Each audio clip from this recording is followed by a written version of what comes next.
Hammered, Legacy of Magic, Book 1. Written by Lindsay Baroker. Narrated by Vivian Laney. Chapter 1. I didn't think the police used chalk outlines anymore. I tried not to feel uneasy about the faded drawing on the floor of the foyer in the house I'd just purchased. Correction, my small home renovations business had purchased it on the advice of my goblin assistant, whom I'd encouraged to take more initiative. Why was I already sure that had been a mistake? Maybe a neighbor child with sidewalk chalk was responsible. Tinja waved airily, cog and charm bracelets rattling on her green wrist. I have observed that human offspring will draw on anything. Oh, sure. And they often wander into locked, vacant homes to do their graffiti work. Tinja nodded, missing the sarcasm. Unlike me, she hadn't been born on Earth, so I couldn't expect her to catch such nuances. The owner of the house was killed here, right? I asked. It's why we got a deal? A steal of a deal. I'd never remodeled a house in Bellevue at all, much less one in the prestigious Bridal Trails neighborhood, with houses on acre lots located a stone's throw from a huge equestrian park. As I eyed the mid-century modern diamond in the rough, as the listing had called it, I worried this would be too much to handle. It was the renter who was killed, not the owner. Well, that makes it all right then. Are those bullet holes? I probed one of several finger-width gaps in the cedar plank wall of the foyer. Had there been anything magical about the bullets, I might have sensed them lodged in the wood, a talent my half-dwarf heritage gave me. Apparently, this had been a run-of-the-mill, mundane homicide. Easy to fix with your spickle, right? Tinja asked. It's called spackle, and you can't apply it to cedar. We will get new boards then, if we want boards at all. This cedar is not as tacky as the faux wood paneling in the last house I drew plans for, but it is not suitably modern. Not this much of it anyway. An accent wall would perhaps be acceptable. Come, Mattie, I will show you my blueprints. They're amazing. Tinja patted the rolled papers under her arm and ambled toward the kitchen, her tool belt clanking. I wondered if her professors at the university found her supreme confidence warranted, or if any of them knew she was a goblin. Tinja was enrolled solely in online courses, which did not require she walk her 3.5-foot-tall, green-skinned and white-haired body into a classroom. Before following her, I considered the position of the holes to estimate where the bullets had been fired from. Not from the street and through a window or the front door. Not that I'd expected drive-by shootings and bridal trails, but from the living room. Had someone been lying in wait for the poor homeowner, renter, when he'd come home? Maybe I shouldn't have left my warhammer, all that I had left of my dwarven mother, in the truck. Usually, I used it for demoing drywall and cabinets, a purpose the dwarven smith who'd made it surely hadn't intended. But I'd been known to thump bad guys with it. Come, Mattie, Tinja called regally. Do you not wish to see the plans? You're my assistant, you know. You're the one who's supposed to be at my beck and call. Despite the words, I headed toward the back of the house, peering into rooms along the way. At 4,000 square feet, the two-story house wasn't as large as some in the neighborhood, but seeing all the spaces that needed remodeling had the adding machine in my mind tallying thousands of dollars worth of supplies. Not to mention Tinja's plans involved a master suite addition over the garage. You may beck and call me if you wish, but unless you're waving your hammer around, I'm rarely intimidated enough to drop everything and come. My bodybuilder physique doesn't make you quake in your work pants. I flexed my biceps as I stepped into the kitchen. But the horror of avocado appliances, linoleum floors patterned in green squares, and chartreuse-striped cushions on the banquet table stole my humor. The cedar planks were beautiful in comparison to this. Have you not said you enjoy a challenge? I guess a boss and I have fixed up worse, I said, mentioning my business partner. Certainly. There's not even a mildew, cat urine, or wet dog smell in this home, not like in the last one, which featured all of those and more. Not that I'd expect your dwarven nose to take note. Dwarves are used to living in all manner of underground miasmas, after all. On their homeworld, some of the resorts involve steam chambers where you bathe in sulfuric gases. The human half of my nose did note the urine odor. I'd never heard of dwarven resorts and suspected she'd made that up. Ah, it is good to know that it is capable. Humans are not known for their sublime senses. Tinja patted a faded laminate countertop. Overall, this house has been very well cared for. Many things would be simple to renovate in here, and the kitchen is very spacious. Look, we can add a wine cellar in that nook. Or I suppose you would prefer a cheese cellar for your fancy wheels of cheddar. She grinned at me, aware of my favorite snack. I'm not the end buyer. As if I could afford this neighborhood for myself. And for your information, it would be Camembert or Roquefort, and a cheese cave, not a cellar. Don't you keep yours in the carrot crisper? The vegetable crisper, yes, because there's no room in my tiny house for a cheese cave. I touched a backsplash tile that emanated a hint of magic. My finger tingled slightly. I'd only been inside for 5 minutes, and this was already the oddest project I'd taken on. I wouldn't even be able to fit a roommate in my house if she wasn't 3 feet tall. 3.5 feet.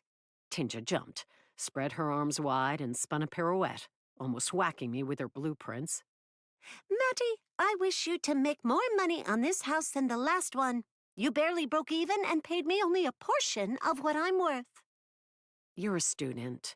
Most students don't get paid much at all, and the boss and I don't typically use blueprints. You didn't used to use them in these savage and woeful days before you met me, but now I am here. You must do as other house flippers do to maximize profits. I really wouldn't need an architect then. Most flippers only paint, replace drawer pulls, and do other minimal and cheap fixes. Maybe it was my mother's blood, but I couldn't bring myself to do anything less than the best I could with the money and materials I could scrounge. I was a craftswoman, not simply a house flipper. There must be a center ground. Middle ground. Yes, we will discuss it more later. Now, back to business. I am afraid that this freestanding circular fireplace does not belong in the kitchen, and I have removed it from my design. It impedes the flow and is not up to modern building codes. Tinja tapped wrought iron fireplace tools mounted on the brick below the open hearth and shook her head. I am learning about human building codes in my classes. They are most quirky. Your hammer is capable of demolishing bricks, yes? Bricks, metal doors, murderers' heads.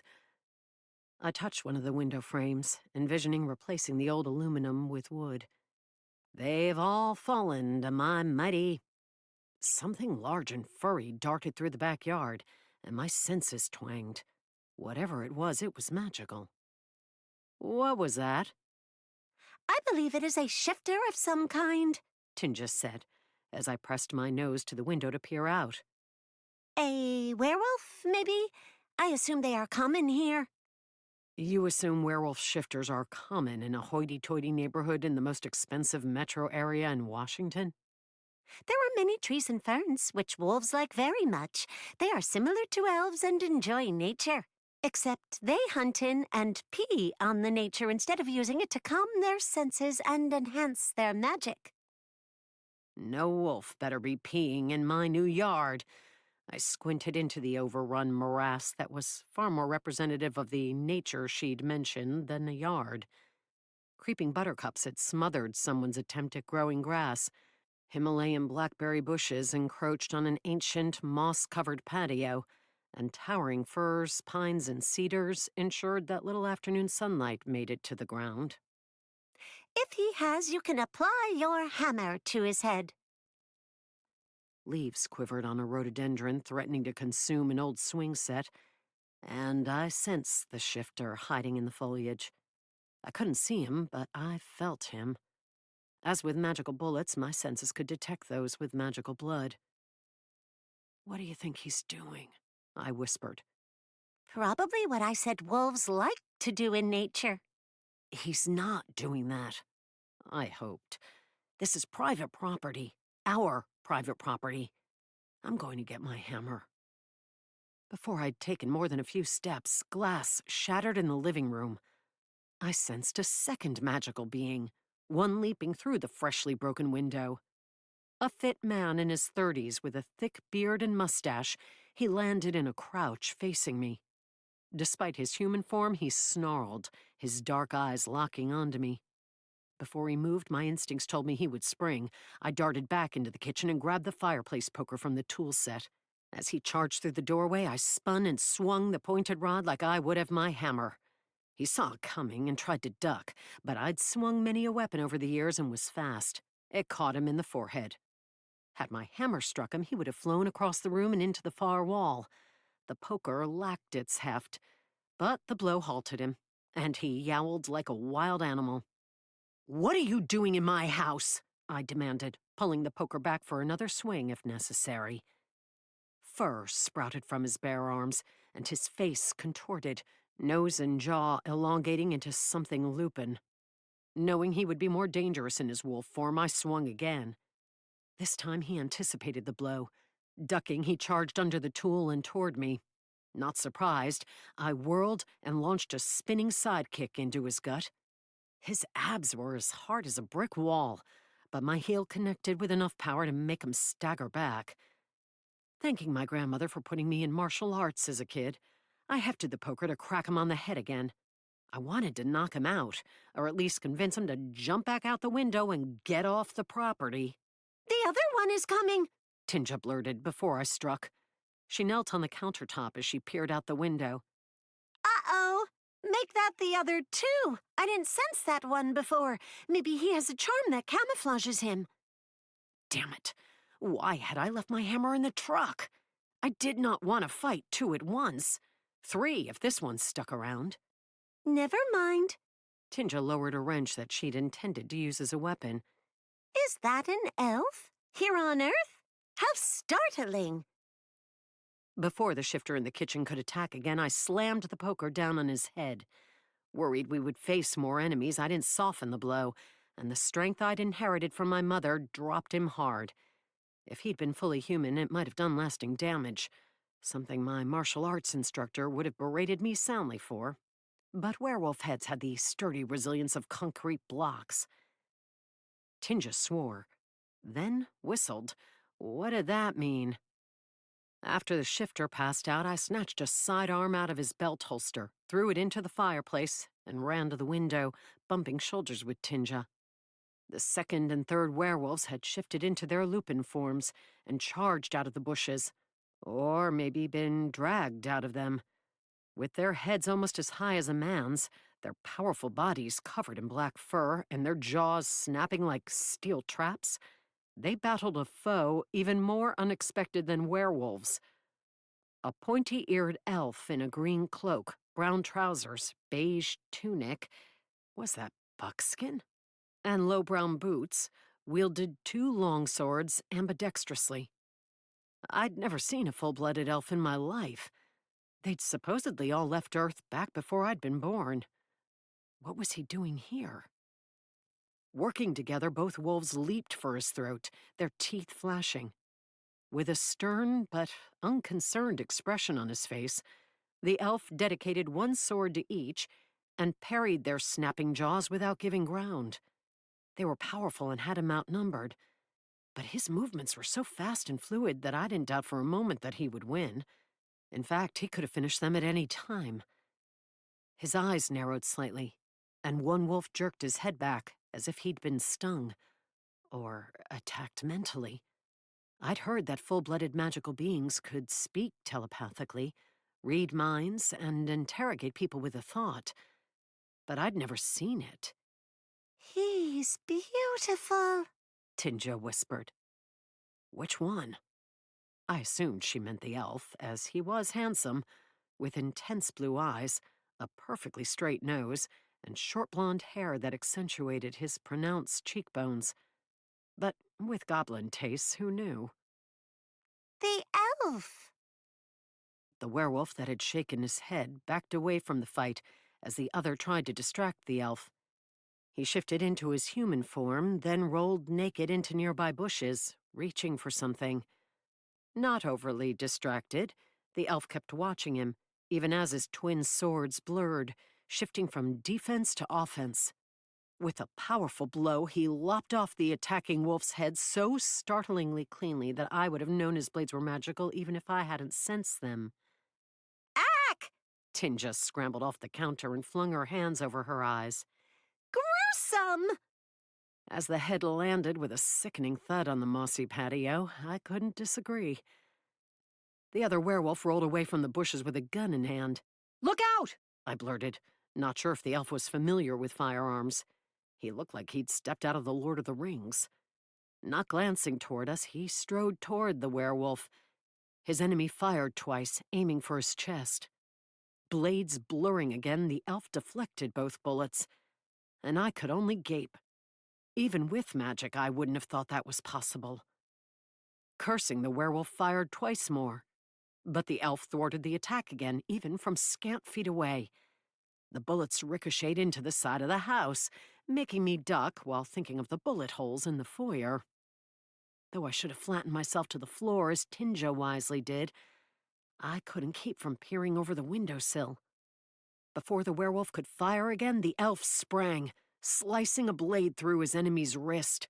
It cut off the hand holding the gun, and the firearm flew free. It struck a drain pipe with a clang. I had no idea where the hand went.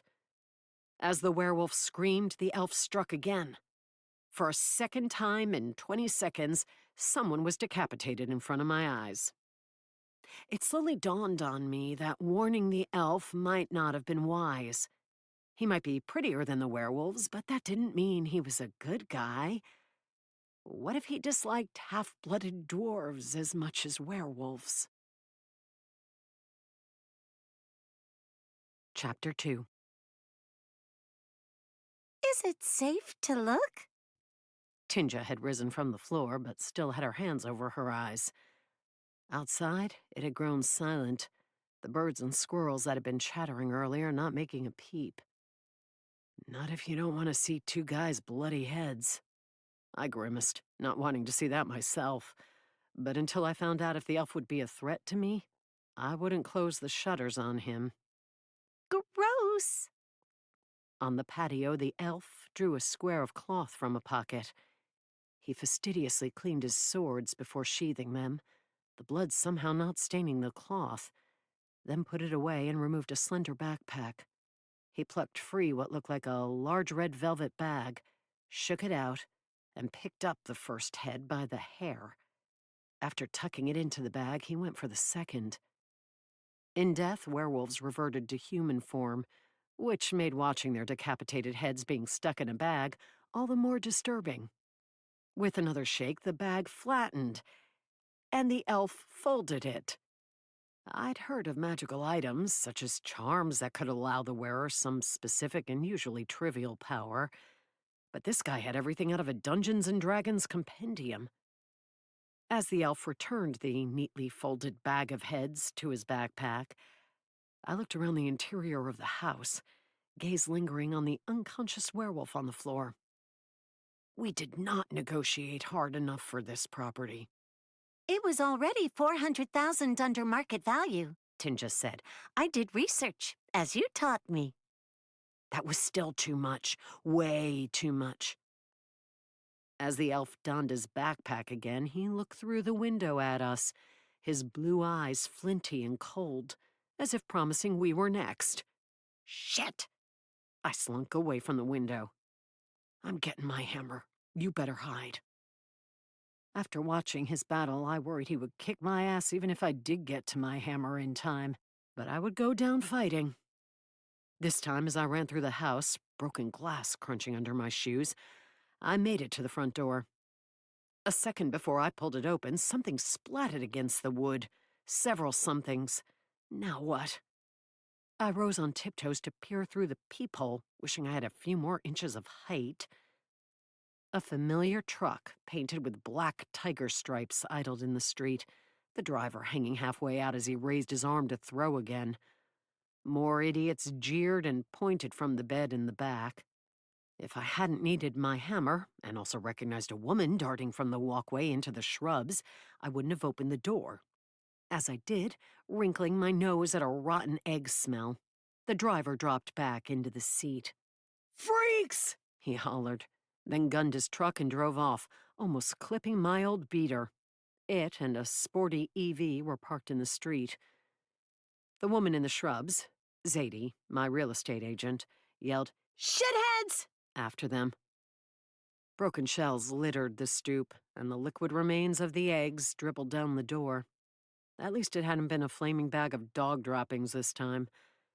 If I hadn't been worried about the elf, I would have been furious at the ongoing antics of my unasked-for arrivals. But I had bigger problems. "Who were those guys?" Sadie asked. "There can't possibly be gangs in this neighborhood."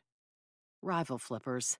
I beat them out of a property we were both bidding on once, sold it for less than they would have, and they have decided to turn into high school bullies and torment me now. Are you okay?" Though I should have helped brush leaves off her, we weren't alone on the property. I ran past her and yanked open the truck door to pull out my hammer. The double-headed weapon radiated magic, and its familiar heft was comforting in my hands. With it, maybe I could hold my own against an elf. I'm not used to being pelted by eggs when I walk up to a client's house.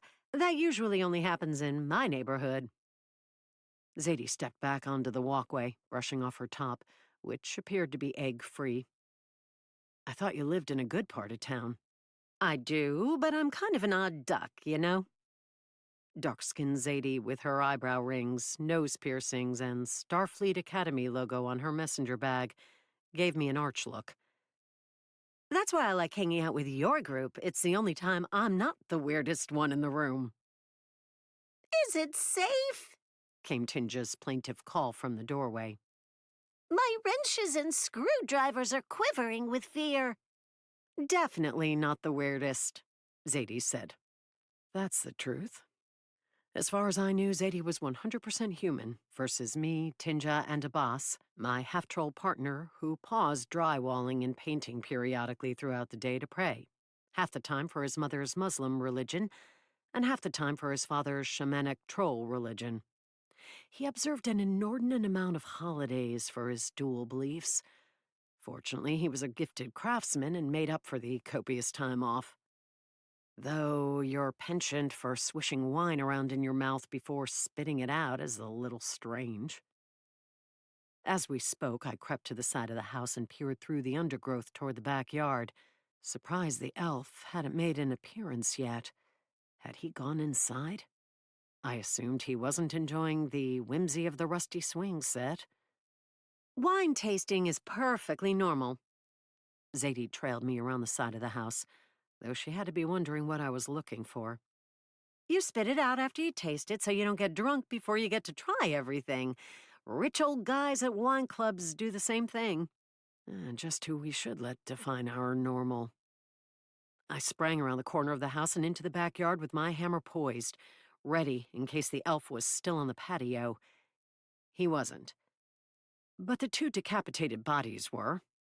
I swore. What was I supposed to do with those? Zadie saw them and swore even harder. She lunged back around the corner of the house and covered her eyes. Her voice got squeaky as she asked, "Why are there naked dead guys on the patio?" "Because Tinja got the house for $400,000 off market value, and it came with some quirks." I peered into the overgrown bushes and trees edging the yard and reached out with my senses. But I couldn't detect the elf's magical blood. Now that I thought about it, I hadn't sensed him when he'd been fighting the werewolves either. That was strange. Usually full-blooded magical beings glowed like beacons to my senses. "Headless dead guys are more than quirks." "I'll get them cleaned up." How? I didn't yet know. Even though I fancied myself a bit of a secret crime fighter, I didn't make a habit of killing people. I only thumped them around to ensure proper behavior. What did one do with shifter bodies? Put them in a barrel and dump them in the lake, mafia style? I wouldn't want you to have to mention them in the listing. There's a lot about this house I wouldn't mention in a listing in its current state. Zadie backed farther away from the corner, not lowering her hand until she stumbled on a broken paver. She gripped her knees and took a few steadying breaths before continuing. At least it's in a great neighborhood, and quite the departure from your usual blue-collar flips, inasmuch as there's blue-collar anything left in the greater Seattle area. You say Tinja picked it out. Yeah, she's encouraging me to go higher end so we can make more of a profit. Never mind that I preferred fixing up houses for people who couldn't afford to pay for remodeling on their own. I raised my voice and called into the bushes. Hey, elf dude. Would you mind folding up the bodies in your funky bag as well as the heads? This is littering. I waved toward the patio. Zadie stared at me. I'm definitely not the weird one here. Ha ha. When no response came from the bushes, I returned to the front yard. The elf was waiting on the sidewalk, his weapons sheathed in scabbards on his back and his arms folded over his chest. Cursing, I jerked my hammer up and dropped into a fighting crouch. He gazed at me with interest. No, he gazed at me with bland indifference, but he eyed the hammer with interest. That happened often, even if one knew nothing about dwarves or the runes etched on the haft and sides of the heads. The large silver weapon looked badass. I wished I knew more about it, besides that it had belonged to my mother. Zadie stepped behind me. She was half a head taller than I was, so she would have to crouch if she wanted to use me as a shield. But she must have been curious about him because she didn't. "Who is that?" she whispered. "Who the hell are you?" I called to the elf. The direct approach had always been my style. "Where did you get that weapon?" he asked in English, though he had an accent I couldn't place. Since almost all elves and dwarves had left Earth 40 years earlier, returning to their homeworlds through portals that some of them could create, there weren't many full-bloods around. I had a feeling this guy wasn't a local. My mother. I drew myself up to my full 5 feet 1 inches, wishing I wasn't still a foot shorter than he. "What's it to you?" My grip tightened on the haft. Was it possible he'd come because he wanted it? Numerous times over the years, people with half or quarter magical blood had sensed its power and tried to take it from me. From a young age, I'd gotten used to defending myself. "You did not steal it." His sky-blue eyes gazed into mine, as if he were trying to read my mind. It was unnerving. "Of course not." For some reason, I almost added that my mother had died when I was 4. My father had been carted off to military prison for killing some of the soldiers who'd been responsible, and my oblivious to all things magical half-sister had once tried to save me from being weird by throwing the hammer in the river. But what business was it of his? "Where did you get your weapons?" They were at least as magical as mine. "I won them in battle." Won them in battle. That made it sound like he'd stolen them, as he was accusing me of doing. Killing the owner before taking something didn't make it less of a theft. "You forgot to answer my introductory question," I said. "Who are you? And why were you killing those guys on my lawn?" The elf gazed toward the house. I sensed the remaining werewolf inside. He hadn't moved, and was hopefully still unconscious. If I could sense him, the elf could too. I hoped he didn't plan to go in and decapitate the guy. "The 2 I slew were werewolf shifters from Osgashandril," he said calmly. "Not guys." The way he carefully pronounced that made me think the word was unfamiliar to him. "Before joining a local pack on this world, they stole from an orc princess. Her mother hired me to ensure they will steal no more. By killing them. I surreptitiously released the haft of the hammer to wipe one sweaty palm, then the other. The elf made me nervous. Though I hated to admit it, it wasn't entirely because I'd seen him fight and worried he would attack me. As Tinja had pointed out, he was strikingly handsome, and I always got flustered talking to those types. My teenage years were long past, but I'd never stopped being awkward around hot guys. It was that tangle of emotions that came over me in their presence. The longing for them to notice me, even as I braced myself to cringe when they inevitably said something cruel, or ignored me altogether. That awkwardness had been understandable in high school, when I'd been the oddly strong girl who'd beaten all the boys at sports, something that had earned me far more derision than admiration. But I was a 34-year-old successful businesswoman, or at least one who wasn't mired in bone-crushing debt. You'd think I would have grown some self-confidence by now. And I had, but not in this area. Yes, the elf lifted his chin. I am Varlesh Sarlavai, traveler, mage, warrior, and accomplished assassin on more than 12 worlds. He glanced at the hammer again before gazing expectantly at me. I'm Maddie. His gaze continued unwaveringly, as if my introduction hadn't been sufficient.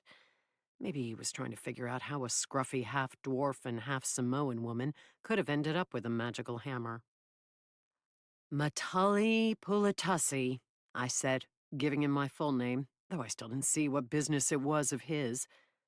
Neither my kindergarten teacher nor the kids in my class could say Matali, so it got turned into Maddie. I have noticed that many humans in this part of your world struggle with names of more than one syllable. What was the name of your dwarf progenitor? My mother? Dad called her Roxy. He looked blankly at me. Yeah, that wasn't a dwarf name. You know, like rocks. Because she was really strong, even more muscled than me. And when she got mad and yelled, her voice sounded like rocks grinding together. At least she hadn't had a beard, something I'd heard some dwarf women could and did grow. His stare continued.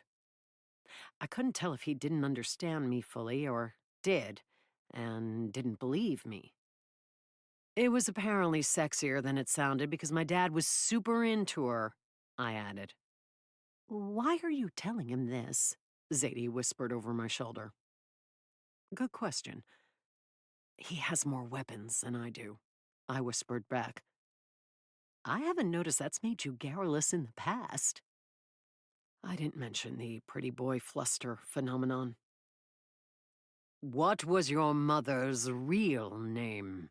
The elf, Sarlavai, asked. It's none of your concern. I should have replied that to all of his questions. This house belongs to me now, and I'll kindly ask you to get off my lawn, especially if you're not going to take the bodies of the dead werewolves with you. I pointed my hammer toward the street. Long seconds passed as the elf continued to look obstinately at me, his feet not moving. Fine, if he wouldn't move, I would. Come on, I muttered to Zadie and headed for the front door. She hurried after me. After we stepped inside, I closed it with a resounding thud that left the hinges shivering. The elf couldn't fail to get the point. Curiosity made me spin and peer through the peephole. More long seconds passed as he gazed at the door. I half expected him to walk up and demand to be permitted to behead the third shifter, but he finally turned and walked away. No, he glided away, barely stirring the overgrown grass as he headed not toward the street, but to the side of the property. He slipped into the bushes, going in the direction of the equestrian park. Why do I have a feeling I haven't seen the last of that guy? Chapter 3. A groan came from the kitchen, the shifter waking up. My first instinct was to run in there and club him into unconsciousness again so he couldn't cause trouble. But inspiration struck. I'm questioning that guy. To find out what it's like to be hunted by an elf assassin. As Tinja, who'd never gone outside, trailed me through the house, she kept glancing back toward the front door. She must have also believed we weren't done with Sarlavai. I can't imagine it's a delight. Goblins are often trod upon by the larger and stronger races, including humans, but we're rarely targeted individually by assassins. Can humans tell your people apart? Zadie asked as she followed us. Since she'd been helping me buy and sell houses for almost 5 years, she'd become familiar with the magical community in and around Seattle and in the houses I worked on. But I didn't think she'd met a goblin besides Tinja. Most of their kind lived in the woods outside of cities and did their best to keep to themselves, aside from those who frequented a new coffee shop in Fremont. Apparently it drew their kind like a bug zapper 9000 drew moths. I stayed away from the place. Rumors said one of the owners was the Ruin Bringer, a half-elf assassin who worked for the army. And I'd never been able to see the military as anything but evil, since they'd incarcerated my father for defending my mother. Astute ones can, and I'm very little like my scavenging cousins in the wilds, who are happy scratching their unwashed armpits with their wrenches while living in hovels. Tinja sniffed. I'm a career goblin. I have goals. When we walked into the kitchen, the werewolf's eyes were open. From flat on his back, he snarled and fumbled at his waist, but found his gun missing. If you think that's bad, don't look outside. I propped my hammer on my shoulder and planted a foot on his chest to keep him from rising. He might have fought me, but his gaze snagged on the hammer.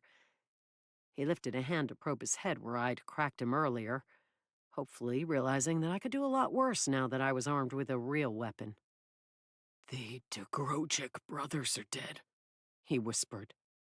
He didn't have much of an accent, suggesting he'd been on Earth a while, maybe even born into one of the established packs. An assassin got them. What brought you here? They said we'd get rich, that they'd cut me in. I just had to show them how to get here. They didn't know our world, nothing. Not even how to read a map and find an address. What here would make anyone rich? I glanced toward the kitchen backsplash, but the tingle-delivering tile hadn't been that amazing. A can billowing smoke soared through the broken window in the other room and cracked against a wall. It clattered to the floor, and the werewolf rolled away from me. An odor that made the rotten eggs spattered on the door seem delightfully palatable in comparison, flooded the room as grayish-blue smoke spewed from the can. My nostrils started watering like Niagara Falls. The shifter coughed, but that didn't keep him from springing to his feet. I started to lunge after him as he beelined for the broken window, but my throat itched horribly and coughs racked my body. I couldn't keep from bending over. Tinja ran deeper into the kitchen, but Zadie wasn't fast enough to follow her, and the smoke also doubled her over. The werewolf sprang out the window, dislodging more glass that tinkled to the floor. Coughing and cursing, I ran for the can, deciding it was more of an enemy than the wolf. Though I tried to hold my breath, my coughs foiled me. I grabbed it anyway and hurled it through the broken window, more clouds of smoke flowing from it. The can hit the patio and rolled into the bushes. I ran through the kitchen to the back door in a vain hope of catching the werewolf. What had he thought was in the house that was valuable? So valuable that thieves from another world had come for it. But he'd crossed 4 properties and was heading for the park by the time I stepped into the backyard. Worse, I sensed more werewolves running with him. They must have thrown the can. A pack helping a member escape. A breeze outside made the smoke less awful, but not so much that I wanted to linger. As I stepped back inside and started to close the door, something else caught my eye. The 2 headless bodies were gone. Well, that's a small blessing. Back in the kitchen, Zadie and Tinja were coughing and wiping their noses with a packet of tissues Zadie had pulled out of her messenger bag. With my nostrils quivering, I walked through the house, opening all the windows that weren't stuck, and manhandling open a few that were, in an attempt to air out the place. I'm charging you more than the industry standard 3% to sell this house, Maddie, Zadie called. It's going to be a long time before it's ready to list. As I walked back to join them, the front door opened. I spun, raising my hammer, certain the assassin had returned. But it was a boss, his toolbox in hand and his head ducked so he didn't bump it on the doorframe. His kinky black dreads dangled around his broad face as he peered curiously inside. Am I late? He rumbled, then wrinkled his flat nose as he got a whiff of the lingering odor. It depends on whether you're a fan of decapitation and smoke bombs. Nope. Then you're right on time. Tinja is about to share her vision for the house while I look around for things the last tenant might have left behind. Like a valuable magical treasure that might prompt my house to be invaded by werewolves on a daily basis until I got rid of it. This early in the renovation process, things breaking wasn't that big a deal. But I didn't want windows and locks being destroyed after I replaced them. This house was already a huge financial gamble, one I'd started questioning as soon as I'd seen the chalk outline. I should have stuck with the blue-collar fixer-uppers. If you find any plaid shirts like last time, I'm expanding my collection. Grunge is making its way back, you know. Abbas winked at me. Plaid shirts that fit you must be few and far between. I waved at his 6-foot, 10-inch frame, barreled torso, and muscled arms. As with most half-bloods, he appeared fully human, those genes being dominant. But some of his size, that kink to his hair, and the stone gray of his eyes came from his troll ancestry. Not as much as you'd think. They were originally made for lumberjacks, you know. Lumberjacks are big boys. He lifted his head, eyes growing glazed as he seemed to peer not at the walls but through them. I assume you know there's magic in this house, besides your hammer and Tinja's charms. I noticed a tingly tile in the kitchen. I haven't done a thorough investigation yet, but I would. Want me to rip out the cabinets? Abbas eyed the broken window.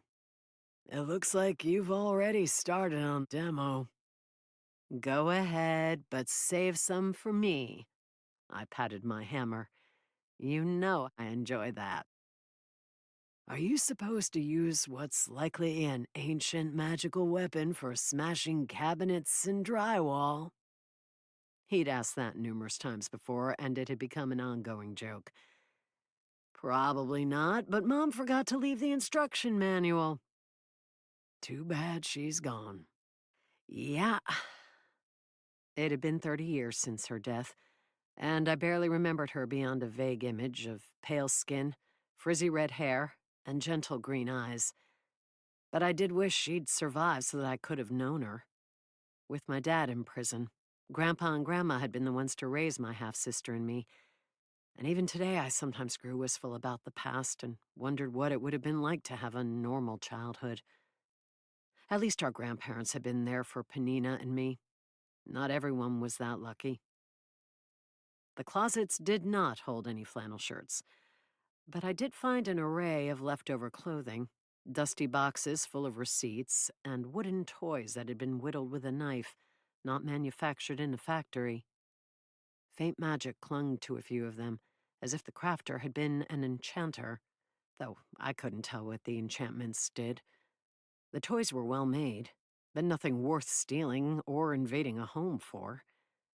An artifact that could have interested werewolves from another world should have banged at my senses with as much magic as my hammer had. The toys were as dusty as the boxes, and I hoped that whatever children had played with them had grown up and moved on, and hadn't been there when the renter had been shot. The police would have figured out what had happened to him and contacted his next of kin, I assumed. But maybe there hadn't been anyone to come collect his belongings. There you are, Zadie said from the doorway. She'd stopped coughing and sniffling, but her makeup had run, leaving mascara streaks on her cheeks. She frowned around what had been the master bedroom, though it lacked a walk-in closet or attached bath. These houses had been large for the era they'd been built in, but they weren't like modern mansions. My reason for coming, though I almost forgot it in the chaos, was to let you know there's an offer on the Renton house. Will I like it? I set down the toys and ran my hand over the wood paneling in the back of the closet, wondering if the home had any secret doors or a vault. You should. You said it. They're not coming in low. The market had softened since we'd picked up that house, and I'd worried it would take a long time to sell, and that we would be lucky to cover our expenses. Nope. Your craftsmanship wows people. It's why I like working with you. Your houses sell right away. But you don't like working with me enough to charge less than 3% on your half of the agent's cut. Of course not, Zadie said. Business is business. Besides, you used another agent to buy this house. You're lucky I'm still talking to you. Tinja was behind this deal. She has a cousin in the business. A goblin real estate agent? Half goblin. I didn't find anything odd about the closet, other than the choice to put wood paneling in it. Outside, the sky was darkening, partially with clouds and partially with the oncoming sunset. My experiences thus far today assured me I didn't want to hang out here after dark. But if nobody was here to keep an eye on things, might more would-be thieves come? Maybe I would ask Tinja to set some goblin alarms. Let's check downstairs. Wood creaked under the steps as we descended. Emerald green Berber carpet giving way to black and white checkered floor tiles on the bottom floor. Even after turning on the overhead lights, a staggering number of saucer pendants that reminded me of Roswell. It was dark down there. Numerous high windows should have let in the fading daylight, but almost every one was blocked by overgrown foliage in the yard. A mustard yellow sectional and a pool table with metal siding that reminded me of old car fenders were the only furnishings left behind. Due to their heft, I suspected they'd been left behind by many renters. I'll look forward to seeing what you do with this place, Zadie said, a wrinkle to her nose as she looked around. That pool table might be worth something. That's an old Brunswick, I think.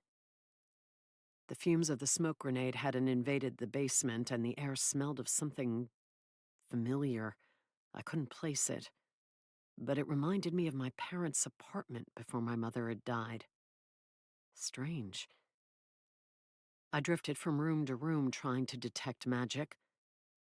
I felt something, but it was as vague and hard to place as the scent, almost like the ghost of magic. As if a great deal had been used here once, but whatever or whoever had called upon it was gone. When do you think this one will be ready to go on the market? Zadie asked, over bangs drifting down from upstairs. Abbas had gotten to work. It depends on how many times it gets broken into over the coming weeks. Using my hammer, I tapped at a few walls, still thinking there might be a hidden vault or secret room. Yeah, I wish I'd gotten more out of that werewolf. Do you want me to do some research on the house's history for you? I didn't know real estate agents could search the MLS for information on magical artifacts the previous owners possessed. We can't, but I can surf through the county records to see if any interesting permits were filed for over the years. She watched me tap at another wall. You look like you're trying to find secret rooms. If there were permitted additions done, it'll be in the records. I don't think people who install secret rooms get permits first. It's also possible what's now a secret room is something from the original plan that got walled in at some point. True. Sure, if you want to look up the house, I'd appreciate it. I knew how to surf through the county records myself, but since Zadie had admitted I made her job and her 3% easy, I would happily give her some extra work. Huh. These tiles look brand new, don't they? I'd wandered into the laundry room and lowered my hammer to the floor. The same black and white checkerboard pattern continued in there, but the white tiles were a lot whiter. The grout was fresh too.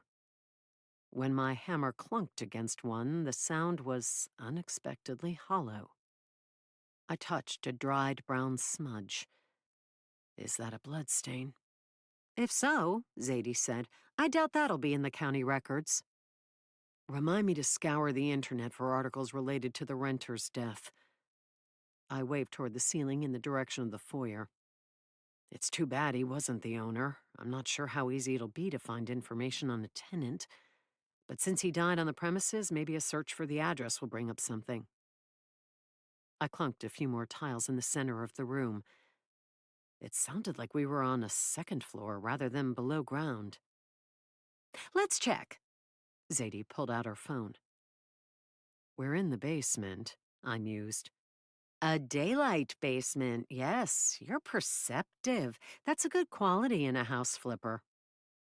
I shot her a dark look.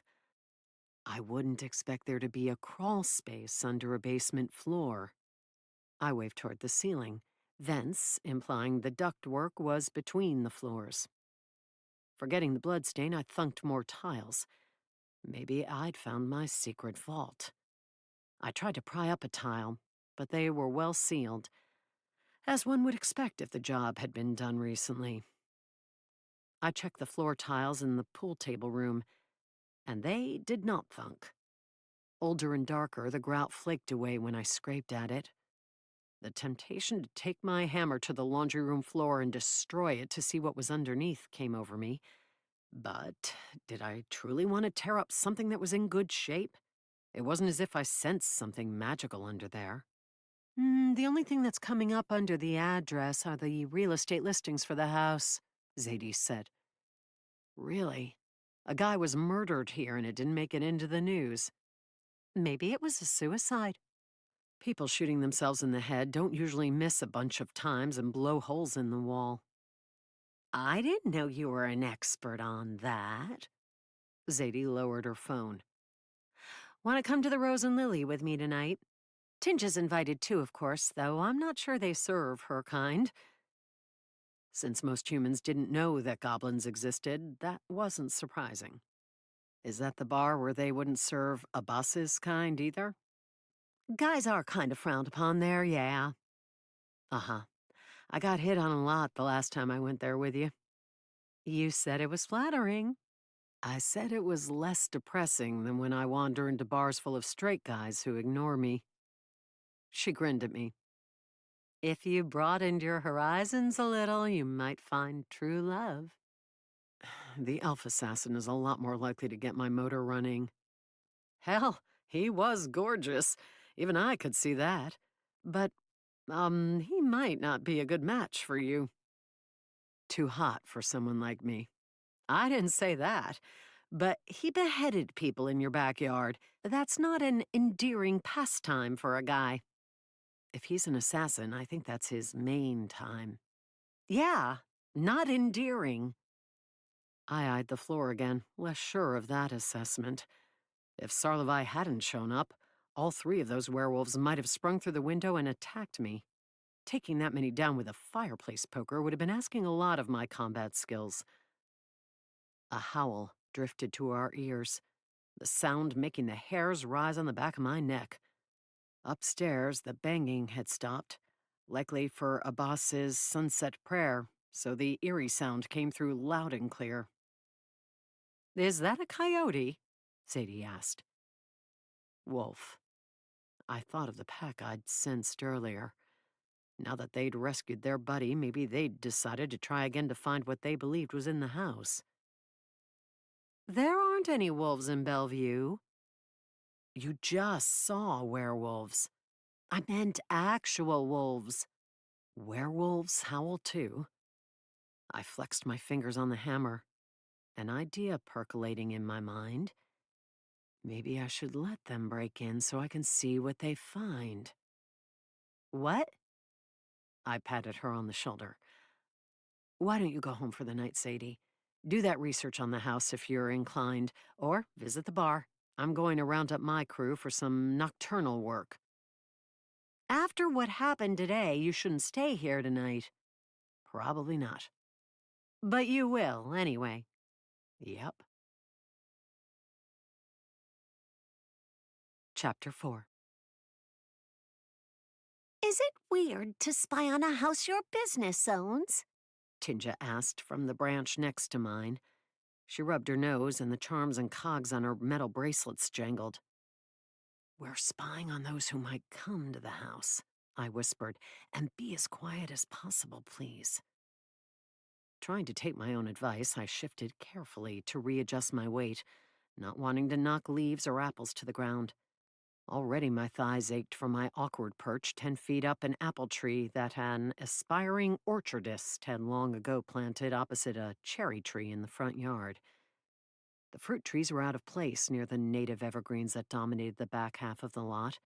They were, however, handy for one wishing to see the front door, the street, the side of the house, and part of the backyard, all from the same perch. If I'd been brave enough to climb higher, I might have been able to see all of the backyard. But both my dwarf and human instincts agreed that great heights were to be avoided as assiduously as venomous snakes, workplace bullies, and spiders that sauntered into the shower stall when one was naked. For a goblin, I'm being very quiet. It's a wonder your people have remained a secret to most humans. Full darkness had fallen, with no streetlights in the quiet residential neighborhood, and only a handful of landscaping lamps on adjacent lots brightening the cloudy night. Now and then a car drove past, its headlights gleaming on pavement damp from an earlier rain. Hopefully it wouldn't start up again while we were on our stakeout, but the air smelled of moisture, and the clouds were thick. We have means of cloaking ourselves when we travel among humankind, Tinja said. Haven't you noticed that your neighbors are oblivious to my presence as your roommate? I assumed it was because you weren't raiding their vegetable crispers and eating their cheese.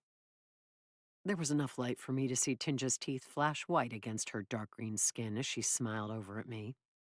My people have been known to be discovered or at least suspected of being in an area due to our scavenging tendencies. Scavenging is what you do at a junkyard or in a trash bin, not in a friend's refrigerator. I have read your dictionary, and I'm not certain the word conveys such specificity. "I thought we were being quiet," a boss rumbled from the hydrangea bush beside our tree. Thanks to its lack of a recent pruning, it hid even his tall frame.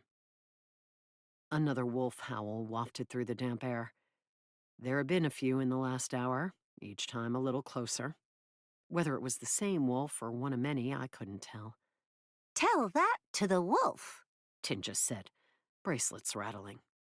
I almost told her to take those off, but she faded from my senses, startling me into glancing over to make sure she hadn't fallen.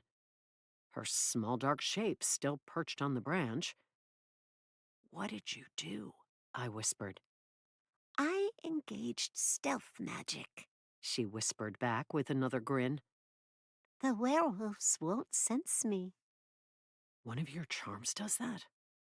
I wouldn't have guessed she had anything as valuable as a camouflaging trinket. The one that looks like a mix of used gum, paper clips, and metal pencil bands. Doesn't it look like those things because it is those things? Those things and magic. I have a cousin who makes them. Now I regretted ever teasing her about her jewelry. "Can you extend your influence to cover me and a boss?" You, maybe. Tinja shifted closer to the trunk, rattling bracelets promising the camouflaging magic didn't stifle noise, and stuck her hand out to grip my wrist. A boss is too far away. "Can you sense us, Sabas?" I called softly down. "Not now, no. To my senses, the tree is talking to me." How are we going to hide him? If those were werewolves howling, they would sense our magical auras, something that hadn't dawned on me when I'd been coming up with this plan. "Shh," he said. "Someone's coming." Headlights pierced the night as a black Jeep Wrangler rolled down the street. "Probably a neighbor," I said, before I realized that whoever was driving the vehicle had the aura of a magical being. Not a werewolf, but something similar to me. A half-blood. Half-elf? The Jeep pulled to a stop where my truck had been parked before I'd moved it closer to the park, not wanting to leave evidence that I was still on the property. Because of the large lots, the houses were far enough apart that there was little chance the Jeep belonged to a neighbor in need of a parking space. "Whoever that is will sense me," a boss whispered up. "It's all right. We own the property. It's not like we're doing anything wrong. Just hiding out in the dark in apple trees and hydrangeas. That we own. That isn't the police anyway." I was fairly certain the Bellevue PD didn't cruise the city in Wranglers. The passenger door opened. The headlights hadn't yet turned off, so I had a clear view of a fit-looking, dark-skinned woman with short, wiry salt and pepper hair. Even though she wore plain clothes, that haircut and her stern face made me believe she was in the military. I stifled a groan. That was even worse than the police. What would someone from the military be doing in Bellevue? The Jeep turned off, the headlights went dark, and the driver got out, tugging something onto her back as she did so. It had a strong, magical aura. No moonlight filtered through the clouds, and I hadn't inherited the dwarven ability to see in the dark. But I could tell the second woman was tall and blonde, her hair a bright spot against the darkness. She looked straight toward a boss's hydrangea. She was the one with magical blood, not to mention what I guessed was a sword now sheathed on her back. It had an aura similar to my hammer's. Very similar. It had to also be of dwarven make. In addition, a bunch of magical charms hung around her neck. The other woman walked up to the front door, though the house was dark, not a light left on inside or out. She eyed a pile of broken wood by the porch. A boss had started tearing out a closet full of built-ins that we would replace. "She's not inside," the blonde woman said. She. Me? I supposed I should have assumed they hadn't come for Abbas or Tinja. Half-trolls and goblins weren't common in the greater Seattle area, but they weren't as rare as a half-dwarf with a powerful hammer. "Humor me?" The military woman rang the doorbell, found it didn't work, and knocked. A testament to the years I'd been in the business, I subconsciously added doorbell to my mental to-do list of renovations for the house. "You know that fostering your humor is one of my great passions in life." The blonde woman ignored the house and headed toward the bush Abbas was hidden in, her hand reaching not toward the weapon on her back, but a second one strapped to her thigh. Its signature wasn't as strong as the others, and I hadn't realized it was a weapon at first, but the lumpy shape made me think it was a gun. A large gun. I thought it was aggravating me. While making you throw back your head in raucous laughter, yes. I haven't raucously laughed in my life. Sadly, I believe you. The blonde woman drew the gun and pointed it at the bushes. Not wanting a boss to be hurt, I almost jumped down, but I hesitated, afraid to startle someone with a firearm. She might shoot me on reflex. A boss must not have wanted to be hurt either because he blurted, "I didn't do anything," and stepped out of the bushes. "Who are you? And what are you doing in there?" the blonde asked. The military woman left the door and joined her. "I'm a boss, one of the guys working on the house." "From the bushes?" the military woman asked. She had a southern drawl, a tart southern drawl. "I had to take a break to pray. I'm Muslim." I thought that involved a prayer mat facing Mecca, not hunkering in a shrub. "I'm also half troll, and my father was a shaman," Abbas said. "Shamans like nature, so I gotta compromise." I stifled another groan. I might as well have gone down to talk to them myself. My awkward lies couldn't have been any worse than his. Throughout the conversation, the blonde woman was gazing toward the trees. Not only the apple tree, but those to the sides and back of the property, too. Was it possible she knew we were there? Her gun was still pointed at Abbas. but she looked like someone capable of shifting targets in a heartbeat. Or maybe hitting 2 targets in that time. Since she was half-elven, her senses shouldn't have been any sharper than mine. But elves were known for their keen hearing, more so than dwarves. Maybe she heard us breathing. I'm Colonel Willard, and this is Val Torvald. Why did those names sound familiar? We're looking for Matali Pulatasi, she said, pronouncing my name carefully and more or less getting it right, though hearing it with a southern twang was odd. She's your partner, right? Um, Abbas said. Business partner or partner? Torvald asked the colonel, thankfully holstering her firearm. We only know about the business aspect, Willard said dryly. Just business partners, Abbas said, apparently deciding he was willing to reveal that. She went home for the day. Maybe she went home. Maybe she went out. I don't know. She goes to the bars sometimes. I realized he was trying to keep them from going to my house, but I rolled my eyes. Whatever they'd thought of me before, now they thought I was a lush who went out with Zadie every night. With the abruptness of a boot to the head, I realized why these people's names were familiar. Colonel Willard ran the U.S. Army Intelligence Office in Seattle, the one few knew about, but that investigated crimes perpetrated by magical beings. And Val Torvald. She was the ruin bringer. The assassin who worked for the army and was a part owner of the coffee shop in Fremont. My blood chilled. I'd spent years avoiding them both, not because I was a criminal, but because the military had never done anything but screw over my family. And the ruin bringer? Hell, nobody crossed her path if they could help it. She preyed on her own kind. Anyone who went the tiniest bit astray of the law, the human laws. It didn't matter if they were trolls, orcs, or shifters, or half-dwarves. If they committed a crime and Willard found out about it, she sent Torvald out to kill the person. She might even have one of those magical folding bags for putting the heads in. We have a few questions for Ms. Pulatasi, Willard said. She's got a phone. We want to ask them in person. Willard eyed the house. Torvald had never stopped eyeing it in its surroundings. She touched one of the charms hanging on a thong around her neck. In the dim light, I couldn't see them, but I could sense them.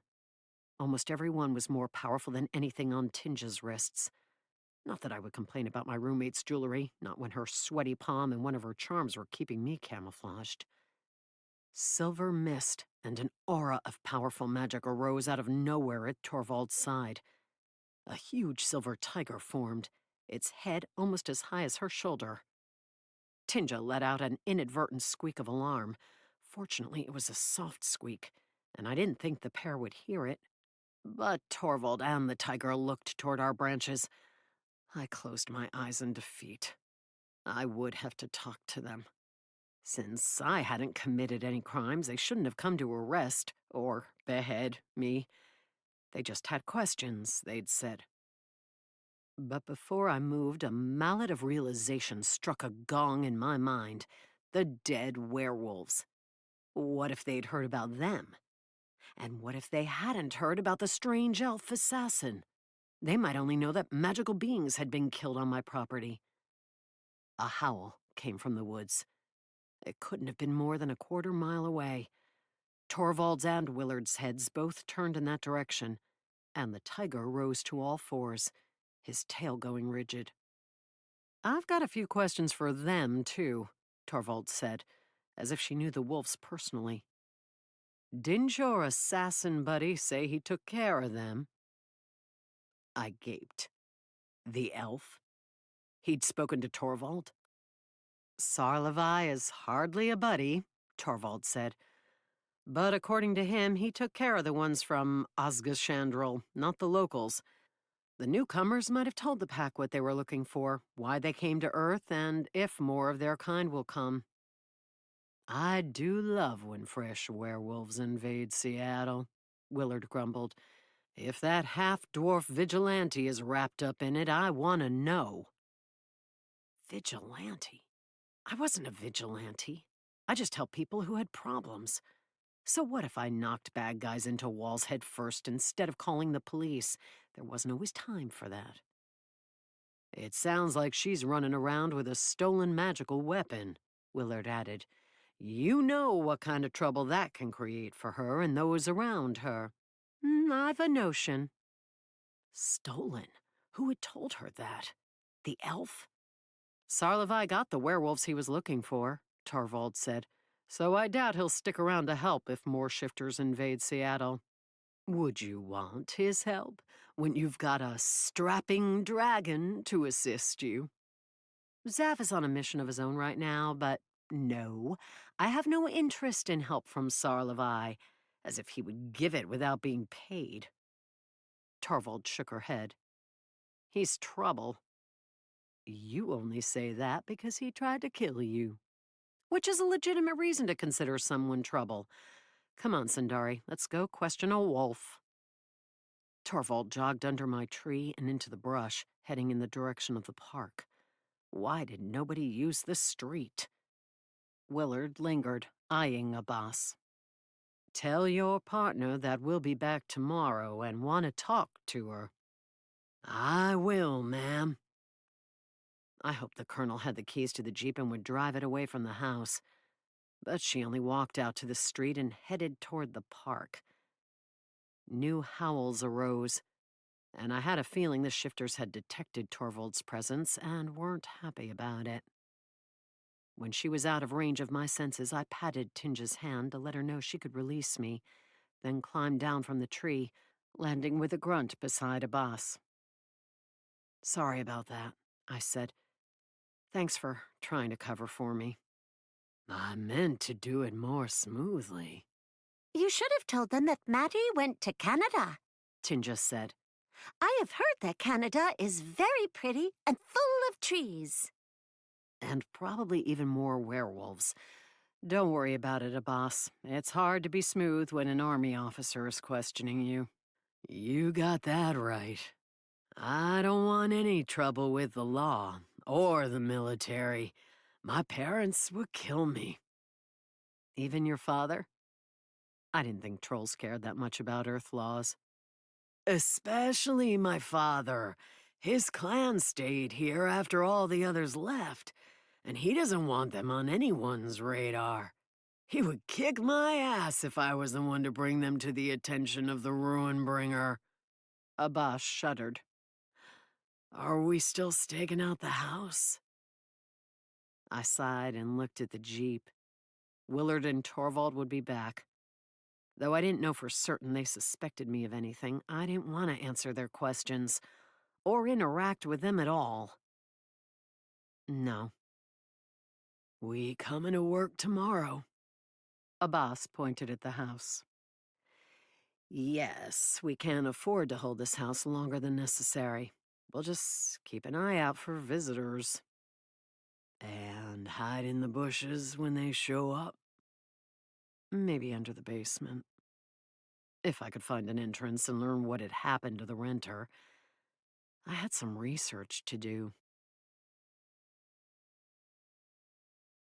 Chapter 5. You're not coming for Sunday brunch. My sister's voice came over the phone speaker as I wandered around the kitchen of my house in Linwood. I was still in my pajamas, swigging coffee and looking for cheese to go with the salami I'd chosen for breakfast. Tinja favored the sweetest children's cereal she could find for her breakfast, but meats and cheeses were what my mixed blood craved. In my imagination, storage chambers and dwarven tunnels on their home world were filled with strings of salami and sausage and wheels of cheese. After realizing my roommate had raided the vegetable crisper again, I was forced to dig into the sliced sandwich cheese that I purchased for those days when I didn't have time to cut pieces from something superior.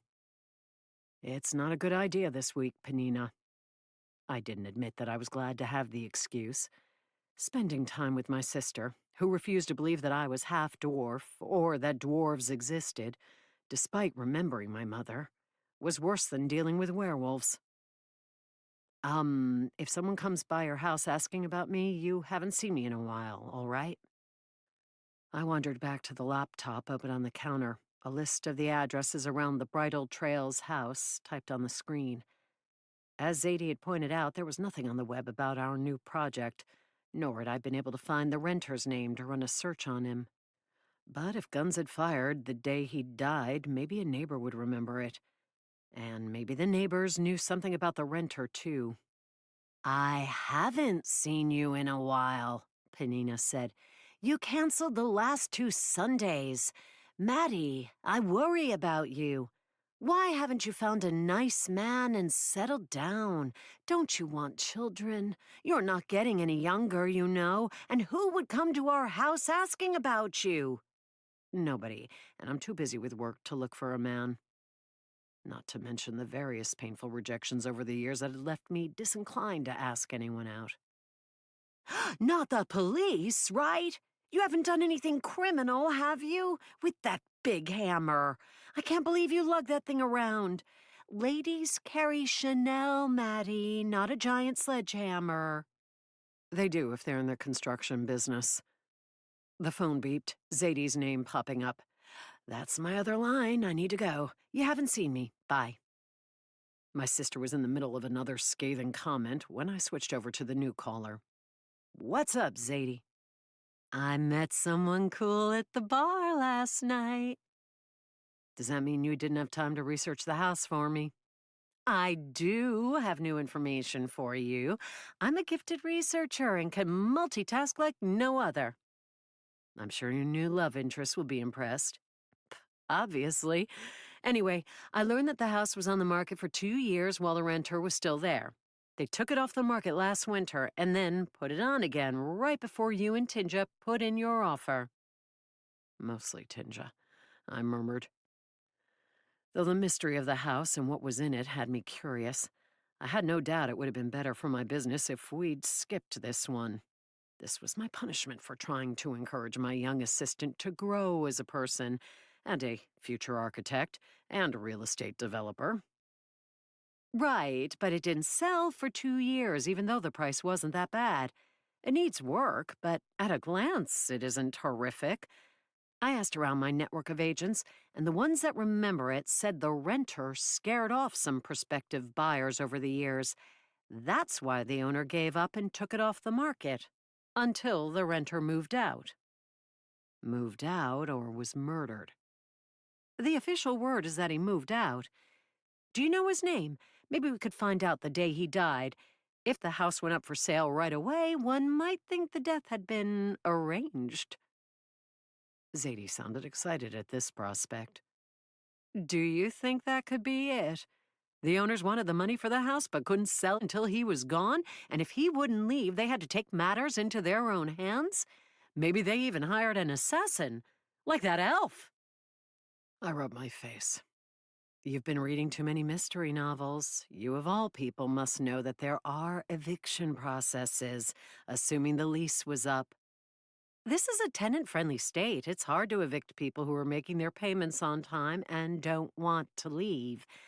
Just because you tell people they need to go doesn't mean they will. And hey, I looked at the records of the house, and up until you bought it, it belonged to the original owners. They bought it when it was built in the 50s, so basically their family was looking at well over $1 million in equity that they couldn't get as long as their tenant was there. There are legal ways they could have taken equity out of the house if they needed it. They wouldn't have needed to murder anyone. You never met that tenant. Maybe he was horrible and people wanted to murder him left and right. Maybe he was making drugs in the basement. I didn't see anything down there to suggest that. But I am going to try to get to the bottom of this. Assuming the werewolves, the government spooks, and that elf assassin would leave me alone long enough to do so. I couldn't believe Sarlevi had blabbed about me to that Colonel Willard. He'd blabbed lies about me and my hammer. I ground my teeth, wishing I'd pounded him in the head. Loud thumping came from the house next door. The elderly widow who lived there wasn't one for home improvement projects. I'd ended up as her unofficial handywoman, so I frowned and looked out the window. A couple of pale-skinned brutes in black leather stood on the stoop. I hadn't seen them before, but was certain they weren't any of Mrs. Ming's 7 children or 17 grandchildren. When the door didn't open, they pounded on it again. One kicked over a flower pot and it rolled off the stoop, cracking on the walkway. "Open up, Granny! We know your boy is hiding out here and he owes us money!" A curtain stirred on a side window, one facing in my direction. Ming wasn't looking out at the brutes, but over toward me, as if this was a job for a handy woman. Cursing, I hung up on Zadie, stuffed my feet in my slippers, and grabbed my hammer. The microwave clock said 7:14. It was way too early for people to threaten old ladies. As I hurried over, Willard's words about me being a vigilante came to mind, as if it was wrong to stick up for people who weren't strong enough to defend themselves. Go away! Ming called through the door to them. Nobody is here! "You're here, and we know that scrawny brat lives here too. He missed his payment again this month, so we're going to take it out of his hide." "You already took it out of the flower pot," I said. "Go away." They whirled toward me. Since I didn't look that intimidating in my pinstriped pajama bottoms, slippers, and oversized t-shirt, I held up my hammer so they couldn't miss it. Alas, it was cloudy, so there was no sun to gleam on its silver surface and highlight the broad heft of the double heads. It wasn't truly silver, being some much stronger alloy that I could only guess at. But any metal hammer hurt when vigorously applied to the side of one's head. "Who the hell are you?" the flower pot molester asked. The handy woman. "You better get back in your house, girl. This is no business of yours." The man stuck a hand in his leather jacket and pulled out a switchblade knife. "Really? You're going to attack me with a weapon with a quarter the reach of mine? Seems smart." They exchanged scowls, glanced dismissively toward my slippers and the rest of my wardrobe, then strode toward me. Even though my pajamas were far from sexy, I was a little affronted that they didn't check me out. I bet the Ruinbringer got leered at by bad guys all the time. But I would have hit them harder if they had, so maybe it was for the best. When they got close, the men charged, trying to take me from the sides. They were as much fat as muscle and had the speed of sloths. I whipped my hammer down to knock the knife out of the wielder's hand as I sent a sidekick toward the groin of the other. Since I didn't bother feinting before committing to the kick, he had time to get his arms down and half turn away, but it didn't matter. My sidekicks could break boards, bricks, beams, and other inoffensive construction materials that our instructor brought into the dojang. It sent him sprawling across the yard. Unfortunately, my slipper also flew off. One didn't wear such footwear at the dojang. The other man yelped when the hammer connected with his hand and he dropped his knife. The pain didn't propel him to back away.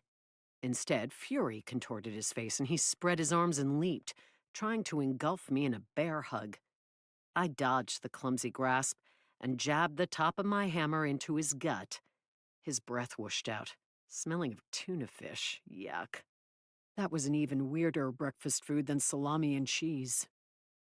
In a hurry to push him away, I kicked him in the same spot the hammer had hit. He tumbled onto his ass in the grass.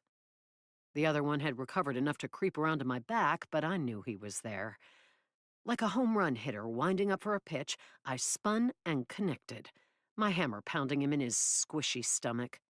He flew toward the sidewalk, struck down, and rolled into the street where he promptly puked.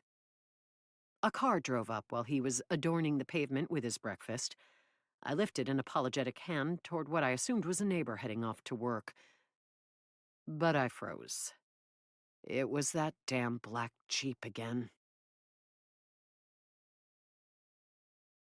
Chapter 6. The Jeep drove around the puking man and parked at the curb in front of my house. Willard and Torvald got out and I slumped. Why had I assumed they'd been truthful when they'd told a boss they would come see me at the Bridal Trails property that day? He should have told them I was in Canada, I muttered. Behind me, the door opened. Thank you for your help, Maddie. Mrs. Ming called as she made shooing motions toward the men, then picked up her mangled flower pot.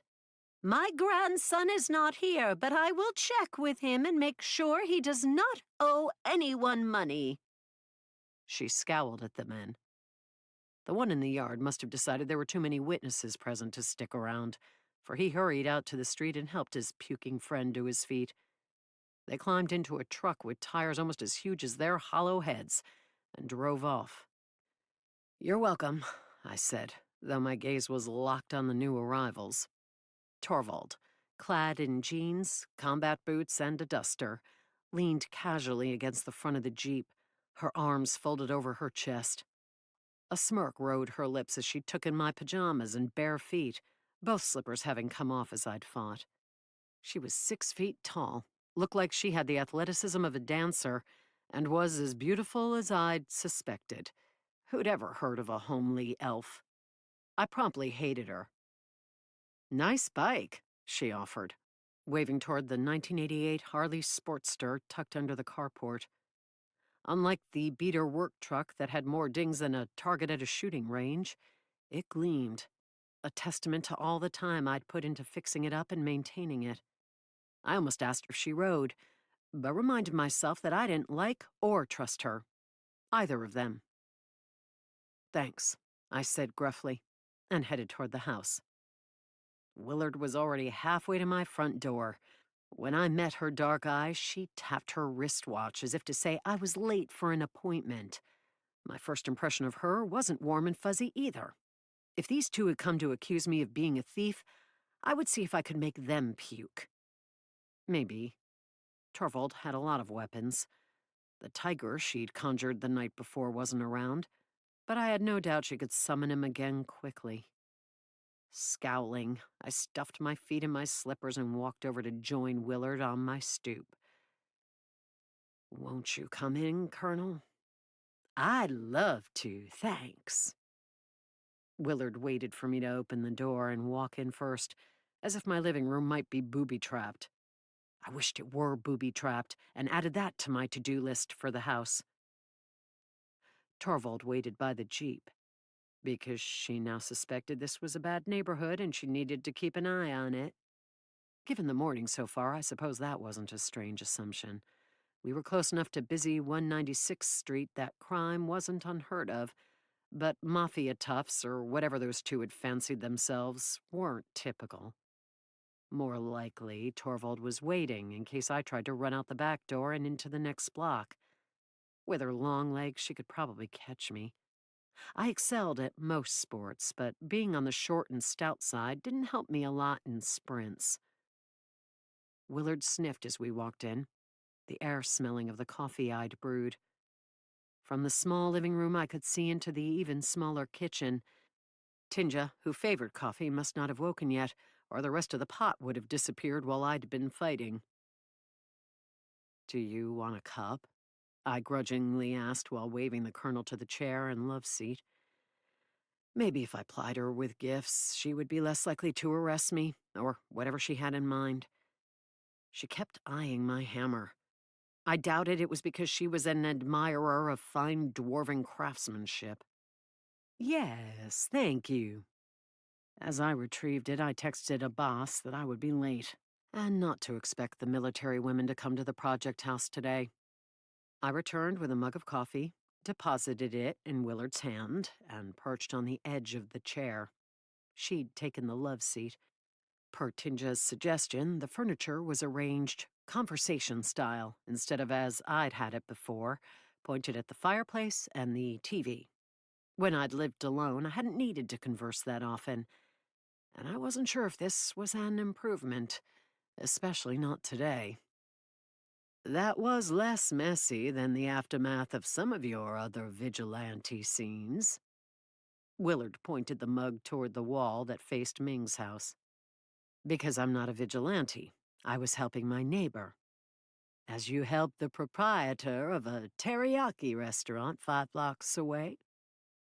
"Yes," I said firmly, though it horrified me that she knew about that. That incident had been more than 6 months earlier. How long had the military been keeping tabs on me? Dread curdled in my stomach. Maybe because of my incarcerated father, they'd been observing me my whole life. There was $5,000 in damage done during that fight, Willard said, with furniture hurled through the windows and the glass door of a soda refrigerator. I didn't break those things, the half-orc brutes did. Technically, I may have hit a couple of them and caused them to crash through the windows, but it was a small restaurant packed with tables and chairs. It had been hard to hit anyone without doing damage. I was keeping the restaurant from being robbed, that's all. If the police and other authorities were better about keeping crime down, the owners wouldn't have needed my help. Willard's eyelids drooped halfway. Maybe that hadn't been the best thing to say. From what I'd heard of her special intelligence office, she was in charge of keeping crimes committed by those with magical blood to a minimum, as well as gathering information on the community. Her phone buzzed, and she pulled it out, reading a text without turning her face from me. Maybe she also thought I would flee out the back. As if there was a point when they knew where I lived and had been keeping track of me for years. Creeps. Willard tapped a short response and lowered the phone. Where did you get the hammer? My mother. I managed to bite off the, not that it's any business of yours, that wanted to follow the words. It was hers. It wasn't stolen. And she was a dwarf. Obviously, I said, waving at myself, though to someone without magical blood, I supposed it wasn't obvious. There were plenty of short, stout humans who had to tweeze between their eyebrows and narrow their bikini line. Not that my pajamas were revealing enough that I had to worry about Willard discovering information on the latter. From the dwarven homeworld of Duncroft, ruled by King Corvick Ironhelm. I shrugged. As far as I know, I was only 4 when she died.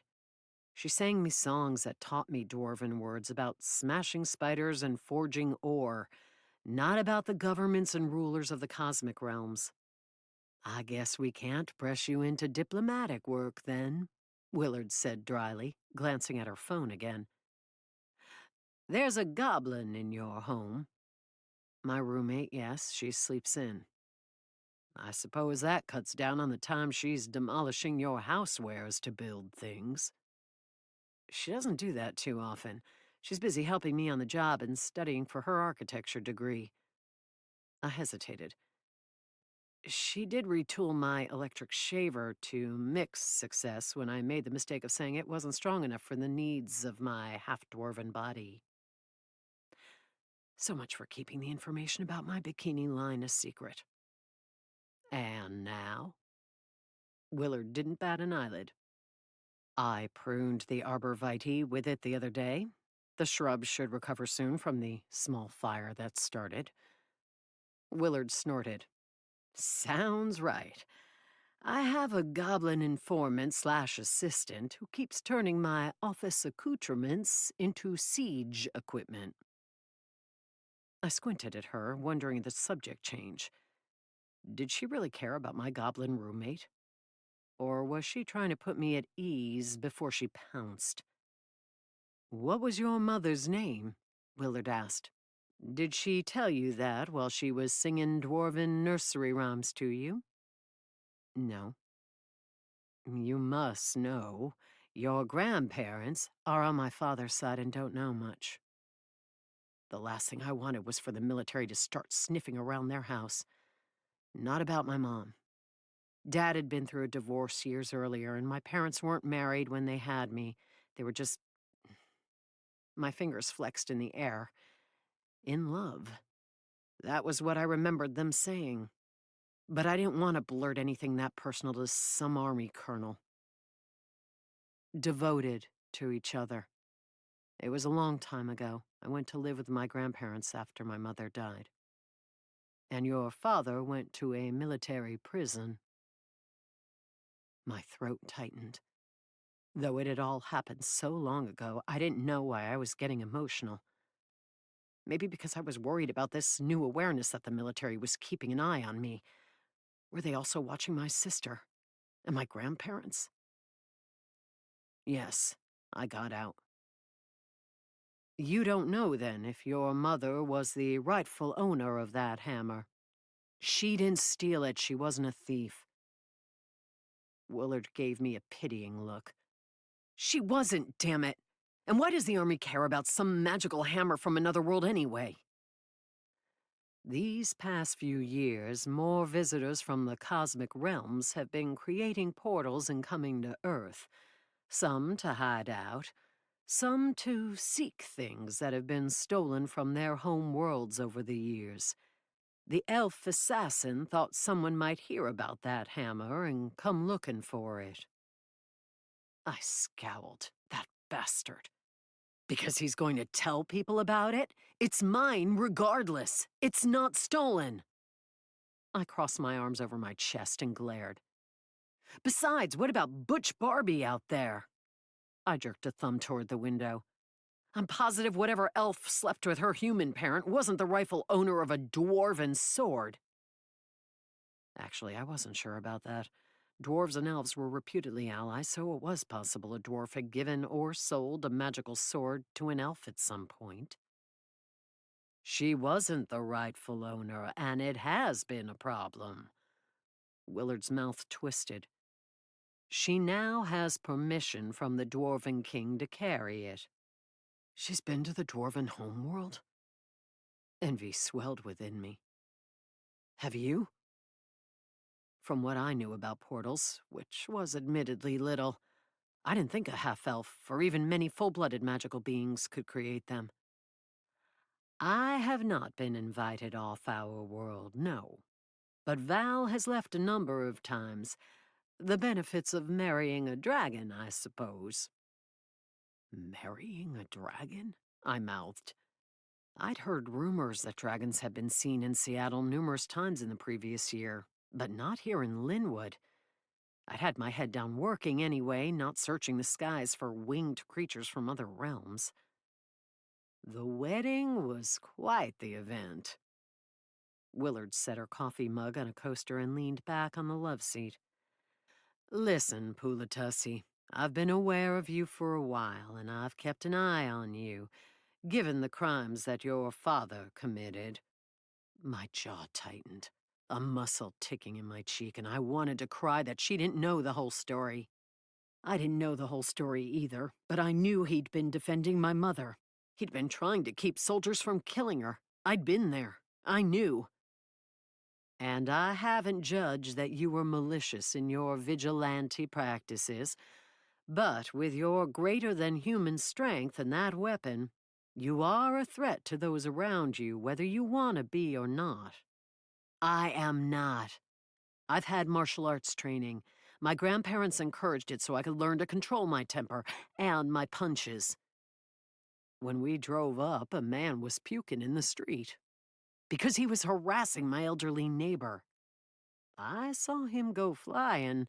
If he doesn't have broken ribs and organ damage, I'll be as shocked as a rabbit caught in an electric fence. I glowered mulishly at her. If his organs were still healthy and perky, he'd be right back here tomorrow, harassing Mrs. Ming. Nonetheless, we live in a civilized society, governed by laws that must be obeyed. There's enough surveillance footage out there of you throwing people through windows that a judge would have you arrested. And are you going to attempt to have me arrested, Colonel? She could try. Her phone buzzed again.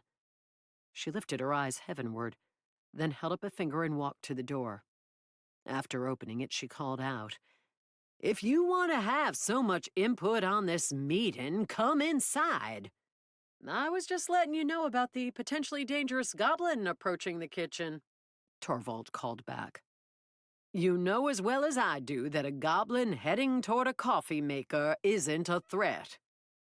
Willard shut the door and returned to the love seat. I appreciate my independent contractors, but they're much more of a handful than my regular soldiers. Guzzling noises came from the kitchen, where I did indeed sense Tinja. When she peeked curiously out, her white hair sticking up like a bird's nest, and a mustache of creamed coffee on her upper lip, I tried to shoo her back to her room. This meeting was looking to end with me in trouble, and I didn't want to get her involved. Some of them are effective, though, Willard continued, glancing at Tinja but not commenting on her, unless the "I thought so" expression that crossed her face counted as a comment. Very effective, I'll admit. Torvald gets the job done. Her eyes narrowed as she regarded me again. What was that look supposed to mean? That she valued her half-elf and hadn't appreciated me calling her Butch Barbie? I may regret this, Willard said, but I'd like to give you an alternative to the life in prison you're doubtless heading toward. How many surveillance cameras had I been caught on, damn it? And would a court really convict me when I'd been helping people? You know your way around that weapon, Willard said. I'd like to give you an opportunity to prove yourself worthy of working for my office as an independent contractor. My mouth dropped. Whatever I'd expected her to say, that hadn't been it. Work for the government? I blurted, not bothering to hide my distaste.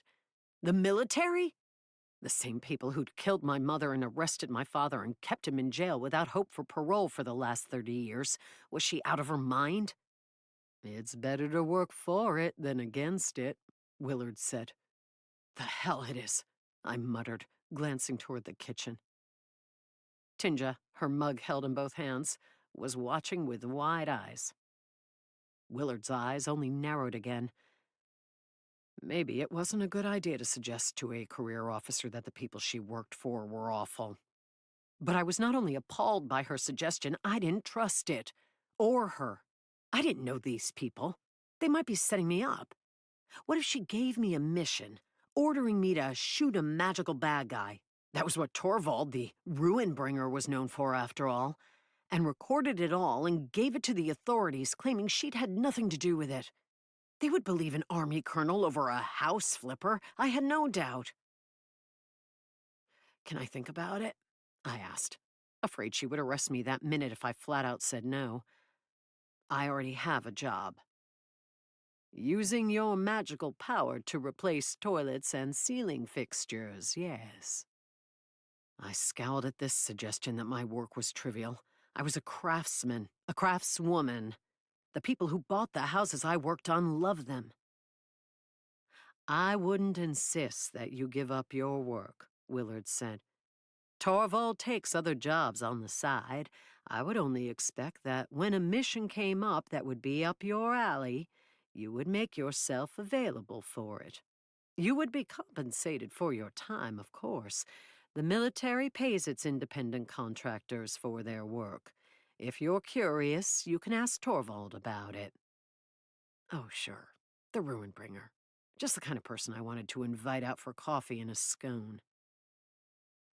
I'll think about it, I said. Of course. Willard rose and handed me an ordinary business card with Colonel Willard and a local number listed on it. Whatever her first name was, she didn't hand it out to strangers. Before leaving, she gave my hammer a long look, probably imagining all the trouble that might come looking for it. I hoped that wouldn't be the case. It had rested in my grandparents' umbrella rack by the door for 14 years, until I'd moved out and they'd agreed it ought to go with me. A few people had tried to steal it from me over the years, but it wasn't a magnet for trouble. Or it hadn't been before now. Chapter 7. After heaving a cabinet onto the growing pile in the back of Abbas's truck, I looked toward the bushes at the side of the property. I didn't sense anyone. I hadn't heard any howls all day, and nobody had leaped through the windows to get into the house. The handful of cars that had driven by had seemed local. One person with a poodle hanging out the window had given me a thumbs up, maybe glad the place was getting a facelift. The quiet should have put me at ease, but it felt like the calm before a storm. I wished it had occurred to me to ask Willard if she and Torvald had learned anything from the werewolves in the park the night before. But I would swallow my tongue before calling the colonel's office. I wasn't convinced they weren't setting me up for something. My truck do something to you? A boss asked as he came up with the kitchen sink in his arms. What? You're scowling at it like it bit you. He heaved the sink atop the pile. That's about all we can get in there. Time for a dump run. I'm scowling at the world in general. Your truck hasn't offended me terribly today. Good to know. Your dour attitude have to do with those army people? Among other things. Would you trust the military? Oh, hell no. Military, government, pharmaceutical companies, they're all out to screw us. He grinned at me. Which is why your family immigrated to the U.S. Well, what's the saying? When you're out of clean clothes, you gotta pick the least dirty shirt in the laundry pile. There was a no-troll tolerance policy back in Syria. I've heard that's true in a number of countries. Tinja, who was off picking paint colors at whatever home improvement store didn't mind short green customers, had told me goblins had also been eradicated or driven out of some nations.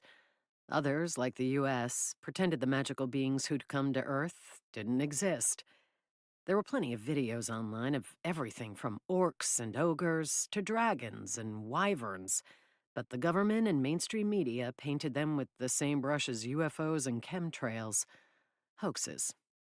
I have wondered why that is.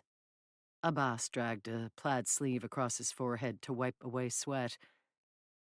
90% of trolls and other species don't cause any problems and just want to live in a world that isn't under the thumb of the tyrannical Dragon Council and their horrible justice court. But some do make trouble. Why do other countries tolerate that? I guess I always assumed the full-bloods, thanks to their magic, were pretty good at hiding out. Huh. Abbas pulled out his keys. You want me to come back after the dump run? No. People should be returning home from work, so I'm going to call it a day and talk to the neighbors. I'm still trying to figure out who killed the renter, and what his name was, for that matter. Earlier, I'd called the previous owner of the property, using the number Zadie had dug up, thinking to ask a few casual questions, but nobody had picked up. It hadn't even gone to voicemail. The family lived out of state, so I couldn't easily pop by in person. The neighbors would have to do. Maybe it's better not to know. That morning, Abbas had scrubbed away the chalk outline. If more werewolves are going to break in, I'd like to know why. Didn't you say once that it was better to be ignorant of a house's history? So you aren't morally obligated to list possible turnoffs when you sell it? I was referring to meth labs and lead-based paint, not murders. He rolled his broad shoulders, slapped me on the back, then got in the truck. See you Thursday, he called out the window. Tomorrow is Wednesday. Holiday. His grin flashed in the driver's side mirror as he rolled away. Why don't you pick up a few more religions while you're away? I called. It's taxing to work more than 3 days a week. He waved out the window, but didn't otherwise reply. Since he'd hauled out more debris and done more dump runs than 3 normal humans would have managed during the day, I couldn't complain that much. And as I caught a dog walker peering oddly at me as she hurried past in the street, I decided yelling at coworkers might not be professional. If the woman lived in the neighborhood, maybe I should ask her a few questions. Ma'am, I called, approaching slowly since the dog was eyeing me warily. My fault, of course, for presuming to stand in the neighborhood he considered his territory. Do you live in the area? Do you have a second? She gave me an equally wary look. Maybe it would have been wiser to start with a neighbor who didn't already think I was weird. I need to get back to make Rufus's dinner, she said. Rufus rucked up his hackles and flattened his ears. I stopped several feet away. I was wondering if you'd known the man who rented this house previously. He left a lot of stuff behind, and I'm trying to find his next of kin so they can come get it. Not exactly true, but if I did learn that information, I would happily hand over the contents of the closets. Next of kin? she mouthed. He died? Yes. If she hadn't heard about that, she might not be a close neighbor. Going by the number of bullet holes in the wall, a gun had been fired numerous times. It was hard to believe the neighbors wouldn't have heard the shots, and someone had to have seen the ambulance and police cars that had presumably come.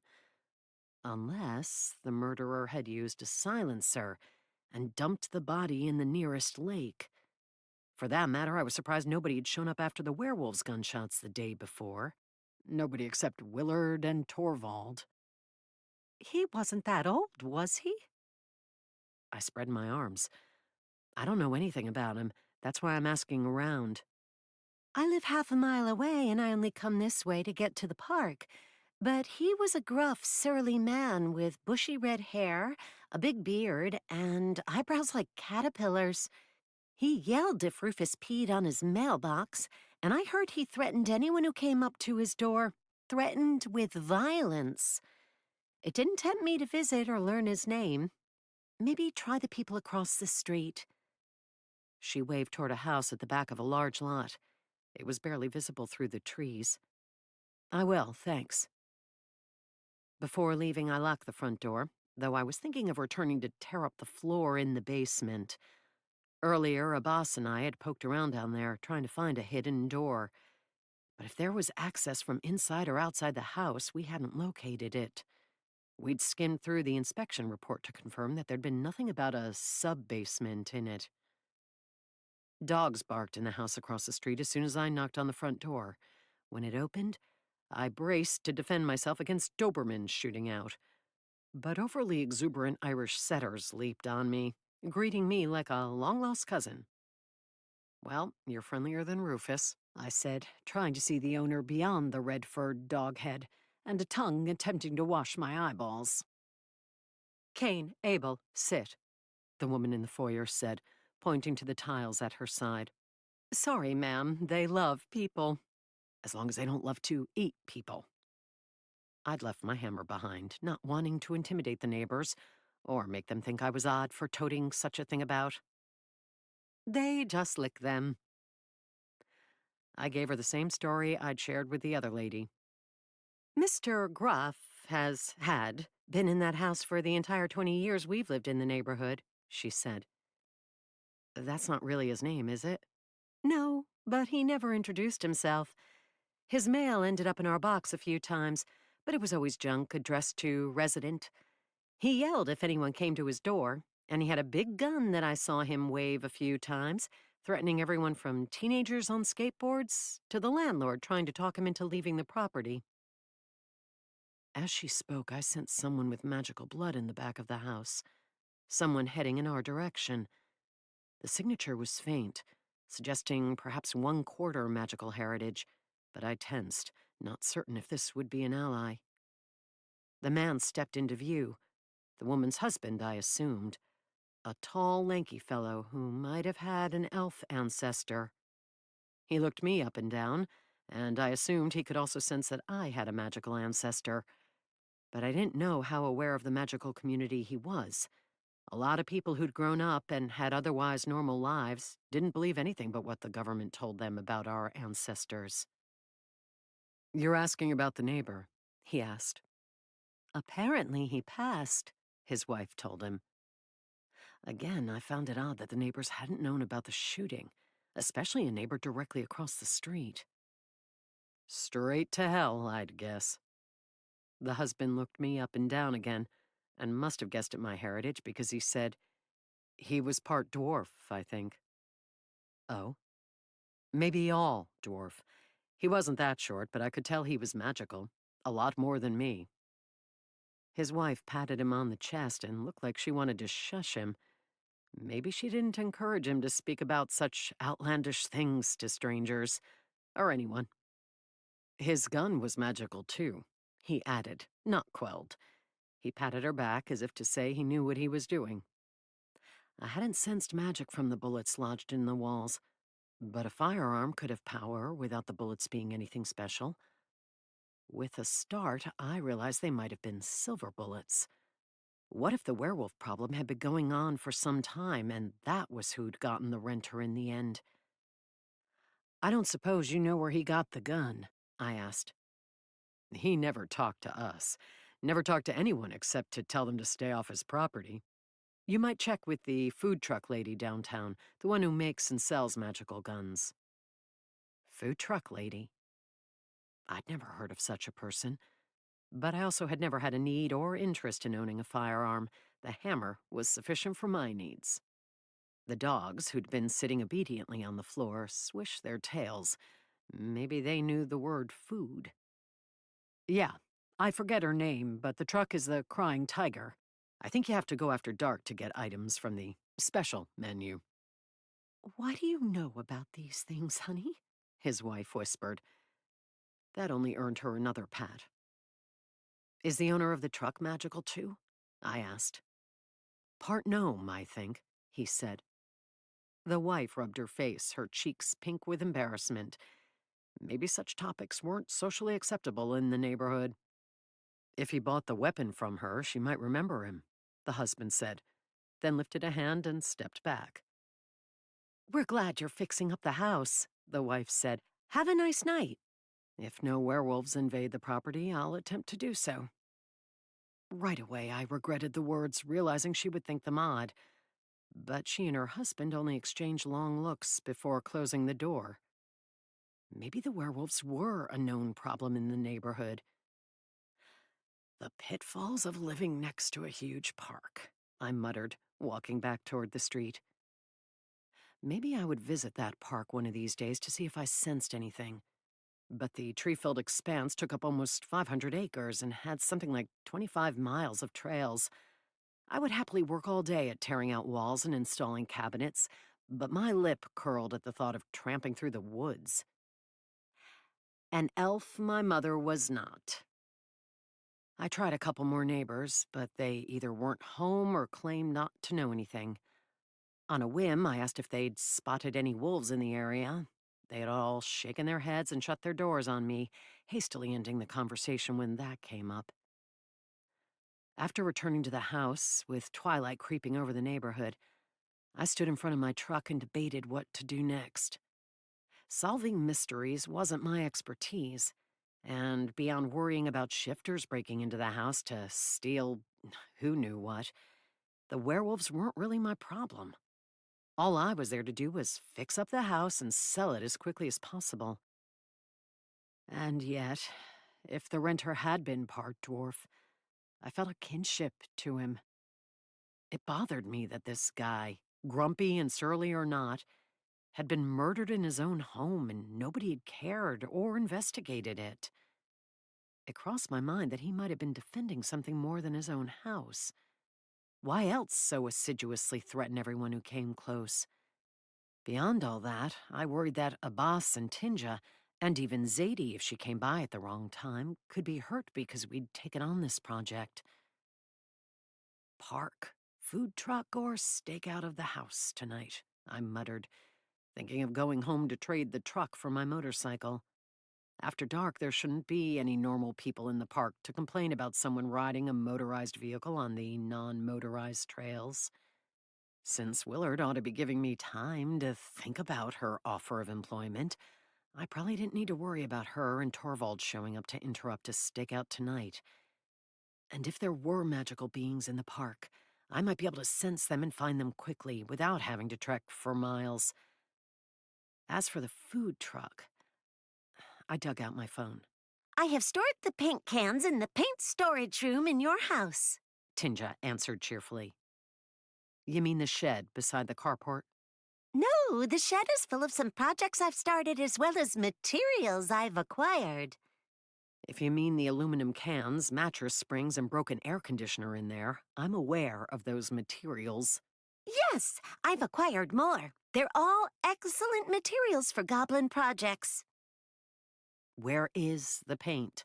And why didn't you bring it here? The home improvement store would not deliver it to that address, Tinja said, not answering the first question. Why did I have a feeling paint cans were piled in my living room or bedroom? Why not? They said it was blacklisted and would not say more. All right. Can you do me a favor? Have you heard of a food truck called the Crying Tiger? Of course. A quarter gnome woman owns it and is always happy to feed goblins, providing we can pay, of course. I think most restaurant owners are happy to feed people who pay. Not everyone is happy to feed goblins. We are a unique clientele. That probably was true. Do you know anything about another line of business the owner is in, such as making magical weapons? I have heard that, yes, though I believe she may have closed that side of her business recently. She is a partial owner of the Coffee Dragon in Fremont. That may keep her busy. Is that the same coffee shop that the Ruinbringer is a partial owner in? It is. Many goblins and other members of the magical community gather there. Given that Tinja said she was something of an outcast among her people, because she'd moved to the city and wanted to learn to build in the human way, she always knew a lot about the goings-on of goblins and other magical beings. I need to know if she remembers selling a magical gun to someone who might have been half-dwarf, or all-dwarf, and lived here, our mysterious renter. Can you find her and ask? Tinja didn't have a car or even a bicycle, but she had a knack for finding ways around town when she wished. As far as I knew, she didn't take the bus. I can check, she said. Do you know when he would have made the purchase? No, I know very little. That is distressing since you are my mentor. I know very little about the renter. My wisdom knows no bounds in other areas, such as the proper storage of paint cans. I will check. A howl came from the direction of the part of the park nearest this neighborhood. Thanks, Tinja. Let me know what you find. I'm going to cruise through the park and then stake out the house tonight. Or at least stay late to work on projects inside and see if anyone interesting comes by. Like a pack of werewolves? They are furry and mean, not interesting. I'm not sure that's true of all of them, but I'm inclined to agree when it comes to this pack. You will not be able to camouflage yourself if I'm not there with my charm, Tinja said. Will your presence not deter them from intruding? They're probably arrogant enough to think they can handle me, even if they sense me. What if they can handle you? A couple of werewolves won't be a problem. There could be a couple dozen in that pack. If they kill me, then you and a boss get to keep all the profits from the house flip. That is not very reassuring, Matty. I agree. I'll try to live. Chapter 8. Old Harleys weren't known for being quiet, but I made as little noise as possible as I eased past the no motorized vehicle signs and onto the trails of the park. Maybe Willard was right and I was a vigilante. But I was a logical vigilante. If this park was overrun by werewolves at night, I would be a fool to be caught on foot in here. As I'd told Tinja, I was confident I could handle a couple of shifters. The entire pack could be problematic. I touched my hammer to make sure it still jutted from the saddlebag.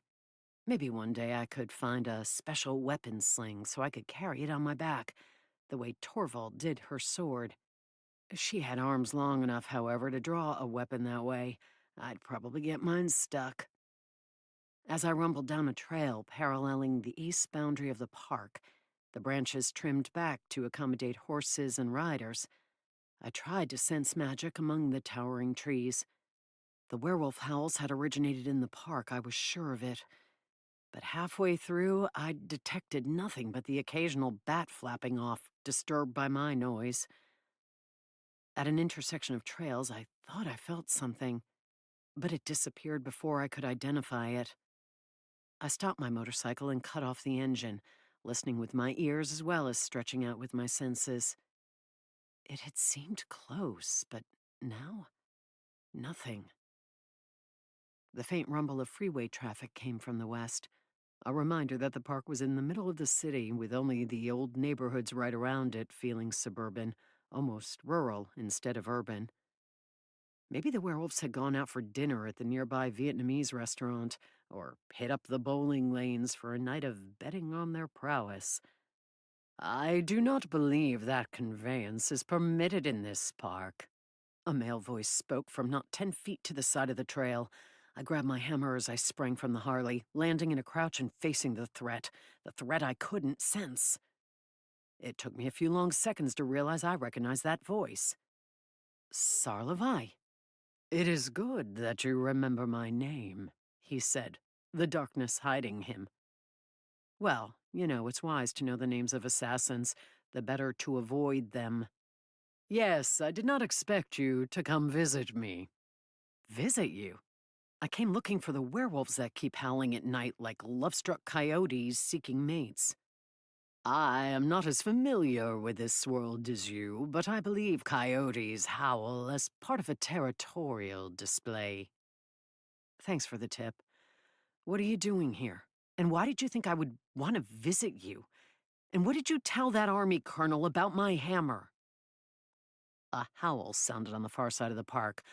Ah, the werewolves weren't bowling after all.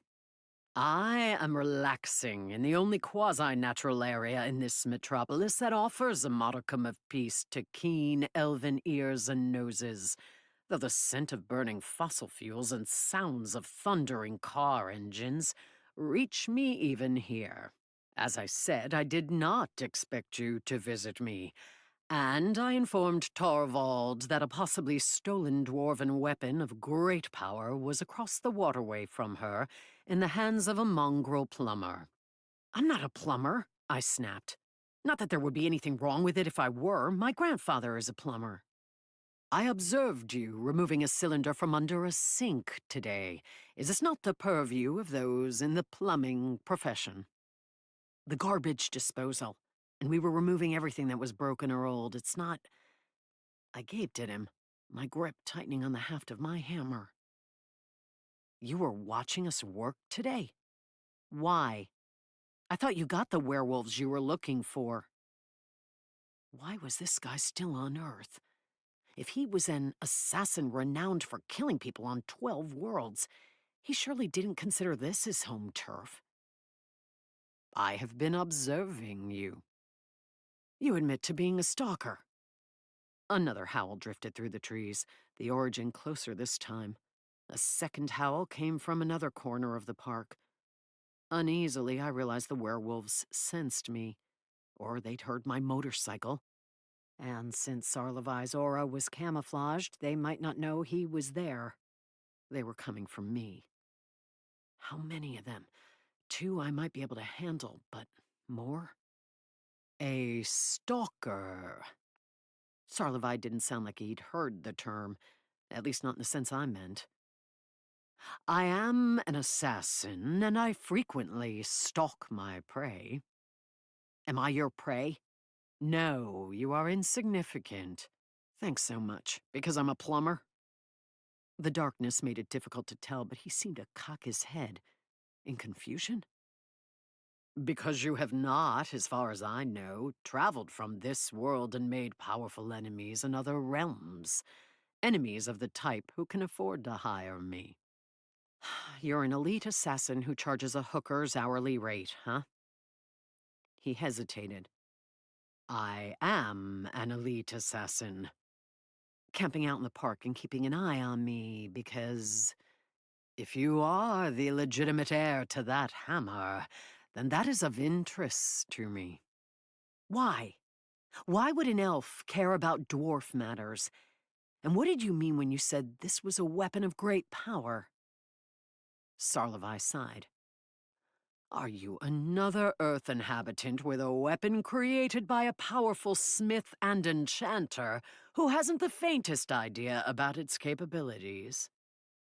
I growled, grip tightening so much that my knuckles ached. It hits things real good without leaving a scratch. That's all I need to know. Any dwarf-made weapon has that attribute. He sounded exasperated. This world is such an overrun den of ignorance and willful stupidity that I can't fathom that Lord Zavarin Noquital spends time here. Torvald must be extremely skilled at coitus. Oh, yuck. I don't want to hear about that. I halted, sensing 2 werewolves approaching from a side trail. I moved to stand in front of my motorcycle, putting it at my back and being careful not to let Sarlavai be at my back. While I doubted he was aligned with the werewolves, not after killing 2 of their buddies, He wasn't aligned with me either. Not if he'd been peering through my window all day and thought I was lying about my claim to the hammer. He wouldn't likely help me, and he might impede me. Relieved that I only sensed two werewolves, I waited in a crouch until they glided out of the trees, huge, furry gray creatures with yellow eyes that gleamed in the night. They padded shoulder to shoulder toward me. I expected them to shift into human form and braced myself for nudity, but they merely sat on their haunches. One gazed past me and the motorcycle to where Sarlevi was, or had been. I couldn't sense or see him anymore. "This territory belongs to the pack of the Night Warriors," one of the wolves spoke into my mind. "Those who intrude upon it have no respect for us, and must expect to be slain." Really? Like all the dog walkers and horseback riders who use this park during the day? His yellow eyes closed to slits. "Those who intrude upon it after dark and bring noisy road vehicles into it have no respect for us and must expect to be slain." Let me offer a counterproposal. You tell me why your people are fishing for artifacts at the house I just bought, and I won't thump you both on the head with my hammer. The wolf's ears didn't flicker, so it was probably only my imagination that Sarlevi sighed again at this suggestion that I only knew how to hit things with the precious magical weapon. "We are not cowed by half-blood mongrels. If you want to deal with soft werewolves who kowtow to human whims, go to Wolf Winery. The weakling bootlicking pack that owns the establishment and serves humans will surely accommodate you." "What do you want at the house?" Deciding threats might not work on these guys, I tried another tack. "Like I said, I'm the new owner. Maybe I can help you find it. I doubt I want whatever it is, and having people break in while I'm trying to renovate is a problem." "You seek to trick us. You know what lies beneath and you want to keep us from it, just as the previous guardian did. We smell your dwarfness on you and know you are the newest guard dog to snarl from the stoop." No kidding. And what were these dwarven guard dogs seeking to protect again? The wolves growled, lowering as they prepared to spring. "Once you're gone, there will be nobody to keep us from finding it." "Did you kill the last guy?" Instead of answering, they sprang at me. Something buzzed past my ear as I leaped to the side, tucking myself between two stout trees so that only one wolf at a time would be able to attack. But a knife lodged in the eye of the one who'd been speaking, and he dropped to the ground, clawing at his face. The other wolf must not have noticed, for he landed and lunged toward me without pausing. He was fast, and I jabbed with the hammer instead of raising it for a swing. I didn't want to risk leaving my torso open. The weapon would have struck between his eyes, but he dropped low to avoid it. He snapped toward my shins. Not wanting to back up and trip on the undergrowth, I held my ground, jerking the hammer down at the same time as I kicked at his jaw. Fortunately, I wore my leather riding boots instead of shoes that would have been more vulnerable to fangs. My foot collided with his snout. He bit at it, but the hammer came down next. It thudded onto the back of his spine. Yelping, he backed onto the trail again. It had been a hard blow, but he shook it off and crouched to spring again. A shadow moved to his side, a sword blurring out of the darkness. Sarlevi. Before the werewolf could dodge, the assassin brought his blade down with amazing swiftness. With a crunch and moist thud, it cleaved the wolf's skull down the middle. Stomach roiling, I looked away. Never had I considered myself squeamish, but Sarlevi had a thing for annihilating heads. "I didn't need any help," I said as he pulled his blade out and cleaned it. He'd already plucked his knife out of the other werewolf's eye. He'd only taken one of his twin long swords from its scabbard. Maybe such meager foes didn't require the effort of pulling out two. Once he sheathed his weapon, Sarlevi faced me, not caring that a body lay 2 inches from his boots, brain matter and blood oozing from the destroyed skull. Maybe elves didn't worry about bloodstains since they could magic things clean. Is it not customary on this world to thank someone for assisting against a foe? He asked. Or did you seek the honor of defeating that one in single-handed combat? If that is the case, I apologize. I did not hear you challenge him and assumed these shifters were merely pests. They were, but I like to fight my own battles against enemies. I'm not even sure yet that you're not one. Besides, I wanted to question them. I'm trying to solve a mystery here. Did you think the post-battle questioning would be more effective than the pre-battle questioning? Sarlovai must have been able to hear the telepathic half of the conversation. Yeah, because my boot would have been on his head in the post-battle version. I see. As I said, you are too ill-traveled and insignificant to have garnered the attention of those capable of hiring me. And I have no need for a dwarven hammer, so I am not an enemy, nor a threat to you. Despite peeping in my window all day. Correct. You're just fascinated with me because of my half-dwarven beauty and allure. He gazed blandly at me. It wasn't an outright scoff, but somehow conveyed that.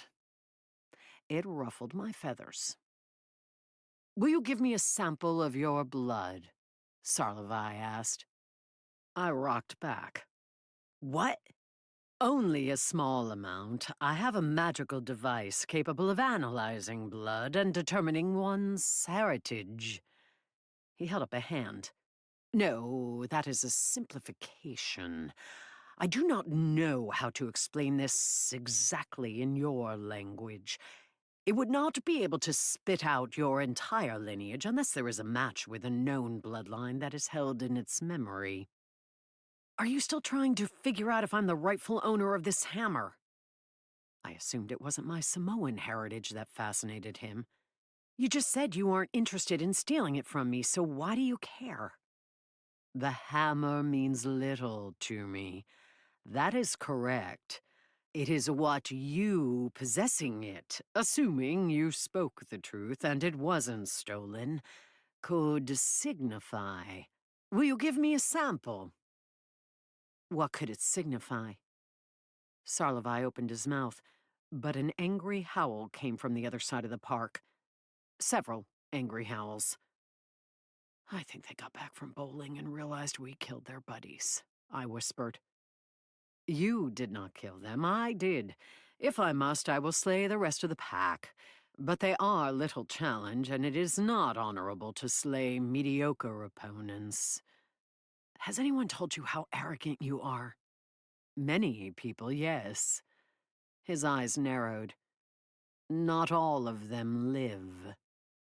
Because you can't take honest feedback? Or because you were in the middle of challenging them to honorable battle when they spat the words?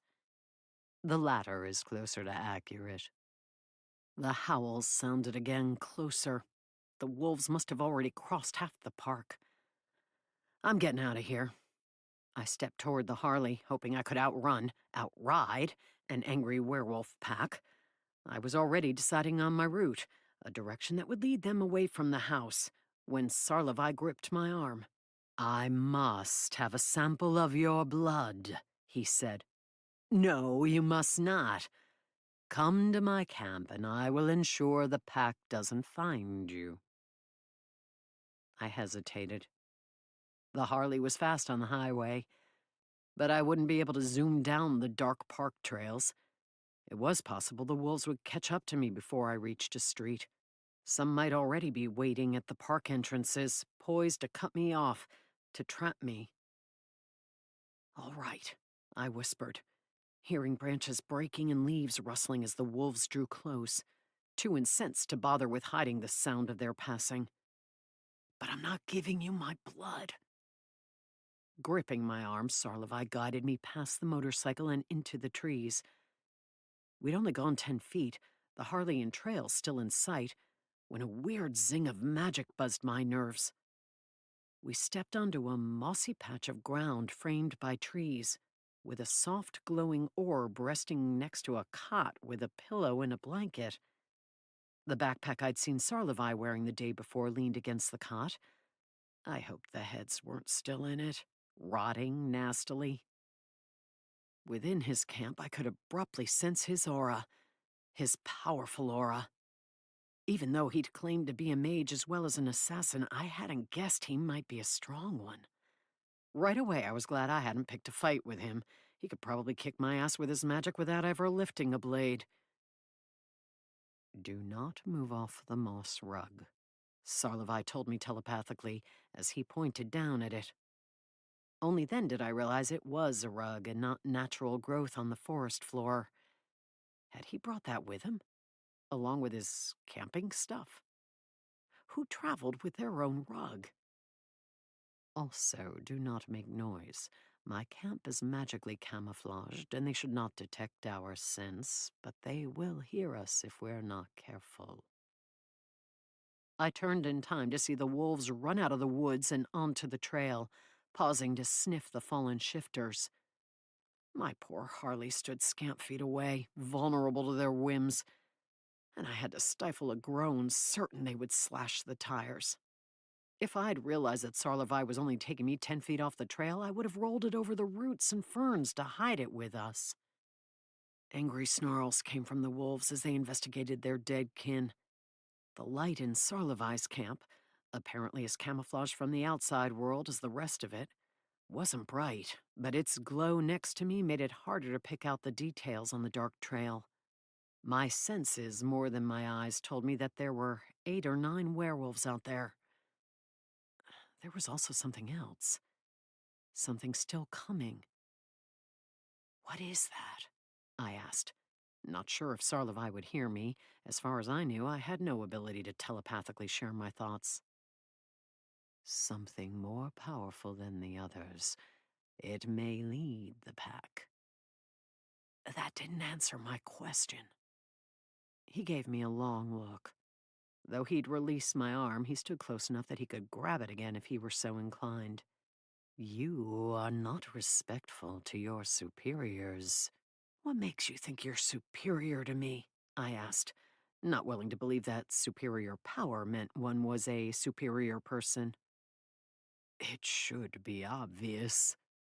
What, on your world, assassins are better than plumbers? Which I'm not, by the way. I'm an entrepreneur. Instead of answering, Sarlevi turned his attention back to the trail.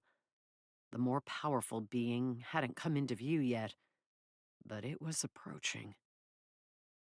It is a Brai Sarusi. They are very powerful. It may see through my camouflage.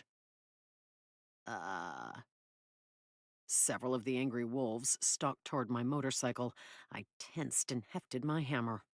Only Sarlevi's warning that something more powerful was coming kept me from charging out to defend my baby. One of the wolves lifted his leg to pee on the Harley. I clenched my jaw. Another wolf came over and did the same. 2 more shoved their shoulders against it, and the motorcycle tipped, falling against a tree with a thud. Sarlevi gripped my shoulder, pressing firmly down and pointing at the moss rug. Yeah, I'm not going anywhere. Though I did hope the werewolves came one by one to the house so I could punish them for their actions. I wasn't the one who'd killed their buddies. I glanced at Sarlevi, wondering if it was horrible to fantasize about werewolves pissing on his cot. The wolves left the motorcycle to sit and face the approaching being. Heavy footfalls sounded before it came into view. It didn't sound like a wolf. To my senses, it radiated the same kind of power as Sarlevi. Maybe more. Whatever it was definitely a full-blooded magical being. Something from another realm that had come and set itself up as the pack leader. Finally, the shaggy creature came into view. The huge, shaggy creature. It moved like a gorilla, walking on 2 muscled rear legs, but touching the ground occasionally with its forelimbs. It had the fanged snout of a wolf, the barrel chest of a Sasquatch, and the glowing yellow eyes of something out of my nightmares.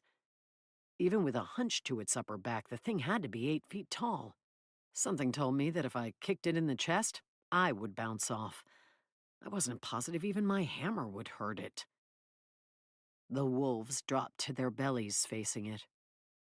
"You have not brought me the artifact," it rumbled, projecting its thoughts to everyone. "Nor a sacrifice to ease my hunger and increase my power in this world." The creature looked toward the motorcycle and its nostrils twitched. It had better not be thinking about eating it. "An elf was here, and a mongrel dwarf.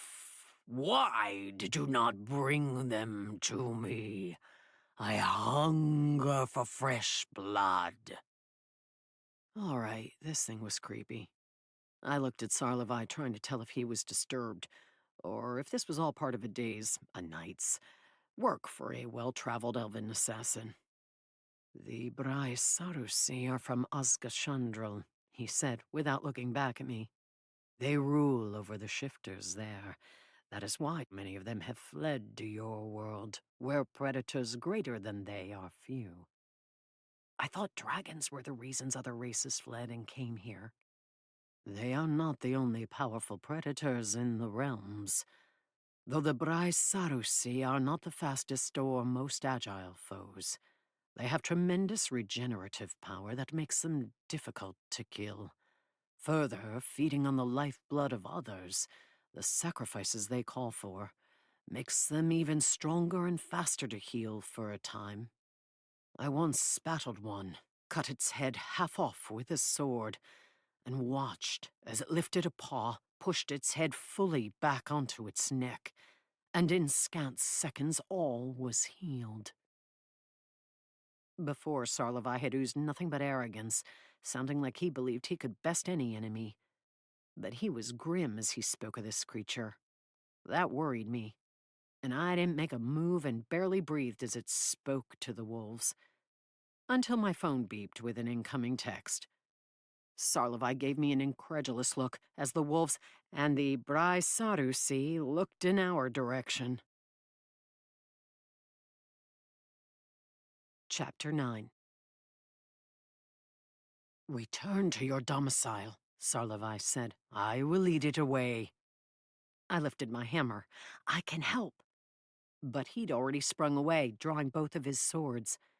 The wolves started to charge at him, but he was so fast that he reached the trail first, vaulting over the half-tipped Harley and toward the Brai Sarusi's head. Two wolf snouts snapped at him. He slashed them even as he soared toward the more dangerous foe. Abandoning his camp, I rushed out with my hammer raised. He might not want my help, but I refused to cower and hide while someone risked his life for me. His blades coming in from multiple angles, Sarlevai sliced at the head of the hulking creature, his momentum still carrying him through the air. He twisted impossibly to avoid its jaws, and the powerful forearms it raised to slash at him with long claws. When gravity finally caught up with him, he somersaulted and came down behind the Brai Sarusi. Roaring, it spun and lunged for him, as did most of the wolves. Sarlevai ran backward down the trail, taunting them in the elven language. Two wolves remained by the Harley and turned as I crashed out of the ferns, my footfalls not as light as those of an elf. Afraid, but angry at them and the whole situation, I smashed my hammer into the chest of the closest shifter, hardly caring if it turned out to be a fatal blow. The werewolf snapped at the weapon, but its teeth could do nothing against dwarven metal. It flew off the trail and into the trees. Before I could attack with the hammer again, the second wolf lunged in from my left. I pounded a sidekick into its chest to halt it. That wasn't as tremendous a blow as the hammer could deliver, and it held its ground and whipped its head downward. Jaws snapping, its fangs pierced my jeans and my flesh before I fully retracted the kick. The sharp pain made me yell, and I swung the hammer again, smashing the wolf in the side of the head. It crumpled beside the trail. Howls and snarls drifted back from the side trail, the rest of the werewolves and Brai Sarusi chasing Sarlevai. Though I hated leaving him to deal with that by himself, I didn't know if I could catch up. Not on foot. I eyed the Harley and moved to the tree it leaned against. Had it fallen to the ground, its 500-pound frame would have been too much for even a half-dwarf to lift. But with a great snarl of effort, I shoved it upright and straddled it. Firing the Harley to life, I turned and took off in the same direction Sarlevai had gone. The wheels rolled over the arm of the first werewolf he'd killed, and I grimaced. The early morning park-goers would be in for a grisly walk. Though it was foolish to ride full speed on a forest trail in the dark, I pressed the Harley faster than I should have, afraid Sarlevai would lose against so many enemies.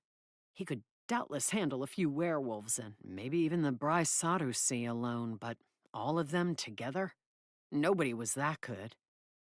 Even though I hadn't decided if he was an enemy or not, he had helped me. I owed it to him to return the favor. Ahead, a wolf with a limp came into view. Sarlevai must have struck it, for it had fallen behind. When it glanced back, I urged the motorcycle faster and rose up on the floorboards like a horseback rider in stirrups. It turned to face me, fangs leering as it crouched, prepared to spring. I flashed the headlight before raising my hammer, and the wolf blinked, startled. That gave me the second of distraction I needed to get close and knock him off the trail. As he tumbled into the trees, a new injury to add to the limp, I rode past. The trail curved, then intersected with another, and I had to slow down. The roar of the Harley made it hard to hear which way the battle had gone, so I turned it off to listen. But the park had fallen silent, as if elf, wolves, and monstrous creature had disappeared into another dimension. Maybe they had. All I could hear was the rumble of cars on the freeway, the noise louder on this side of the park. Damn, I whispered, wishing I'd been more help. The wolves I'd dropped hadn't even been a threat to Sarlevai. But maybe I could question one of them. More than ever, I wanted to know what the hell was going on. Turning the Harley on the narrow trail was awkward, but I managed while branches scraped at my back and head, then rode back the way I'd come. At the bend where I'd attacked the wolf, I slowed, expecting to find him recovering from the blow. Not that much time had passed, but I didn't see him or sense him. When I returned to the spot where Sarlevai had been camped, the two wolves I'd hit there were also gone. So were the bodies from the original fight. That made me uneasy, especially since I didn't sense anyone magical nearby. Reluctantly, I drove toward the park exit, intending to go back to the house. After all, Sarlevai the Peeping Tom knew how to find me there. As I neared the start of the trail at the edge of the park, my instincts twanged a warning and I slowed down. I still didn't sense anyone magical, but something told me to make another awkward turn and find a different exit. As I rode deeper into the park again, I glanced back and glimpsed a man peering after me, shining a flashlight into the woods. Whoever he was, if he had a flashlight, he probably wasn't a werewolf. The police, more likely, ready to give a ticket to the miscreant driving a motorcycle through the park at night. Worried the other exits would be guarded as well, I rode down a trail that passed close to the road and veered off into the ferns. A log almost ended my detour, but I found a way around it, silently apologizing to the old Harley for trying to make it an off-road vehicle. No wonder Torvald had a Jeep.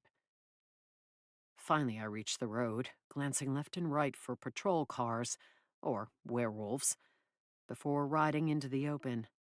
It had gotten late and the street was empty. I was tempted to go home instead of to the project house, but Sarlevai would show up there when he came looking for me. And he might be injured. Hell, I was injured, my shin and calf throbbing where those wolf fangs had gotten me. If not for Sarlevai, my house, with the first aid kit under the bathroom sink, would have been the better choice. I'll just swing by to check.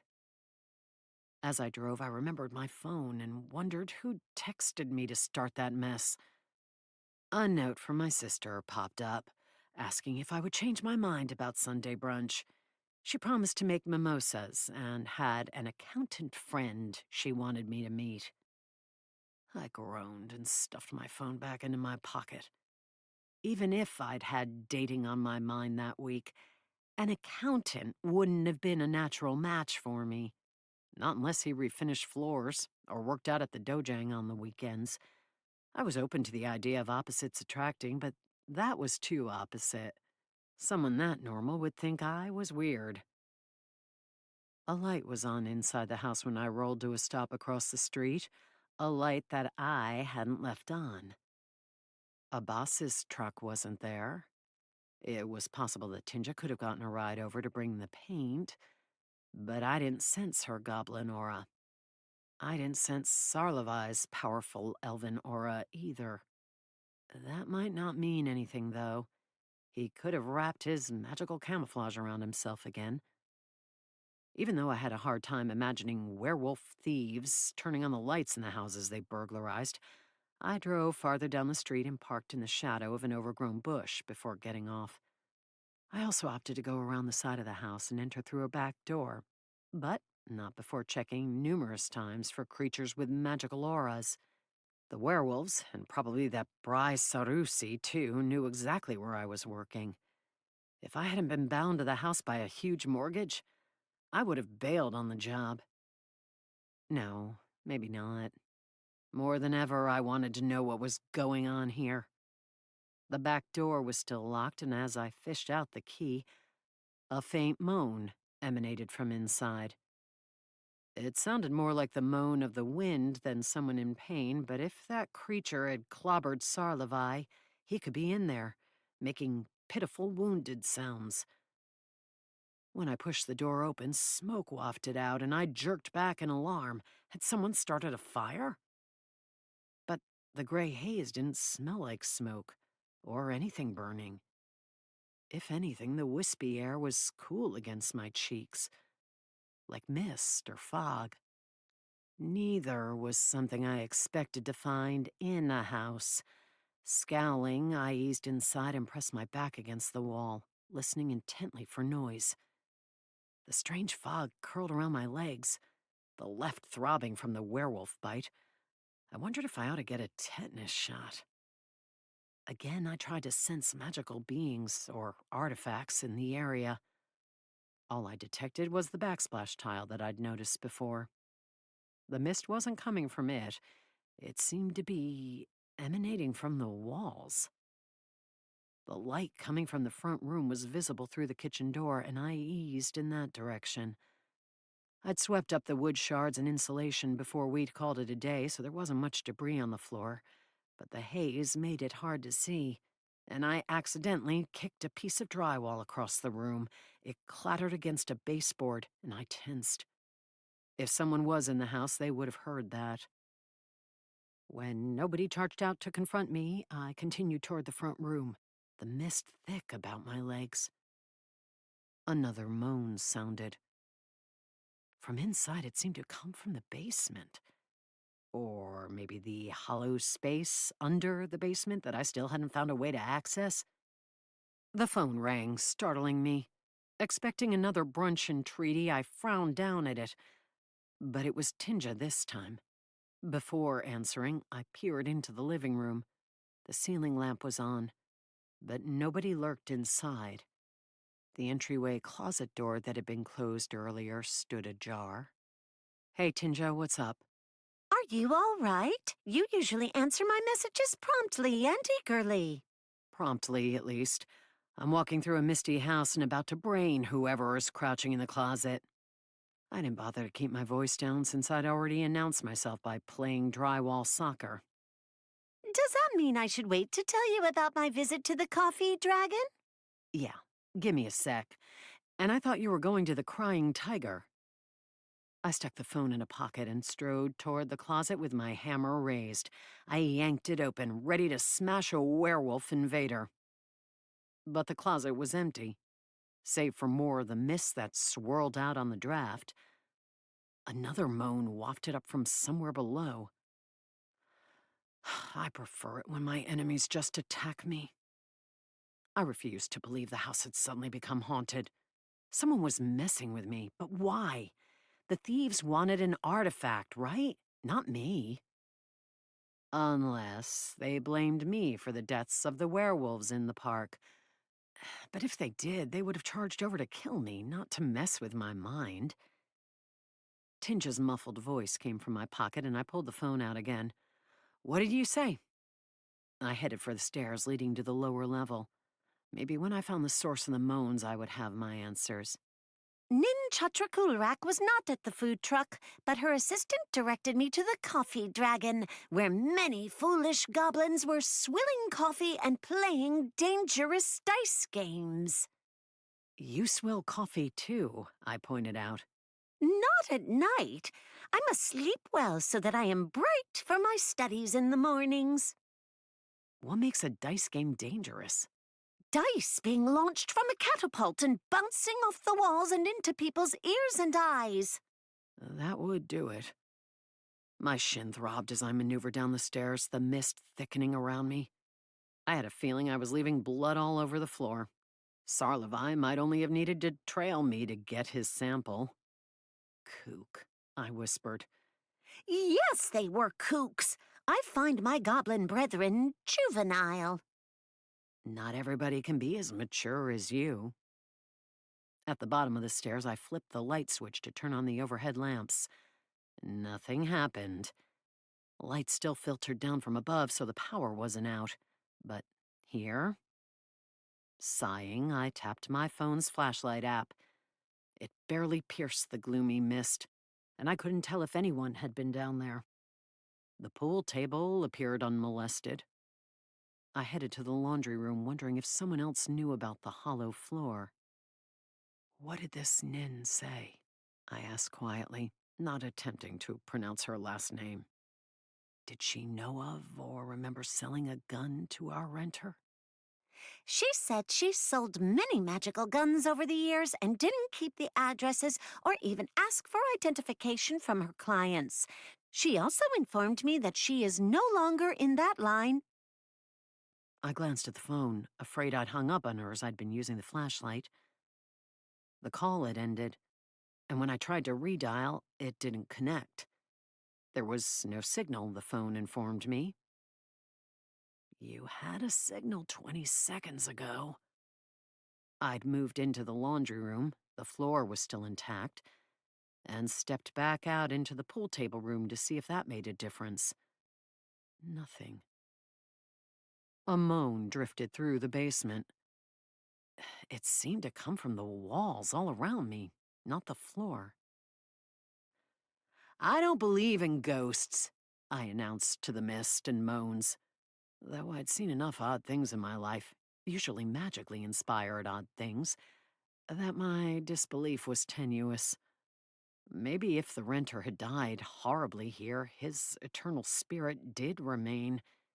He'd guarded the house in life, why not in death? A soft thud came from upstairs. The door shutting. Something clattered to the floor in the kitchen. That was no ghost. I wasn't alone. Chapter 10.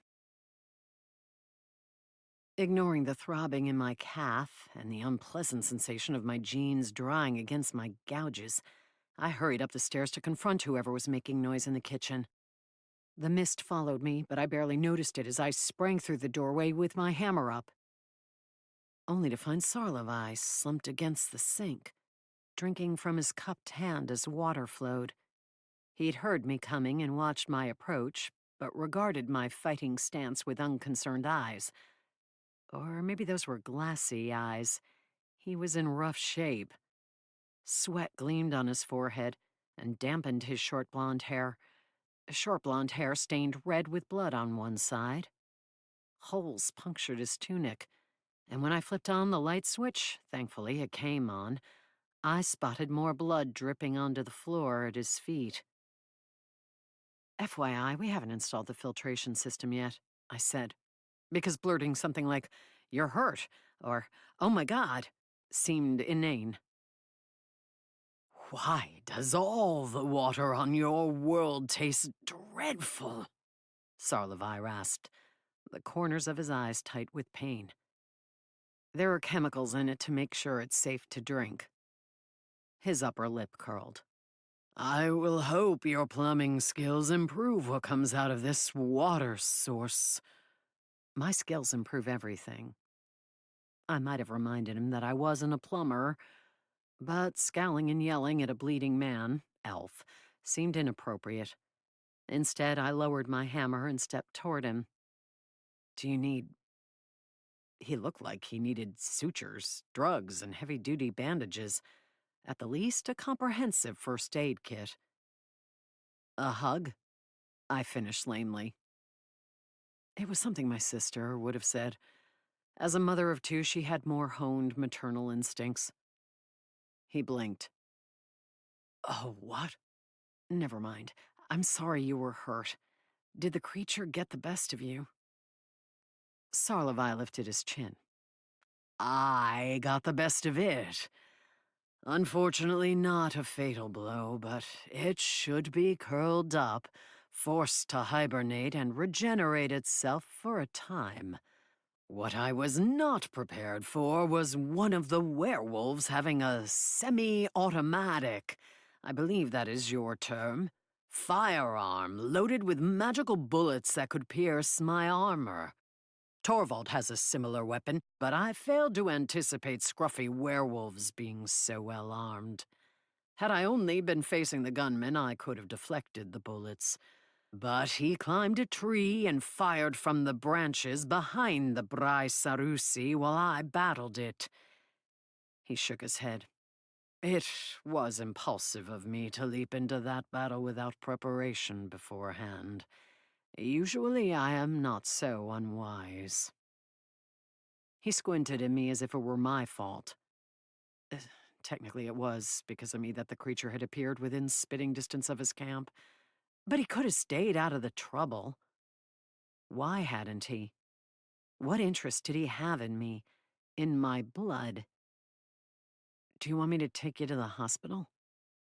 I couldn't imagine explaining a pointy-eared elf without any form of Earth ID to the ER, but he needed help. No. Sarlevai took another drink from the sink, then lifted his tunic to reveal a fine chain mesh vest with 3 bloody holes through it. Most of the bullets bounced off. We need to get out the ones that didn't. The hospital is not necessary. I recovered my camp and will attend to my wound shortly. I merely came to see if you escaped the park. He looked toward my leg. I wasn't nearly as much of a mess as he, but blood darkened the ripped jean so I couldn't hide the injury. You've been wounded, he said. Yeah, werewolf fangs are sharp. Who knew? Sarlevai lowered his tunic. I will assist you with your injuries so that you may resume your plumbing work tomorrow and improve the water. I lost the battle not to scowl. From the glint in his eyes, I was fairly certain he was mocking me. I shouldn't have let him know it had irked me to be called a plumber. I'll be sure to install a top-of-the-line reverse osmosis system so your palate isn't offended when you slurp up my tap water. Yes, do so. His imperious nod made me think he believed it was my duty to ensure only the finest of Earth's offerings reached his lips. Come. He pointed to the floor next to him. My jaw clenched. I was amazed he hadn't snapped his fingers. But if he could use his magic to take the pain in my leg away, it was worth doing as he asked, though he should have been worrying about his own wounds. Sarlevai frowned at the mist that wreathed my legs as I walked. You did not install a new magical device, did you? He asked. No. I glanced toward the backsplash tile. That is merely a dwarven luck charm. Waving dismissively toward the tile, he limped to the circular fireplace in the center of the kitchen. He walked around it, eyeing the brick structure from all angles. I didn't sense... No, wait. I did sense something. My gaze drifted upward, toward the chimney. Something even fainter than the tile was up there. Inside? Nothing was visibly stuck to the outside. Sarlavai leaned his head into the open fire area, grimacing as he twisted to look up. He reached up, couldn't get to whatever it was, and used some magic to knock it free. It fell into his waiting hand. He straightened and held it on his palm. An underwhelming oval river rock. If I hadn't sensed magic emanating from it, I would have assumed someone had stuck their favorite stone up there for safekeeping. This is orc magic, Sarlavai said. Orc? Not werewolf? Orc. He stepped into the kitchen doorway, drew his arm back, and hurled the stone into the woods. Considering his injuries, it flew impressively far. One of the neighbors' houses is over there, I said. Glad his throw wasn't followed by the shattering of glass. Their yard may now be plagued by mist. That's what was creating that? I waved at the haze. Had it been in the yard, I wouldn't have thought anything of it, since fog and mist were natural in the Pacific Northwest. Could it cause the lights not to turn on? And, moaning to come from the walls? Sarlavai gazed at me. You didn't hear the moaning when you arrived, huh? No. I could not tell what its full capabilities were, but I would guess someone was trying to scare you away from the house. To more easily break in and investigate it? Perhaps. I am unaware of what is drawing the werewolves and others. Sarlavai slumped against the door frame. That makes two of us. I waved at his injuries, again feeling that he should prioritize his bullet wounds over my gashes. Do you want to sit down somewhere? Where I would have him sit, I didn't know. Other than the couch and pool table in the basement, the house had a dearth of furnishings. I have my cot with me if necessary. You brought your camp with you. I looked toward his backpack, wondering if everything I'd seen, including the moss rug, fit in there. Because you're planning to move into my backyard? Only after the words came out did I realize he might construe them as an invitation. It wasn't. I was more inclined to like him, arrogance or not, since he'd risked himself to lead the Brai Sarusi away from me. But it creeped me out that he wanted a sample of my blood and had been spying on me. He could be cozying up because he wanted to find whatever it was the werewolves wanted. Or for another reason altogether. You work here only during the day, correct? So, this domicile is available at night. It took me a moment to realize what he was implying. You want to move into the house? You don't even like the water. Not move into, no. Sarlavai shuddered. This world is loathsome. But if you'll permit it, I could stay for the night, recover from my wounds, and then place magical wards around the house that would make it difficult for all but powerful magical beings to walk through. You can set booby traps to keep the werewolves out? Likely so. A dragon could eradicate my traps, but none of them have shown an interest in your home yet, correct? Yet? Are they likely to? A faint sneer curled his lip as he looked around the kitchen. I wouldn't think so. They prefer caves, and whatever treasure the werewolves believe is here, it's likely dragons could make with their own magic. That's a relief, I guess. Don't take this the wrong way, but why would you be willing to help me protect the house? Especially when you're injured and probably want to be anywhere but here. He gave me that unwavering and hard-to-read gaze again. I offer this in exchange for the blood sample we discussed. He glanced toward my injured calf, and I couldn't help but wonder if he was thinking of simply taking the blood sample. What do you want it for? And why are you keeping an eye on me? Research. That's vague. Until I can confirm or refute my hypothesis regarding your identity, I will not discuss it with you. You may simply be a mongrel thief. What identity was it he thought I might have? My mother, as far as she and my father had told me, had been a refugee hiding out on Earth. She might even have been a criminal back on her home world. A chill went through me as I considered for the first time that she might not have been the rightful owner of the hammer. As I'd promised, I hadn't stolen it. But what if she had, before I'd been born? What if that was why she'd come to Earth? The thoughts stirred panic in me, but I tried to hide it and give a casual response. Aren't I a mongrel regardless? That's what you full-bloods call those of us with mixed blood, isn't it? It is, and you are, he agreed. So, what identity could I have that would interest you? His eyelids drooped halfway. Among other things, I can confirm if you are the rightful owner of that hammer or not. I am, I said, with less confidence than I'd had the day before. But if I weren't, what would it mean to you? That sneer returned. That every hour I linger in this hovel of a world is a further waste of my time. Do you agree to this arrangement? This domicile needs protection. Of that I have no doubt. I sighed.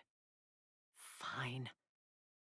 I bent, shoved up my pant leg, an ill-considered action that brought tears to my eyes when the denim tore away from the wounds that were attempting to heal, then propped my foot on a counter. Have at it. A pinprick with a needle would have been sufficient. Sarlevai removed his backpack, not quite managing to hide a wince of his own. The werewolves thought fangs were more appropriate perforation tools. I wondered what a DNA sequencer would spit out if I took a sample of his blood to someone at the university. Were elves like frogs and 90% similar to humans? More similar than that, I suppose, since they, like dwarves, could breed with humans. That made me wonder if all the races, even trolls and orcs, had come from this same world long ago and been split apart by the gods or some other powerful entity. Dragons, perhaps? Dragging us off to different places for one large science experiment. Sarlevai pulled out a thin, gold-trimmed container that I would have guessed was a sewing case, but it contained vials, swabs, and green gauze as well as needles. Do you take blood samples from randos on other worlds often? Randos. Random people. Not random people, no. Specific ones.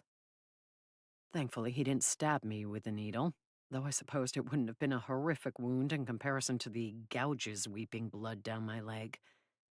He simply swabbed one of my wounds with the green gauze.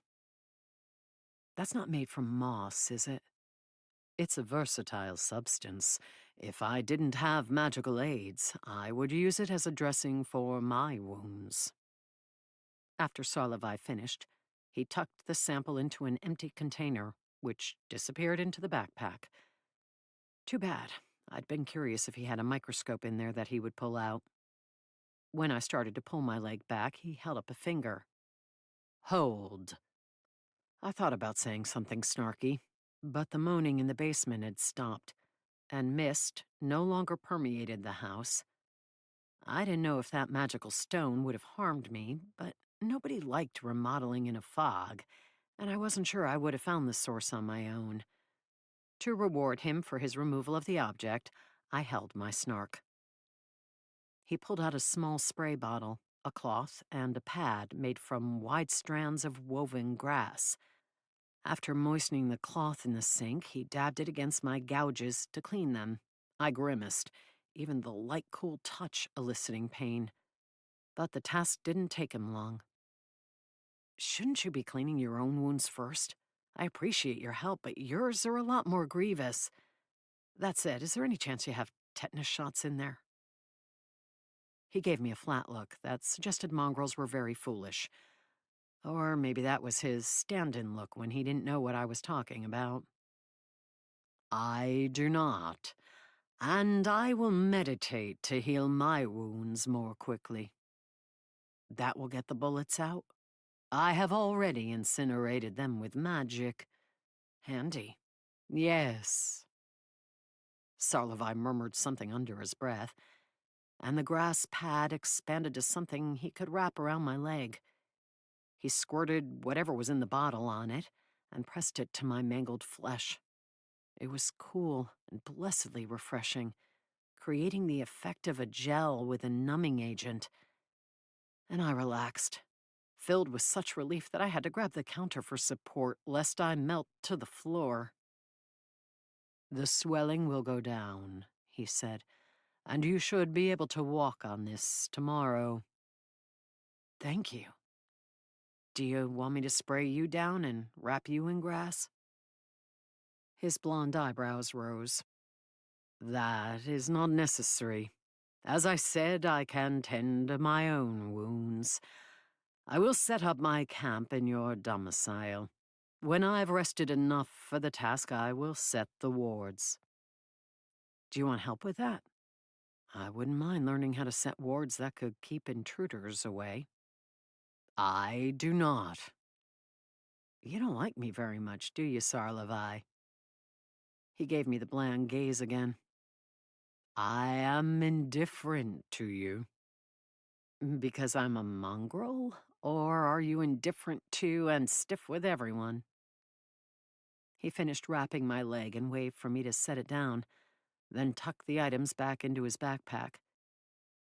It took me a moment to realize he wouldn't answer my question. Maybe he did have a thing against mongrels and was attempting to be diplomatic about it. Stiffly diplomatic. How much stuff can you carry in that little backpack? I pulled my pant leg down and gingerly leaned weight on my foot. The grass wrap continued to seep numbing coolness into me. It seems to defy the laws of physics.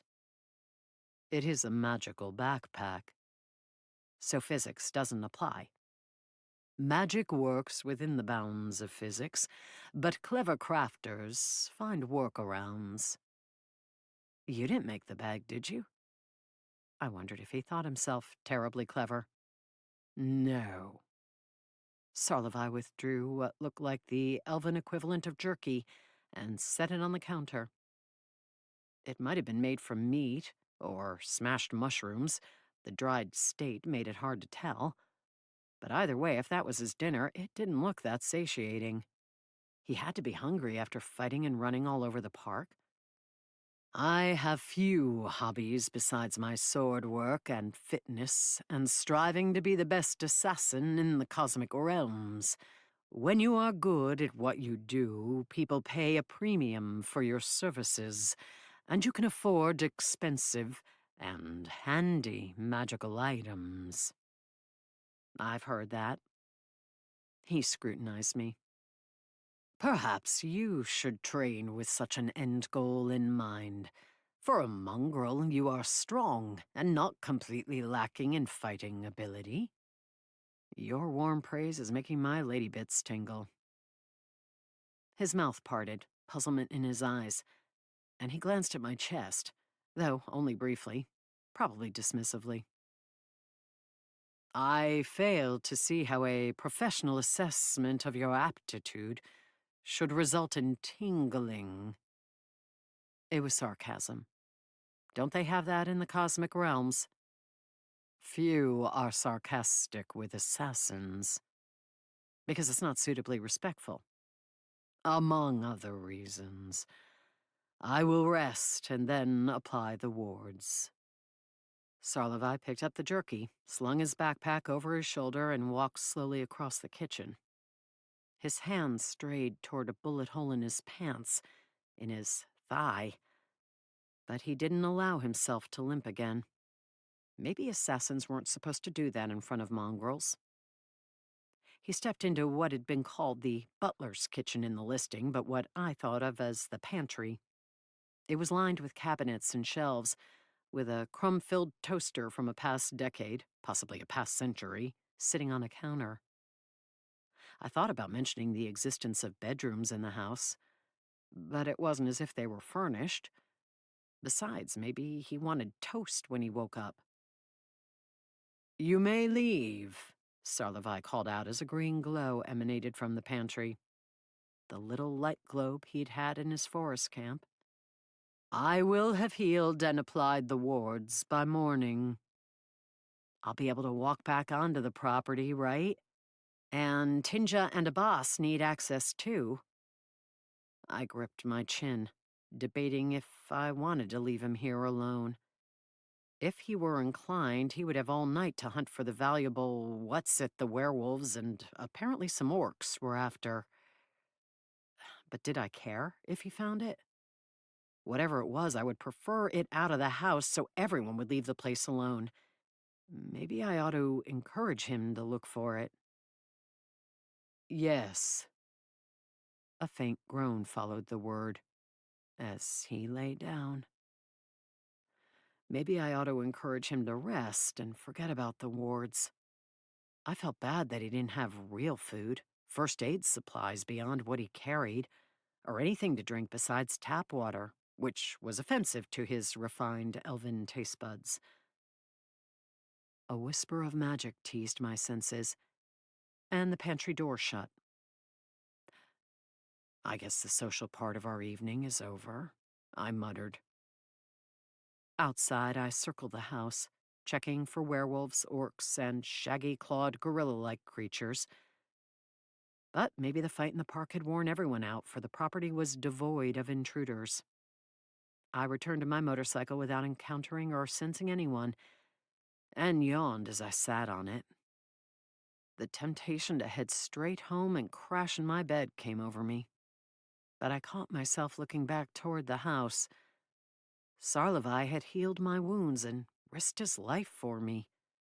While I doubted his motivations were altruistic, and suspected his interest in me would vanish as soon as he found out how mundane my blood was, he had likely saved my ass. Sighing, I headed to the grocery store instead of home. Chapter 11. As I returned to the project house, a grocery bag balanced between my legs, I didn't sense any magic emanating from the property. My trip had been quick since the store had been about to close, so Sarlovai was likely still meditating. Hopefully when the wards were installed, I and those they were meant to repel would be able to sense them. Admittedly, I had little experience with wards and had only vague notions about what full-blooded magical beings could do. The few I had encountered had been trolls and shifters, not elves. I went in the front door, not trying to be quiet. Startling an assassin sounded like a bad idea. He might leap out of the pantry and lop off my head. "Sarlovai, I brought you some food and drinks."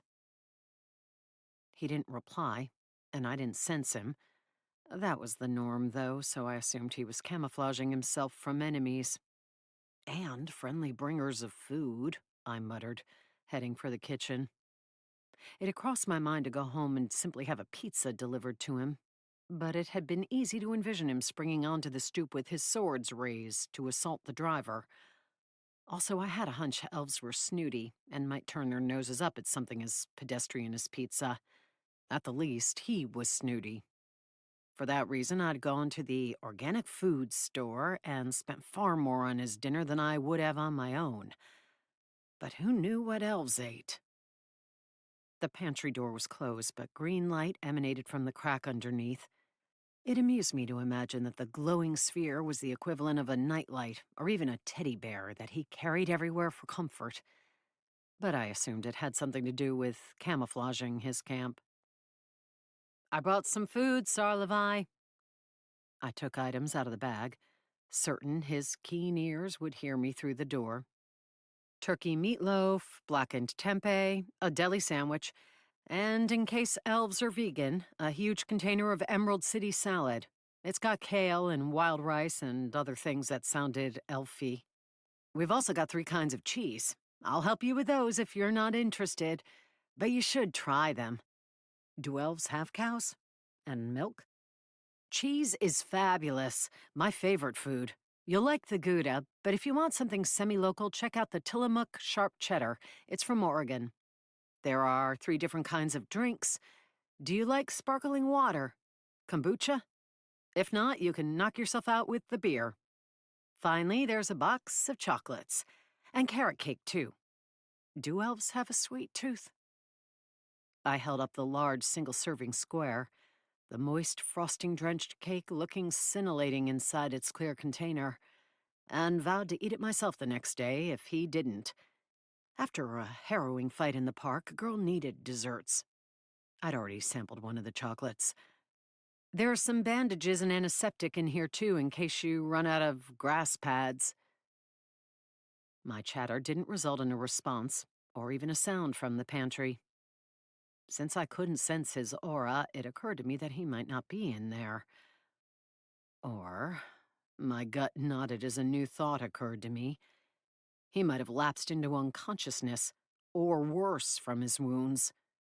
Even though he'd seemed indifferent to the injuries, acting as if being shot numerous times wasn't a big deal, such severe wounds could have killed a normal person. Just because he'd incinerated the bullets, or so he'd said, didn't mean they hadn't done damage. Sarlevi. I crept toward the door and reached for the knob, but paused, that image of him being startled and springing for me with his weapons returning, or him just being pissed that I was intruding on his healing time.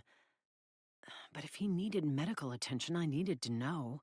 I didn't want to return in the morning to find him dead in my pantry. Are you all right? When no response came, I eased the door open and gaped. Sarlevi had set up his cot and spread his moss rug, the ends furled up against the cabinets and shelves along the walls, and rested his swords and a number of daggers on the counter within reach. He lay on his back on the cot, naked except for a pair of brown underwear. The word loincloth came to mind, and several of the woven grass bandages. One was wrapped around his thigh, one his arm, and 3 stretched across his torso, hiding the bullet wounds. They didn't hide that he had an amazing physique, full of powerful muscles, with scant body fat softening his form. I couldn't pull my gaze from him. Numerous old scars marked his body, but they did little to detract from the fact that he was a sculptor's dream muse. No, they only stirred my curiosity. How many times had he almost been killed over the years? And how many years had he been alive and worked as an assassin? 50? 100? More? He appeared no more than 30, but elves were reputedly long-lived. Something between a groan and a growl of irritation came from him, and he lifted his head from the small green pillow on his cot to frown at me. "Sorry," I blurted, lifting my hands and turning my face to look at the toaster instead of him. Heat scorched my cheeks, as if I'd stuck my head between the coils and turned it on. "I didn't mean to look. Come in. I mean, I did mean to come in, but only to check on you, to make sure you weren't dead, and to bring you food." I pointed at the groceries spread out on the kitchen counter, as if he wouldn't believe me. "I thought healing would make you hungry, and fighting, and all the things you did tonight." I was burbling, damn it. When he'd been a warrior bleeding in my kitchen, I hadn't been thinking of him as a cute guy or any kind of male of the species at all, just a wounded elf.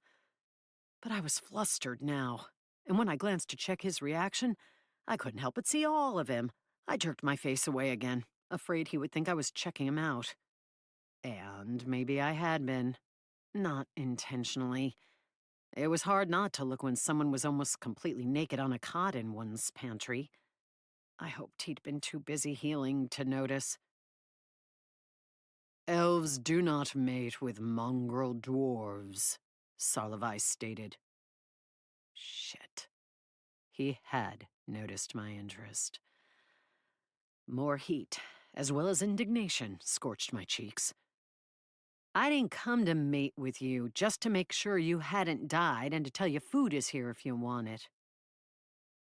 Sarlevai rose from the cot, his movements not as stiff as before, and stepped toward me. I started to skitter back, the pantry feeling far too claustrophobic now. But he startled me by grasping the top of my head. His grip wasn't painful, but it was firm, reminding me that elves also had greater strength than humans. He hadn't reached for his weapons, or I would have kicked him and jumped back. But his reaction alarmed me. What if there was some rule about mongrels looking at naked elves, and I deeply affronted him? His face was stony, and seconds passed as he stared at me with his hand on top of my head. I grew aware of how much taller he was than me, and that the grass bandages hadn't fallen off when he'd stood. One stretched across the hard bulge of the pectoral muscles in front of my eyes. Some stupid part of my mind had the passing thought that it was too bad elves didn't mate with mongrel dwarves, but I soundly chastised it. He was an arrogant prick, and he was acting like I had threatened him. No way was I interested in anything intimate with him. "Want to let go of me?" I asked, irritated when my voice squeaked. I wasn't afraid. I was just...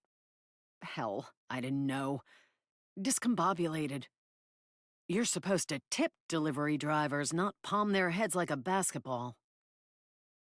Something tickled at my mind, almost like a touch inside my brain. Was he reading my mind? It felt more ominous than the telepathic words he'd shared with me earlier. Finally, he released me. "I accept your offering of food." "I'm so glad." I backed into the kitchen. "I hope you didn't think I meant to attack you." "Had I thought that, I would have grabbed my weapons, not your head. Your look was one of sexual interest, not impending violence." "I'm not sexually interested." "I have been targeted by females before who wish to manipulate me." Sarlevai sneered, his favorite expression. He must not have had a mother who'd told him his lips would get stuck like that if he made that face too often. He also looked toward the food I'd spread out on the counter, his gaze lingering on the chocolates. They had caramel inside and sea salt crystals on the top. A sane person would have drooled over them. If anything, his sneer grew more pronounced. That's your fault for being pretty. You should have been a dwarf. Apparently nobody has sexual interest in them. Or their half-blood offspring." I shook my head, shoving away the self-pity. It wasn't as if nobody had ever thought I was hot. I'd had a few boyfriends over the years. There were men who liked strong women who beat up criminals. Thus far, they'd all tended to be guys who looked like they'd spent time in prison yards. More than one had spent time in a prison yard. Unfortunately for my libido, I was more drawn to pretty guys. And apparently pretty elves. But not this one. "Dwarves are interested in other dwarves," Sarlevai said. "You know that from reading their minds. Is that what you were doing?" I pointed to my temple. "Because on Earth, we consider that rude." "As if anyone on this benighted world has manners." "Manners enough not to read people's minds. Did you find what you wanted in there?" I wasn't positive he'd been able to read my thoughts, so I watched his face, wanting confirmation. If he had that ability, I would have to be careful what I thought around him. "Somewhat." His expression turned sour. "Dwarves are naturally resilient to mind probes, and you appear to have inherited some of that predilection." I'm not sad about that. I hadn't been aware that I'd inherited anything more from my mother than her strength and stamina. But if she'd given me a hard head that kept nosy elves out of my brain, good. Even better if it irked those nosy elves. I do believe you do not intend to manipulate me or lure me into your bed, Sarlavai said.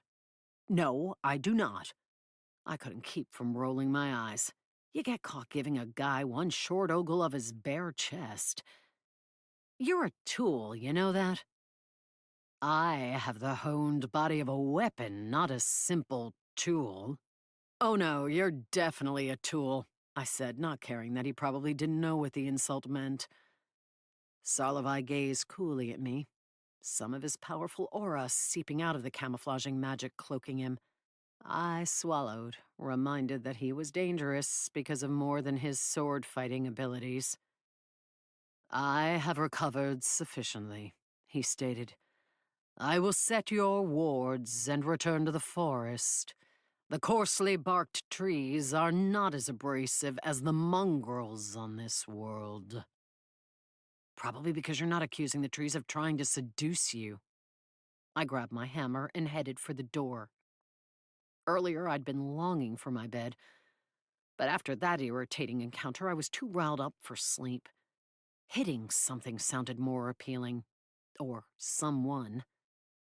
But clubbing an elf in the head with a hammer after bringing him dinner might send mixed messages. Besides, as much as I hated to admit it, I was positive Sarlavai could kick my ass in a fight. Knowledge had also made me want to hit things. Instead of heading for the front door, I veered down the stairs. While he was setting wards, I would find out what was under the laundry room floor. Chapter 12. Normally, I didn't demo homes in the middle of the night, but the houses here were far enough apart, with trees and dense foliage between them, that I doubted thumps from the basement would disturb anyone. Gunshots apparently didn't disturb or even attract notice in this neighborhood. Weird place much, I mumbled. At least the mist had disappeared. After checking once more for a possible entrance to the hollow area underneath the floor, I hefted my hammer and smashed the tiles. Porcelain flew, pieces ricocheting off the washer and dryer. It didn't take long to reveal a plywood subfloor underneath, something I'd yet to encounter in a basement in the Seattle area. Should be the foundation down there. After my earlier thumping, I wasn't surprised that it wasn't, but I was surprised that there wasn't a trap door of any kind. More tiles fell to my hammer, and I pushed the broken pieces into a pile, trying not to think of the work I was adding for myself. The plywood was also new and in good shape. Once more, I hesitated before tearing into it. But I wanted to know what was down there, damn it. If I ended up finding nothing more than a root cellar, or someone's Cold War nuclear bunker, I'd encountered both on old properties before. Then, oh well, one mystery would be solved. But as I pounded the hammer into the plywood, a strange zing went up my spine.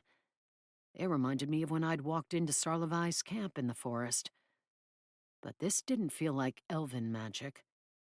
It didn't feel like dwarven magic either. Another zing plucked at my senses. But it didn't come from the floor that time. I sensed Sarlavai moving around in the yard, and realized he was setting his wards. Maybe I'd been wrong, and both zings had been a result of his tinkering. My hammer had opened a hole in the plywood, revealing the edge of a joist and a dark space below. I took a couple more careful swings, preferring not to damage the joists, then tore away the broken plywood. The faintest tingle of something magical touched my senses, as dank earthen air wafted up, teasing my nostrils. My bed is on root cellar, not bunker, I muttered, pulling away more wood until I found another joist. That is definitely spaced farther apart than the standard 16 inches. Hell, that's more than 24. Tinja's building codes instructor would sputter in horror. Interestingly, the joists were old, the wood dark with moisture damage. So, who replaced the subfloor and finish floor and not the joists? Whatever was giving off the slight magical aura ought to be what the werewolves sought. It wasn't coming from the yard, I was sure of it, and envisioned a sword in a stone, or golden chalice, or whatever enticed the minds of thieves from another realm. I imagined chucking it over the trees in the same direction that Sarlevai had thrown the stone. I set my hammer down and used my phone's flashlight to shine light below. The beam cast light deeper into the darkness than I expected, but it weakened before it touched the earthen ground more than 10 feet below. 20 feet below? Why is this so deep? Nobody needs to store carrots 20 feet below ground. No, it was more than that. The basement was already partially underground. And I'll note the lack of a moisture barrier down there. Such shoddy workmanship. I dropped to my belly so I could lower my arm and the phone into the dark space, wishing I had a bright camp lantern instead of an app. The light barely reached a wall, one more than 10 feet from the hole. Thick wooden support posts lined it, reminding me of a mine shaft. Halfway to the wall, the floor joists switched to beams the same thickness as the posts. That was past the washer and dryer and the wall, so not under the house anymore. A series of fast scrapes sounded, almost startling me into dropping the phone. I grabbed my hammer as I swung the light toward the noise. Visions of skeletons and zombies come into mind. The light flashed on something's furry backside as it skittered into a hole in the earthen wall and disappeared. Was it a den? Or a tunnel up to the yard? If so, that creature had dug a long way under the house to get down there. Weird. Just like everything else here. Leaf litter, fur, and feces dotted the packed earth underneath the hole, suggesting the creature had been using the spot for a while. Wondering what had drawn it to tunnel so deep, I swung the light in the other directions. 3 walls were earth with wooden supports, and one was made from bright red bricks. The mortar so new it gleamed against the dark backdrop. I bet you were done at the same time as the new floor. And what is it exactly that you're walling off? As I moved my light around, something metal glinted on the packed earth floor. A coin? No, it wasn't the right shape. Another zing plucked at my nerves, and as if a light switch had been turned on, I sensed a magical perimeter around the house. Sarlevai was hard at work. I wondered if he had a rope. I'd practiced falling and rolling a few zillion times in my life and was confident I could jump down without hurting myself, though my healing leg might object to such activity. But getting back out would be difficult. The hole I'd torn open was at least 10 feet from the walls down there, more like 15 to the brick wall, and even with dwarven strength, I doubted I could climb up and swing myself from joist to joist and pull myself out. That's a job for an elf, I muttered. I rose, intending to jog out to ask Sarlevai if he had a rope in his backpack of impossible physics, and let out a startled squawk when I almost ran into him. Distracted by the new magic around the house, I hadn't sensed or heard him approaching. Well, at least he was clothed now, so I didn't have to worry about accidentally ogling his chest. I was coming to find you, I said, as he looked blandly from me to the hole and back. Do you have a rope? His gaze went back to the hole. I've got one back at my house, but if I go home, I'm not coming back tonight. The investigation will have to wait until tomorrow. Not that he cared, but I did. I was dying to know what the brick wall had been built, recently built, to hide. And what was glinting on the floor? A piece of trash that had fallen out of someone's pocket, or something significant? I do have a rope. Though his face was as bland and stoic as ever, Sarlevai sounded tired. He probably hadn't had enough time to fully regenerate his body before I'd interrupted his meditation. If you let me borrow it, you can take a nap while I explore. I offered. Assassins do not nap. Dude, you travel with your own cot, pillow, and rug. Assassins do not nap while others go into danger, he amended. Or sleep in primitive circumstances if it's not necessary. He eyed the ceiling, the hole, and the washer and dryer.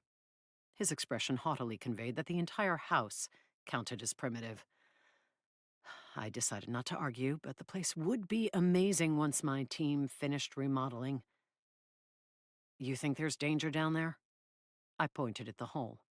So far, I've only encountered a mole or a gopher. You sense the magic? Yes. A gopher did not create it. I assumed it's the artifact the werewolves are looking for, and that the now-dead renter was protecting. Sarlovai didn't argue, but he didn't look like he agreed. I'll get the rope. While he was gone, I pondered the logic of the situation. Someone had killed the renter, presumably to get at what was under, this house.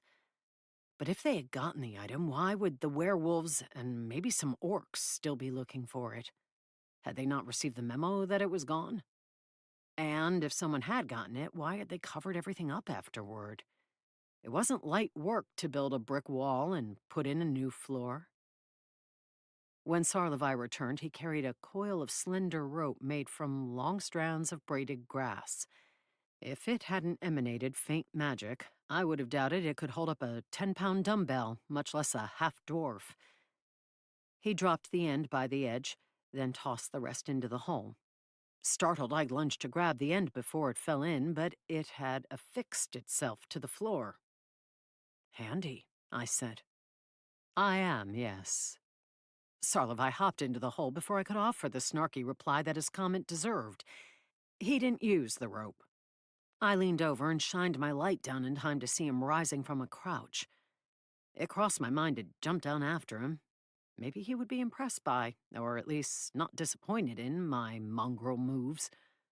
But I might hurt myself trying to perform such a feat in the dark, and then I would feel like an idiot. Instead, I pocketed my phone, grabbed my hammer in one hand, and used the other to shimmy down the rope. It held snug, but it was so thin that my descent felt awkward. Or maybe it was having the agile elf observing me that made it awkward. When I landed and pulled out my phone again, I realized he hadn't been observing me at all. He'd already moved over to the brick wall and rested his hand on it. His head tilted as he considered it. Want to see how effectively a dwarven hammer can demolish a brick wall? I walked over, thumping the haft in my hand, though I wanted to investigate more thoroughly before knocking anything down, especially since it was possible this house didn't have a proper foundation. I couldn't believe the home inspector had missed all evidence of this. Don't you think you should figure out why the wall exists before knocking it down? Sarlovai asked. To hide something, I assume. Though, as I'd just been considering, the order of events didn't make a lot of sense to me. The magic is coming from behind it, right? Not the bricks themselves? I rested a hand on them, and was startled to find the wall warm. Maybe that was what had drawn the gopher. Winter had passed, but I could imagine cold animals having been drawn to a heat source. I believe the wall itself is enchanted, actually, Sarlovai said. It feels like gnomish magic. It's possible the wall was built to keep something in rather than people out. That was a chilling thought. But did it make sense? From what I learned from the neighbors, the likely part-dwarven renter was guarding this house for a long time, years, and he got surly and barked at anyone who came near the property. That is typical behavior for a dwarf, I snorted. I'm just saying it sounds like he was guarding a treasure. What if he was protecting the neighborhood? From what? Nothing could live locked up in a dungeon for years. It's not like there's a door. At least not that I'd been able to discover. Or air holes. Threats exist that do not breathe. My earlier thoughts of skeletons and zombies returned. But that stuff wasn't real, was it? I'd heard of legitimately haunted houses, but I'd yet to see one. This place was the closest I'd gotten. I lowered my hammer. Are you saying I should leave the wall as it is because some vile magical thing might be back there? I'm merely offering possibilities to consider before wantonly destroying something. Right, because you only think it's appropriate to wantonly destroy things that have bounties on their heads. I am an assassin, not a bounty hunter, Sarlavai said coolly. What's the difference? I am hired by those who can afford me to perform a specific task. I don't compete against other riffraff for the chance at winning a prize. So bounty hunting is a lesser occupation and beneath you? Yes. One of his eyebrows twitched. Is not plumbing beneath you? No, it's not. But it's not all I do. I'm good at a lot of things. I see. I clenched my jaw. His tone wasn't exactly sarcastic. Apparently, elves didn't have sarcasm. But it pissed me off anyway. Probably because of the superior tilt to his chin with everything he said. Reminded of the shiny object I'd seen, I swung the light around to search for it. There. It was a bullet.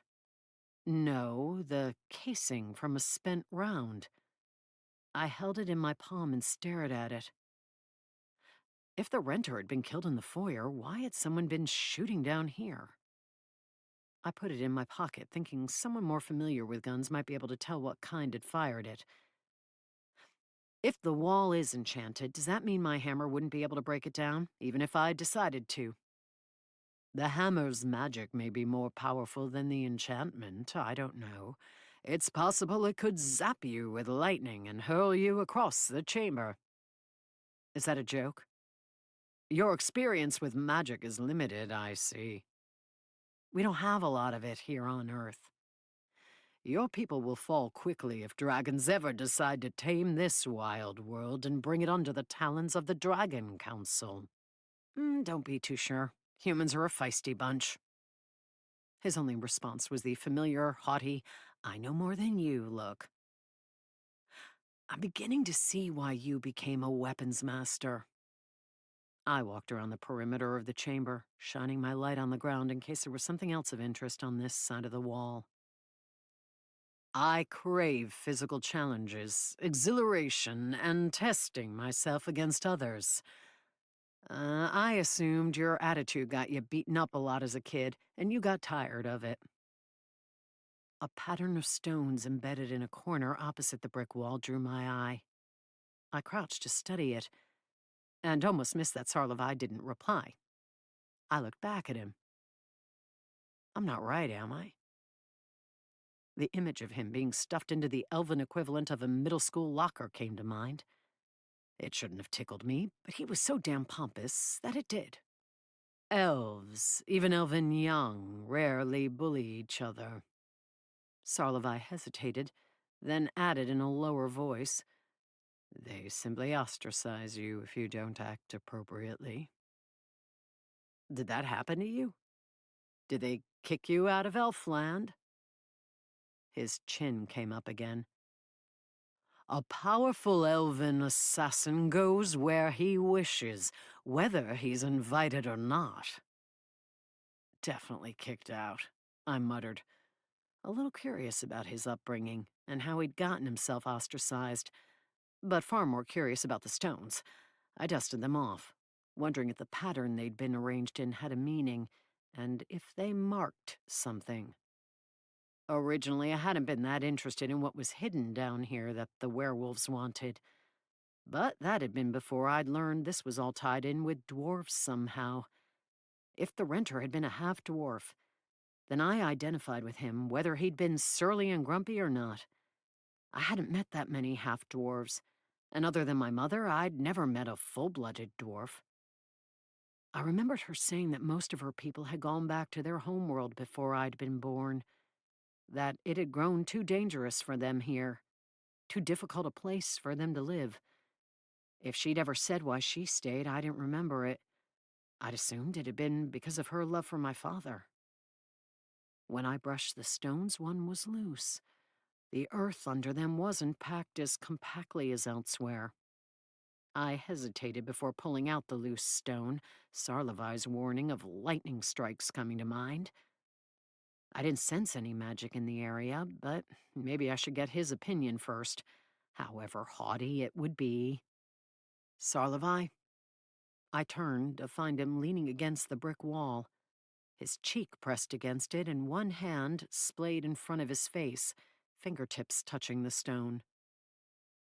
Are you performing a Vulcan mind meld? Even if he was blonde, his pointed ears couldn't help but bring to mind memories of Mr. Spock. That's not a Horta. His eyes opened and he looked at me. Never mind. Can you let me know if these stones might mean anything important before I try digging here? I waved for him to come over. I was attempting to determine how far the brick wall extends and what's on the other side, but elven magic is far more attuned to the above-ground world. If you'd received instruction from a dwarf master, you might be able to use your magic to understand the earth and rocks and ore and such, but I trust you haven't. I can do a few card tricks, but that's it.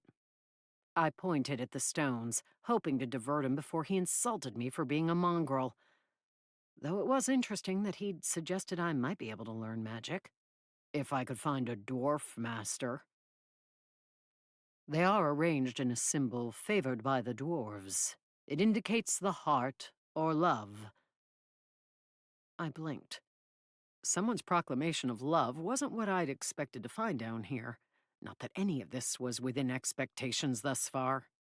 It doesn't necessarily mean romantic love. It can also speak of a bond of friendship, or the relationship that comrades who go into battle have. Several zings pricked at my senses, and Sarlevai looked toward the ceiling. Someone has triggered the wards. Multiple someones. I will check. He strode to the rope, leaped 10 feet to catch it halfway up, and climbed out of the hole in under 2 seconds. Though I knew I should go with him, it was my house after all. A weird feeling came over me that this might be my only chance to poke around down here. I scraped at the stones and earth, but the ground wasn't as loose as I'd thought, and I didn't make much progress with my nails. Another zing plucked at my senses. I hoped that meant the wards were keeping intruders out, not that someone was assaulting the house, but it stirred urgency within me. Using the metal butt of my hammer, I poked and dug. In my truck back home, I had crowbars and all manner of tools, but I'd had to ride my motorcycle over to stalk werewolves in the park. Grumbling, I finally made progress, digging several inches down. I was about to give up, not wanting to leave Sarlevai dealing with the problem by himself for too long. Then the weapon clunked against something that wasn't dirt. I dropped it and clawed with my nails, feeling the outline of a small metal chest. No magic emanated from it, so I doubted it was what the werewolves sought. But I sure wanted to know what some dwarf had buried and put a heart symbol atop. Hoping it wasn't booby-trapped, I unfastened the lid and eased it open. A gold signet ring rested atop a stack of faded Polaroid photos. Crossed hammers on a flag engraved in blue on top of it. I shuffled carefully through the pictures, looking at stout, bearded men and a couple of women, one also bearded, in clothing that varied from denim and flannel to something more like buckskins. One man had a hammer slung over his shoulder and wore a suit of armor.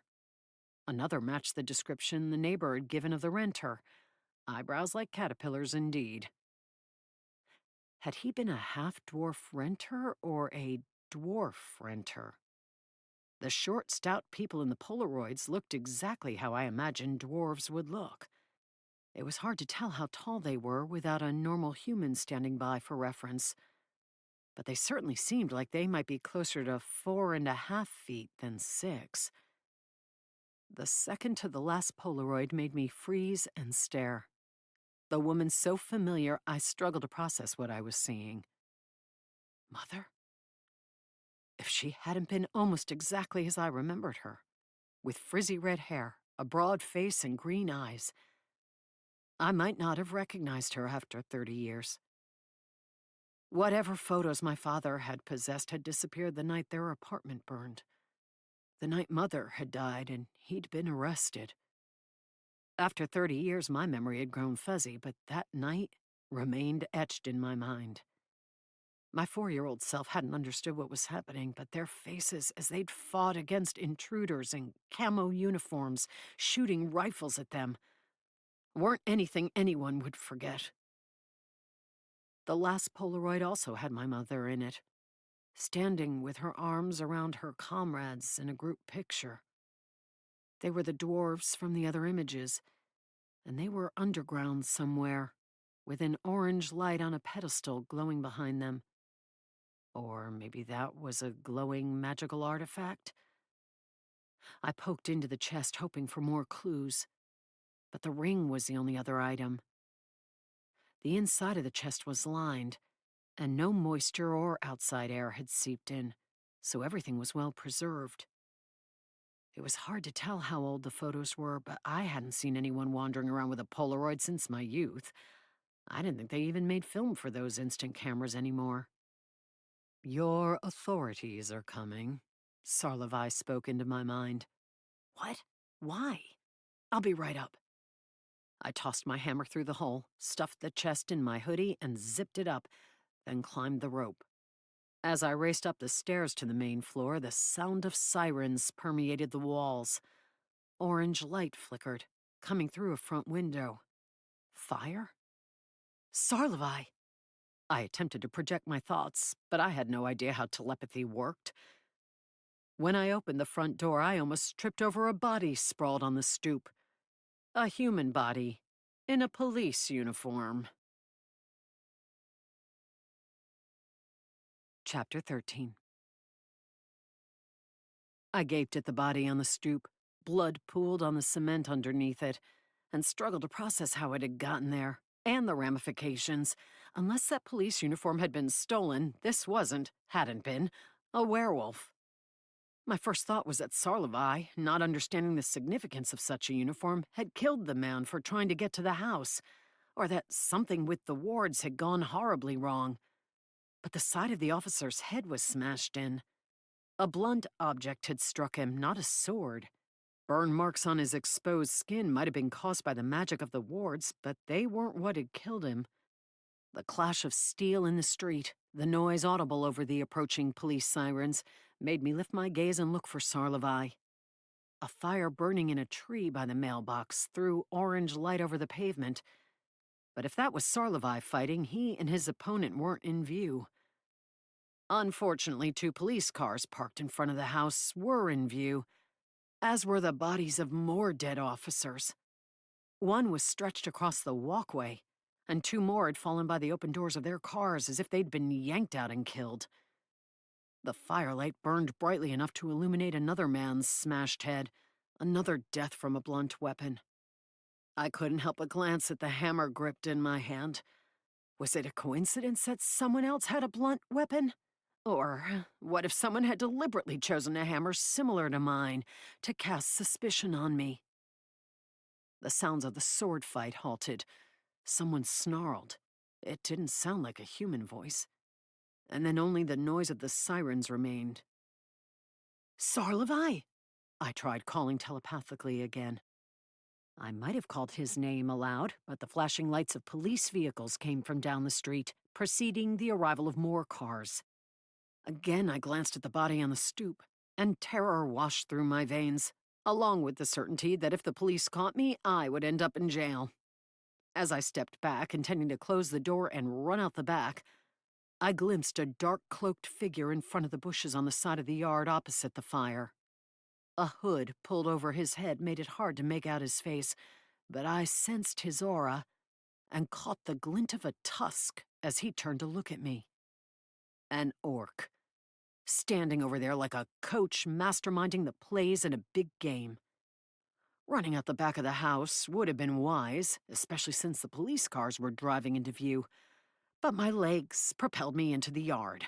I had to catch that orc and force him to confess to what he'd done. I sprinted toward him with my hammer raised to strike, but he threw something onto the grass and stepped back into the bushes. Smoke billowed upward. Holding my breath, I ran through it. He wouldn't get away that easily. The smoke quickly formed a gray cloud that my eyes couldn't penetrate, but I sprang, swinging at the bushes where he should have been. The hammer struck only branches, and I sensed him running into the yard next door. "Stop right there!" a police officer cried from the street. Though I doubted he could see me through the smoke, I dove in case he fired. Branches clawed at me and I hit the ground hard, a root jabbing me in the ribs. The chest I'd tucked in my hoodie almost flew free, but I caught it, not wanting to lose my only clue to what was going on, or photos of my mother. Scrambling on hands and knees, I crawled through the bushes towards the neighbor's property. Gunshots fired, bullets whizzing past above me at head level. Gulping, I stayed low. The police had seen their fallen comrades and were deathly serious. I squeezed through a fence hidden by the brush, came out of the leaves and almost crashed into a fountain rising from a manicured garden layered with bark. The smoke hadn't drifted over to this yard and I could see a house with lights on, someone peering out a window. In the street, two uniformed men appeared, running over from my house. I rose to my feet so I could run, but I stayed low, racing around the house and into the backyard. I leaped a fence like a thoroughbred and passed through the yard of another house. A dog barked uproariously at my passage, making me wonder if this was a vain effort, if there was any way I would escape. Then an explosion came from the direction of my property. The house? One of the police cars? My poor motorcycle that I'd been forced to abandon? I didn't know, but when I ran out into the next street, there weren't any policemen waiting for me. I cut across another yard, then found a trail that led toward the park. Into the den of werewolves and monsters from another realm was the last place I wanted to go again. But it was the only place I could imagine avoiding the police for long enough to think and figure out what had happened. Besides that, at least one orc had been in the area, likely standing inches outside where Sarlevi had put down the wards. If he had put down the wards. What if he'd been doing something other than what he'd promised, and was in league with the orcs? No, I'd sensed him applying that magic, and I was certain he had been the one sword fighting with someone in the street. The orcs responsible for killing the police, I hoped. I also hoped that he'd left behind some orc bodies, that they'd had hammers or maces in their hands, and that the police would figure out I hadn't had anything to do with the deaths, the murders. The source of the sirens started moving. Police cars searching the neighborhood. I made it to the street that paralleled the park and looked both ways before running across. As I shoved my way into the ferns on the opposite side, a police car turned onto the street. Had the driver glimpsed me? I hope not, but there was little doubt that they would search the park regardless. With nothing but my hammer, the chest of photos, and the clothes on my back, I made my way onto a trail and ran down it, wanting to come out of the park on the far side, and hoping I wouldn't run into any shifters or monsters along the way. My phone buzzed, and I jumped. I pulled it out, but didn't recognize the number. Maybe the police were calling. "Say, Maddie, we'd like to arrest you. Can you give us your location, please?" I paused under a tree to text a boss and tell him not to come to the project house in the morning, that there'd been an incident. I also warned Tinja that I wouldn't be home that night, and that she would likely have visitors. She might want to disappear. Not waiting for a reply, I put the phone on airplane mode, then turned it off completely, having some vague notion that the police might be able to track me through it if I didn't. They might be able to anyway, but I couldn't bring myself to abandon it alongside the trail. I slumped against a tree, the sirens penetrating the woods. A dog barked, a nearby resident complaining about the noise. Or had the police called in a canine unit to track me down? I started running down the trail again, though I didn't know where I was going or how far I would get. I was tempted to head back to where Sarlevi had been camped, but he'd moved his belongings to the house. Still, maybe he would think I would return to that spot and he could find me there. But did he want to find me? Whatever interest he had in my blood couldn't be worth all the hassle he'd endured tonight. I hope if those orcs tear down that brick wall, that whatever horrible thing is trapped back there eats them, I snarled, then paused. Sirens were now coming from ahead of me, and from the far side of the park as well. More dog barks sounded. They were surrounding me. Why the hell aren't they looking for the orcs instead of me? They may be searching for both, a calm voice said from behind me. I spun. Sarlevi. I'd never been so pleased to see his haughty face. It was too dark to read his expression, but I was sure the adjective applied. What happened? I blurted. Chaos. I know that. When I stepped out of the house, I found several orcs testing the wards from various sides of the property. I warned them that I was protecting the place, and that they would suffer great pain if they attempted to advance. They threatened to rip off my penis and shove it down my throat. Orcs are crude. Yeah. They said that the prize would be theirs once they got rid of the new dwarf. You, I presume. And that they were tired of waiting. They also said I had no right to claim it. I asked them what it was, but didn't get a response. One of the orcs was a shaman and attempted to use magic to scare me out of the way. It was ineffective. I used my magic to attempt to read his mind, and got a few glimpses of urgency, of them wanting to hurry to beat the werewolves, and whoever else had learned about the artifact. But 2 cars arrived and interrupted. Your authorities, I believe. Yes. I thought of the 2 cars parked out front and assumed they'd arrived before the others had been called. Had one of the orcs called and reported a crime to bring the police to my address? I camouflaged myself, believing your authorities had detected the orcs and arrived to deal with them. Probably not. The police usually hand over problems with magical beings to that army unit in Seattle. I snorted, realizing I'd now met the person in charge of that army unit, Colonel Willard. Then I groaned, certain she would be called in on this. She already thought I was a vigilante. What would happen when she found out a bunch of policemen had been killed on my property? Would she send Torvald to hunt me down? Would the police even need her help to find me? I couldn't camouflage myself. And if I tried to check into a hotel or even buy a meal using my debit card, the authorities would be able to track me down. Criminals must have had a much easier time in the old days when everyone had used cash and hadn't had chips in everything they carried. The shaman threw a smoke bomb, Sarlevi said, which revealed my camouflage, and I ended up fighting 2 orcs in the street as more noisy vehicles arrived. I heard that.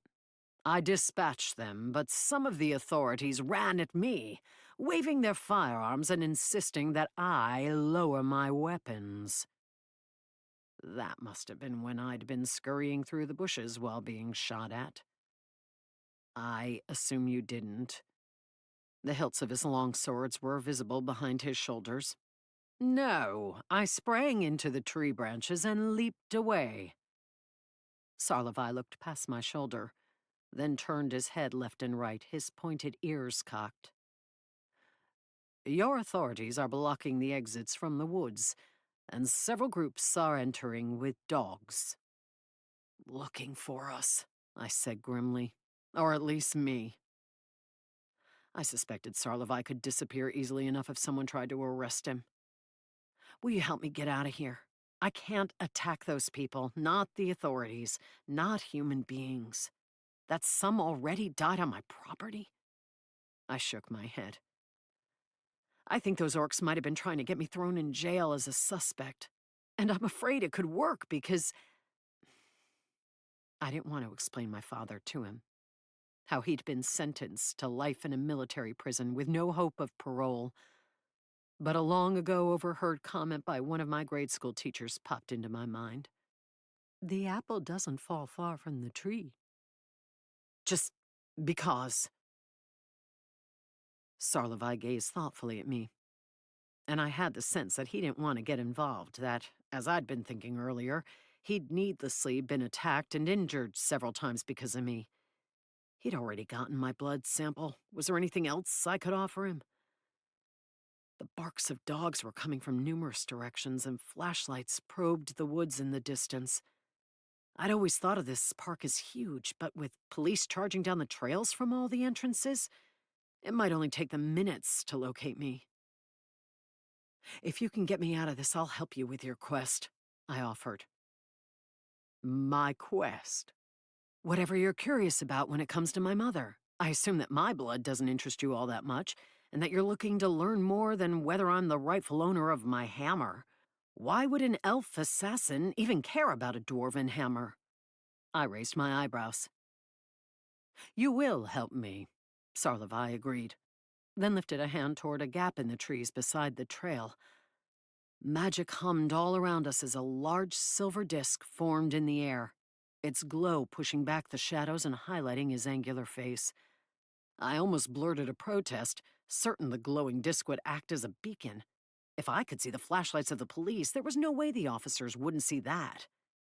But Sarlovai gripped my arm, startling me to silence. Step through with me. Through? We're going somewhere? Mongrel woman, do you not know a portal when you see it? Over there! Came a cry from farther up the trail. As I'd feared, someone had seen the light. I took a step toward it, the portal, but I must have moved too slowly for Sarlovai. As footfalls thundered toward us, he swept me over his shoulder. I barely kept from crying out, remembering that the police had shot first earlier and not asked questions at all. All I did was smash my hand to my chest to keep the iron box from tumbling out of my hoodie. I almost clunked Sarlovai on the head with my hammer. He took 3 running steps, not disturbed by my weight over his shoulder, and sprang into the middle of the silver disc. Chapter 14. My stomach dropped as reality blurred and strange magic flowed all around me. While we traveled through the portal, I lost all feeling, all sense of my body, and Sarlovai carrying me, instead existing in a dreamlike state. Seconds or hours might have passed, and I wouldn't have known the difference. With a flash of silver, the physical world returned, and Sarlovai landed on a wood floor.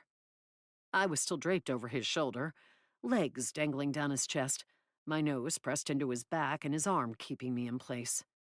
The iron chest fell from my hoodie and clanked to the floor. Cursing, I squirmed free of his grip, afraid to have it out of my grasp for even a second. You will not be in danger here, Sarlovai stated, facing me. The silver light from a disc, a portal, identical to the one he'd created in the park, disappeared. But moonlight streamed in through a large window overlooking a lush green ravine. We'd appeared in a room. No, a bedroom. The large bed hung from thick green vines that appeared to grow into the high-beamed ceiling. The walls and floor were made from polished wood, or maybe bamboo boards, and furniture carved from a spongy gray substance, some kind of giant mushroom, rested around the room. The dressers, bookcases, and chairs were nothing like what you would find in a furniture store in Bellevue. Magic radiated from numerous objects, the walls, and even the ceiling. A floating, fuzzy ball drifted past, landed on a dresser, and rubbed itself over the top. Dusting? One of the chairs had a magical aura. Even the bed radiated power. Maybe Sarlovai had the elven equivalent of a magic fingers mattress. Where are we? I eyed the bed, though the window was what drew me, and stepped forward, a feeling of serenity coming over me as I gazed upon the ravine. Far below, trees grew along a river, the silver light from not one but two moons reflecting on the water. Lush greenery rose up the steep slopes, and if there were any other homes in the area, I couldn't see them. The whines and buzzes of insects I'd never heard before, along with the soft hooting of a nocturnal creature drifted up from the trees. One of my homes. One of? How many homes did elven assassins typically have? Um, I turned to face him. You being offended because you thought I wanted to jump your bones and then bringing me to your bedroom sends kind of a mixed signal. His eyes narrowed. You will not sleep here. Come. He waved toward a rounded doorway. I wasn't planning to sleep at all, I said, though my eyes were gritty with fatigue. Crawling through that smoke hadn't helped them. And I did need rest. It had to be 1 or 2 in the morning. Or it had been back home. Here, I had no idea what time it was, or even where here was. Nor did I know how to get back. For good or ill, I'd put my fate in Sarlevai's hands, and I still had no idea what he wanted from me. But I'd asked for his help, and he'd given it. I would be a polite guest until I figured out what to do back home, assuming he would let me return. As I followed him past glassless windows that let in a gentle breeze, and down a wide walkway overlooking the lower level of his home, a part of me wished I could stay there for a while. It looked like the kind of place one found in brochures for tropical vacation destinations. I couldn't, however, abandon my problems. Or my life. At the least, my sister would be aggrieved if she couldn't continue to attempt to set me up with nice, normal men with whom I could live a white picket, normal life. At the far end of the walkway from his bedroom, Sarlevai opened a door to a guest room. The walls were covered in spongy gray instead of made from wood, but the same fuzzy balls floated through the air, landing on furniture and swishing away dust. I touched one of the vines supporting a hanging bed, the mattress well above my hip level, and was relieved it wasn't any higher, or I would have needed a ladder. I require rest. Sarlevai remained in the doorway as I looked around, taking in gilded mirrors, a furry brown rug as soft as rabbit or mink, and a marble fountain burbling softly from a corner of the room. Creating portals is taxing, as is healing one's wounds. Figure out what you want to do, and I'll return you to your world in the morning. Thank you. If for some reason you wish to leave the house during the night, alert me first. There are numerous security measures in place to ensure enemies can't get in. The wards and defenses here are far greater than what I had time to lay around your property. Irritation entered his tone as he added, No orcs will hurl dead humans through them. Are there things outside that would attack me if I wandered? The ravine appeared peaceful and serene, and even if I didn't have elven blood, I could feel the draw of such an enchanted place. Beyond your defenses? Many. This is one of the wild worlds. There is little in the way of civilization, besides what amenities you bring yourself. The dragons and some of the lesser species come here to hunt. If you don't personally know how to make a portal, is there a way to leave? No, but that's true of all worlds. So I was trapped. Or at least at Sarlevai's mercy. Well, it was better than being in jail. I wouldn't get a hanging elf bed in jail. Still, it bothered me that I didn't yet know the reason for Sarlevai's interest in me. I looked toward him, catching him leaning against the doorframe for support, but only briefly before he straightened, his usual haughty mask replacing the fatigue I'd glimpsed. Don't take this the wrong way, I said, because I appreciate you getting me out of there, but I'm not sure if...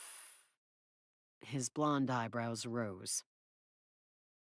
I'm not sure if I should trust you, I admitted. hoping he wouldn't be offended or call me an ungrateful mongrel. Sarlevi snorted. Of course you shouldn't. I'm an assassin. Assassins aren't altruistic. He stepped back and closed the door, leaving me in the fanciest guest room I'd ever stayed in. Hell, it was the fanciest room I'd stayed in. My little house was cute and cozy since I'd remodeled it, but it wasn't posh. And the shrubberies had a tendency to catch fire due to Tinja's tinkering projects. A twinge of homesickness came over me, and I wished I were in my own bedroom, with my life back to normal. My version of normal, not my sister's. One where nobody attacked me while I was renovating houses and where dead police officers weren't thrown on my stoop. I imagined Willard and Torvald prowling through the yard, blaming me for the deaths, finding my trail and figuring out I'd gone through a portal, then hunting me down. I might be able to hold my own against Willard. She'd look tough, but she wasn't magical. But Torvald? She had a sword at least the equal of my hammer, and she came with that tiger. Not to mention she was apparently married to a dragon. Not fair, I muttered, taking off my shoes and socks and letting my feet sink into the plush rug. I can't even get an elf to look at me without sneering. Not that I wanted Sarlevi's interest. Even if he hadn't been arrogant and prone to calling me mongrel woman, he was too dangerous to lust after. I didn't know if he'd had time to check my blood in his magical microscope yet, but I doubted it. What would happen when he did and he learned that it wasn't what he'd hoped for? He might toss me back into the middle of the werewolves. He can try. I pulled out the iron chest to look again at the photos. Figure out what you want to do, Sarlevi had said. A good idea. I needed to have a plan of action when he dropped me back on Earth. In addition to my mother and the dwarf that might have been the renter, there were 6 others in the photos. I supposed most had long since returned to their world, but was it possible some of them remained on Earth? Hiding out in the Seattle area somewhere? Probably not, or the death of the renter would have brought them forth. But then again, maybe not. If as much time had passed as I suspected since the Polaroids had been taken, the dwarves might have lost touch. News of the renter's death had been quashed too, so it was possible the others hadn't heard about their lost comrade yet. I brushed my fingers over a photo of my mother smiling as the armored dwarf made a gesture over her head.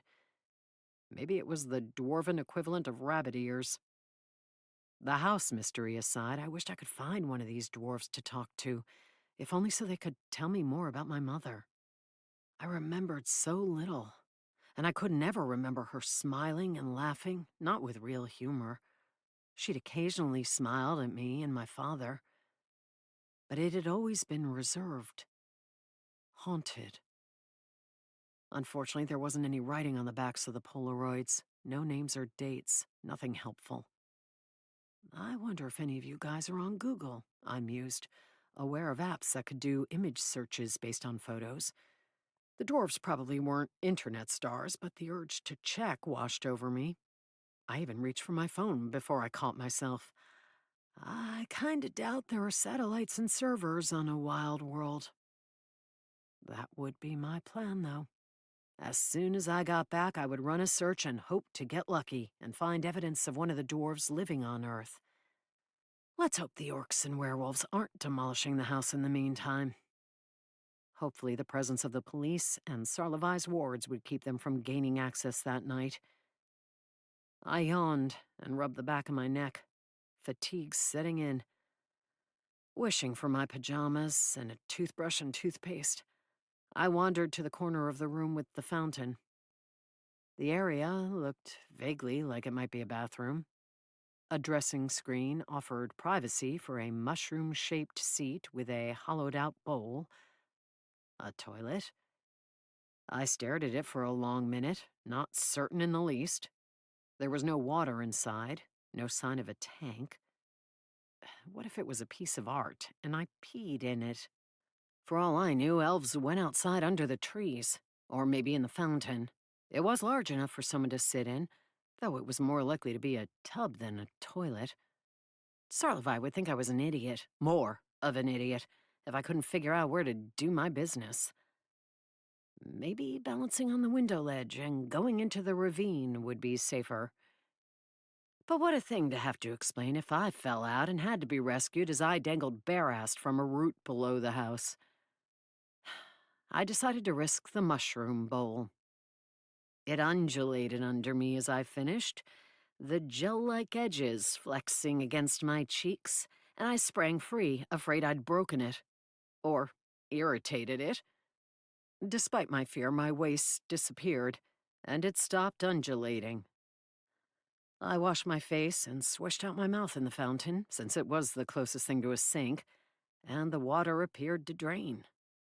I checked a dresser, wondering if Sarlevi had any pajamas or nightgowns for his house guests. What I thought was a drawer startled me by not opening as I would expect, instead flipping a door up and extending garments on a shelf. Very revealing garments. I blinked as I held up a long, sheer gown. Either Sarlevi really relaxed when he wasn't wearing his armor and work clothes, or he invited female guests over and they stayed in the room. Hints of floral perfume wafted from garments in another cubby. Not being big on perfume, I was tempted to shove everything back in. But my own clothes were filthy after my work day and dual trips through trees and bushes. Hoping Sarlevi wouldn't be offended, I grabbed the shortest of the revealing gowns. They all looked like they'd been made for tall, lanky elves rather than short, stout dwarves. After shrugging out of my clothes, I tossed them on a seat. There were towels by the fountain, so I did my best to wash myself before putting on the clean garment. As I dried an armpit, a green ceramic cylinder levitated in the air and sprayed moisture at me. I almost shrieked in surprise. A basket floated in from behind and blew dried flower petals at me. What the hell? I lunged for my hammer, hefting it and backing away from the fountain. But the floating cylinder gave chase.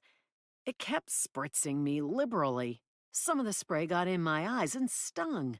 Damn it! I swung, connected with the cylinder and sent it flying across the room so hard that it lodged in one of the spongy walls. You need to educate your guests on your house's amenities, Sarlevi, I snarled, though I assumed he'd gone to bed and wouldn't hear me. The smashed cylinder bleeped softly from the wall. I took a swing at the flower petal hurling basket next, but it flew up near the ceiling and out of my reach. As I wiped the spray and petals off me, the door opened. That time I did shriek, spinning to face what might be a new threat, or, worse, Sarlevi standing there. I was naked and dripping water and whatever that cylinder had sprayed on me. A metal platter floated out of the room with my clothes dangling from tongs. No! Cursing again, I raced after it. Those were the only clothes I had, and my phone was in the pocket of the jeans. I sprang through the doorway, catching my clothes as the platter was about to fly over the railing toward the lower floor. But the tongs held them tight and wouldn't release them. Even my dwarven strength wasn't sufficient to pull my clothes free, but I did keep the platter from leaving with them. It whirred and ground in the air, emanating magic as it tried to continue on its way with my stolen garments. Let go! I growled, keeping a hold of them with one hand and lifting my hammer with the other. Or I'll do to you what I did to the cylinder. Really, mongrel woman? Came Sarlevi's voice from a few paces away. Is it necessary for you to destroy all of my housewares? This thing is stealing my clothes, I blurted, scowling over my shoulder at him. Barefoot and bare-chested, he wore nothing but satiny pajama bottoms and lingering grass bandages on his chest. It's the laundry device. It will return them in the morning, cleaned. It assumes that when people undress, they want their clothes laundered. His brows rose, and for the first time since I'd met him, amusement lurked in his eyes as he regarded my nudity. Mortified, I released my clothing. only belatedly realizing that I had nothing but my hammer to cover my modesty with. Well, if those sheer dressing gowns were what he gave his guests, he was used to seeing female flesh. Maybe not half-dwarf female flesh, but my bits were presumably the same as elf bits, if differently proportioned.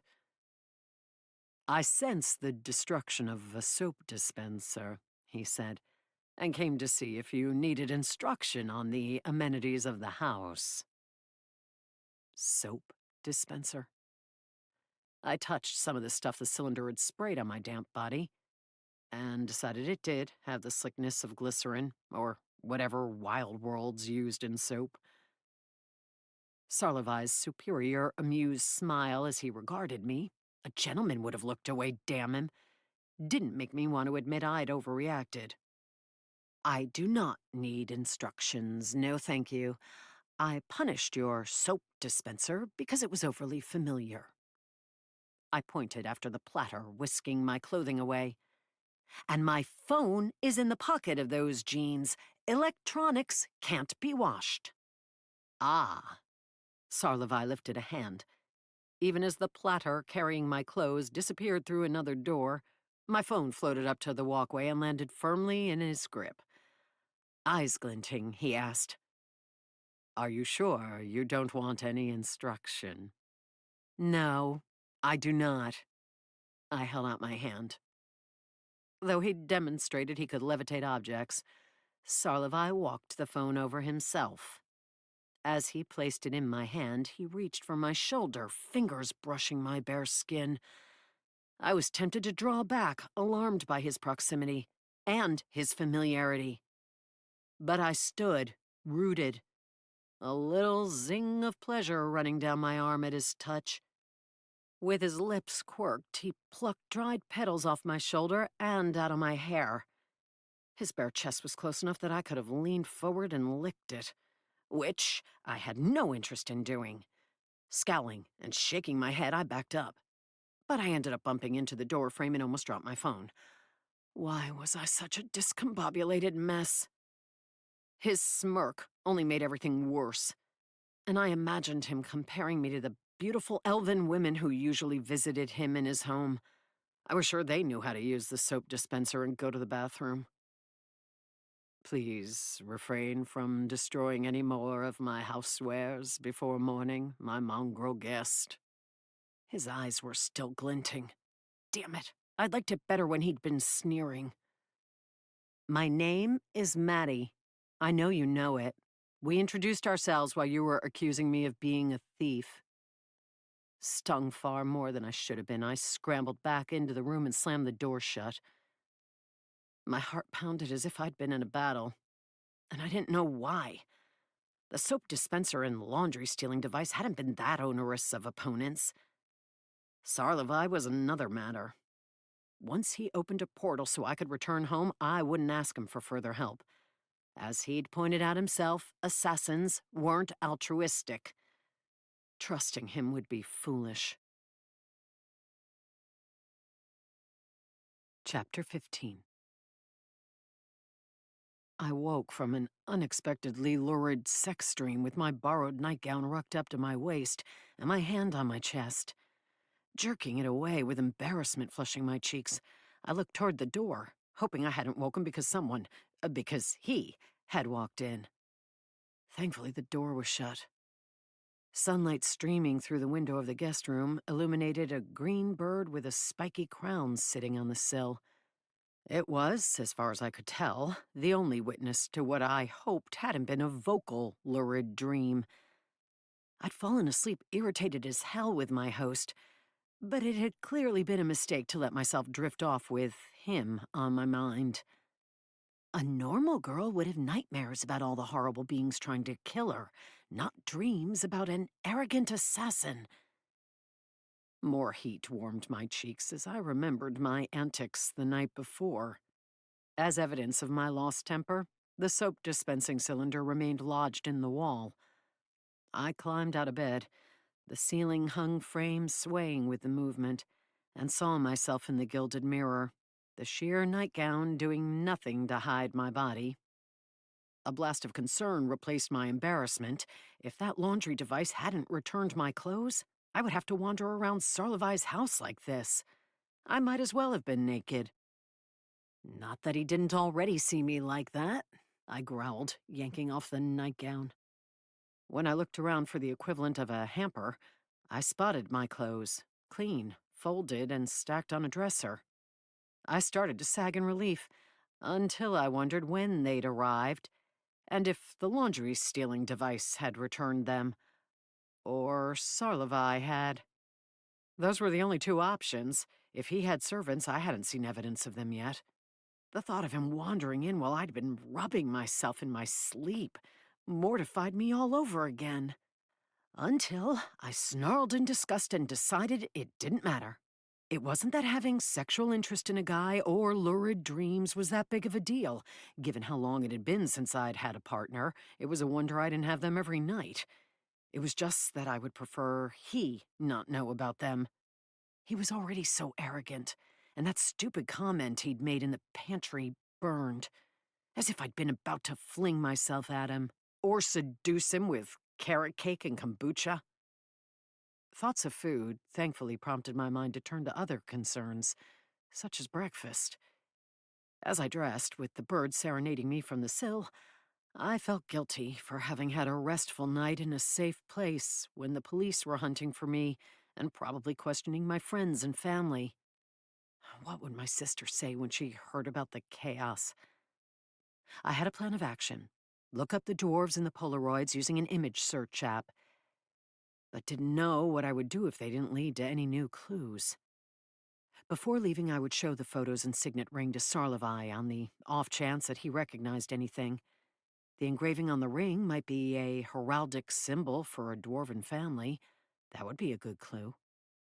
Fully clothed again, with my hammer slung over my shoulder, I ventured out of the room and tried not to think about whether Sarlevai had seen and judged my pink cotton underwear dotted with blue stars.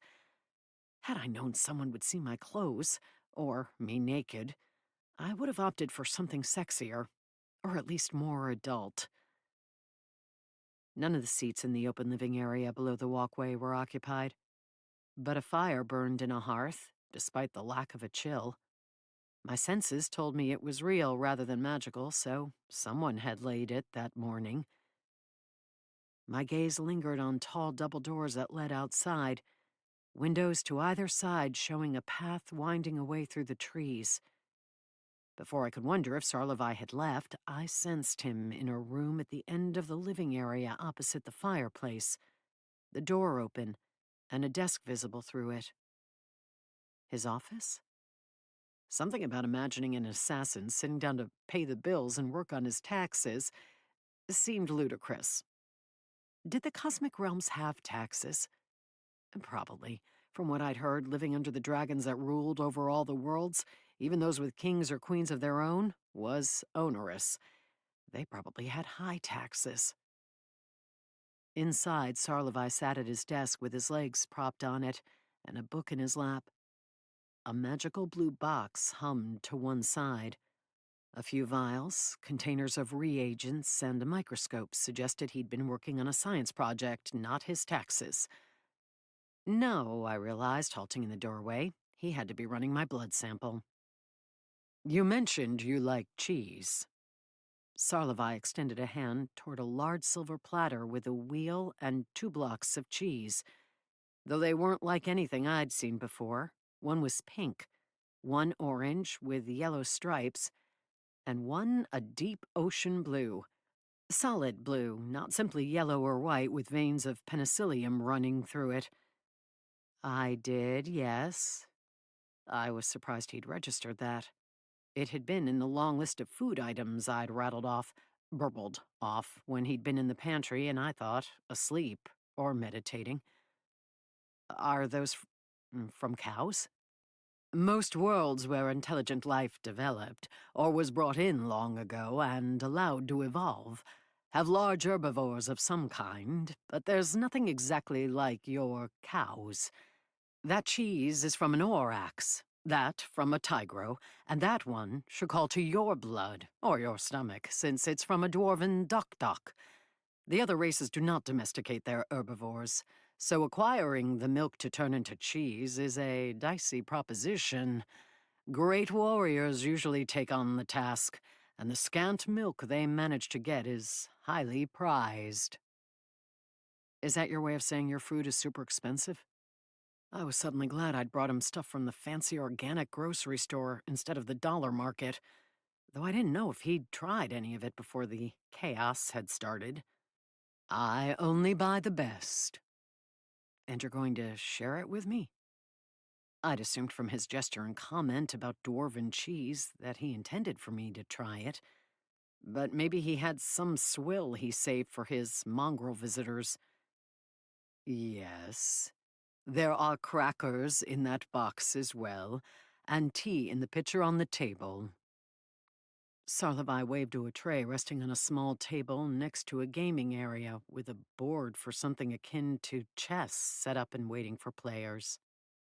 Go ahead. I hesitated. My gaze drifting back to the boxes, I wondered if he'd found something in my blood that indicated he should treat me well, though I couldn't imagine what that would be. Is it not tradition on your world to offer food and beverages to house guests? Sarlavai asked, misinterpreting my hesitation. Since you brought me provisions when I was injured, I trust you would also offer me refreshments if I showed up on your doorstep. I would, but you're not going to, right? I hadn't forgotten that he'd been spying on me as I worked in the project house. I have no intention of doing so. He waved again at the cheese, then went back to reading his book. Good. I sliced off a piece of each, and couldn't keep from smiling happily as I bit into a sample from the blue block, both because I was hungry and had new cheeses to try, and because he didn't intend to stalk me in my home. An assassin stalker was nothing to covet. The smooth tartness of the cheese reminded me of Granny Smith apples, and another flavor I couldn't pin to anything. But it was so good that I barely kept from shoving the slice in my mouth whole, and the rest of the block. The other two were different, but equally good, so much so that I was tempted to ask if there was anything I could trade in exchange for some to take home.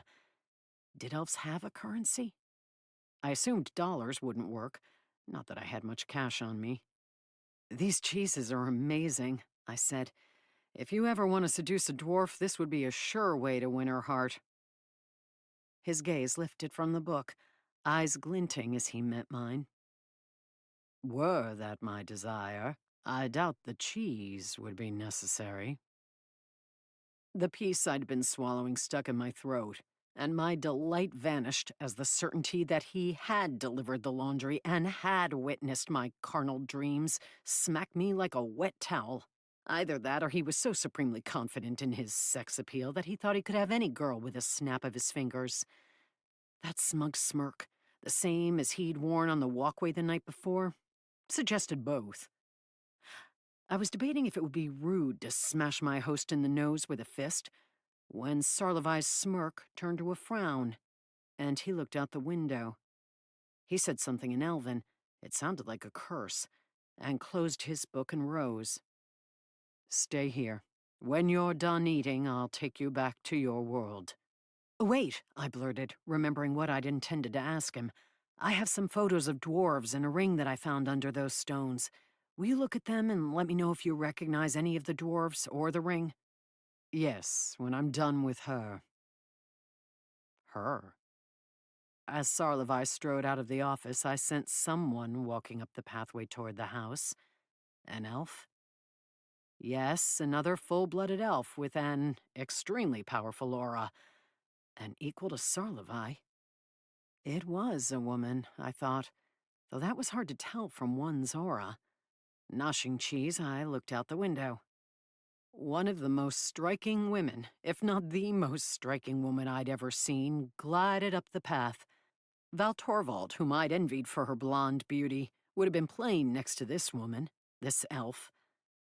Pointed ears protruded from the silver-blue locks partially swept around her head and partially left to dangle past her shoulders to frame the curves of her chest. Her silky silver-wrapped dress with woven green leaves artfully decorating it made me sigh with longing.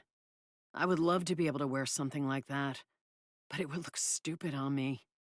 On her, it was elegant and enhancing, perfect with the green sandals she wore, straps rising like vines to wrap around her slender calves. She carried a scroll, but nothing else, so she hadn't gone on a journey to get here, not in those sandals. As a full-blooded elf, maybe she had the power to create a portal of her own and had arrived at the base of the pathway. Sarlevi met her at the home's entrance. Since he hadn't shut the office door, I was tempted to peek out and spy. But as soon as they greeted each other, I realized the conversation would be in Elven, obviously. And I couldn't understand a word of it. I didn't even know more than a few words of Dwarven, and those mostly because of lullabies my mother had sung to me. The female visitor greeted Sarlevi with a voice that was more of a sultry purr than I expected from an elegant elf. In contrast, his tone was clipped and formal. Not friends, it said. But then who was friends with an assassin? Not his own people, if that hint he'd let out about being ostracized was true. Though it was possible I'd made some assumptions about that. The female sounded like she wanted to jump in bed with Sarlevi, not ostracize him. And I thought of all the sheer gowns in the guest room. This was probably the kind of house guest Sarlevi usually had. I chomped on another piece of cheese and examined the magical box humming softly on the table. If my blood sample was inside, I couldn't tell, but the humming implied that it hadn't yet finished its analysis. A sultry chuckle came from the entryway. My curiosity wouldn't be reined in, and I crept to the door and peeked out. Sarlevi's tone hadn't changed, so it was hard to believe he'd said something witty. Tone regardless, I hadn't observed much in the way of wit from him, unless one counted his smirk at seeing me naked after attempting to destroy his laundry device. The female elf stood close to Sarlevi, her chest almost touching his, and she held the scroll out behind her, smiling coyly and keeping it out of his reach. Unless she was an uber sorceress who could magically prevent him from drawing his weapons, I doubt that would keep him from getting it if he wanted it. She rested a hand on his chest, fingers curling and her nails digging into his tunic, then tilted her chin toward the walkway, toward Sarlevi's bedchamber. He said what had to be a no, his eyes focused on the scroll instead of her. Her eyes slitted in irritation, and she said something terse. "Look at me." Their body language made it so I could translate some of the words. Sarlevi's eyes also closed to slits as he considered her. There wasn't the least come-hitherness in that look, but she must have been another elf who assumed everyone would jump into her bed because of her beauty. She leaned in, her lips parting for a kiss, her tongue flicking across her lips. I curled my own lip and leaned back, not wanting to watch the elves getting frisky. But Sarlevi stepped back and raised a hand, palm toward her chest. No. A lot more words followed that no, but body language wasn't sufficient for me to translate something that complex. Whatever he said, it sparked fury in her eyes. No, more than that. I sensed her aura growing stronger. She was drawing on her magical power. To attack him? To try to force him to have sex with her? His words from the other night about women manipulating him popped into my mind. Sarlevi's aura also grew stronger and more noticeable. Though they never moved, the air crackled with magic as their eyes locked. Had I been fully human, I never would have known they were doing more than staring at each other. But I was sensitive enough to magic to feel it swirling about their bodies and lashing at one another, attempting to strike through each other's defenses. The female smiled, though her effort kept her eyes tight with tension. Her tongue came out again, slowly running along her bottom lip this time, as if she thought this all foreplay. Maybe something like it had happened before and led to sex? Sarlevai looked irritated, his jaw clenched, the tendons standing out on the sides of his neck. When I'd thought they would kiss, I'd intended to back away and give them their privacy, but I couldn't tear my gaze from this. She was the one to break eye contact first, gasping and stepping back, pressing her fingers to her chest. Sarlevai's hand darted out. To hit her? No. He snatched the scroll from her grip. She tried to jerk it away, even though she must have come here with the intent of delivering the message. Maybe she thought she would give it to him as a reward for a good performance in bed.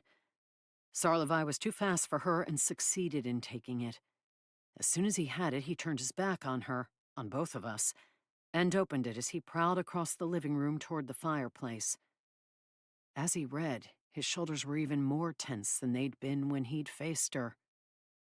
She looked over at me and I twitched. It wasn't as if I'd thought they would be unaware of me. Magical beings could sense other magical beings after all. But I hadn't intended to watch them for so long, or be caught spying. Her lip curled as she looked me up and down, and I resisted the urge to brush my shirt and make sure I didn't have bits of cheese stuck to it. She asked Sarlevai a question.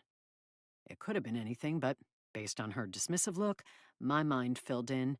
Did you get a new servant? She's way too homely to fit into your posh house, isn't she? I lifted my chin and glared at her. Judging by her squint, that defiance not only surprised her, but irked her. Know your place, mongrel servant. Somehow I understood her, even though the words she spoke into my mind weren't in English. I wished I hadn't. In the presence of a princess, she continued, you should drop to your knees and ask how you can serve, not stare into her eyes like an equal. I'm not a servant, I replied, leaning to the side and grabbing my hammer in case she attacked me, though I didn't pull it into her view. I might not be the sharpest tool in the shed, but I was smart enough not to challenge someone powerful to a fight. I'm an entrepreneur and a warrior. You're a mongrel peasant. She squinted at the wall, or maybe through the wall, because she was looking right at my hammer. With a weapon stolen from the dwarven homeland. They will hunt you down for that, and you will get the fate you deserve. She smirked coldly at me. Before I could reply, paper crackled, and we both looked at Sarlevai. He wadded the scroll into a ball and threw it in the fire. It was a brief outburst of violence, but it made me realize I hadn't yet seen him lose his temper. Sarlevai? The female asked. He spun and thrust his hand toward the door, the earlier irritation shifting to rage. Go! Not wanting any of that fury turned on me, I backed into the office and out of their sight. 3 beeps came from the blue box. I stared at it. It had completed its analysis of my blood. Chapter 16. I was leaning over the desk trying to figure out how to open the blue box or determine the results when I sensed the elf female leaving. I was relieved their battle of wills hadn't led to them having sex, in part because I hadn't wanted to be trapped in the office if they got busy in the living room, and in part because she'd been a bitch. Even though Sarlevai was an arrogant prick, he could do better than that. Sensing him walking toward the office, I leaned back and clasped my hands behind my back, nobly resisting the urge to grab the box and try to shake information out of it. When he stepped into the doorway, he still looked pissed. That bitch isn't really a princess, is she? I asked. He blinked. Maybe he hadn't realized we'd communicated. She told you that. She thought it into my head. I pointed at my temple. And I somehow understood her. She was a princess. Her family, including the former king and queen, plotted against the dragons and attempted to remove them from power. They successfully assassinated more than one. The dragons weren't pleased, slew the king and queen, and appointed a new ruling family to lead the elves. Slavira, her sisters, and a number of their cousins begged forgiveness, and because they weren't found to have personally committed any crimes against the dragons, were permitted to live. But some are still secretly plotting against their kind. Are they all as snotty as she is? Some of the irritation faded from his face, and his tone grew lighter as he asked, "Do you refer to all elves or all of her kin?" I guess my they was unspecific. But both.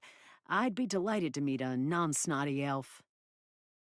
I thought about amending that statement so that it didn't include him, but didn't.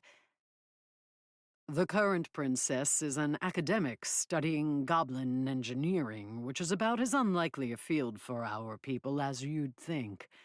Judging by your taste in colleagues, you'd like her. His gaze shifted toward the box and he walked toward it. Nerves fluttered in my belly. Would Sarlevi tell me the results of whatever he learned? He waved his hand over the top, and an image appeared in the air. I guess shaking the box wouldn't have worked. A picture of a male dwarf formed, then rose a foot as another picture formed underneath it, a female dwarf. "That's my mother," I blurted. Her face was solemn, though she was younger than in the Polaroids. It was as if she had, as a teenager, posed for a portrait and her painter had sternly told her not to enjoy the process. Sarlevi looked at me, but didn't comment. The image of my mother slid to the side, and another headshot appeared.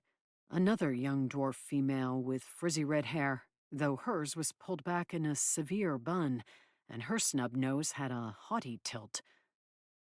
A line formed between the two females, and another pointed up toward the male, a dwarf with a thick curly red beard shot with gray and matching hair, though it was pressed under a metal helmet with golden horns. "Is that like my family tree?" I asked. "It seems you are who you said you are." "I know that, but, do you know their names?" I waved to the male and other female. My mom's sister? "I do. You said your mother only gave Roxy as her name?" "Yeah. My father probably knew her real name, but like I said, I was only 4 when she died. I really only knew her as Mom." "Her name was Rodarska." Roxy sounded better to me. No wonder she'd gone by it. "Princess Rodarska," Sarlevi said, watching me. "Oh, yeah? Like a princess of a king in power, or like the elf bitch?" I waved, hoping she'd opened a portal and taken herself back to her own world. "Elf bitch," he mouthed, and I thought he would be offended since I was a mongrel and she'd made it clear my place was groveling at her feet instead of meeting her gaze. But his eyes glinted, and he glanced at the hammer now resting on the desk. "I should have had you fight her. She seemed powerful. That might have been a bad idea. Clobbering a magical soap dispenser is a bad idea too, but that didn't stop you." His eyes were seriously glinting now. "I can hold my own against a soap dispenser. A deposed elf princess with a chip on her shoulder and a lot of power she was trying to flatten you with would be another story." "The contents are under pressure," Sarlevi said, and it took me a moment to realize he meant in the soap dispenser. "You might have done all right against her. She primarily uses mental attacks, and you have some of the dwarven ability to resist that. By the time she figured out she would have to do something else, you might have reached her and cracked her on the head with your hammer. She's a powerful magic user, but not a warrior. Few elven females study more than archery when it comes to weapons." "Unless I'm reading you wrong, you look like you would have liked to see me pound her." "Perhaps. Can't you crack her on the head? I assume you can kick her ass." "Of course," he said without hesitation. "But it's more complicated than that. Few on Valeshnavar, the elven homeworld, speak with me. She's been one of the handful who will deliver messages for me. though I've grown weary of paying her price. Sex? It pleases her to irritate her husband by sleeping with me.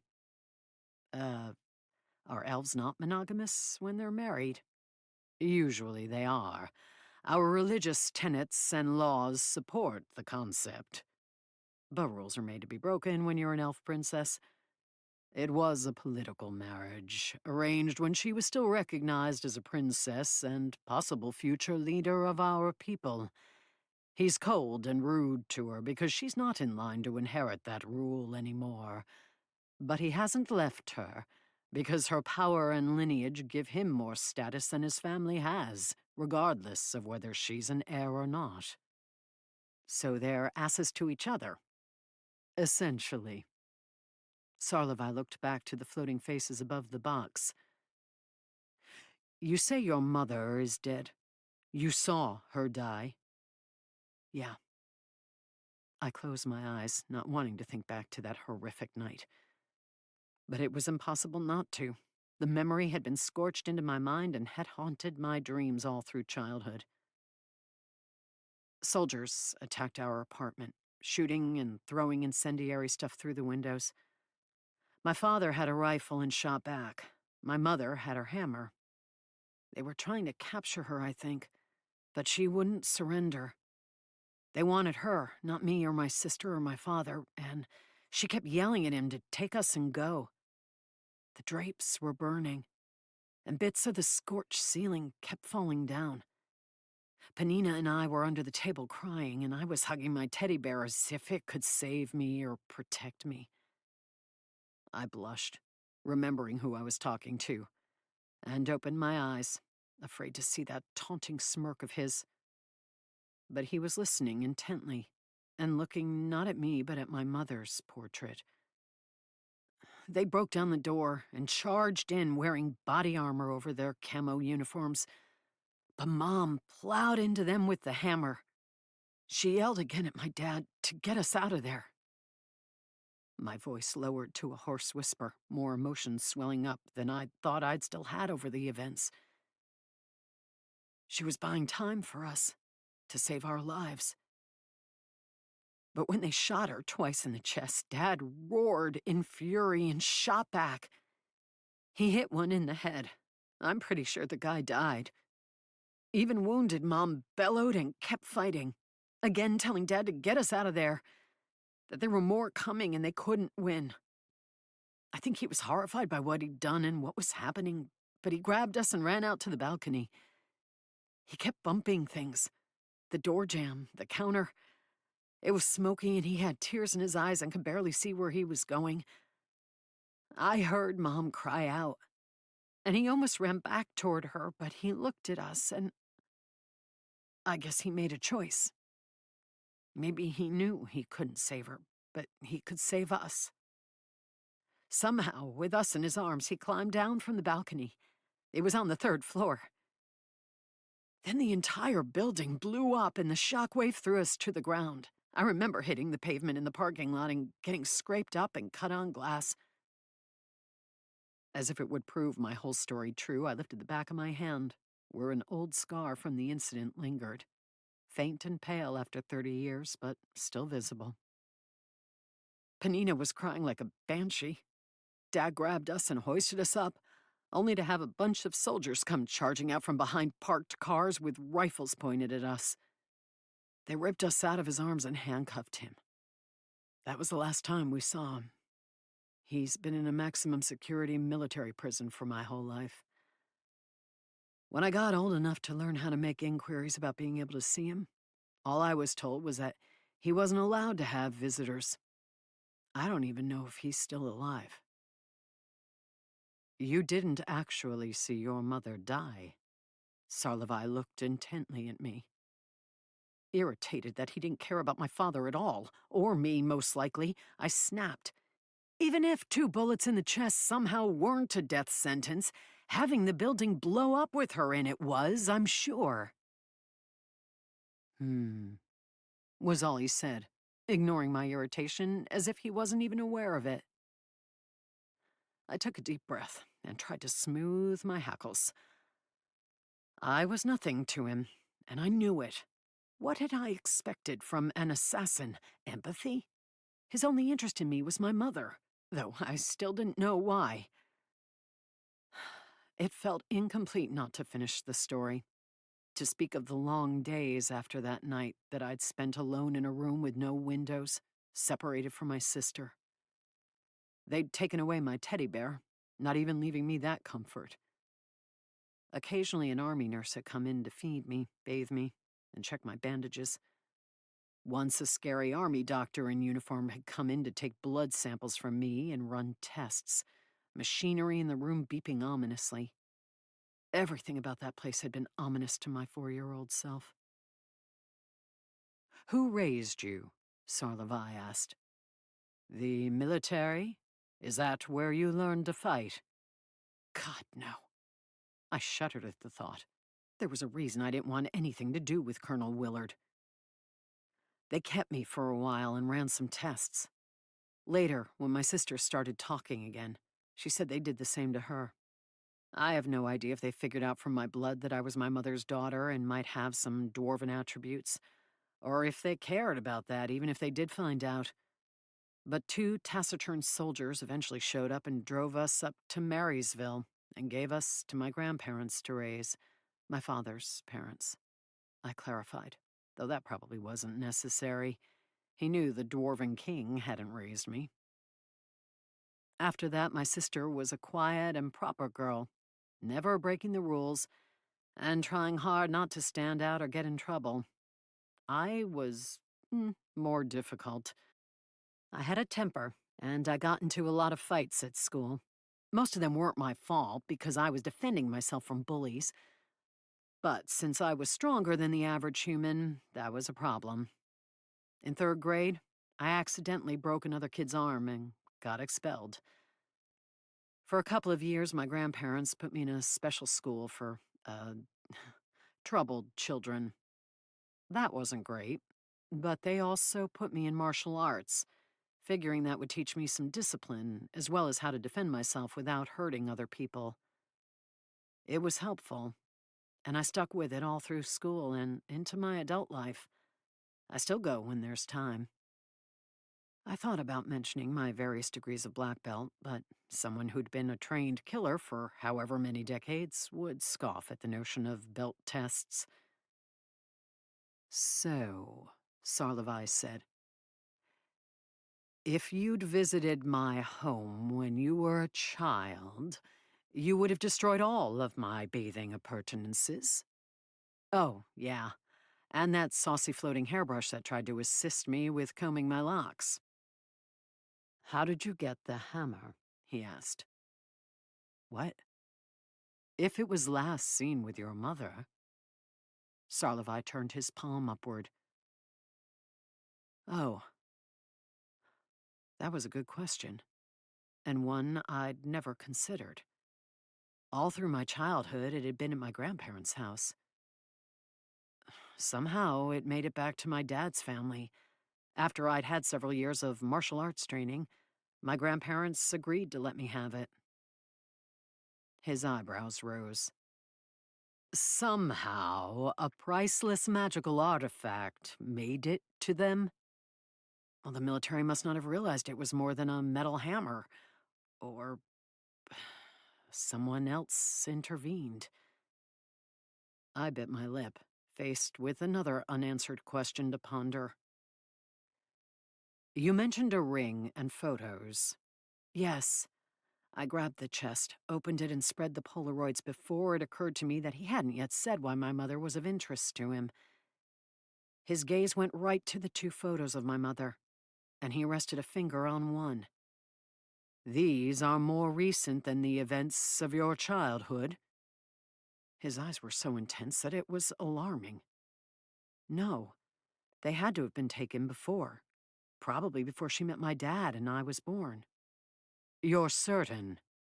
"Yes, dude, she's dead." He mouthed, "Dude." Not wanting to explain American vernacular, especially when I didn't know if anyone else used that word anymore, I pointed to the other photos.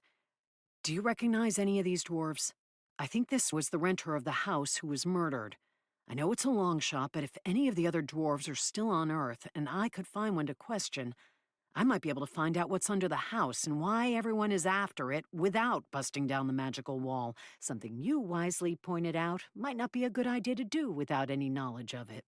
I thought he would appreciate being called wise and might nod in agreement with my assessment, but all he said was, yes, as he eyed the other photos.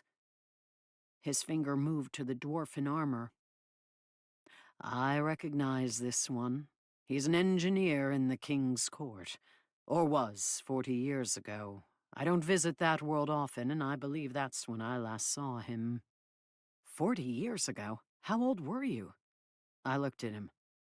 How old are you? Had I underestimated how many years he'd been a killer? Had it been centuries, not decades? About 300. Sarlovai rocked his hand in the air. Elven years are a number of days shorter than your Earth years. It may be more like 280 to you. So, a young pup. Middle-aged. For an elf. And a dwarf. They live as long as elves. You should live longer than regular humans if you avoid irking soap dispensers. Thanks for the tip. I'd been distracted by talk of age. That wasn't important. The dwarves were. You're sure the guy in armor was an engineer?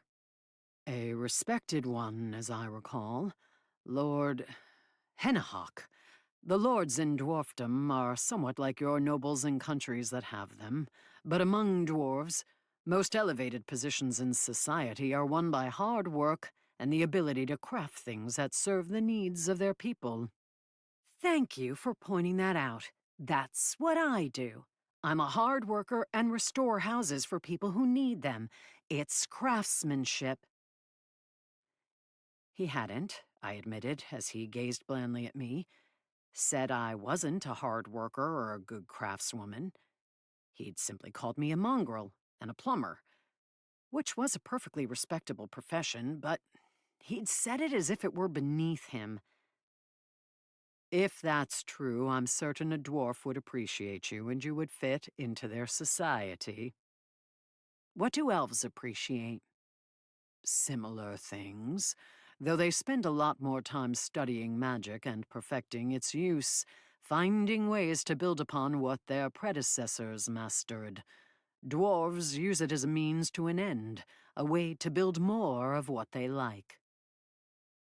I almost asked what he appreciated or respected in a person, but I didn't care. Why I'd even gotten disgruntled, I didn't know. He made me disgruntled. Why do you visit the dwarven world? It's hard to imagine a people who dedicate their lives to crafting being the types to hire assassins. Then again, I had no problem imagining that elf female hiring an assassin, and he'd said elves appreciated similar things to dwarves. Most don't. Some do. Politics and the enemies it inculcates exist among all of the races. So you were there for business? He hesitated. Yes. I eyed the photos, wondering if the engineer not being seen in the dwarven court for a while implied he was still on Earth. But why would a lord something or other leave his world for decades? Had he developed a fondness for fast food, cigars, and other delicacies found only on Earth? You're sure he's that engineer? I wondered how well Sarlovai could tell one bearded dwarf from another. Even in the small sampling of the photos, a lot of them look similar to my eye. On my world, engineers usually wear glasses and pocket protectors, not armor. It's him. I have a good memory. I almost called him cocky, but thought about why he'd developed a good memory. The need to be able to pick out faces after seeing them only once so he could find and kill his targets, and clamp down on the comment. Do you recognize anyone else? I asked. I do not. Sarlovai rested a finger on one of the photos of my mother and leaned in close, his chest almost brushing my shoulder. You're sure this was taken before the day you believe she died? He looked at me instead of the photo, the intensity back in his eyes, and I felt the whisper of an itch inside my skull. He was trying to read my mind. I attempted to give him the mental equivalent of the middle finger and almost moved away from him, but I didn't want to give ground to show any sign that he unnerved me. No, he flustered me, and that was even worse. Look, I don't know for certain, all right? This type of camera and film were popular for decades. I do know it's not recent. Definitely not from the last 20 years. Probably not from the last 30, but come on. Does that look like the face of someone who's been forcefully separated from her partner and her daughter? I pointed at the smiling face of my mother. A pang of regret caught me. Sadness that I hadn't known her at that time in her life. Sarlovai considered the photo again, and the itch in my mind disappeared. Perhaps not. I turned to face him, again resisting the urge to step back. He hadn't stepped back, and that left me staring up into his face from 6 inches away. I studied his blue eyes, needing to know the answer to the question that I should have asked right away, before I'd opened up and told him my life story. Why do you care about my mother? And why, I added, some intuition telling me the events were linked. Were you in the Dwarven court 40 years ago? He gazed back at me, giving me that bland look again. And I didn't think he would answer. Frustration welled up in me. He hadn't been answering me fully from the beginning. Why I expected him to now, I didn't know. But I was already certain I knew the answer to the next question. And when you showed up in my backyard, you weren't really hunting werewolves, were you? You came looking for me. Or clues to my mother's whereabouts. Look, Sarlovai, you mentioned honor in battle and understanding that. I'm into honor too.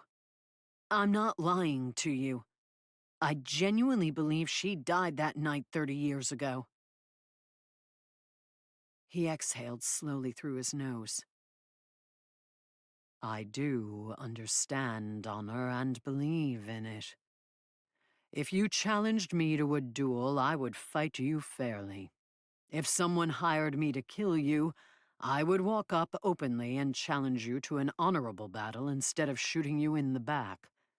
All my life I've trained so that I'm capable of besting those I'm hired to kill without having to resort to sneak attacks.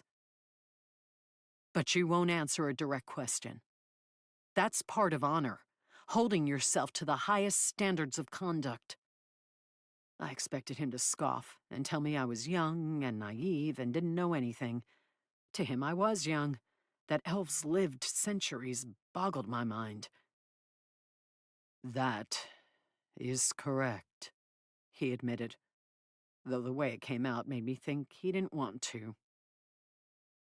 40 years ago, I was in the Dwarven court, where Princess Barothla hired me to assassinate her sister. He nodded toward the female face floating next to my mother's. Chapter 17. You agreed to kill my mother? The only thing that kept me from grabbing my hammer and challenging him to a duel right there was that I knew he hadn't been responsible for her death. How? Why? She was a good person. I thought... What did I thought? That he only assassinated despicable people? Some gross point-blank version of a hitman? I stepped back, no longer caring about who gave ground, and gripped the desk with both hands, struggling for control. Are you still on the job? 40 years later? Is she the one who got away and you're trying to right a glaring deficiency in your otherwise flawless record? Is that why you've been helping me? So that I'd lead you to her? Of course that was why. Why else would an assassin save me from the police, open a portal, and give me a guest bed in his house? He'd even warned me. He'd said it would be foolish to trust an assassin. Assassins weren't altruistic. I am hoping you'll lead me to her, but not because I'm still on the job. Sarlevi spoke with irritating calmness. I was on the verge of hysteria, and he was calm. Fan-fucking-tastic. His tone turned dry when he said, "It was irritating that she eluded me. Your overpopulated wild world isn't at all where I would have expected a dwarven princess to flee to. I'm so sorry that she escaped certain death at your hands, and it irritated you." I gave him the furious look that his comment deserved. At this point, I didn't care if he grabbed his swords and struck me down. Not that he looked to be on the verge of attacking. He wasn't mad, I was. Sometime in the past 40 years, the king learned what his daughter Barothla had done, Sarlevi said. I'm not certain if he confronted her about it or he's trying to find Rodarska in secret. He did search a long time and send dwarves to many worlds to look for her before turning to me out of desperation. He wants me to find her and bring her home, whether she's alive or dead. He would prefer she be alive, but if she's not, he wants her remains brought home for a proper dwarfish burial in the family catacomb. That doesn't sound like a job for an assassin. I looked at the desk instead of him, the photo of my mother blurry in my unfocused vision. It's not typical for me, no. Then why take it? Especially if you were irked that you failed long ago. Dread crept into my belly, the suspicion that he still wasn't telling me the whole story. Sarlevi hesitated, and that seemed to confirm my fear. Did the sister ever revoke her offer? Or does she still consider you on the clock? I made myself look at him and try to determine the truth, or lack of it, on his face. I wished I could read his mind and make his brain itch. She didn't revoke the assignment, no. But I'm not trying to kill your mother now. It chilled the hell out of me that he'd ever been trying to do so. I don't believe you, I whispered. That is why I didn't want to tell you. Afraid I wouldn't let you tag along with me until you found her. Essentially, I believe you're the key to locating her. Fuck you, Sarlevi! I stepped back farther and jerked a choppy wave at the wall. Form your portal and send me home.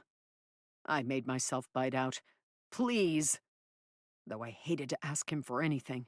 If there had been any other way for me to return to Earth, I would have taken it. Long seconds passed as he gazed silently at me, thinking who knew what, and I worried that he wouldn't do as I asked, that I would be trapped there. Or worse, that he would decide he'd gotten all from me that he could, and he had no further use for me, no reason to tolerate my lip and keep me alive. If he could take an assignment to hunt down and kill a good-hearted princess, there couldn't be any limit to what he would do, who he would kill. Very well, he finally said. Where do you wish to return to your world? Back in the park? Erg, that park. The park near the house. A house that was probably cordoned off by police tape. There might still be police all over the area. I didn't know how long I'd slept, or how much time had passed on Earth. Are there other places you know in the Seattle area? I had no idea how portal travel worked. He hesitated. I've been to Torvald's house. Dear Lord, don't take me there. She and her colonel are probably looking for me too now. I don't suppose you know where Bellevue Square is. My friend lives near there. I can't go back home, but I don't think anyone would check Zadie's apartment. Sarlevi shook his head. If you show me a map in your mind, I can probably get you close. Let you into my head again? I groaned. I didn't want anything more to do with this bastard, and it irked me that I had to rely on him one more time. Fine. Sarlevi stepped closer and lifted his hand to my temple. It's easier if I touch you. Though I wanted to skitter away, I clenched my jaw and made myself stand still. Fine, I repeated through gritted teeth. His fingers touched my temple, gentle, almost apologetic.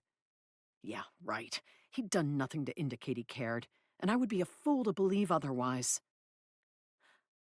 I envisioned a Google Earth version of Zadie's neighborhood, then attempted to mentally zoom in on her apartment building. Sarlevi nodded and lowered his hand.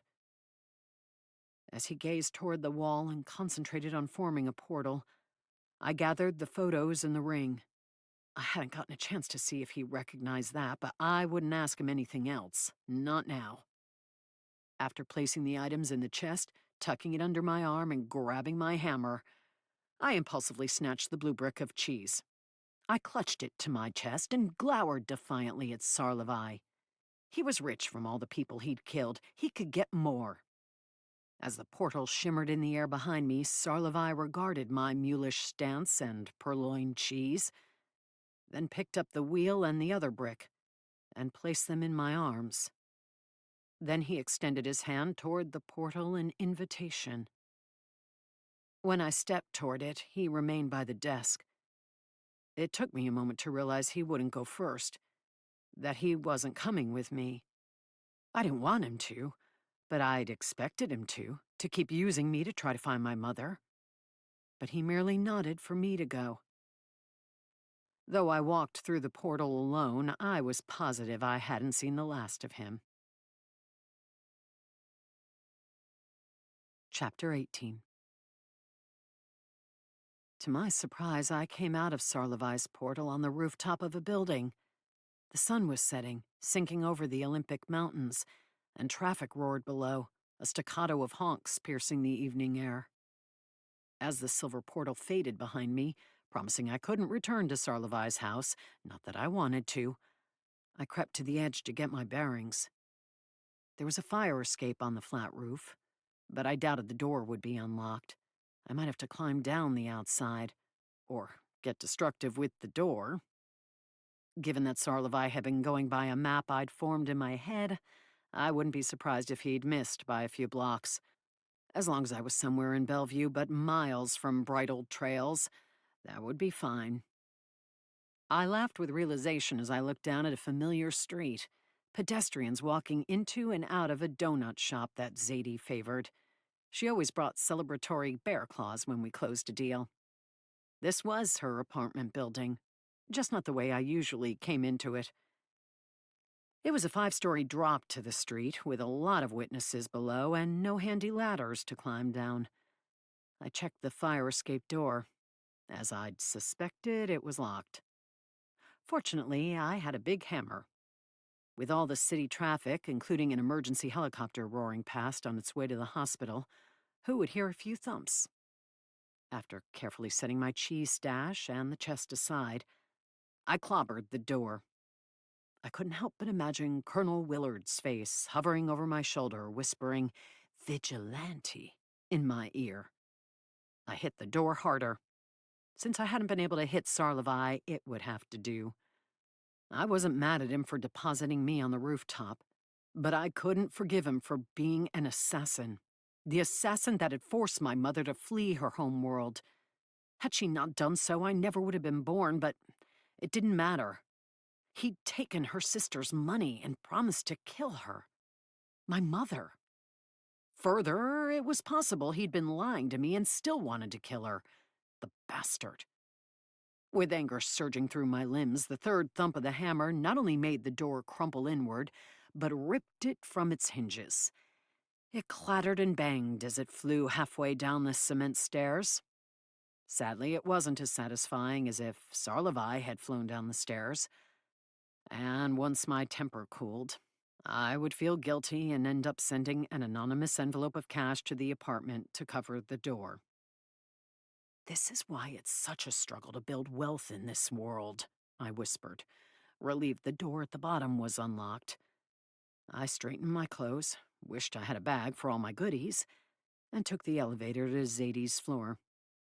A security camera leering down from the corner made me want to put my hood up. Something I should have considered before destroying the door, I mumbled. Sensing a couple of familiar magical beings distracted me from my concerns. Tinja? And a boss? I hadn't been certain Zadie would be home. I certainly hadn't expected them to be here. I jogged to her apartment and knocked on the door with my hammer, but only once before it opened. I told them I sensed you. Tinja cried, throwing her arms around me, pliers and wrenches in her pockets banging against my legs. A brick of cheese slipped out of my arms and almost conked her on the head. It's good to see you. I extricated myself from the hug in time to get a thump on the shoulder from my boss, the living room ceiling fan threatening to shave his head. All of you. Zadie waved from her computer desk, her laptop open. Just FYI, my commission is going to be 4% now when I sell that house for you. She rotated the laptop to share a video playing on the screen. A news feed showing police cars and caution tape surrounding a familiar house. The bodies had been taken away, and there was no sign of orcs, unless the news reporter pointing and explaining the night's events had a tusked ancestor. But she was a beauty, so it was more likely that an elf had sauntered through her bloodline. Unbidden, Sarlevai's smug face came to mind. I grimaced and shoved the image aside. With luck, I wouldn't see him again. As long as the other agent accepts 2%. I made myself smile at Zadie. No, they'll want 4% too for convincing someone to buy this house. Is that legal? You're not legal. I wish that were a joke. The police are looking for you. Tinja gazed gravely up at me as my face appeared on the news video. Not surprisingly, no shots of orcs or Sarlevai appeared. Hadn't any curious neighbors recorded him sword fighting in the street? What a disappointing area that was. They came to our home last night and this morning. Tinja added. I didn't want them to see me. The police don't like goblins, even though we are very industrious and create useful things. That probably has to do with all the stolen parts that go into your useful things, Abbas said. We take what others have no use for. You took my tire iron out of my truck. You never use it. I'll need it if I get a flat. Tinja returned her attention to me. I did not tell them anything. We know you're not a murderer, Maddie. Thank you for that. Did they question you? Hurt you? I hated the thought of my friends being threatened or injured because of me. No, they never saw me. I activated my camouflage charm and hid on the roof. That must have made it easy not to tell them anything. Zadie watched as I picked up the fallen brick of cheese and set it and the others on the table. We know you didn't murder anyone, despite the news lady's insinuations. But did you rob a store? Is that cheese? Why is it Smurf blue? It was a gift. It's a long story, but it's good. You should try it. We can't eat at a time like this, Tinja proclaimed, but she picked up the cheese and sniffed it curiously. Judging by the box of crackers and a wine glass by Zadie's laptop, and the remains of a 6-pack of root beer that was more to Abbas's taste, they hadn't been fasting while I was away. What are you going to do? Abbas asked. Do you need money? Help? I went by the project house this morning, but there was still a patrol car there. My mother said they came by to ask me questions, but they miss me. I might stay at a friend's tonight. Good idea. I rubbed my face, certain the police had questioned my grandparents and sister, too. Panina could handle it, but my grandparents were 85. They didn't need extra stress. And I'm not sure yet, but I want to look up the people in these pictures and see if the internet has any matches. I spread them out and pulled out my phone, only to scowl because the battery had gone dead. Do you have a charger I can use, Zadie? Yep. She waved at one in the kitchen. I'll download an app and do a search. Are those dwarves? Yes, including my mother. She stared at me. Isn't your mother dead? Yeah, these are old. Oh, right. She touched the white frame around one of the Polaroid photos. Where did you find them? Under the basement in the project house. Under it? I'll explain more later. Image search, please. I thought about dragging the photos over to check with my phone while it was plugged in, but Zadie had already downloaded an app.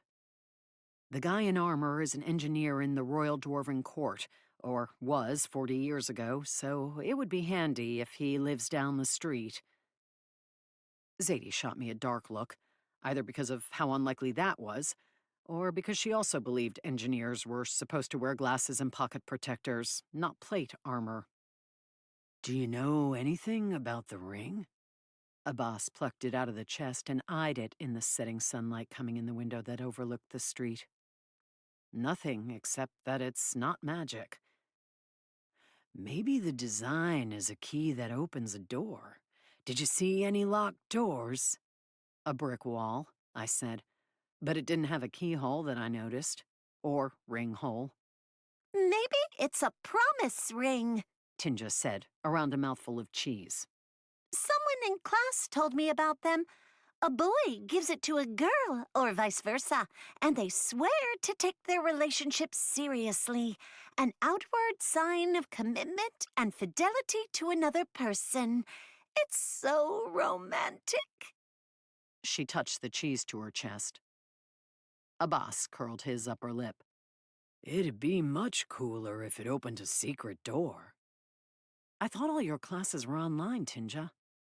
I watched intently as Zadie scanned the photos. And that none of your peers knew you were green. When do you chat with them? There's a class Discord server. College has changed a lot from when I went, Abbas said. Since I hadn't gone, I didn't comment. Immigrants without degrees of their own, Grandma and Grandpa had barely had enough money to keep my sister and me clothed and fed. She'd gotten scholarships and gone to the University of Washington, but I'd never been a stellar student. There hadn't been scholarships for my talents of martial arts and woodworking, so I'd gone straight to work after high school, helping Grandpa and learning the trades. It was what I enjoyed doing, so it had worked out. But I did sometimes feel inadequate around those who had degrees, or, as in my sister's snooty case, multiple degrees. Engineer dwarf does not have a match, Zadie reported. Nor that one, or your mother. I guess that makes sense if she died before the internet days. Yeah. The old hollowness that I'd often felt in my gut as a kid returned. I'd missed her a lot growing up. By the time I'd reached my 20s, I'd gotten over her loss. Or so I'd thought. But having Sarlevi bring everything up again, along with the implication that she might not be dead, left me feeling gutted all over again. If she'd somehow survived, and had never come to see me because she didn't care, that would be worse than if she'd died. Hello, what have we here? Zadie asked, pulling me from my depressing thoughts. A match on the other female. She's, less bearded now. A handy goblin acquaintance of hers probably improved her electric razor. Tinja winked at me. Undoubtedly. I leaned in to peer over Zadie's shoulder. Zadie laughed. Ah, this figures. What? I resisted the urge to tear the phone from her hands, barely. She owns an axe-throwing business. What a perfectly dwarfy establishment to start. Funny. Where is it? Port Townsend. Artie's Axes. Artie isn't a very dwarven name, Tinja said.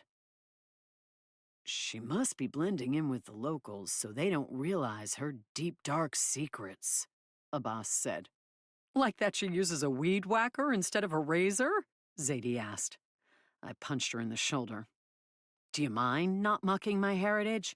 You've never even met a real dwarf. You can't use Dungeons and Dragons as your source material. Those pictures suggest otherwise. Zadie smirked and tapped the armor-wearing dwarf. I sighed. The engineer did look like someone out of a fantasy novel. Port Townsend isn't as close as I was hoping, I said. But it could be a lot worse. Does it list hours? Is there a phone number? Oh, wait, never mind. This is a conversation I need to have with her in person. While showing her the photos, including one of the house, and hoping she was open to having her memory jogged. There's not much security at the ferry terminal. If I wait until dark, I might be able to get on without being noticed. Good luck. Zadie looked pointedly at her laptop, where she'd paused the video, my face frozen on the screen. Do you have your motorcycle? I groaned. No. It's either still in bridled trails or impounded. How did you get over here? Walk? You never said where you were last night and all day. You didn't sleep in the park, did you? As if that had been an option. She was in cheese heaven. Tinja smiled as she caressed the wheel, the now heavily sampled wheel, and held it to her chest. These are marvelous. Is this troll cheese? The stuff that's super rare? I've heard about it, but nobody ever gives such amazing morsels to goblins. Here, taste. She stood on a chair to lift a piece toward Abbas's mouth. He leaned back. I'm not sure if that's halal. I can't eat cheese made with bacterial cultures using animal rennet. Zadie wrinkled her nose. She's trying to stuff Smurf blue food in your mouth, and your religious preferences are your primary concern? Well, they're a concern. Tinja offered the piece to Zadie, who also drew back. It's not a little blue like blue cheese, she said. It's all blue. That is so wrong. It's good, I offered, as I snagged her phone to Google Artie's axes. Before I got more than the address, a magical being with an intensely powerful aura registered to my senses. Uh-oh! Tinja dropped the cheese and peered fearfully toward the window. That's a dragon! A dragon? That just happens to be flying by? Eyes round, Abbas also looked toward the window, the direction the dragon was flying from. Unease trampled into my gut. That dragon had an aura with such power that it dwarfed Sarlevi's, and it was heading straight toward us. Toward me. My instinct was to shake my head in denial. What would a dragon care about some human police officers? But then I remembered who was associated with a dragon and groaned. Are anyone's senses keen enough to tell if a half-elf woman is riding on its back? I looked toward Tinja, the only full-blooded magical being in the room. The dragon's aura is very strong. It would blot out that of a lesser being, but... She tilted her head thoughtfully. Yes, there may be a half-elf with him. Shit. That Willard must have sent them. For me. You guys need to hide. I don't want you wrapped up in this. Where could I hide? From a dragon. He would easily sense me through my magical dwarven blood. No, you must hide. Tinja thrust her camouflage charm into my hand. I shook my head and tried to give it back. If they don't find me, but they find you, they'll question you. Dragons do mind scourings, don't they? Abbas touched his head. I remember my father talking about it. It's horrible. That's why his clan fled when dragons became more frequent visitors to their world. I don't know what you all are talking about, Zadie, the one full-blooded human in the room, said. But I think I should ask you to leave my apartment. Or maybe I should leave my apartment. I'll go. I tried once more to thrust the charm back into Tinja's hand, but she refused and darted into the hallway ahead of me. Abbas, come, she called. Don't let the dragon sense you or catch you. Damn it, you two, here. I tried to give the camouflage charm to Abbas, but he lifted his hands and ran past. Use it on yourself, girl, he called back. I was about to run out the door after them, having some vague notion of fleeing somewhere before the dragon arrived. But I remembered my phone on the charger, swore again, and raced back for it. Don't you dare leave that cheese here. Despite her wise words about departing, Zadie hadn't yet. She didn't realize the ramifications of a dragon arriving. I'll come back for it later. Not wanting to worry about running with so much in my arms, I sadly abandoned the cheese. I grabbed my phone and the chest of photos and was about to activate Tinja's charm when a male voice thundered in my mind. The dwarf mongrel criminal will meet us on the landing pad now. Compulsion laced the words, and I jerked like a puppet toward the door. Hell. Chapter 19. I willed my feet to halt, to stop propelling me toward the landing pad. Was that the rooftop? It made sense that a dragon would land up there, but I groaned, realizing he would see the mangled door. He'd already called me a criminal. That would only reinforce the notion. With a jerk and growl, I managed to stop walking. In case it helped, and because Tinja and Abbas had already raced off toward the stairs, I rubbed the camouflage charm. Maddie? Zadie asked. Where'd you go? I'm here, but I'm leaving. Stay inside and don't answer the door. You think? As I stepped into the hallway, the dragon landed on the rooftop 3 stories above. I stared up at the ceiling, able to detect Torvald's aura now. But his was so overpowering that it was all I could do not to drop to the floor and assume the fetal position.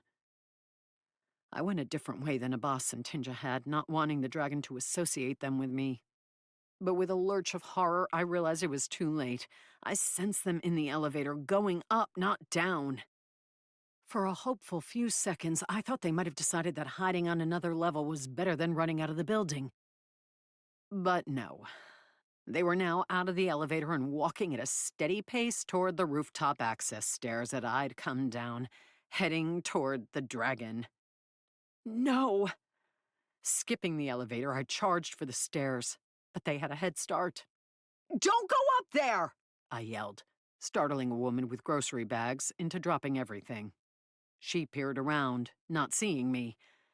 At least the charm worked. Sorry, I blurted as I rushed past. But that only made her scream and sprint down the hall. Damn, maybe I am a criminal. When I reached the emergency exit stairs on the top floor, I sensed Tinja and Abbas already on the roof and right in front of the dragon. The smashed door still lay halfway down the stairs, and I sprang over it to rush outside. Then halted abruptly when I saw the huge black dragon taking up half the rooftop. I backed into the doorway, groping for something to do. Torvald stood next to the dragon, in the same combat boots, jeans, and duster she'd worn before. Nothing but her t-shirt changed. Her sword hilt poked up from behind her shoulder. She hadn't drawn it yet, but it wasn't as if she needed to with that dragon standing next to her. The big black creature looked at her with violet eyes. This is the appropriate response to a dragon's command. He lifted a taloned foot to gesture at Abbas and Tinja, who lay prostrate and shaking before him. Yeah, but you're being a dick. Torvald swatted him on the scaled leg. In this form, that is not possible. Trust me, it is. Let them up, please. Her swat turned into a pat. I do appreciate the help, but these aren't the ones we want. They are the friends of the mongrel criminal. So that was where Sarlevai had gotten that word, dragons. I will scour their minds to learn where she went. No, Lord Dragon! Tinja cried. Mind scouring is most painful. That wrenched my heart, and I strode forward. I didn't think the dragon had done anything to them yet, besides using his powerful magic to compel them to come to him, but I wouldn't forgive myself if he hurt them. Can't you compel Pulatussi to come up here? Torvald asked. Though I don't sense her anymore. I think she's got a charm. My dislike of Torvald diminished an iota since she'd used my name instead of calling me mongrel. Though she was also a half-blood, so that would have been pot-kettle territory. Dwarves have strong natural mental defenses and are more effective at resisting magical compulsion than many races. Must be nice. You two can get up. Torvald waved for Abbas and Tinja to stand, though they were studying the roof and not looking at her. But if you know where Pulatasi went, you should tell us. It's for her own good. I'm right here. I stopped between Tinja and Abbas and spread my hands before realizing I hadn't deactivated the charm. But I must have gotten close enough that they could detect me through it because the dragon's violet eyes locked onto me. Half-dwarf mongrel criminal, he announced into my mind, probably everyone's minds. You are our prisoner due to heinous crimes you've committed in the human metropolis, and we will take you to the military leader Willard for punishment and rehabilitation. Torvald swatted him again. We're taking her to be questioned, that's it. The dragon made something of a humph sound, then transformed into a handsome male human in a black robe with silver trim. Is that true? I looked at Torvald, feeling another half-blood might be more honest with me. Since she worked for the military, that was probably a delusional thought. She hesitated. Well, Willard will question you first. I'm not sure about after that, but you won't go for punishment and rehabilitation. That's a Dragon Justice Court thing. Just military prison. Torvald turned her palm skyward. I guess it depends on if there were any extenuating circumstances. She raised her eyebrows. Were there? Yeah. The orcs killed everyone, not me. Ah, well, you can explain that to Willard. I don't suppose that's optional. I looked toward the now human dragon, who appeared regal in his black robe, though his footwear was startling. Were those yellow Crocs? With charms stuck through the holes? Meat-shaped charms? It's not, Torvald said, as I gaped at the collection of ribs, T-bones, and sausages adorning the distractingly vibrant shoes. But it ought to be better than being captured by the police, who are looking for you in case you didn't know, and thrown in jail. Torvald lowered her voice. Admittedly, Willard might have you thrown in jail after your chat. Wonderful. At least she'll look into orcs if you tell her they were there. The police are still amazingly obtuse when it comes to acknowledging that magical beings exist. Less because they haven't seen plenty of weird stuff, I think, and more because their superiors forbid talk about our kind. Torvald looked at her dragon ally. What's that Upton Sinclair quote? It will be time to consume supper soon, he said. We must complete this task so it will not delay the consumption of the meat cubes in the smoker. Meat cubes, I mouthed. Torvald snapped her fingers. It is difficult to get a man to understand something when his salary depends upon his not understanding it. And I told you, they're meat loaves. They are delicious. We do not wish to delay their consumption. Of course not. And it's dinner here on the West Coast, not supper. Torvald wriggled a finger at him, and he and the Crocs, were there any meatloaf-shaped charms on them? Blurred as he shifted back into a dragon. Hop on, Pulatasi. We get to skip the traffic and the toll by going over the bridge this way. I would have preferred to skip the whole journey, but a levitation spell gripped me, lifting me from the rooftop. Clutching my belongings to my chest, I closed my eyes when the dragon floated me alarmingly close to the edge of the roof. It wasn't a skyscraper, but I didn't care for heights under any circumstances. Another reason I would have passed on flying across the city if I'd had a choice. Call if you need help, Maddie. Abbas shook his head glumly, as if he doubted he would see me again.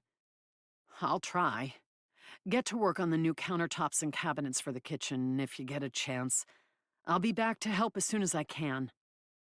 I hoped I would be, and that the police couldn't keep the house cordoned off indefinitely. I added a few additions to the kitchen island, Tinja said. Wait until you see my revised blueprints. I look forward to it, I said, instead of pointing out that one wasn't supposed to make updates after the cabinets had already been ordered. Torvald and I landed astraddle the big black dragon, her behind me.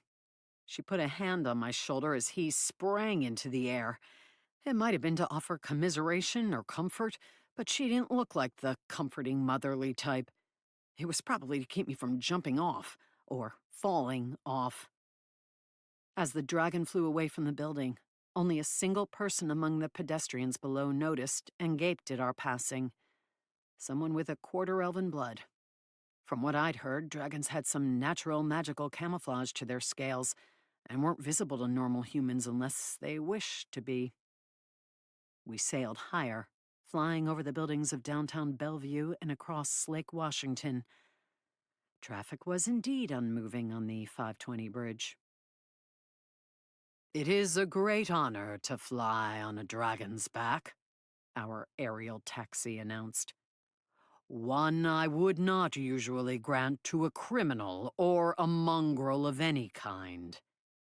Isn't Torvald a mongrel too?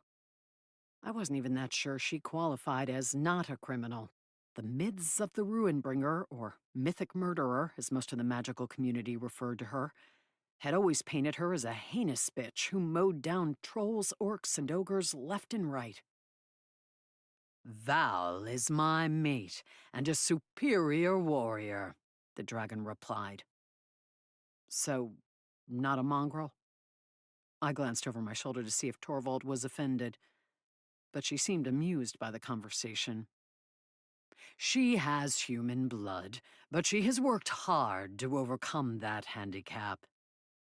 "Oh, right. I've heard the handicap of being human is great." "It is. She is a hard worker. She also makes me delicious meat, and is talented in the nest." "In the what?" "It's a dragon expression," Torvald blurted. "It doesn't translate." The dragon shared a telepathic image of him in his human form and Torvald in bed, naked, with the blankets falling on the floor around them as they... Hell, I didn't want to see that. I lifted a hand as if I could shield my mental eyes by blocking my physical ones. "Zav, haven't we discussed how human social conventions dictate we not talk about private mating habits with others?" The imagery faded, though a sense of smugness came from the dragon. "You discuss them with your therapist," he said, with no hint of apology. Torvald had a therapist? I peered at her again, wondering if the Ruinbringer wasn't quite as badass as the story suggested. She grimaced. "Therapists are okay to discuss your sex life with, but strangers on Willard's shit list are not." The dragon banked and headed for a block of unassuming office buildings surrounded by grassy lawns. "The secret to having magical beings from other realms stop calling you a mongrel is feeding them meat and having sex with them?" I asked over my shoulder. "You should go into a few battles at their side, too." "I don't mind doing that. If Sarlevai showed up again, maybe I would give him a meatloaf. Though I had a hunch elves were largely vegetarian. Maybe a mushroom loaf would be better. Is the, sex required?" Torvald gave me an unreadable expression. Probably not interested in opening up to someone on Willard's shit list, as she'd said. Her dragon was apparently the one to ask. He seemed quite open. "That came later for us," she relented in saying. "After our exhilarating night in the water box," the dragon added. "Zav," Torvald groaned. He landed in the grass in front of one of the buildings, a lawn mower that a maintenance person had left, crunching under his backside. That elicited another groan from Torvald. "Willard is going to make me pay for that." The dragon's black head turned on his long neck to regard her, and his jaws parted to reveal teeth, though his violet eyes were glinting more with humor than irritation. I had an itch. "Next time tell me. I'll prong you in the scales with my sword." Torvald slid to the ground while looking warily toward a landscaping truck parked along the curb. Maybe the staff was on a break, for nobody ran out, hollering about the lawnmower. Torvald waved for me to join her, though I didn't want to. I also didn't want to fly anywhere else with the dragon. When my feet hit the ground, I exhaled in relief, glad the ride hadn't been that harrowing. I'd had visions of him diving and banking and careening between the Space Needle and skyscrapers of downtown Seattle. The discussion on Torvald's sex life had been almost equally alarming, but at least it hadn't made me motion sick.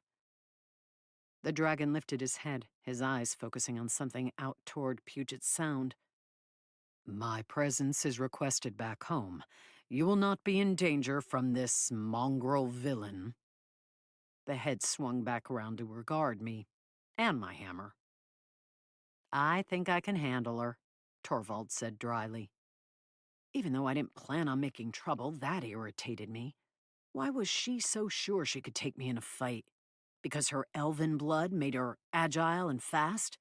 Well, my dwarven blood made me strong with the stamina of an ox. And I wagered I'd had as much fighting experience as she had. Maybe not real-world combat experience against deadly enemies, but I wouldn't be a pushover in a skirmish. I have more means to defend myself than the average fire escape door, after all, Torvald said, her eyes closing part way as she tapped the feline-shaped charm on her neck. Damn. I'd forgotten about her huge magical tiger. That would tip the odds in her favor. And double damn that she'd noticed the door and knew I'd been responsible. The Colonel might want to lock me up for that alone. Someday I would have to learn to better control my temper. Very well, the dragon said. Feel free to stop by the house and grab the meat loaves on the way. Just leave one for me and Dimitri to share. The meat cubes are already levitating in this direction. With a pleased smile like parting of his jaws, the dragon sprang into the air and flew off, presumably to intercept his meal before creating a portal. It's not clear if he left one for us or not, Torvald said with a sigh. I'll tell Dimitri to order a pizza. I had no idea who that was and didn't care. My stomach was too busy tying itself in knots as Torvald led me toward the front entrance of a building that said nothing about being a military office. Instead, it promised the IRS worked there. Deceit. Exactly what I'd expect from the military. I shook my head glumly, certain nothing good would come from this meeting. Chapter 20. Torvald led me down a gleaming hallway that had recently been waxed and buffed, stopping at a closed door with Colonel Willard on the name plaque. No sign of her first name. As Torvald lifted a hand to open the door without knocking, something thudded against it. She sighed. I remember the days when you could visit Willard without wearing armor. I sensed a magical being inside. A goblin. Opening the door only part way, Torvald said, Put a halt to the siege, will you, Gondo? I've got Willard's prisoner. Prisoner? What had happened to, we're taking her to be questioned and that's it? Oh, it's not a siege, Ruinbringer. I'm experimenting with mobile aerial fans for cooling the office during the warm months. Something clunked against the wall near the door. I understand humans in warmer climates have something called air conditioning, but the Colonel says office improvements aren't in the budget. My inventions will make doing paperwork during the summer less burdensome.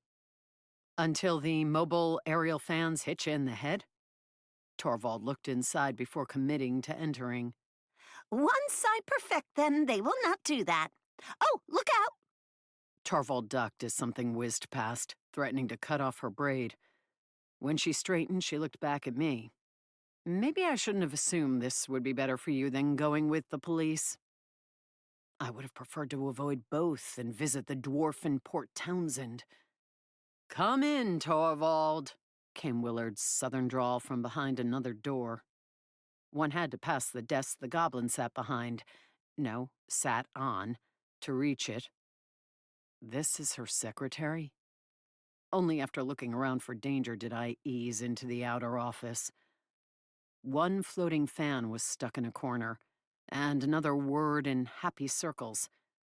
If they were doing anything to cool the air, I couldn't tell. Gondo? Torvald waved at the green-skinned goblin, his white hair sticking out as if he'd been electrified recently, perhaps by a fan. He's more of an informant than a secretary, though he does answer the phone sometimes. I think Tinja might have met him. One of Gondo's pointed green ears perked. I have met Tinja. She is not from my clan, but she is a city goblin like me. Our kin sometimes shun us for giving up our rural ways, so she should come visit us and play games at the Coffee Dragon. It is where like-minded and more cerebral goblins meet. They cerebrally launched dice across the room to the alarm of the other customers, Torvald said, heading for Willard's door. She opened it without knocking, pulled her sword scabbard off her back, and plopped down in a chair opposite Willard at her desk. That earned a scowl from the colonel, and a glower through the doorway at me before she focused on Torvald again. When I send the MPs to collect someone, Willard said, they bring the person into my office in cuffs, then stand at attention in front of my desk alongside the prisoner. You pay MPs to collect people, don't you? I believe you made this request as a favor. One Zav very nearly objected to since it was almost dinner time. You know how much he hates to miss meals. One wonders how dragons in the wild survive without a maid at home running a meat smoker around the clock. It is a mystery. If Pulatessi tries to run, I could call Roots up from the floor and entangle her. I've been working on perfecting that bit of magic.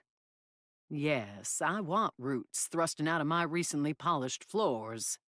Willard pointed at me. Get in here, Pulatessi. I bristled. I wasn't in the military and didn't need to stand at attention for anyone.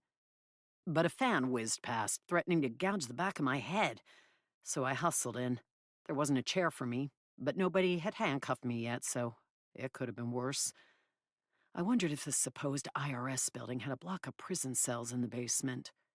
Did you really escalate from sidekicking thieves into soda refrigerators to killing police officers? Willard asked without preamble. No, ma'am.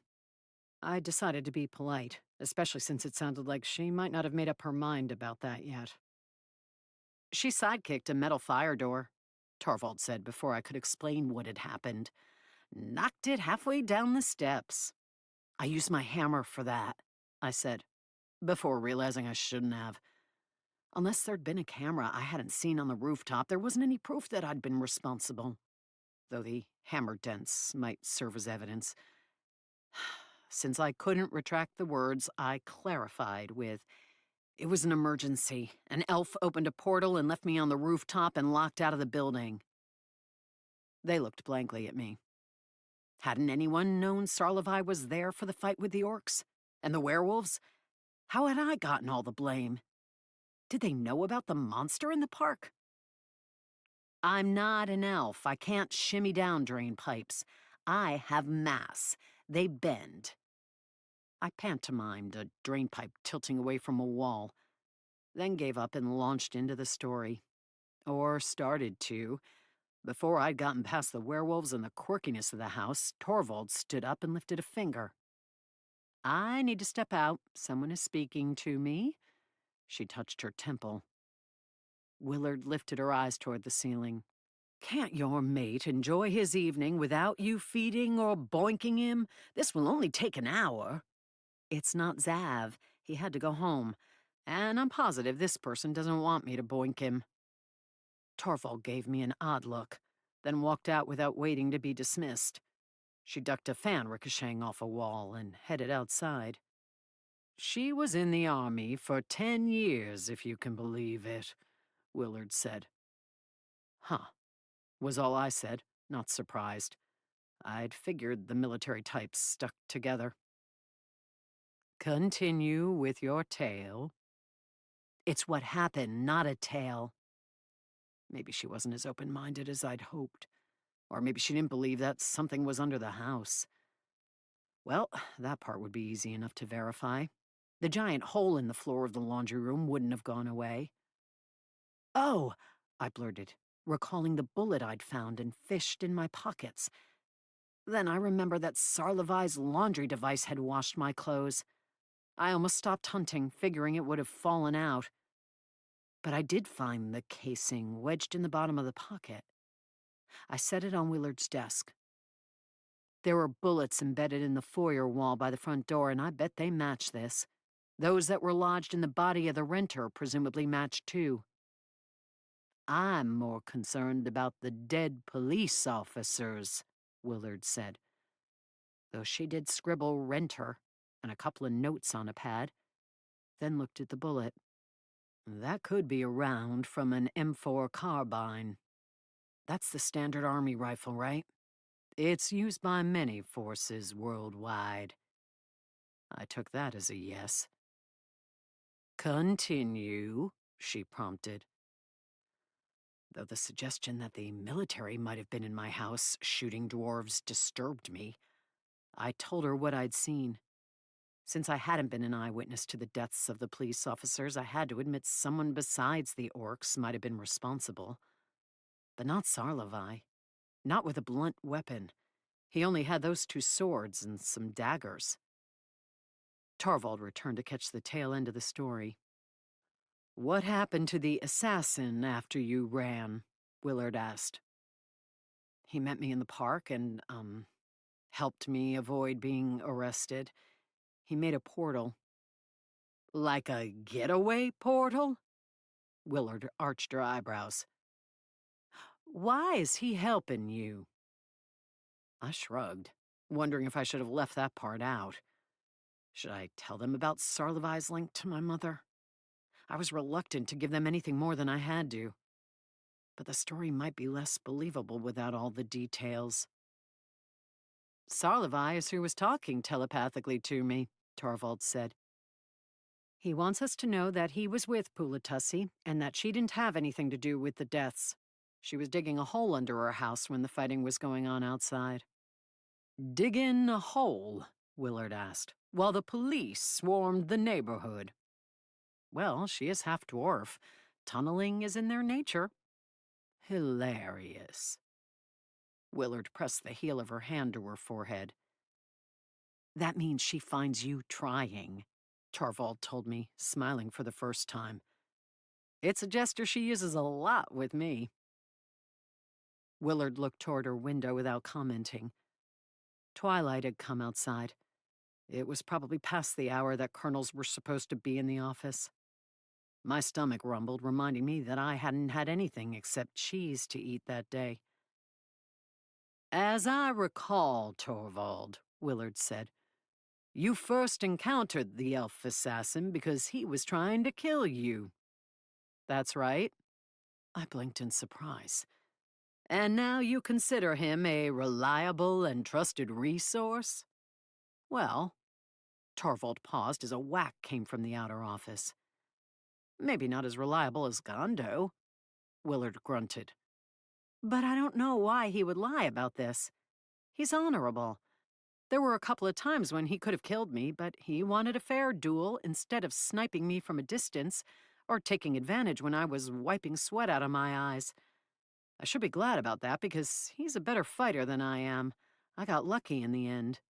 I figured out how to use Storm's magic better, and the Fey realm where we were dueling was an easy place to pop those elven roots out of the ground. Torvald hesitated. I think he may also have been a little worn out from chasing me all over the place and banging the Fey Queen. She seems like she'd be demanding in the sack.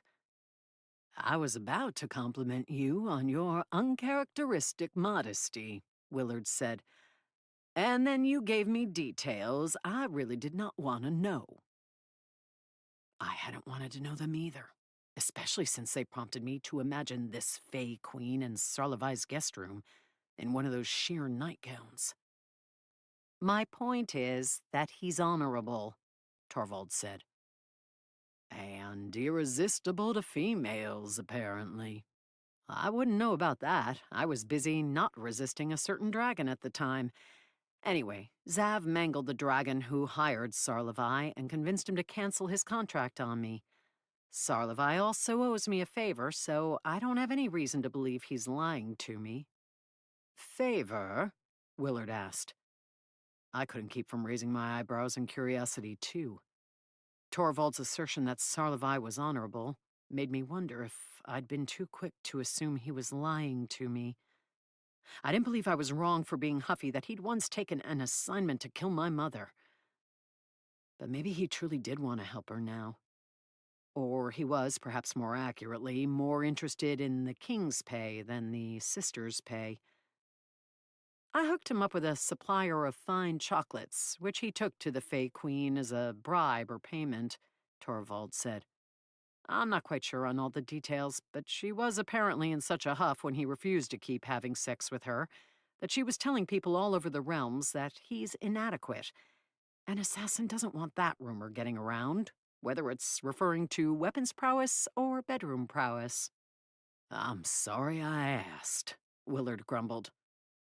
I gather he's now back in her good graces and she's trying to woo him into the sack again. Nobody else will do. I suppose if you can't have a dragon. Willard gripped her chin and looked at me. Why is Sarlevai spending time with you?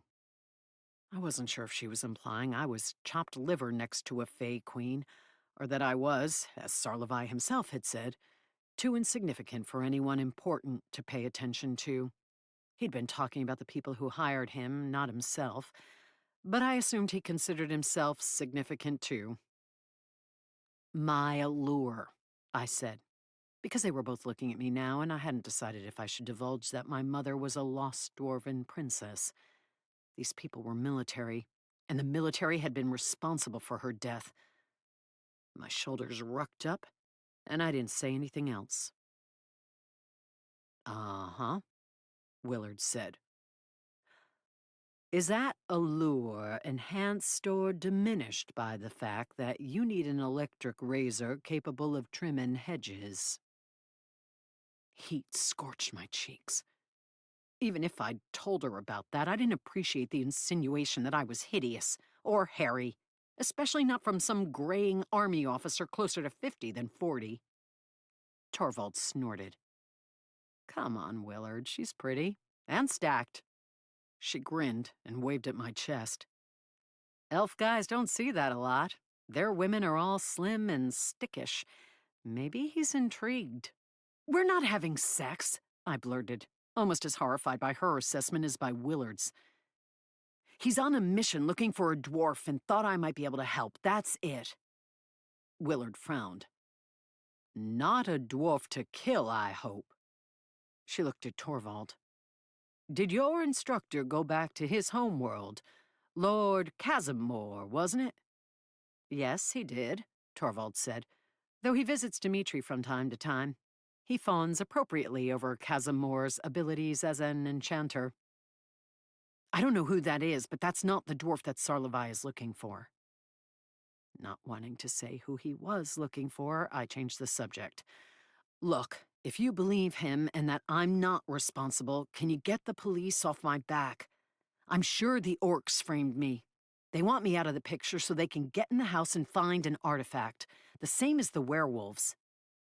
Orcs framed you? Willard asked. That sounds sophisticated for their kind. Sarlevai said there was a shaman, Torvald said. Who is thus a genius? Torvald shrugged. I think the shamans read scrolls and books. You read books. Willard's smirk made it clear she didn't think Torvald was a genius. At least they ragged on each other as much as they had me. Torvald had even been vaguely supportive, if pointing at my chest and calling me stacked could be considered support. Admittedly smutty books about dragons. Her smirk broadened. Torvald rolled her eyes. Lord of the Rings isn't smutty. Willard rested her forearms on her desk and threaded her fingers together as she regarded me again. Here's the offer, Pulatasi. I'll investigate the situation more thoroughly and see if my people can find the orcs responsible and deal with the werewolves and this creature in the park. I'll also send Torvald back to your house with you to help find whatever artifact is luring legions of magical beings to the grounds.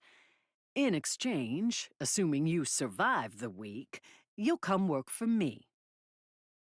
I slumped. It was better than prison, but I had a job, damn it. I like how you say your people, Willard, Torvald said, as if you're not going to send me to handle all that. Well, if Pulatasi here gets her house in order, she can help. As my new government contractor, it'll be her honor to do so. Her dark eyes glinted. It'll be her honor to serve you. Zav is starting to rub off on you. I'm a wonderful employer, Torvald. You know that. Make sure you negotiate your pay in advance and insist on combat bonuses, Torvald advised me. I pushed a hand through my hair.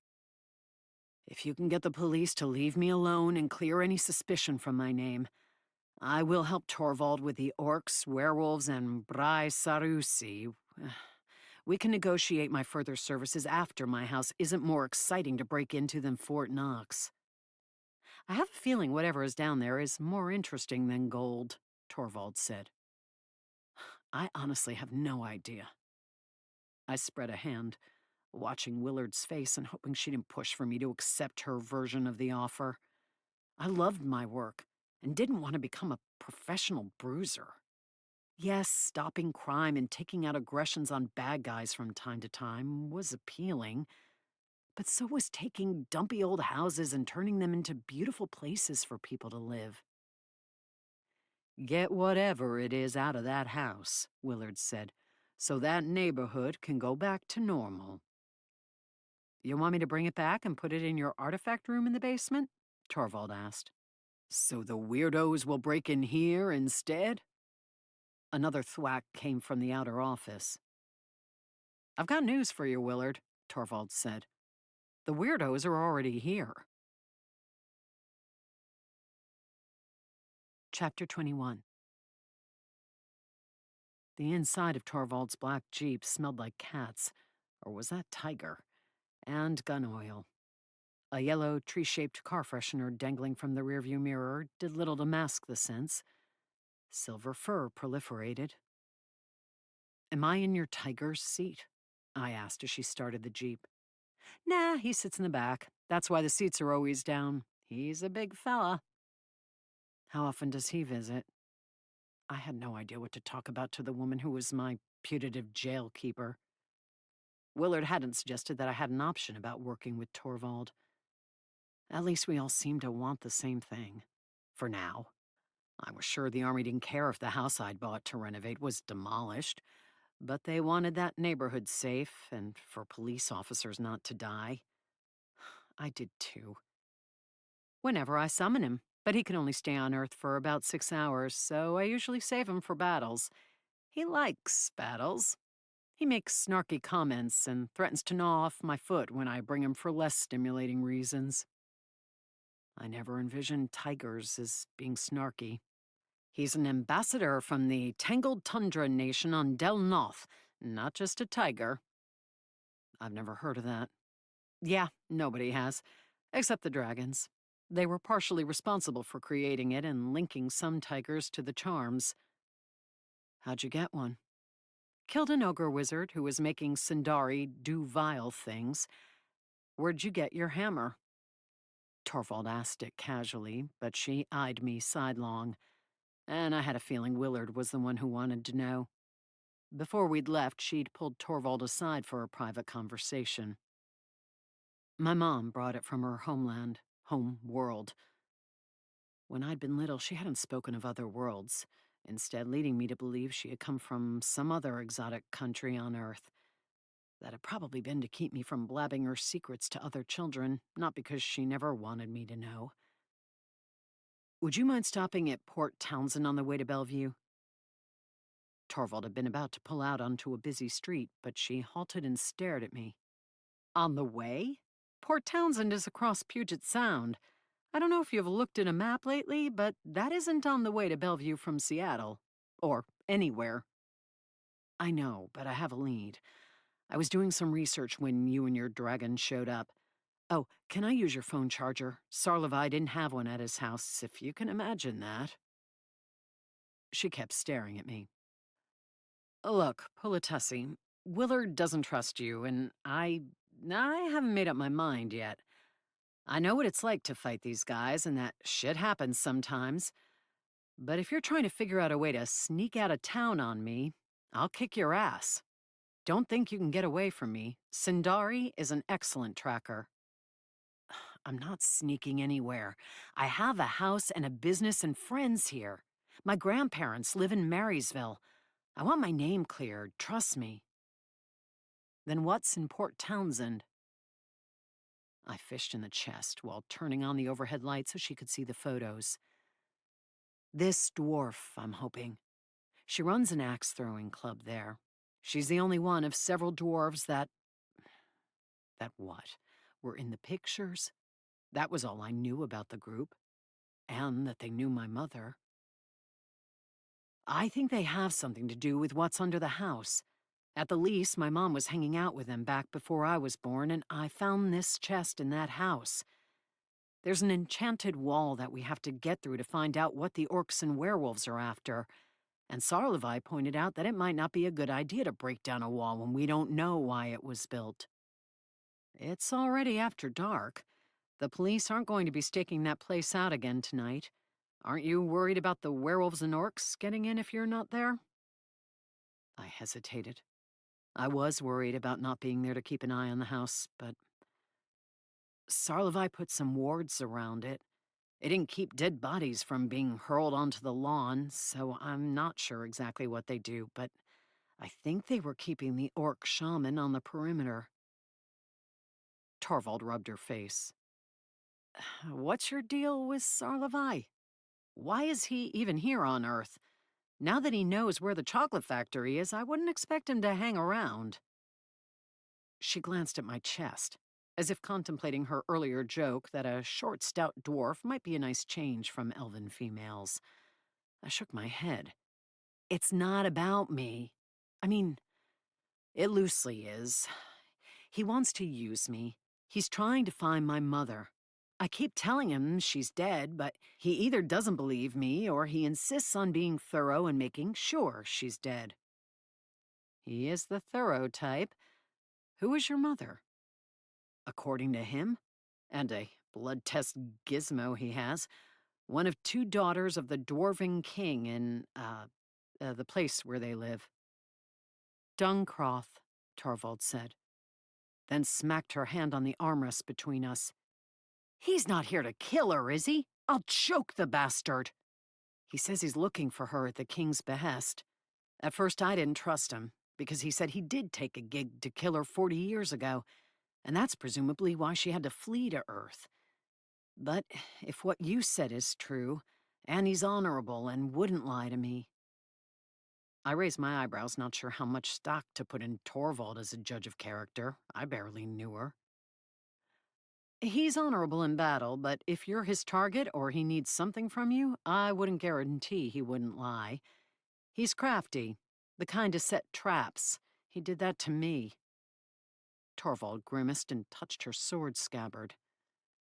That did not reassure me. I thought assassinations were his thing, not bounty hunting or finding lost princesses, Torvald continued. That seems like something he would consider beneath him, unless it's really challenging or something. Maybe that's it. He's the kind of guy to like a challenge. Well, I'm pretty sure she's dead, so that's going to make it difficult to find her. Torvald pulled out her phone to look something up. Go ahead and use the charger. What are you checking? I hoped it was the axe-throwing place. The ferry schedule to see if we can even get there before it closes. Without Zav, we're stuck traveling the old-fashioned way. And Port Townsend isn't exactly a carousing bars, open all night kind of place. Well, there were a few pubs, I said, though I hadn't visited in years. And a Mexican restaurant. It's a real rip-roaring town, yeah. Looks like your axe-throwing place is open until 11. Have you called the dwarf? Do you know if she works there, or just owns it? No, I figured I would need to show her the photos to get her to talk. Dwarves are kind of recalcitrant by nature. Admittedly, I hadn't met many dwarves. No full-blooded dwarves. But I was recalcitrant. It had to come from somewhere. No kidding. Maybe Torvald had met some dwarves. Dmitri is one-quarter dwarf, and he's a grump most of the time. She dropped her phone in the drink holder and took off. Who is that? She'd mentioned him a few times. My roommate. Originally, he was my mother's roommate, but he preferred a house to living in a van in her driveway, oddly. There's also a vampire in the basement, and occasionally my elf half-sister when she's visiting. That's a lot of roommates. Aren't you and, the dragon a couple? Lord Zavarin Naquital. We're mated in the dragon way and married in the human way, as he says it. Yes. Torvald spread her fingers to show off engagement and wedding rings. They look like the kind of jewelry one won in a World of Warcraft quest, rather than anything picked up at Tiffany's. My roommates have to stick cotton balls in their ears if they don't want to listen to us enjoying the married life. Torvald gave me a wicked grin, promptly making me glad that Tinja had never brought a man, or male goblin, home. It's a big house, she added. Just to reiterate, if you try to sneak away from me at any point in our adventure, I'm sending my tiger after you. And kicking my ass, I know. That's right. Torvald eyed me sidelong again. Willard says your father is in jail. A military prison, yes. He's not allowed to have visitors. I haven't seen him since I was 4. Since the night Mom had died and my sister and I had been ripped from his arms. She also says you got in trouble a lot in school. It continued to creep me out that the military was paying that much attention to me. How long had they been watching? Some trouble, not a lot of trouble. Yes, I have a temper, but I'm not... I scowled at the dashboard, hating to have to defend myself to a near stranger. What the hell had happened this week that I'd become someone considered dangerous and suspicious in the eyes of the law, and the damn military? I'm not a bad guy, all right? I help people. We'll see. I was more worried about solving the house problem and figuring out the connection to my mother than proving myself to Torvald or her colonel. But a part of me couldn't help but wonder what would happen if someone else tried to frame me, or I royally screwed up. Would I end up in prison after all? Chapter 22. Torvald pulled into a parking spot in front of Artie's Axes, one of several available. According to the internet, the establishment would be open for 2 more hours. But people had either cleared out early, or it wasn't the hip and happening weapon-hurling business that one might expect. Probably because they don't serve alcohol, I muttered. A banner on the website had mentioned snacks, sodas, and carbonated waters for sale.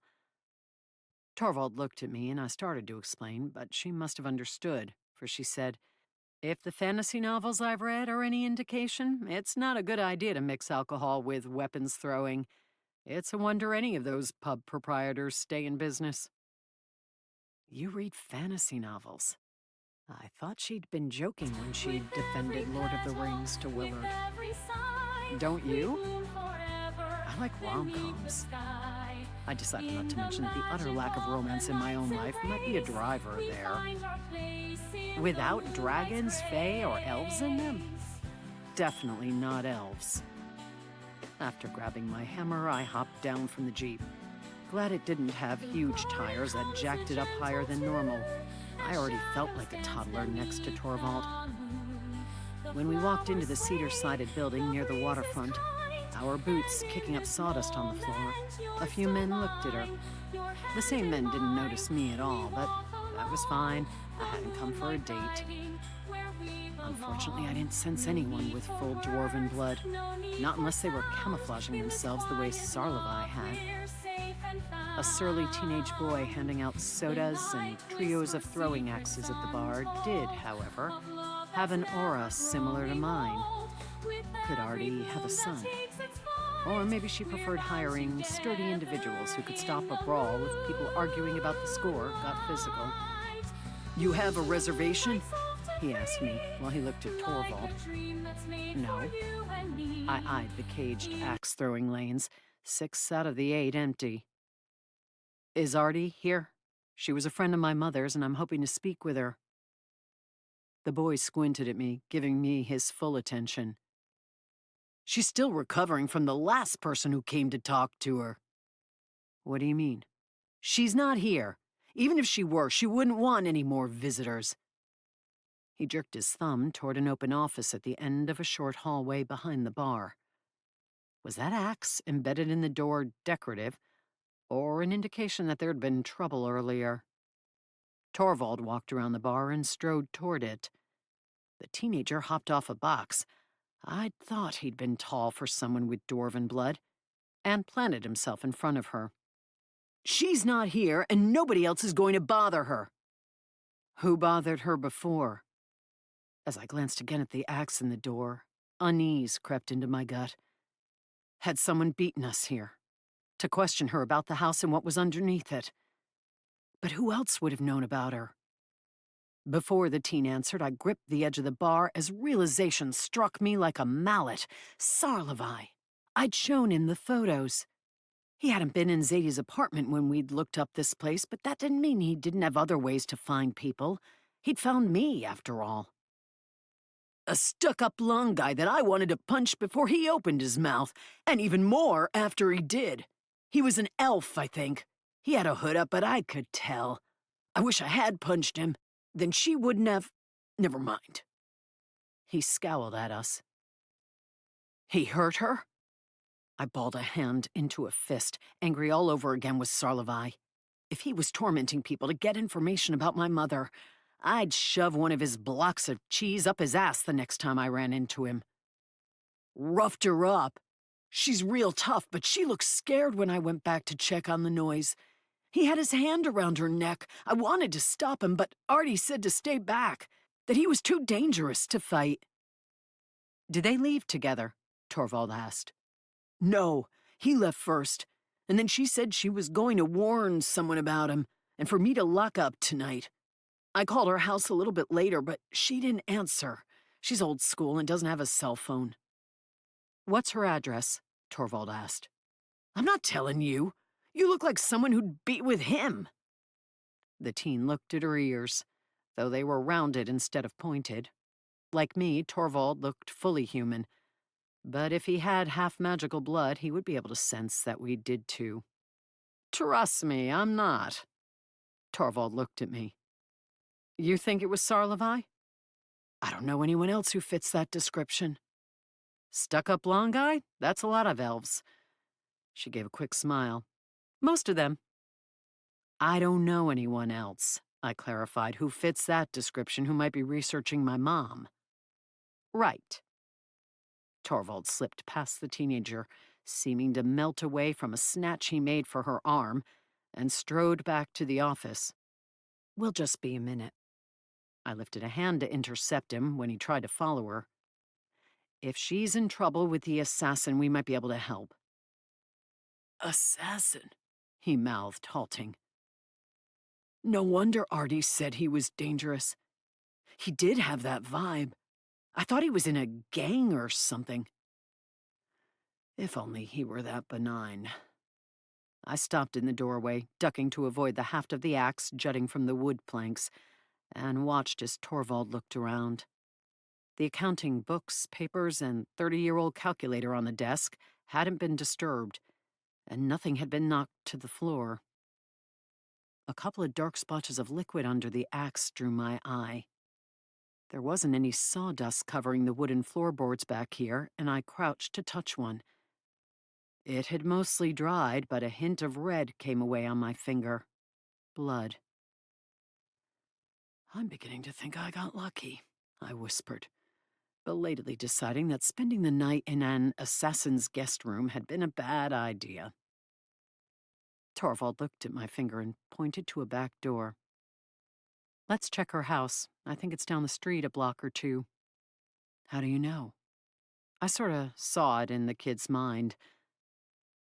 I stared at her as I wiped my finger and stood. You can read minds? Not very well, and my telepathic powers are limited. But my half-sister has been teaching me about my elven magic this past year, and I've picked up a few things. Sounds handy. Picking up magic or having an elven half-sister? Both. All my half-sister does is try to hook me up with accountants and send me pictures of dresses from catalogs in the hope that I'll buy them and wear them when I meet the accountants. And you're not into dresses? Torvald nodded as she held the door open for me as if she understood perfectly. I like them fine, but not the ones my sister picks out. They don't have enough personality. I followed her into a well-kept alley without anyone sleeping in it or rooting through the dumpster. Personality? Without hesitating, Torvald headed toward a street. You know, color or lace or ruffles or anything fun. My sister thinks I should wear business casual. I don't even know what that means. But judging from her wardrobe, drab colors are required, preferably navy and gray, especially navy and gray pinstripes. Elven sisters do have personality, I'll give you that. Freysia has never commented on my attire, though I'm sure she'd like my jacket to be trimmed in vines and flowers. Torvald pointed to a cute blue house that managed to appear bright and perky even at night. A street lamp at the corner provided enough light to see metal artwork in the beds, sunflowers and tulips made from copper and aluminum thrusting from the mulch. A dwarf must live here. I sensed something magical inside, but not the aura of a living person, more like an artifact. As she headed to the door, Torvald eyed the lawn to either side of the walkway, as if she were looking for something. She knocked, but nobody answered. I was beginning to suspect this side trip to Port Townsend had been a waste of our time. Sarlevi might be long gone with what he'd learned. Torvald tried the knob, found it locked, and pushed open a window to slither inside with impressive ease for someone 6 feet tall with a sword scabbard on her back. Be careful, I said. Whatever we sense in there could be an alarm system. It's coming from the bedroom, Torvald called softly back. Maybe she doesn't want anyone molesting her goose down. Not answering, Torvald patted around in the house without making a sound. Only her aura allowed me to track her as she headed for the back.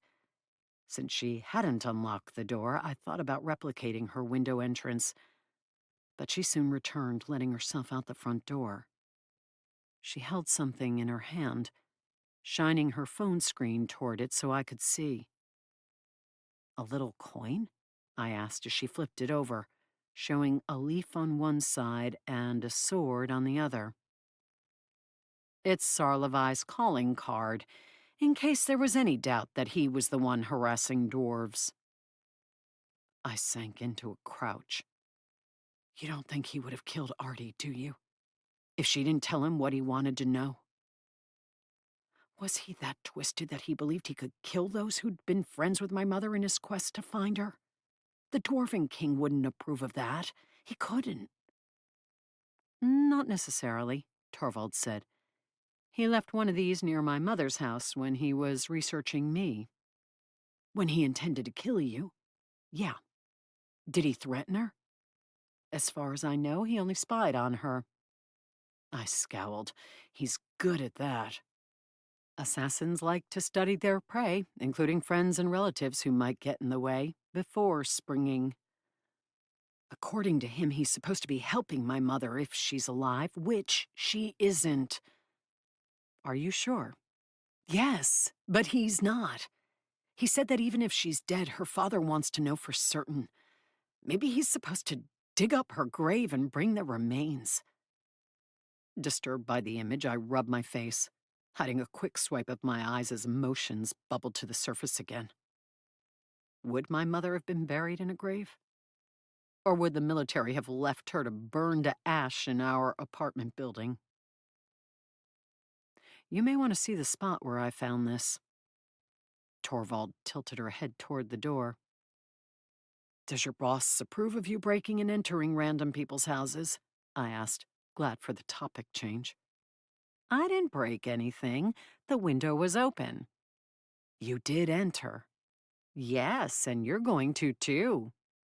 Torvald gripped my arm and led me through a living room where every piece of furniture was covered in a hand-knitted afghan, the decorating style not at all what I'd expected based on the metal flower garden or axe-throwing business.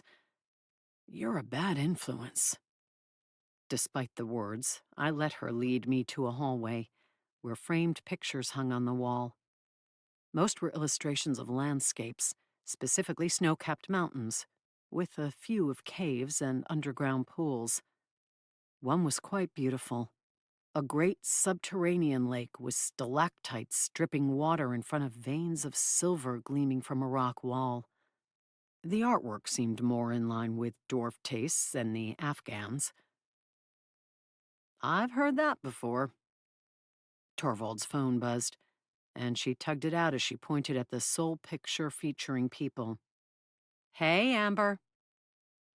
My breath caught as I focused on a familiar dwarf woman with frizzy red hair. She stood between the dwarven engineer from the Polaroids, this time wearing overalls and carrying a toolbox, and Artie, who had a fist propped on her hip and glowered as she stood defensively beside my mother. Protecting her? Mom had her hammer slung over her shoulder and looked like she could protect herself. Their closeness made me suspect the two dwarves with her were good friends. It was an illustration rather than a photo, and I searched for evidence of the artist. Not that any painter's signature was ever legible. There was none. The assassin's calling card coin was resting on the lip of that painting, Torvald told me, before switching back to her phone conversation. Yeah, we can do our practice later tomorrow. I'm on a special project that might keep me up all night. I touched Mom's face in the painting, then studied Artie, wishing more than ever to speak with her. Would she be back tonight? Was it worth staying? Or had Sarlevi scared her out of town? Or, my gut twisted, had he done something to her? No, the teen had said she'd gone to warn someone. No, I'm not talking about having sex with Zav, Torvald replied to whatever the caller was saying. Whoever it was sounded young, but I wasn't paying that much attention. You're almost an adult now. I don't feel the need to use innuendos with you. If I'm going to get jiggy with my mate, I'll let you know. Ew, gross, Val. The voice was impossible to miss there. And nobody says get jiggy with anymore. No? What's it called now? Watching Netflix and chilling. Neither activity excites Zav. He prefers hunting to television, and the hot tub or the sauna to anything that might chill him. Just say having sex, Val. But not to me. I don't want to hear about it. I just wanted to say I can't start so early tomorrow because, well, reasons. Torvald wandered back into the living room to finish the conversation. I took a photo of the illustration. The background was a simple bluish gray with no details of a location, nor did anything about their clothing or gear give me any clues about when the painting had been done. I just wanted a photo of it because I had few mementos of my mother. My phone rang as I joined Torvald back in the living room and looked around one more time in the vain hope that the homeowner would appear. Should I leave her a note? Not recognizing the number, I almost let it go to voicemail. I didn't yet know if Willard had gotten the police off my back. But with Sarlevi wandering around questioning people with his hand to their throats, Zadie, Abbas, and Tinja might be in trouble. Hello? I answered. Fatty, Tinja whisper-squeaked. someone's in our house. Where are you? On the roof again. I tapped Torvald's shoulder, pointed in the direction of her jeep, and mouthed, "We need to go." On Mrs. Ming's roof. Tinja whispered even more softly. This is her phone, but I'm not safe up here. It's not the police this time. I think he can sense me. She broke off, and clunks sounded, followed by a thud. The phone dropping? Tinja dropping? Tinja! I looked down at the phone to see if the line was still open. It was. But only the whine of a mosquito came over the line. And was that the sound of footsteps? Tinja! The line went dead. Chapter 23. "I'm looking at your house now," Abbas said. "Do you want the good news or the bad news first?" "I want to know if Tinja's there and alive." I was shouting at the phone, and Torvald kept glancing at me from the driver's seat, but I couldn't calm down. My friends had been in danger all week, and it was my fault. Sarlevi was looking for my mother, and he apparently didn't care who he hurt or threatened as a part of his mission. Maybe I hadn't picked out the project house and couldn't be held responsible for the strange artifact bricked in under the basement. But it was hard not to feel that even that was at least partially my fault. I still didn't know how or why, but it was tied to my mother. Abbas said. What did that mean? I imagined Tinja's little goblin body mutilated and left on the lawn where she'd fallen off the roof, or the damn assassin had broken her neck and shoved her off the roof. "I don't sense her, but I'll check around," he said. "Check the neighbor's yard, too. She said she was calling from Mrs. Ming's roof." "Okay. Do you want me to try to fix your door enough to shut it?" "What's wrong with my door?" "That's some of the bad news. Someone kicked it in and ransacked the place. The good news is that your TV is still there, so I don't think it was a robbery." I'm sure robbers would have been disappointed with a 13-inch tube TV in the corner of the living room. "It was definitely ransacked, though. Your furniture is all knocked over." "I'm going to kill that bastard." I envisioned Sarlevi's face, turning red because my hands were wrapped around his neck and squeezing. "Can't you make this boat go any faster?" I barked at Torvald, and waved in frustration at the cars lined up around us as the ferry trundled sedately across Puget Sound toward Edmonds. What I really wanted to yell was for her to stop glancing over at me. She was probably sympathetic to my plight rather than judgmental, but I didn't care. I didn't want anyone to witness me falling apart over the roommate and architecture student I'd never thought I'd wanted in my life, but who had, over the last year, become a friend. "That's not among the magical spells Freysia has taught me, no," Torvald said. "And I'm afraid Zav hasn't returned to Earth yet." "You're probably not allowed to leave your car on the ferry while you fly off on a dragon anyway," I muttered, glowering at the phone and waiting for an update from Abbas. "No, but Zav can lift a jeep off the ground. I know that for a fact. Trust me." Torvald tried smiling at me. I wasn't in the mood for it. "I don't know if it helps, but it probably wasn't Sarlevi," she added. "What? Who broke into my house and took my friend?" Torvald hesitated. "I don't know about your friend, but I can't imagine Sarlevi knocking over furniture. He seems like the type who would leave your house tidier than he found it if he broke in and rifled through everything." That was possibly true. His house, on whatever that world had been, was immaculate.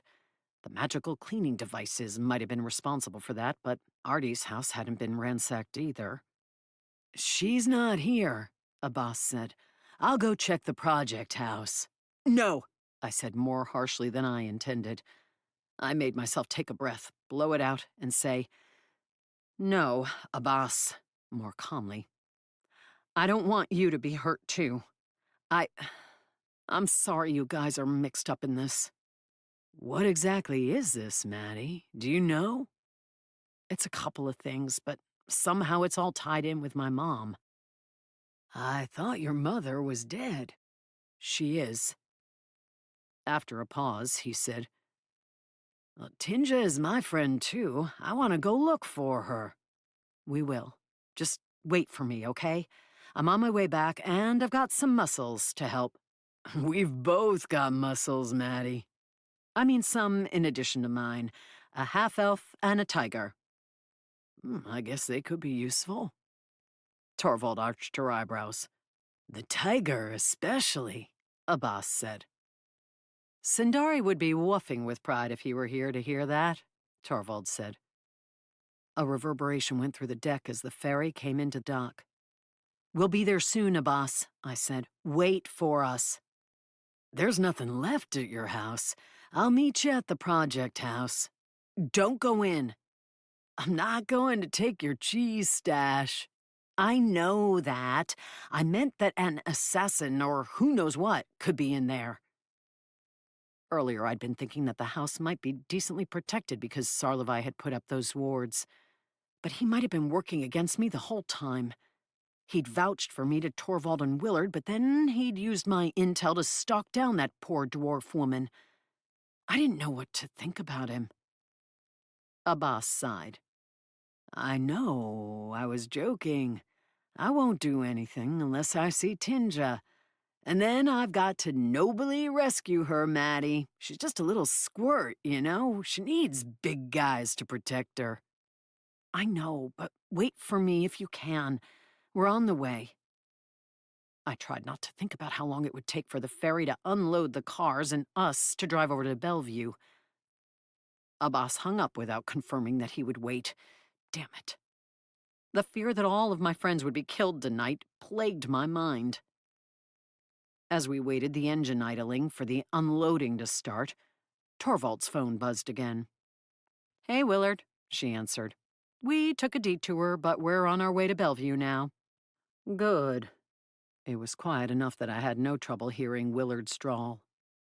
When you're done investigating the trouble under Pulatussi's house, I might need you to check out Bridle Trails.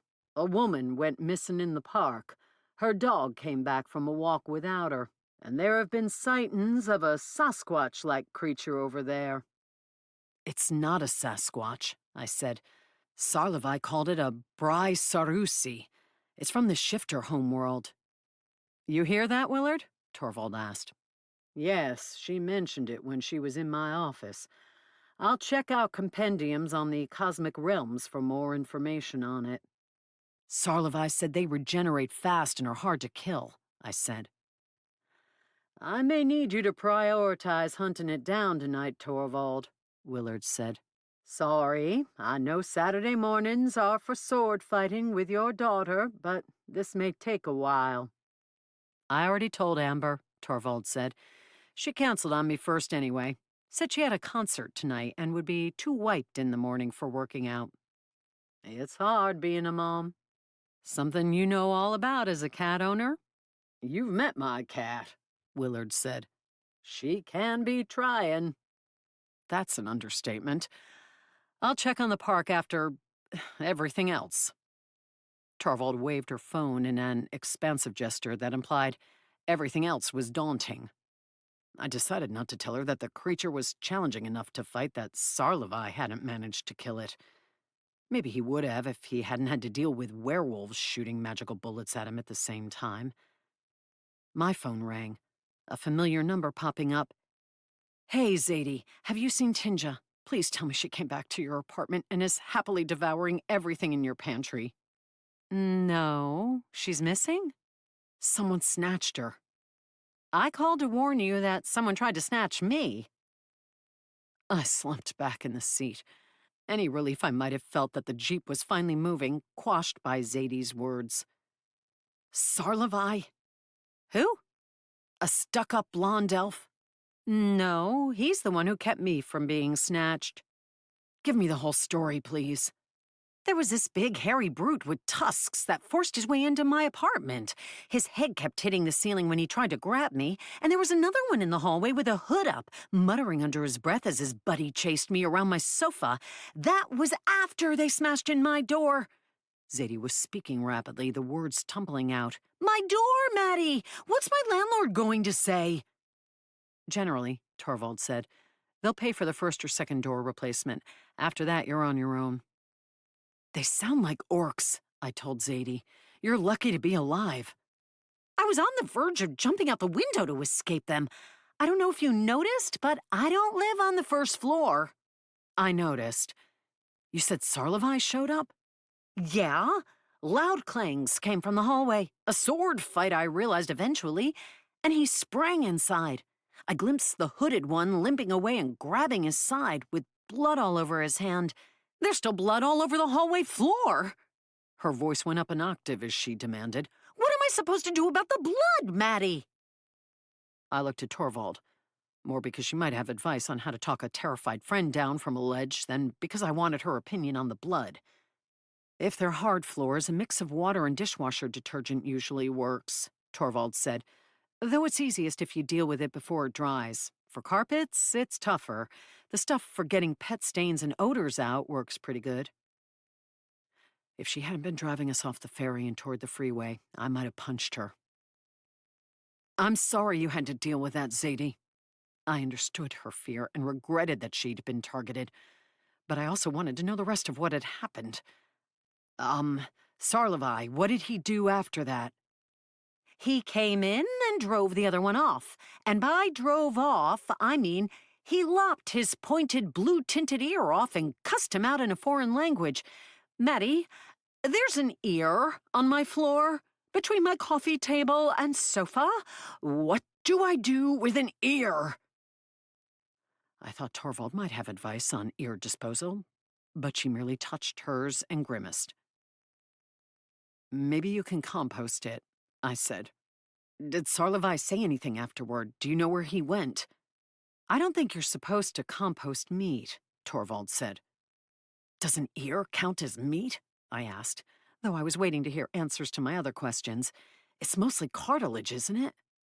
I don't think you're supposed to compost cartilage. Fair. The whoosh of a toilet flushing came over the phone.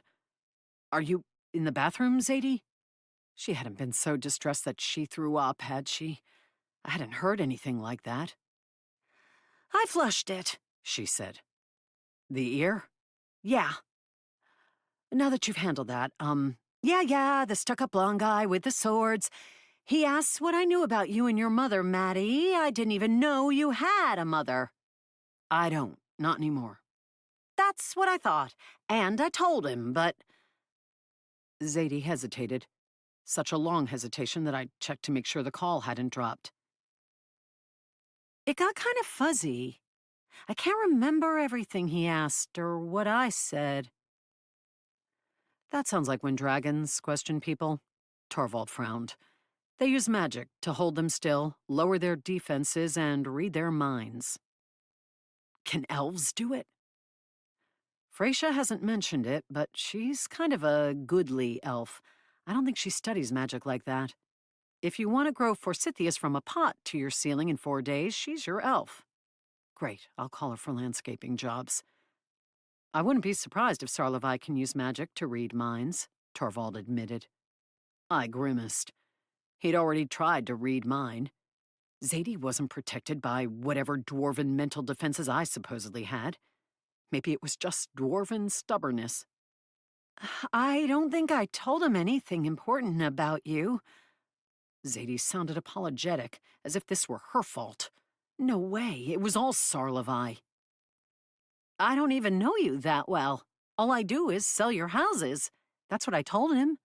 And that you're popular at the Rose and Lily. Oh, great. That earned a glance from Torvald, though she was driving us along the curving on-ramp to the freeway. If that's the way your taste runs, Sarlevi will be disappointed. It's not, and he's not interested in me. Even if he were, he's making the lives of my friends, and apparently my mother's old friends, hell. I wouldn't kiss him if he gave me chocolates, flowers, and massaged my ass. Torvald didn't answer right away, either because I'd stunned her with the visual or because she was concentrating on traffic.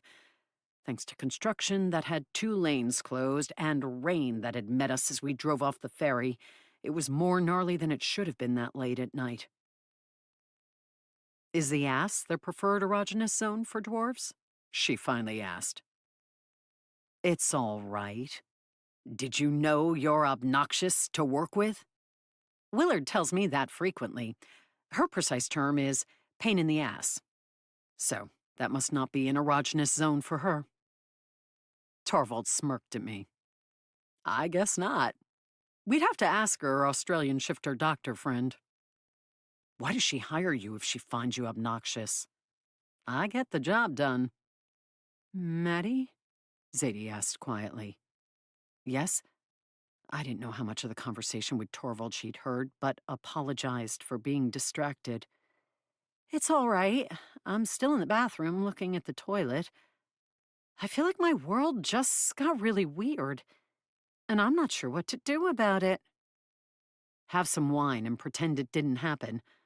Sarlevi didn't do anything else, did he? As if the mind reading wasn't bad enough. No. He bowed to me, suggested I hire a bodyguard to ensure intruder orcs can't enter my apartment building, and stepped over the broken door and left. Oh yeah, I'm sure bodyguards are in the budget for real estate agents. I need to find Tinja and make sure Abbas isn't getting himself killed, but I'll call back to check on you later. Wishing I'd been joking, I said goodbye and stared bleakly out the window. Not for the first time, I wished my mother were still alive and that I could ask her about the strange legacy she'd left me. Chapter 24. You still don't know what it is these orcs, werewolves, and the Braisarusi are looking for under your house? Torvald asked, exiting the freeway. No. My nerves jittered as we headed toward bright old trails and the project house. The recently bricked wall I told Willard about has, according to Sarlevi, a gnomish enchantment on it. I was going to try to break through it with my hammer, but Sarlevi pointed out that might be unwise. And you listened to him. I agreed with him that it would be smart to take precautions. He's 300 years old. He's probably done a lot of unwise things in his life and knows how to recognize them now. He's probably killed a lot of people who did unwise things, resulting in bounties being put on their heads. Yeah. I shrugged, not wanting to lump my mother into that category. I couldn't believe she deserved to have an assassin sent after her. Her sister might deserve it for having hired Sarlevi in the first place. Anyway, I said, we were interrupted by orcs attacking the house before I had time to study the wall. All I managed to get before running were the photos of dwarves, including my mother, and a ring. Everything about this secret seems to be related to dwarves, right? Torvald turned into the neighborhood, and the first hint of magic tickled my senses. Not surprisingly, it came from the direction of the house. So far, yes. Then why would a gnomish enchantment be on the wall? That made me shrug again. I wondered about that. Gnomes and dwarves are often allies, right? Both species enjoy building and crafting. Maybe the dwarves called a gnomish enchanter in for help. Dwarves have good enchanters of their own. I sense magic. Torvald frowned through the windshield. A lot of it. And a lot of magical beings, including one with a very powerful aura. Not dragon powerful, but nothing I'd voluntarily jump into a fight with.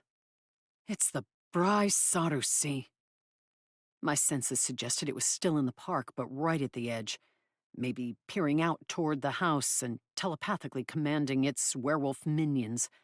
I sensed a number of them. 10, 12, at least as many as had been in the park the other night. Most were near the property, though some were in the streets. Guarding the way to the house? Because they expected me? There are werewolves all over the place, Torvald grumbled, slowing her jeep. I know. We better park here and walk in. We can share my camouflaging charm if you don't have one of your own. I still have Tinja's. I winced, regretting that I hadn't forced her to take it back. Maybe if I had, she wouldn't have been caught. As Torvald pulled over and parked, I held it up, the dash lights glowing enough to highlight how ugly it was. She snorted, took the key from the ignition, and held it aloft. A similarly ugly charm dangled next to her fob. Soda can tabs, gum wrappers, and paper clips formed into a sphere. Yours must be of goblin make, too, she said. Yes. I refused to put it on my thong and wear it around my neck. As handy as it is, a girl has to have some standards. Torvald touched the attractive feline charm dangling in the center of her collection.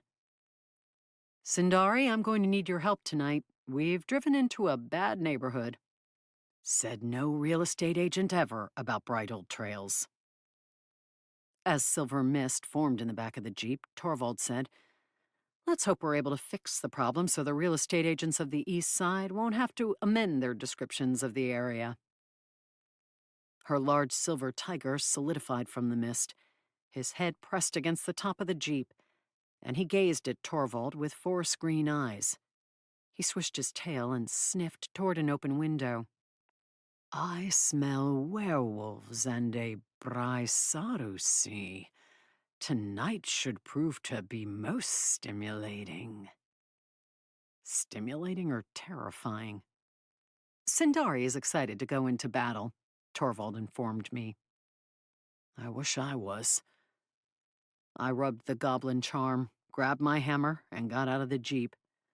If the creature remained in the park and all we had to deal with were the werewolves, that might be doable. With 2 of us, 3 of us, and 12 of them, the odds weren't in our favor, but maybe they would kindly remain spread apart and not all attack at once. Somehow opening the door with his paw, or his magic, Sindari let himself out of the Jeep and tested the air. "Does he smell any goblins by chance?" I asked. "Or a half-troll?" "The half-troll has been in the area. If there is a goblin, I do not yet smell it." "Her," I said, grimacing at the demotion of Tinja to an it. Sindari sniffed a fern, one of many creating privacy for a house set far back on its lot. "An elf has also been in the area. A familiar elf. Has Varlesh Sarlevai changed his mind about assassinating you, Val? Lord Zavarid would be most displeased." "He's loitering around because of his interest in Pulatessi here." The tiger looked at me. We were close enough that he didn't seem to have any trouble seeing me through the charm's magic. I reminded myself that it would only be effective if I kept my distance from my enemies. "You can call me Maddie," I told him. "Half-dwarfs are not common in this world." "Are they common elsewhere?" I asked, as Torvald activated her own charm and started walking in the direction of the house. "They are rare, and of course the dwarf blood is not mingled with human blood on other worlds. I once encountered a half-dwarf orc that was quite ferocious." "Did it have tusks?" Though such contemplations were far from my primary concern, I couldn't help but wonder which species' blood ended up being dominant in such a pairing. "She did have tusks, and a voluminous beard." So, a mix of traits.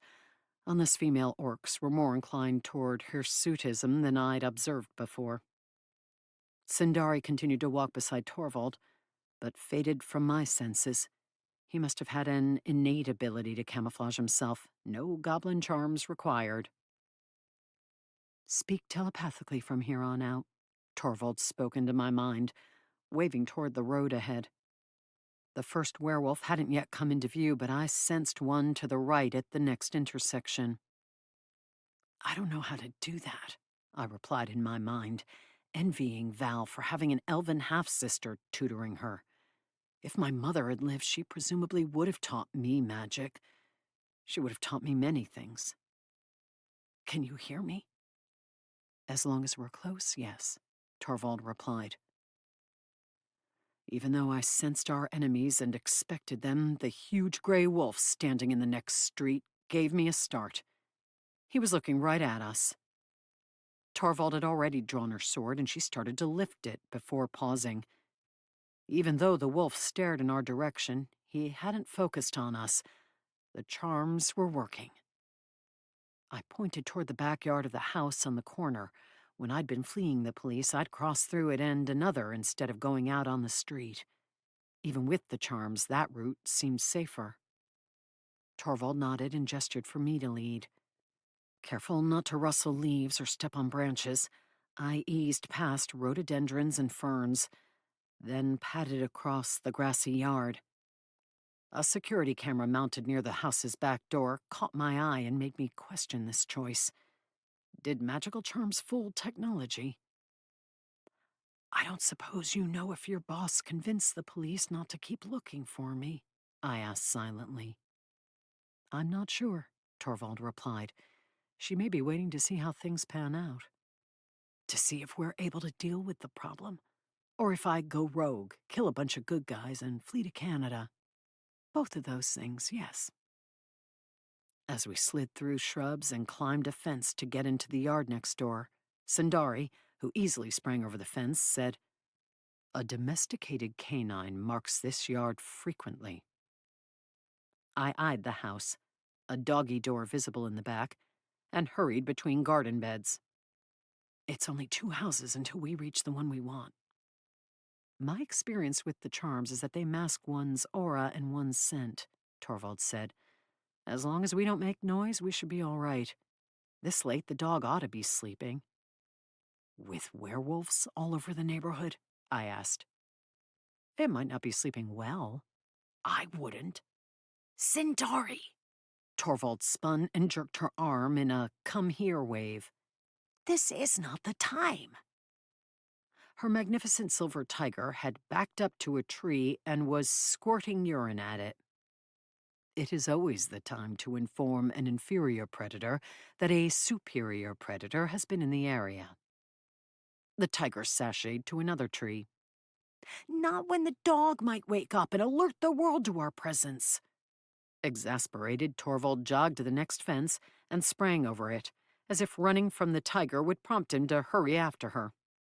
He appeared disinclined to do so, and only slowly ambled in that direction. A little tip for you, Torvald told me as I climbed over the fence. Every powerful item you acquire will have an upside and a downside. Nobody gets Superman powers without some kryptonite. I wondered if that applied to my hammer as well as territorial tigers. Yapping came from the house. It belonged to a small dog, but that didn't mean it couldn't wake up everyone in the neighborhood. I groaned inwardly.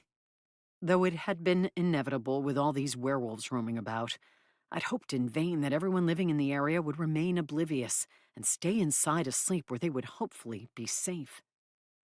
As Sundari sprang over the fence to join us in the backyard adjacent to mine, a white dog with curly fur shot through the pet door behind us. The barking grew louder, ringing from the trees. Thanks so much, Sundari. Torvald shot him a dark look. You don't know that I caused that. There are werewolves nearby, many of them.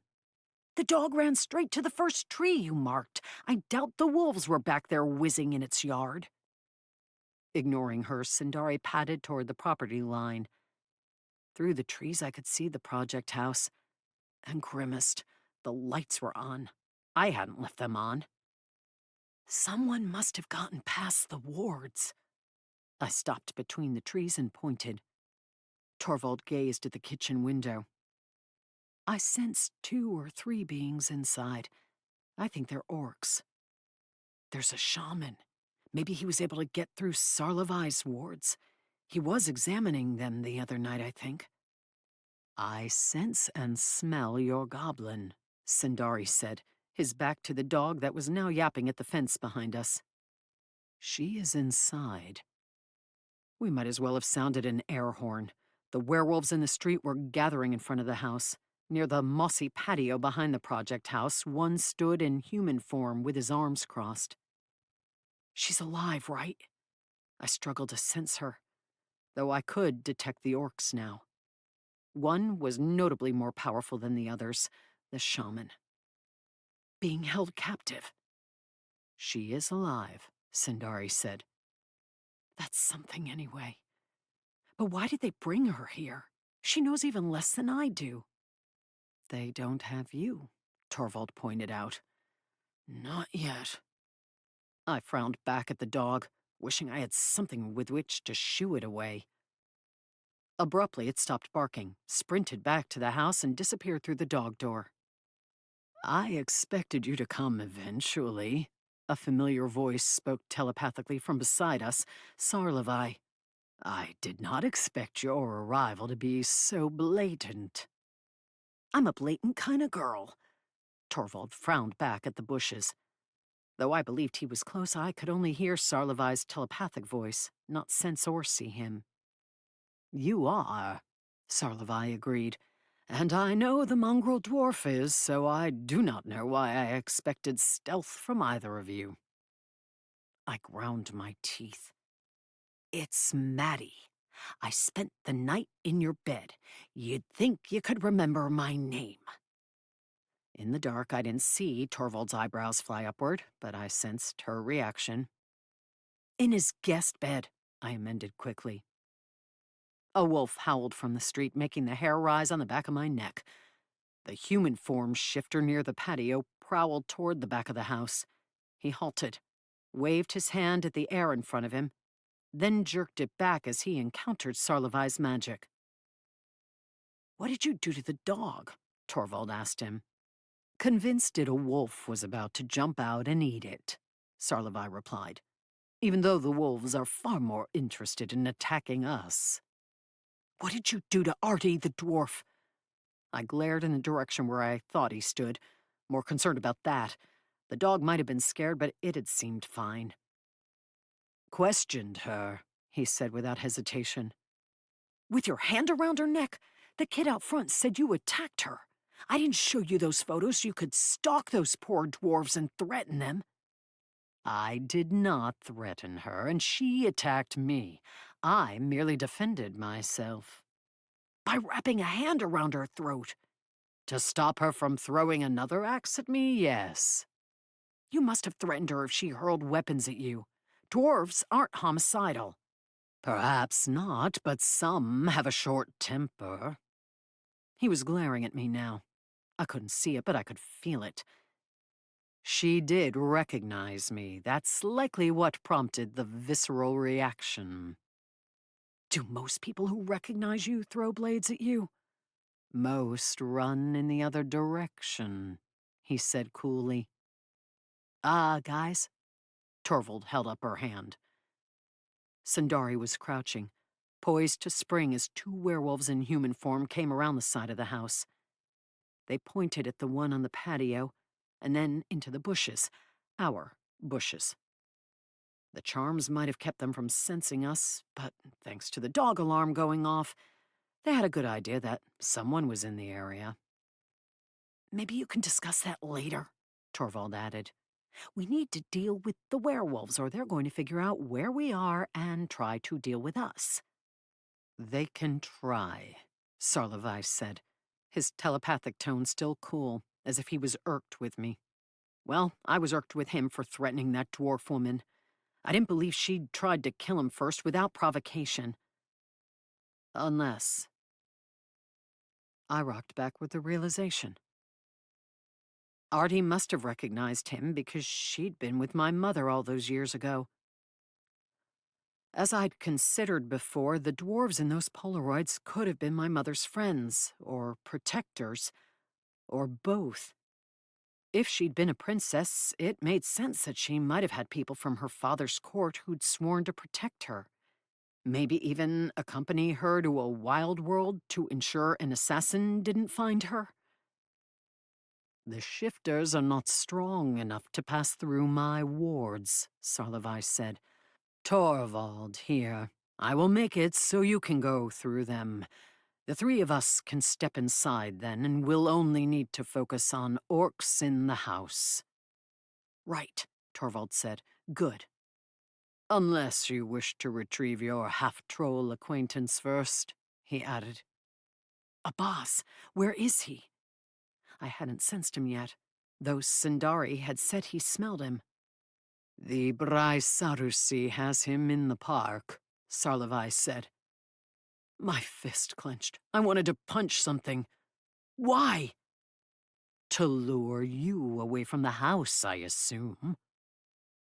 A new voice spoke into my mind, one I didn't recognize. We have your friend. The speaker, the orc shaman, popped an image into my mind of Tinja, tied, gagged, and scared. She knelt on the packed dirt floor with that brick wall behind her. Two hulking orcs stood to either side of her, axes pointed at her neck. Come inside, remove the enchantment, and knock down this wall, or we will kill her.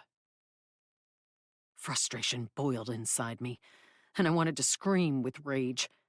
How was I supposed to pick which friend to go after first? Would Sarlevi and Torvald split up to help them both? Unfortunately, my friends didn't mean anything to them. I doubted I meant anything to them either. I looked at Torvald to check if she'd heard the shaman, but she was looking in Sarlevi's direction, not at the house, or the werewolves arguing in the backyard and pointing toward our bushes. Any second they were going to head toward us. Guys, I said, hoping Torvald and Sarlevi were still listening to my thoughts. We need to... Intense pain erupted inside my brain. If not for the werewolves nearby, I would have cried out. I almost did anyway. 10 times worse than any headache I'd ever experienced. It was as if someone had driven a stake into my skull. My knees weakened, and I couldn't keep from crumpling to the ground. I managed to keep hold of my hammer, though I wanted to grab my head, to find some way to stop the pain. A hand rested on my back. Torvald's, Sarlevi's. I couldn't focus through the pain to figure that out. Come inside, the shaman ordered. And I was certain he was responsible for the mental attack. Now! The artifact has been guarded for long enough. Our people deserve it. Your green friend will experience everything you feel and more. The only way to stop that torment is for you to come inside. Why can't you knock down the wall yourself? I demanded, struggling not to pant, not to make noise and give away our position. I am not a dwarf or a gnome. What kind of answer was that? I wasn't either of those things either, not fully. Despite my efforts to keep from rolling around on the ground and crying out, I must have gasped, for Torvald said, "They heard her, damn it." "Deal with the werewolves," Sarlevi said. "I'll help her." I hissed, not wanting to be left alone with the guy who tormented dwarves for a side gig. But as the two werewolves, no, all three, headed in our direction, there wasn't time to debate. Torvald raised her weapon and sprang into the yard. Her tiger companion leaped out ahead of her, charging our enemies. Another howl came from the street, a call for reinforcements. The pain in my head intensified, and black dots floated across my vision. I tried to will the attack away, to somehow mentally brick off my mind. But the shaman was too strong. He only punished me further for my attempt to push him away. Tears leaked from my eyes as I gasped for air and struggled not to pass out. If I did, Tinja and Abbas might not survive the night. Hell, I might not survive the night. Chapter 25. A wall seemed to form around my head, and the stabs of pain assailing my mind lessened. I grew aware of the clang of metal against fang and the roars of a tiger. Also of the hand on my back. It belonged to Sarlevi. He stood at my side, his magic strengthening, pushing back the orc shaman's attack until it disappeared completely. My relief was so intense that I slumped to the side, leaning against a tree. No, that was his leg. Crouched beside me, Sarlevi was visible now, his magic protecting me as he watched the battle between Sindari and Torvald and 3 shifters, 2 in human form and 1 a great shaggy wolf. I sensed more of their kind heading toward the backyard. "Go help her," I rasped, my body shaky after the attack. "I'll join in as soon as I can stand." My hand was still wrapped around the haft of my hammer. Good. It was bad enough I'd slumped against Sarlevi. I didn't want him to think I was so pathetic that I couldn't keep a grip on my weapon. So much for me having some dwarven resistance to mental intrusions. Or, if you can, help my friend in the park, the half-troll, please. I hated to ask him for anything, but it was better than letting Abbas die. I would have a hard time fighting and protecting you at the same time, Sarlevai said. It's likely the shaman will resume his attack as soon as I am distracted. I'll be fine. You weren't fine a minute ago. I'll survive, damn it. Just don't let anyone die. Though I was most worried about my friends, it occurred to me that if Torvald died, Willard might hold me responsible and unleash the power of the entire military against me. This week kept getting worse and worse. Stay here. As two more wolves loped into view, Sarlevai rose and drew his twin longswords. Do not let the shaman coerce you into the house. It's clearly a trap. No shit, I said. But as he sprang out to help Torvald, I accepted that I would have to walk into that trap. I couldn't leave Tinja to be tormented, and I didn't know how to get her out without going in myself. Gunshots fired. Torvald had a firearm, but the shooter was one of the werewolves, one lurking by the corner of the house and trying to pick off his enemies without engaging them physically. Sarlevai, after being injured in the park, must have found a new charm or enhancement to his armor, for the bullets struck something invisible around him and pinged off into the woods. One slammed into a tree above my head, another lodged in the siding of the house. Though it should have been the last thing on my mind, I couldn't help but think that was one more thing I would have to fix before I could sell the place. Grunting, I used my hammer as a crutch to push to my feet. My knees were still weak, and I wobbled, stubbed my toe on a rock, and almost lurched into the bushes. Though worried I would be a liability instead of an ally until I recovered, I locked my joints and refused to slump back down. Torvald and Sarlevai were accomplished fighters, but they were outnumbered. I almost shouted for them to run through the wards, as we'd talked about before, but I didn't know if Sarlevai had been given enough time to make it so Torvald could pass. After firing again at Sarlevai and failing to get past his defenses, the werewolf sniper shifted his aim toward Torvald. "No, you don't," I growled and grabbed the rock. My arms were as weak as my legs, but a jolt of adrenaline gave me the strength to hurl it. It slammed into his chest, and I propelled my wobbly legs into motion and charged at him. The werewolf had been about to fire again, but when the rock struck him, it disrupted his aim. His shot went wide. Unfortunately, he wasn't so injured that he dropped the weapon. Snarling, he shifted the gun toward me. Still 10 feet away, I wouldn't get to him in time. But his gun jammed. My first bit of luck all week. Before he could clear the round, I dove toward his legs. Rolling hard across the grass like a dwarven bowling ball aimed at a pin, I swung my hammer as I approached. He cursed and tried to scramble out of the way. My hammer gave me the reach to clip him, the head colliding with his knee. That time he dropped the firearm. I pushed myself to my feet, swinging again as his weapon landed in the grass. He sprang back, but I must have been faster than I looked, for he didn't move quickly enough. The hammer crunched into his ribs. With a roar, he backed away, blurring as he attempted to shift into wolf form. Relentless, I followed him, bashing him again before he could make the change. The magic of the hammer, or maybe simply receiving a thud to the chest, made his transformation falter. He turned back into a human in time for me to club him in the side of the head. Had the circumstances been less dire, I wouldn't have aimed for such a lethal target, but I was beyond caring if I killed these guys. Their greed to get whatever artifact was buried down there was pissing me the hell off. The blow sent the werewolf tumbling into the side of the house. He hit the siding, crumpled to the ground, and didn't stir again. The clangs of other battles continued in the backyard. Torvald and Sarlevai fought back to back, their weapons a blur as they defended against and took down their enemies. The original 3 werewolves were on the ground around them, dead or unconscious, but more had arrived. Even though I sensed 2 more running in from the street, I couldn't help but watch elf and half-elf for a moment. Their grace and beauty in battle, especially Sarlevai's, was amazing to behold. like the most elite Olympic athletes performing feats the rest of humanity found impossible to match. And they complemented each other well, each defending their half of the circle they battled within. Two people with elven blood, born to fight together. A stab of envy prodded me. A sad certainty that my stubby, half-dwarven legs and arms would never mesh with the fighting styles of the tall, agile elves. If we tried to go into battle together like that, they would probably trip over me.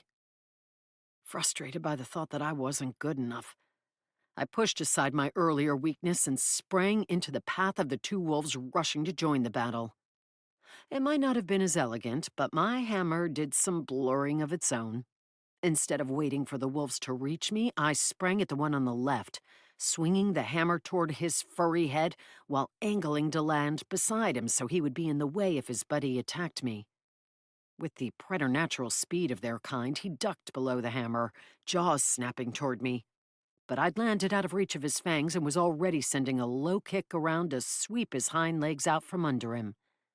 The attack would have knocked down a human, but he lurched forward and recovered, taking his weight on his forelegs until he found his balance. The other wolf did indeed turn to attack me. When he couldn't plow through his buddy, he sprang over him. Though surprised, I had time to jab the hammer toward his face. The top smacked into his snout, halting his airborne assault in midair. The lower wolf had recovered and twisted toward me, attempting to bite me again. My foot came up in a straight kick, and his jaws clattered as I struck him in the chin. The other wolf, blood dripping from his squashed snout, landed on his buddy's back instead of clearing him. I didn't pause, instead swinging again while they were discombobulated. I connected solidly with one, hammer cracking into ribs, and knocked him into the bushes. Branches shuddered and snapped under his weight. The remaining wolf snarled, but regarded me more warily now that he was alone and injured. Semi-alone. I could sense others in the area, and knowing more threats would come, didn't hesitate to spring for this one. He lunged first, trying to surprise me. His jaws opened, fangs white against night's darkness, and went for my shin. That shin had barely recovered from my last encounter with werewolf teeth. I struck him in the face with the hammer before his jaws could close around my leg. He tumbled toward the house, but yelped before hitting it, then found his feet and ran off toward the street. Maybe he'd struck the wards.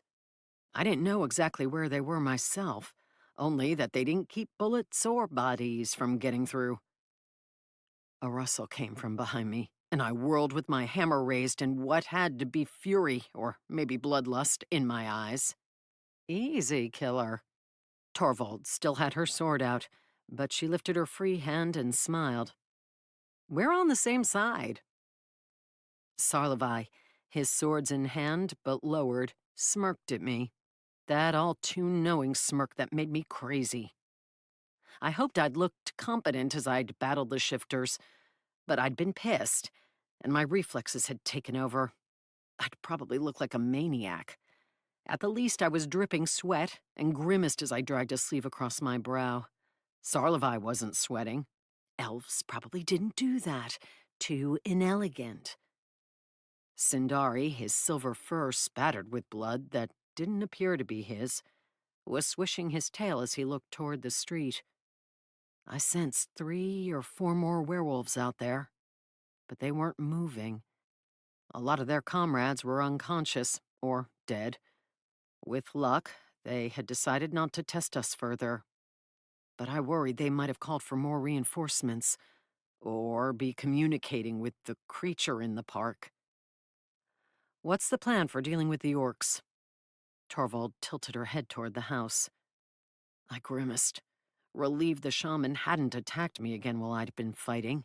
That pain had been crippling, and if I'd crumpled, the werewolves would have taken advantage and killed me, I had no doubt. Not walking into a trap. Sarlevai held my gaze. Always a good idea, Torvald said, not aware of our earlier conversation. When your friend is being tormented and used as bait, I said, glaring back at Sarlevai, sometimes you don't have an option. Torvald grimaced, but nodded. The shaman probably used his magic to observe us fighting. He'll know exactly what to expect. I can handle a shaman, Sarlevai said. I'd rather you handle the monster in the park, I said. Will you? And help my half-troll friend while I get Tinja. Sarlevai considered me. I wanted to shake him and make him help, but there was little else I could offer him. What are you doing here anyway, Sarlevai? Torvald asked, looking from him to me as if I might know, but I still hadn't figured him out. He kept showing up and helping me, but he was also harassing the people around me. This isn't your fight, is it? Torvald added. Unless you think whatever is under the house will lead you to my mother, I said. My mother's remains. It may, Sarlevai said. Do you have any idea what this artifact is? Torvald asked him. Willard doesn't know. I've heard the shifters refer to it as the dwarven artifact. Sarlevai shrugged. That's all. How has it been down there for 40 years and everyone is just now trying to get it? Torvald asked. Up until recently, I think the renter was always guarding it. I shifted my weight from foot to foot, impatient. Couldn't we have this discussion later? Whether Sarlevai would help or not, I had to try to get my friends. If he was a full-blooded dwarf and had magic, he could have been powerful, I suppose, Torvald said. A match for an orc shaman, yes. Sarlevai lifted his chin. As am I. You're still cocky, I see, Torvald said. His eyelids closed halfway as he regarded her. I will duel you again any time you wish to test yourself. I'd like a rematch. I bet you would. She grinned at him. It's gotta make you crazy that I beat you. Not many of your targets do, I'll wager. No, I would not be alive if I was bested often. I went from overestimating you and your knowledge of your dragon blade in our first encounter to underestimating how much you could quickly learn in our second. I know. It was awesome. Torvald slapped him on the shoulder. That should have irritated some of the smugness off his face, but he didn't acknowledge her, instead spinning and looking toward the side yard, or in the direction of the park. The Sarusi is coming, Sindari warned us. Torvald's grin dropped. Is my friend with it? I asked. No, Sarlevai said. What did that mean? That a boss had been left behind? Left for dead? Sarlevai looked at me. I will deal with it. You and Torvald will have to fight the shaman. Always a good time, she muttered. I hesitated. I'd wanted Sarlevai to confront the Sarusi and find a boss, but now that he'd volunteered, I remembered how wrecked he'd been in that first fight with it. What if I lost to boss, and Sarlevai was killed? Be careful, I blurted as he headed toward the street. Talk about stupid and obvious advice. Sarlevai looked back over his shoulder at us. All he said was, Torvald, keep her alive. That is one of my goals for the night, Torvald said, and headed for the back door. I paused, for the Sarusi had come into view between the trees, with two hulking werewolves in human form walking at its side. Their eyes were glazed, the magic the creature exuded wrapped around them, enslaving them. Snarling, it strode toward the house, not looking at Sarlevai's approach. Like everyone else, it wanted what lay underneath it. Sarlevai sprang to intercept the Sarusi. As one, the two werewolves surged toward him. He slashed and kicked, too quick for them. One pitched to the ground, grabbing at blood spurting from its throat. The second would have followed, but the Sarusi roared and rushed Sarlevai. He leaped into the air, whirling to slash at its neck as he evaded swipes from powerful claws that should have torn him to pieces. But he twisted, dodging and attacking simultaneously as he seemed to defy gravity, landing numerous blows before he touched down. Amazing, I muttered, enraptured despite myself. Torvald jogged back and gripped my arm. In case that thing wins and wants to team up with the orcs, we may want to go in while he's keeping it busy. Right. I ripped my gaze from the battle and ran toward the back door. Do not die, Sarlavai told me telepathically, even as he kept fighting. Because you didn't learn anything useful from Artie, and I'm your only lead when it comes to finding my mother. You are my only lead. Yeah, I dig you too. Metal clashed against claw, this screech worse than fingernails on a chalkboard. Sarlavai didn't answer me. He was too busy trying to stay alive. Chapter 26. The house smelled of dirt freshly tracked in, or dug up from below, and more faintly of burning ozone. Weapons at the ready, Torvald and I headed for the stairs, with Sindari checking the rooms we passed. I sensed the orcs and Tinja below, not in the basement, but under the basement. But that didn't mean there weren't camouflaged enemies along the way. Or traps. The post on one of the railings leading downstairs had been broken. Kicked, it looked like, and I scowled. Even though I'd intended to replace the railing with something more modern, the destruction this house kept receiving irritated me no end. One more reason to kick that shaman's ass, I muttered, trying to marshal my anger to give me the courage to face him. With Sarlavai busy, there wouldn't be anyone to protect me from another mental attack. Because one of his minions broke your staircase? Torvald asked softly. It's a legitimate reason to deliver an ass-kicking. I suppose that's true. Before we headed down, she added, Sindari and I are camouflaged again. If we can surprise them, we will. I nodded and didn't bother to rub Tinja's goblin charm. Its camouflaging magic had likely worn off when we'd been fighting, and I wanted this shaman to know I was coming anyway.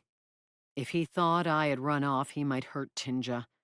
She might only be alive because he was using her as bait. Nobody stopped us as we headed into the basement, nor did any traps spring. Probably because we were already walking into the one the shaman had set. Yellow light glowed from the laundry room. Maddie? Came Tinja's reedy voice from below the hole in the floor. I'm here, I said, relieved at the confirmation that she was alive and able to speak. I need you to show me the updates to your blueprints, so you'd better be okay. She didn't respond. I could sense her aura, but it was dwarfed by that of the shaman. Even full-blooded goblins weren't powerful magical beings and had to be crafty to avoid being enslaved and used by others. I could also sense the two other orcs, though their auras weren't as significant. Minions. If I could distract the shaman, maybe Sindari and Torvald could take those guys out, then help me with their leader.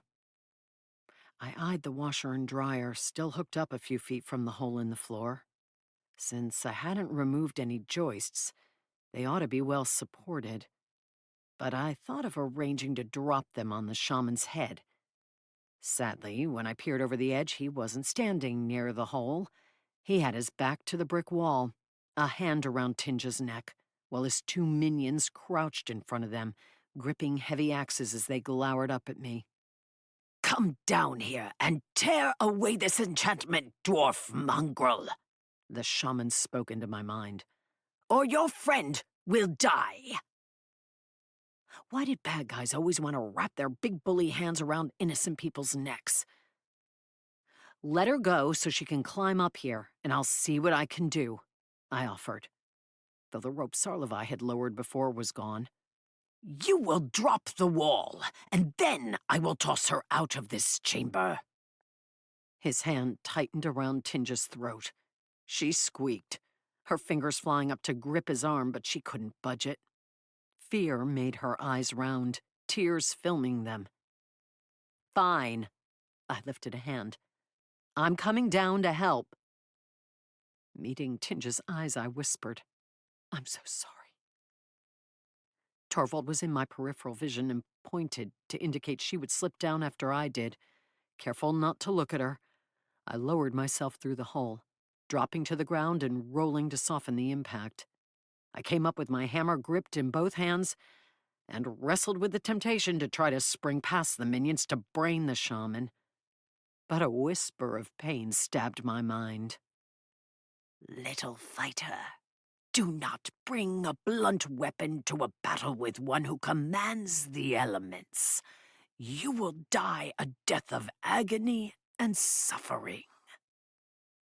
The shaman, his grip still tight around Tinja's neck, dragged her to the side and extended a hand toward the wall in invitation.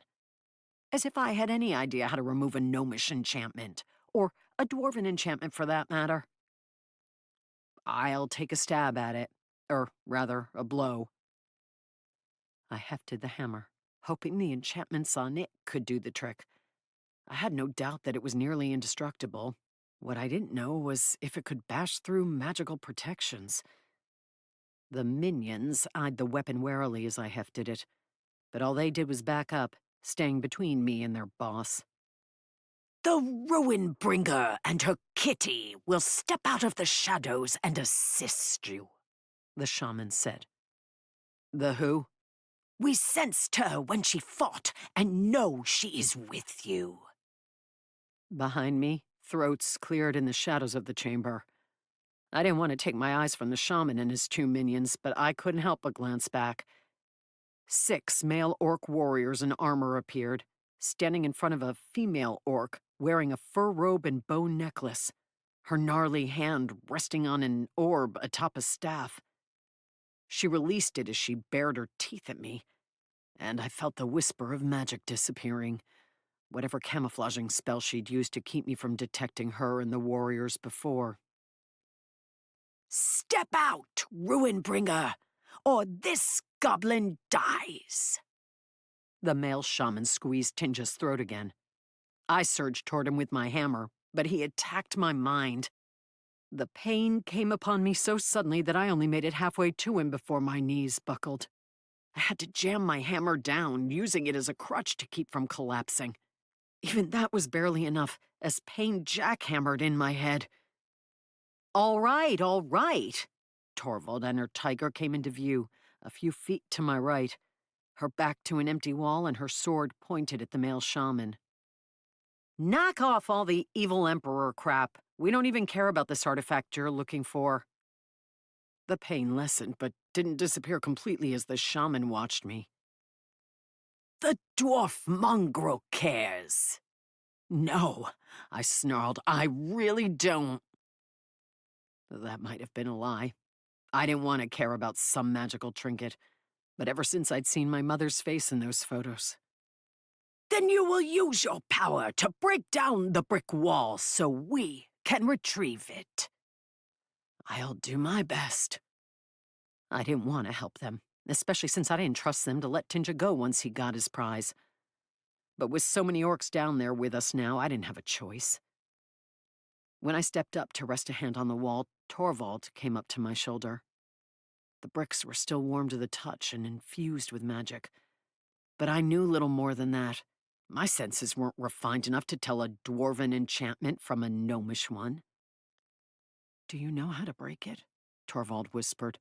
Or what's behind it? No.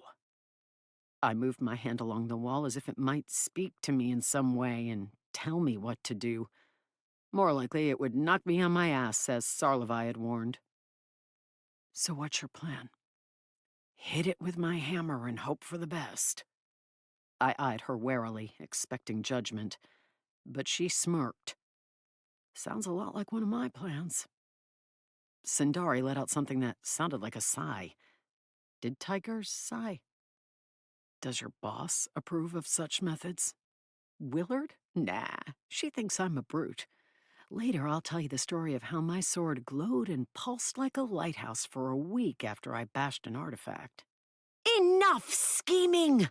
The female orc shaman shook her staff at us. A threatening tinkle of magic ran over my skin. It reminded me of standing under high-voltage power lines, and I suspected the sensation would get a lot stronger if we dawdled. We're not scheming, Torvald said. We're bonding. It's something mongrels do. None of the orcs smiled. Not that we'd know if they did. Those tusks made every facial expression look like a scowl.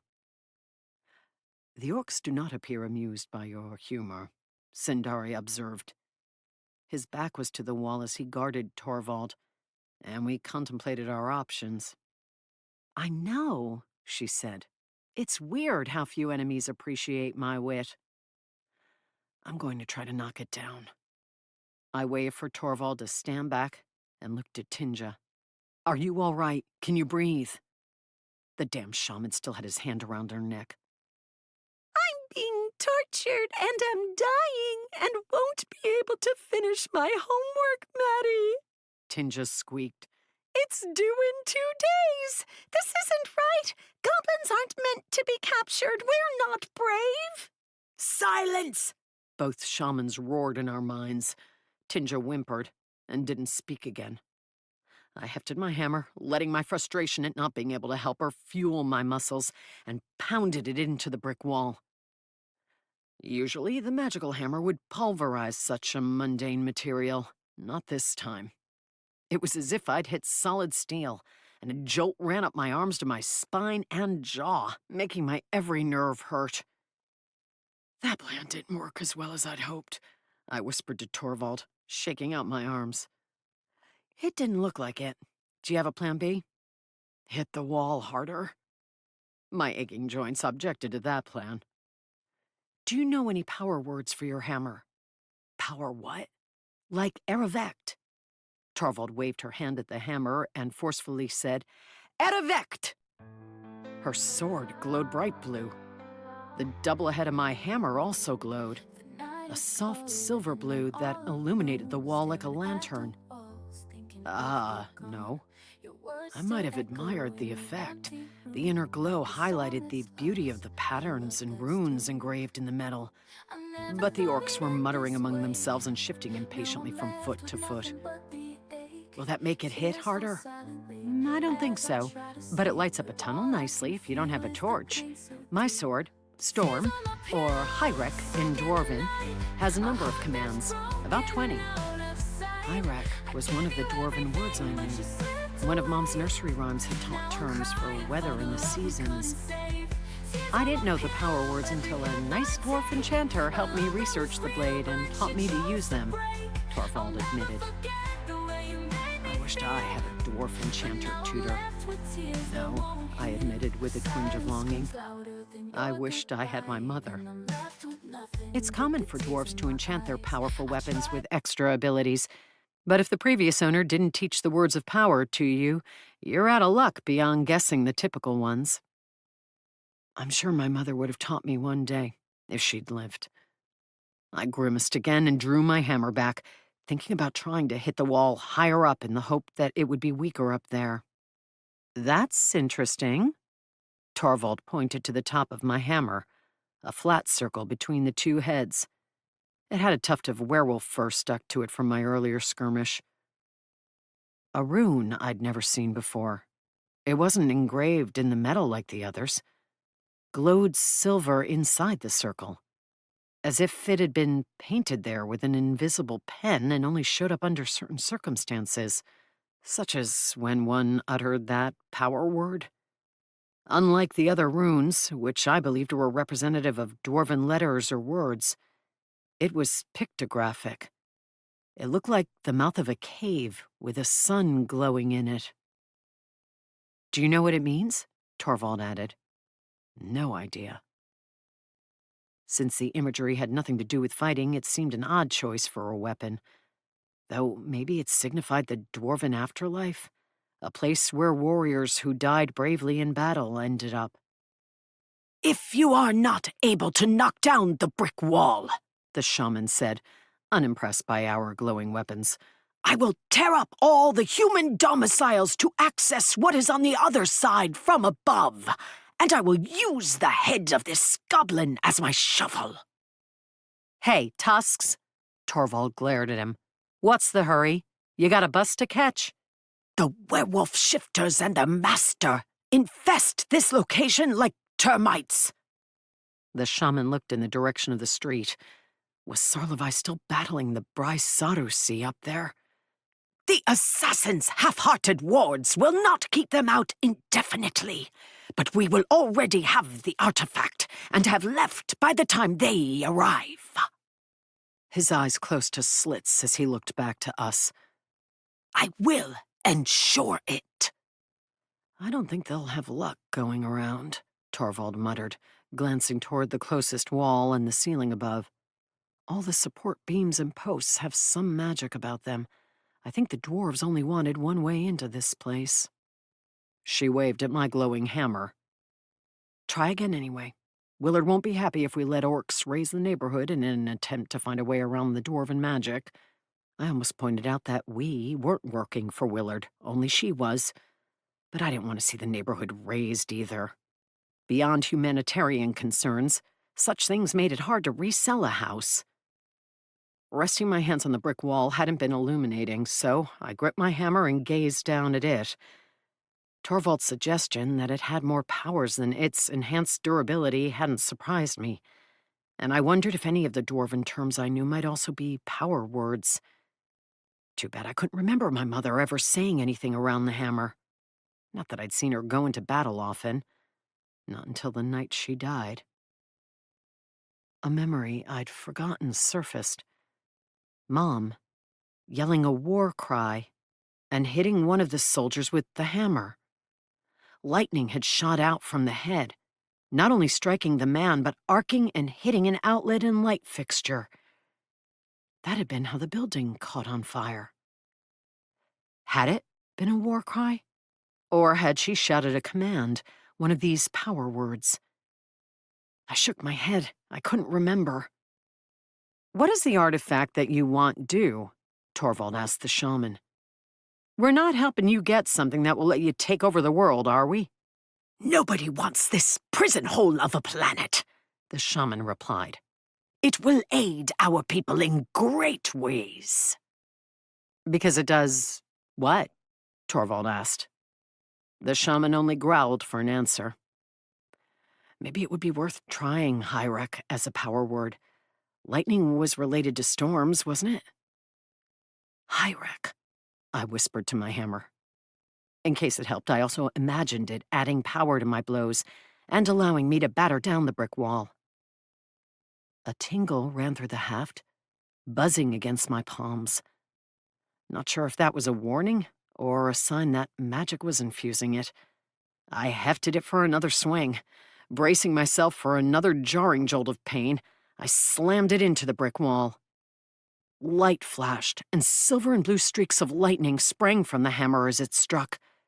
Branches crackled all along the wall, as if brick were a perfect conduit for electricity. Several voices around me cried out. A whoosh of hot, buzzing air blasted past me as cracks appeared in the brick. The magic did a lot more than whoosh for everyone around me. Torvald flew backward. All the orcs, except for the two shamans who somehow braced themselves, did too. Tinja was blown out of the grip of the male shaman, tumbling away with the flailing warriors. Sindari roared and lowered himself, belly almost touching the ground, and managed to keep from flying away. Snaps came from the wall, and mortar crumbled, dust flying into the air as the lightning faded. The magic of the gnomish enchantment disappeared from my senses. I backed away as bricks fell from the wall. More dust clouded the air as they hit the ground, and I coughed, backing even farther. With most of the orcs down or at least distracted, I was tempted to attack them, but not with the two shamans still standing and watching me intently. They barked orders to their minions, and the warriors scrambled to their feet. None of them had grabbed Tinja, so I hurried to her side and helped her up. "Stick with me," I whispered, hoping I could keep the shamans from recapturing her. She groaned. I'm starting to wish I'd accepted Gondo's invitation to the Coffee Dragon tonight. I hear the goblins that frequent that place are rowdy. You wouldn't have been able to concentrate on finishing your homework. Orcs are rowdy, too. Tinja glowered around at them. I ignored them and looked at the pile of bricks, all that remained of the wall. Torvald was back on her feet, Sindari at her side as we gazed at a now-revealed tunnel. More beams and posts supporting it as it stretched toward the house with the yapping dog. Toward and beyond that house, I guessed. There was no light other than what came from our glowing weapons, so we couldn't see where the tunnel led, or how far it went, but the ceiling was high, the sides wide, a substantial passageway. I thought there would be a room or vault. Torvald looked at me. Shrugging, I rested a hand on Tinja's back to keep her at my side. So far, the shamans hadn't rushed over to grab her. They were contemplating the tunnel. I couldn't detect the aura of a powerful artifact, but it could have been camouflaged or behind another wall that blocked our senses. I was, however, aware of... I wasn't sure what. Magic. It didn't feel like an artifact, but something that was almost, but not quite alive. It puzzled me, and I couldn't remember sensing anything like it before. "Do you feel that?" I whispered to Torvald. "Yeah. Do you know what it is?" I assumed she'd encountered all manner of magical creatures in her years as an army contractor. "No? Ah. It does feel like dwarven magic, though." Torvald looked at my hammer, then me, then back down the tunnel. Normally I would find that comforting, but the dwarves were determined to keep people out of this place. I'm not sure their magic will welcome me, or any of us. Probably not. Torvald took a couple of steps into the exposed tunnel and knelt to pick up something on the ground. She held her palm open to show me. More bullet casings, like the one I'd found down here that first night.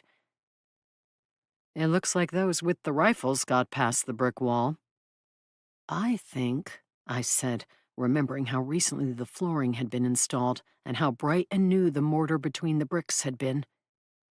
"Those are the people who put up the wall. To keep others from exploring down here after they were done? Or to keep whatever they found trapped down here? They must have built the wall, then gotten a gnome enchanter to add magic to it.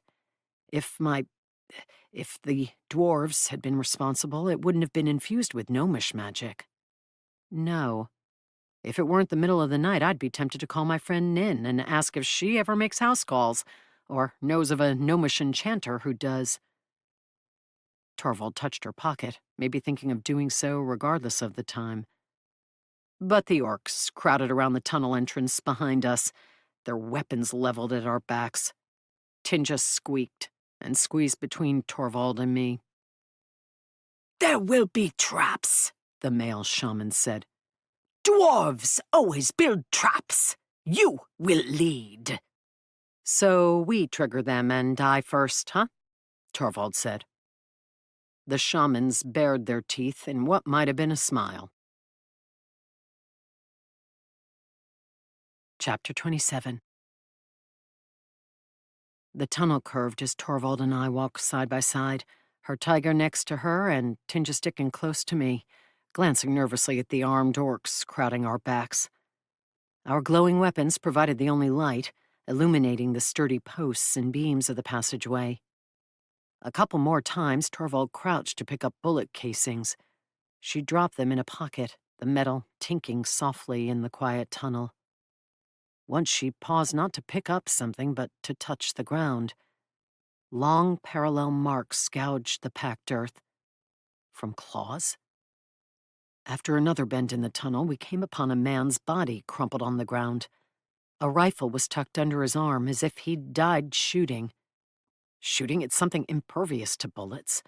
Other than the claw marks, there was no sign of whatever his target had been.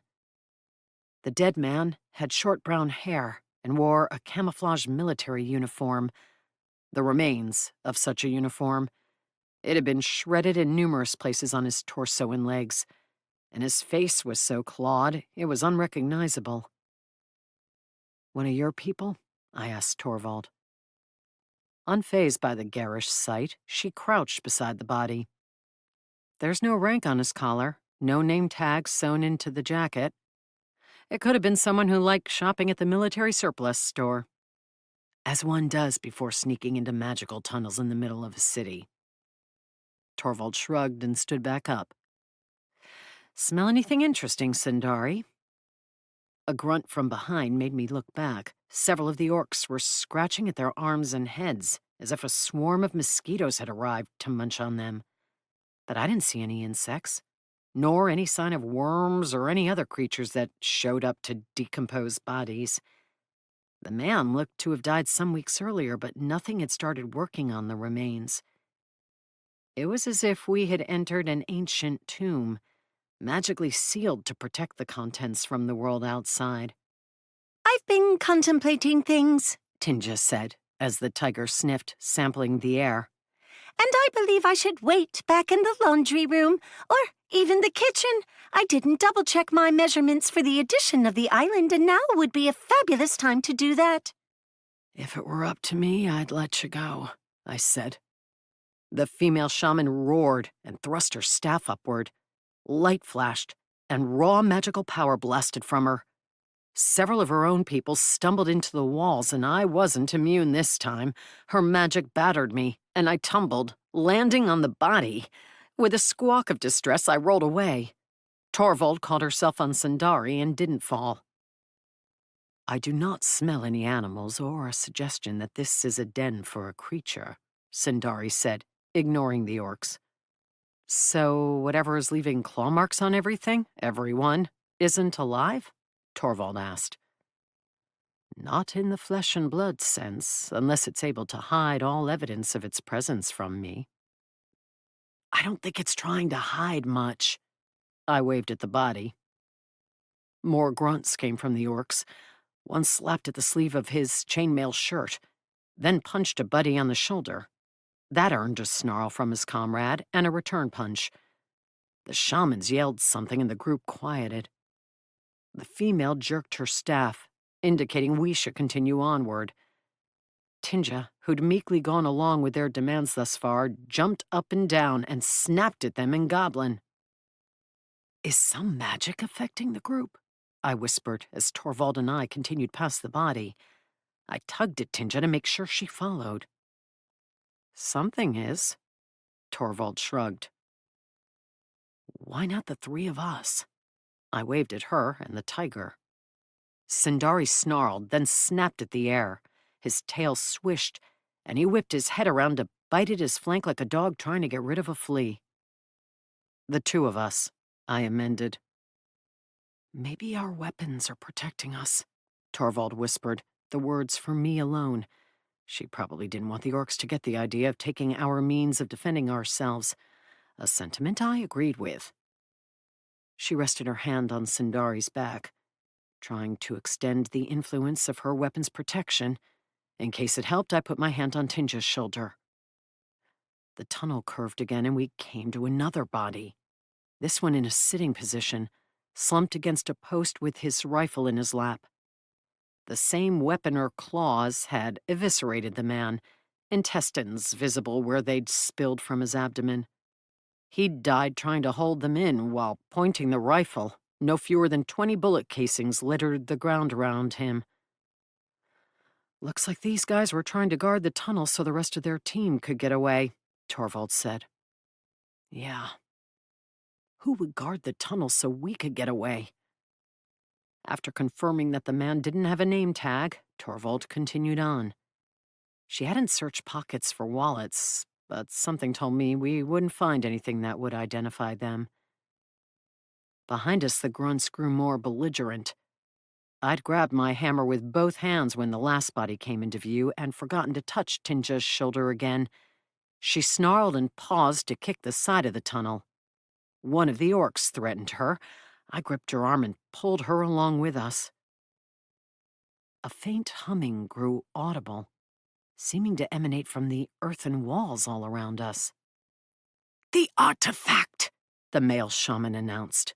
Yes, it must be making that noise. It has great power.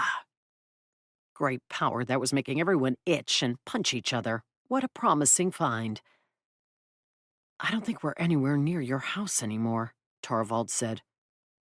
It was hard to tell with the curves the tunnel had made, but we'd seemed to continue away from the lot in roughly the same direction. I think we're under the park, I said. One wonders if the landlord had any idea his renters were excavating a tunnel halfway across Bellevue, starting from his basement. Probably not. Makes those tenants who don't mention pets seem kind of innocuous. After we passed two more bodies, men who'd fallen side by side, facing and firing in the direction we were going, a hint of light came from the tunnel ahead. The humming had grown louder.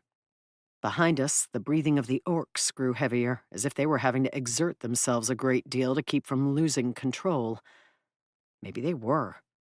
Two orcs started fighting with each other, and the shamans had to pull them apart. My hand still on Tinja's shoulder, I met Torvald's gaze.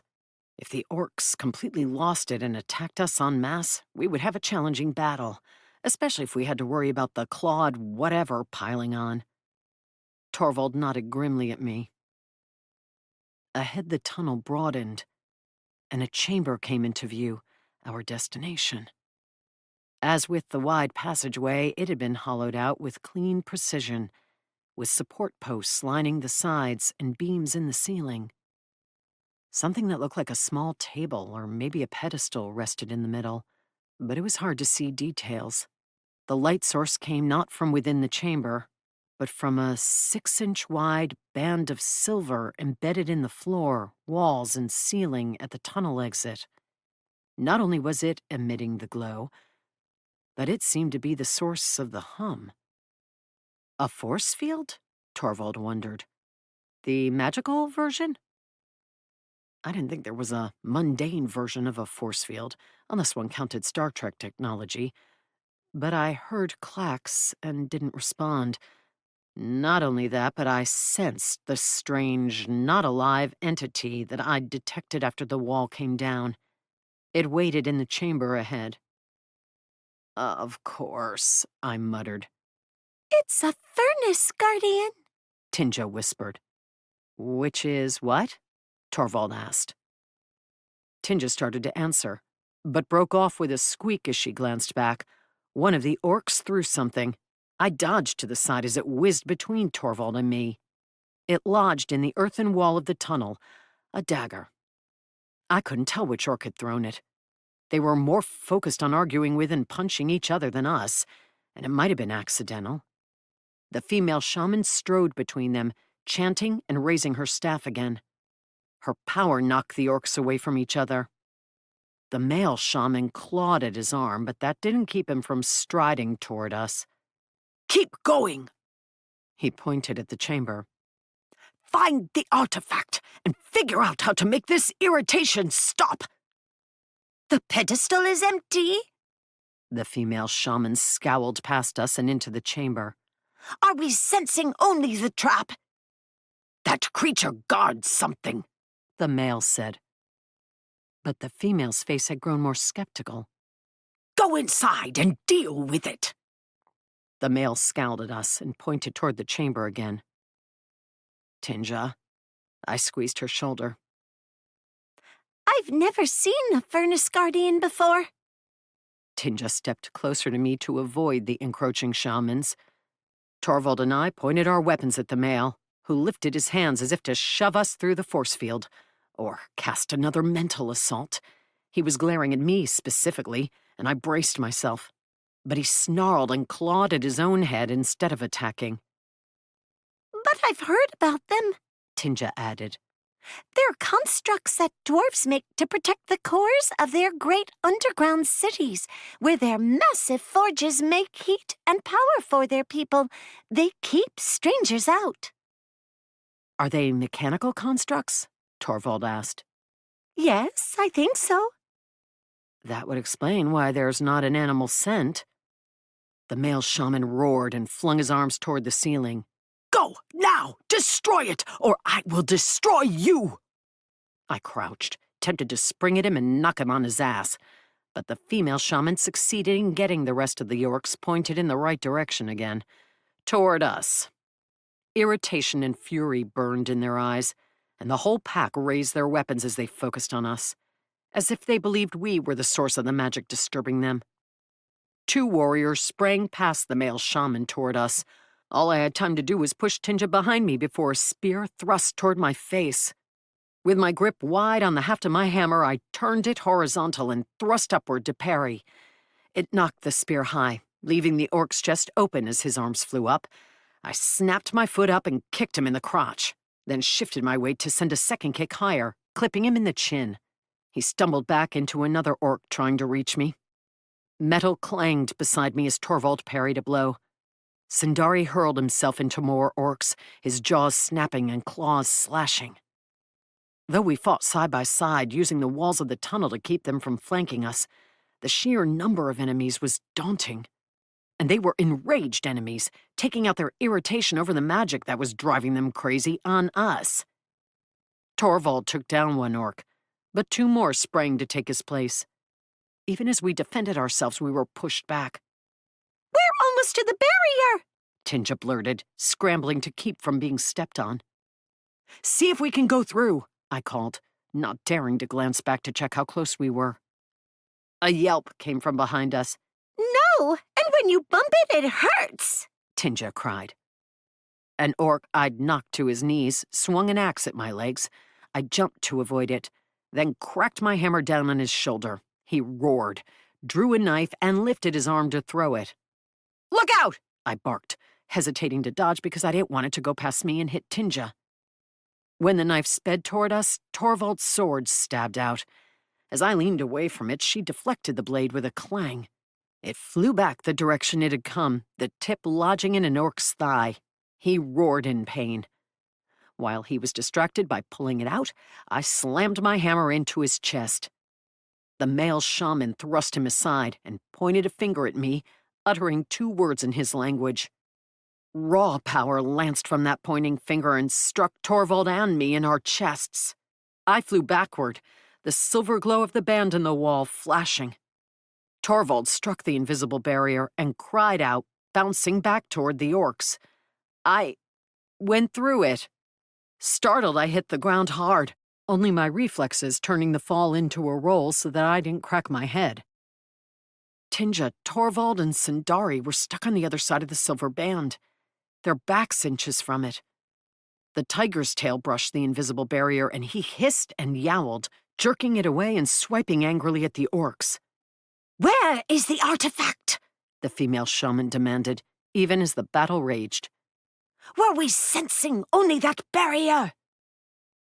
Ominous clinks came from the chamber behind me, and I turned away from the battle.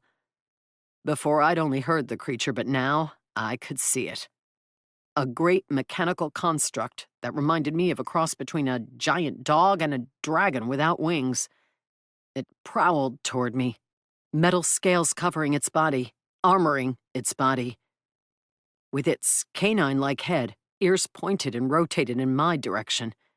It must have been 15 or 20 feet tall. Magic made its entire body glow silver, all save its eyes, which burned with a crimson light. A realistic animalistic growl came from the construct's throat as those glowing red eyes focused on me. It continued forward, left behind to guard what? I didn't even know. Aside from the empty pedestal, there was nothing in the chamber. Nothing save more spent rounds. My foot came down on one and I almost slipped. Why did I have a feeling the humans who'd invaded the place had already gotten what this thing had been left to guard? But if they had, how had they gotten in when Tinja, Sindari, and Torvald hadn't been allowed through the barrier?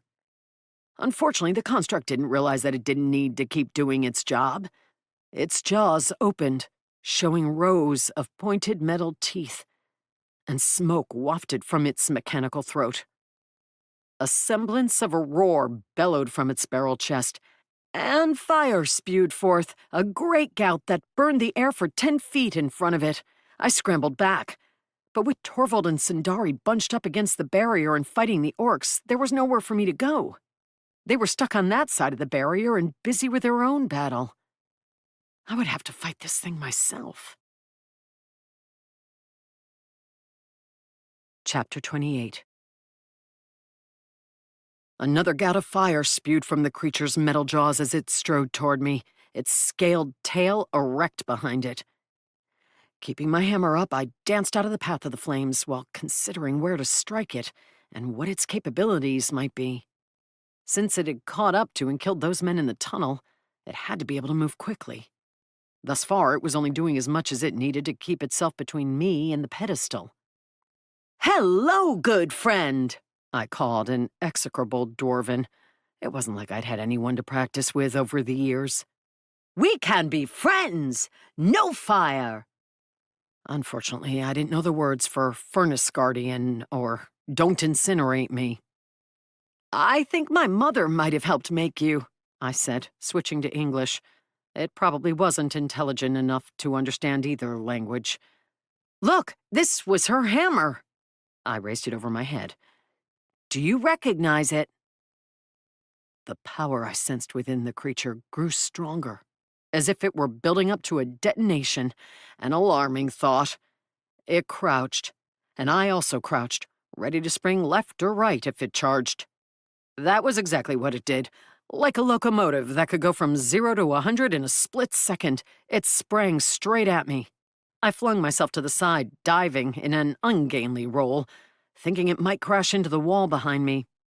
But it landed precisely where I'd been, whirling as it stopped and its jaws opened again. Certain more fire was on the way, I rolled farther to the side. Flames bathed the ground behind me, heat scorching my exposed skin. Though I wanted to run back into the tunnel. The dead men in there promised it wasn't safe. If anything, there would be less room to dodge. I made myself spring to my feet an inch closer to the construct. If I could reach it, I could use my hammer on it.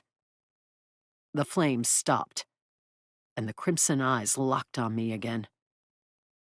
Maybe it was suicidal, but I sprinted toward it. One good strike with my hammer might make a difference. Its maw opened, and fire shot out once more. This time I forced my dive to take me under the flames and toward the construct. Using my momentum to close the distance, I jumped up under its jaws, and the fire shooting from them. As it lowered its head to snap at me, I yelled, "Hyrac!" and struck the hammer to its shoulder, using as powerful a blow as I had on the brick wall. The construct must have weighed a ton, for it didn't budge at all, and not a single metal scale came off.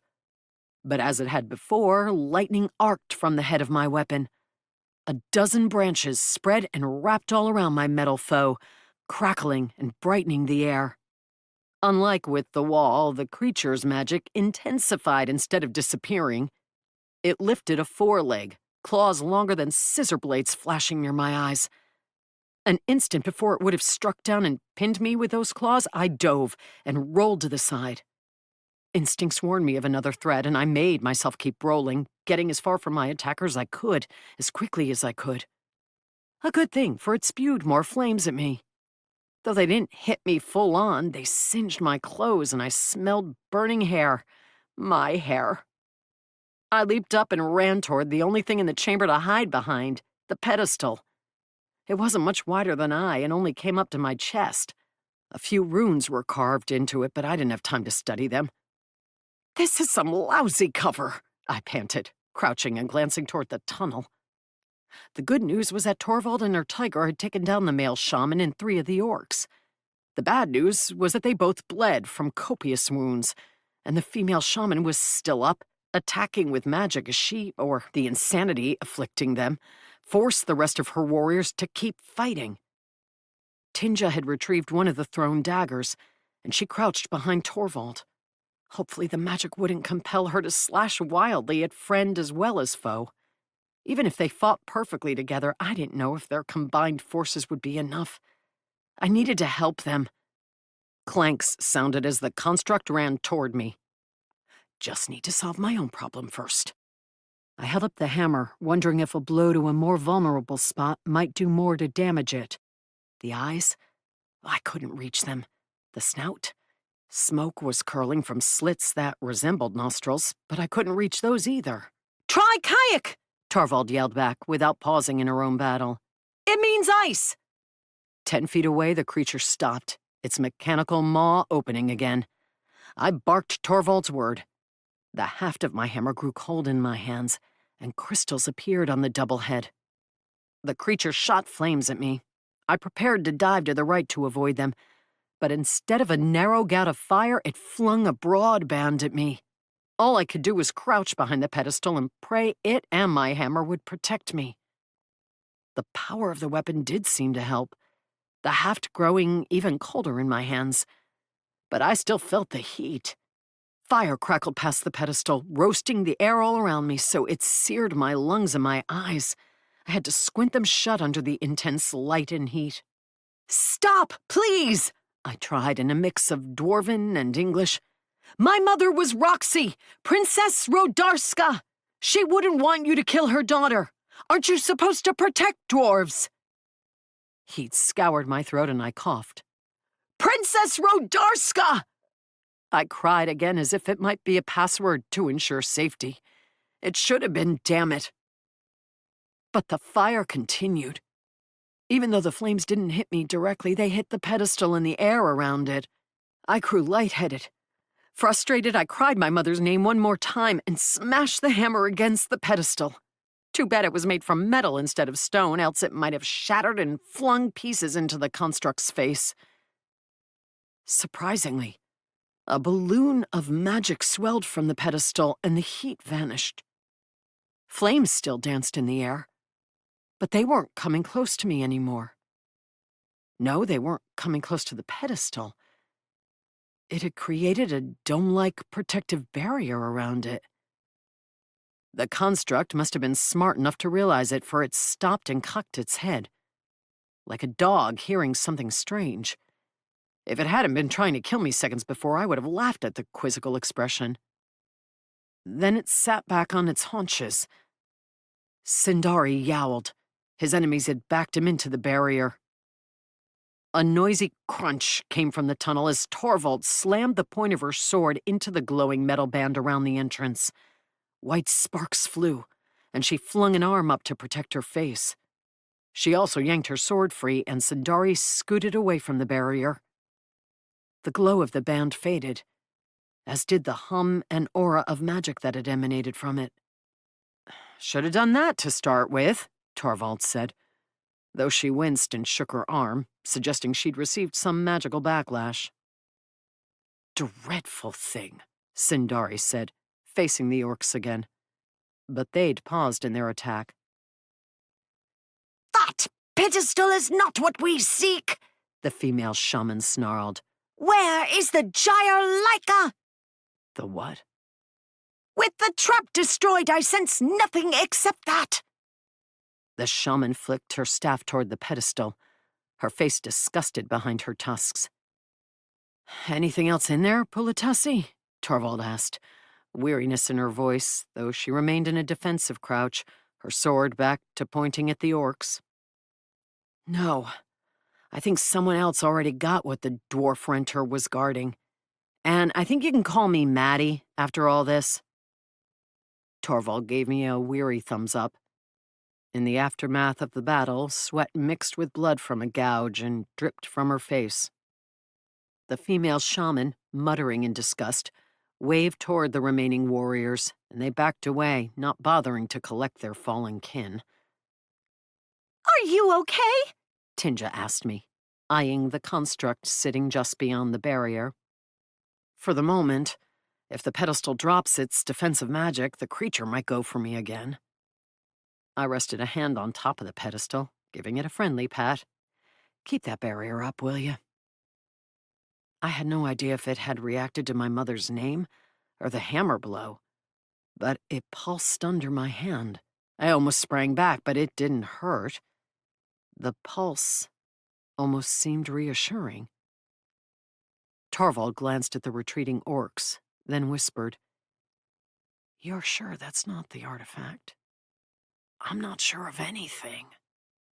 I'd assumed the pedestal had held the artifact, but it clearly had magic of its own.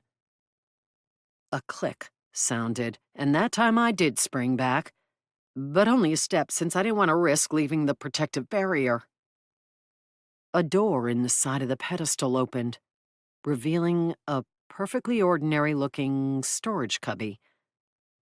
A ring similar to the one I'd found in the iron chest rested next to... "Is that a VHS tape?" I asked. I withdrew both items. It was indeed a VHS tape. There was no label, not even a post-it note to hint at its contents. The ring wasn't only similar to the other, but identical. Neither was magical. As far as I could tell, they were simply nice pieces of jewelry.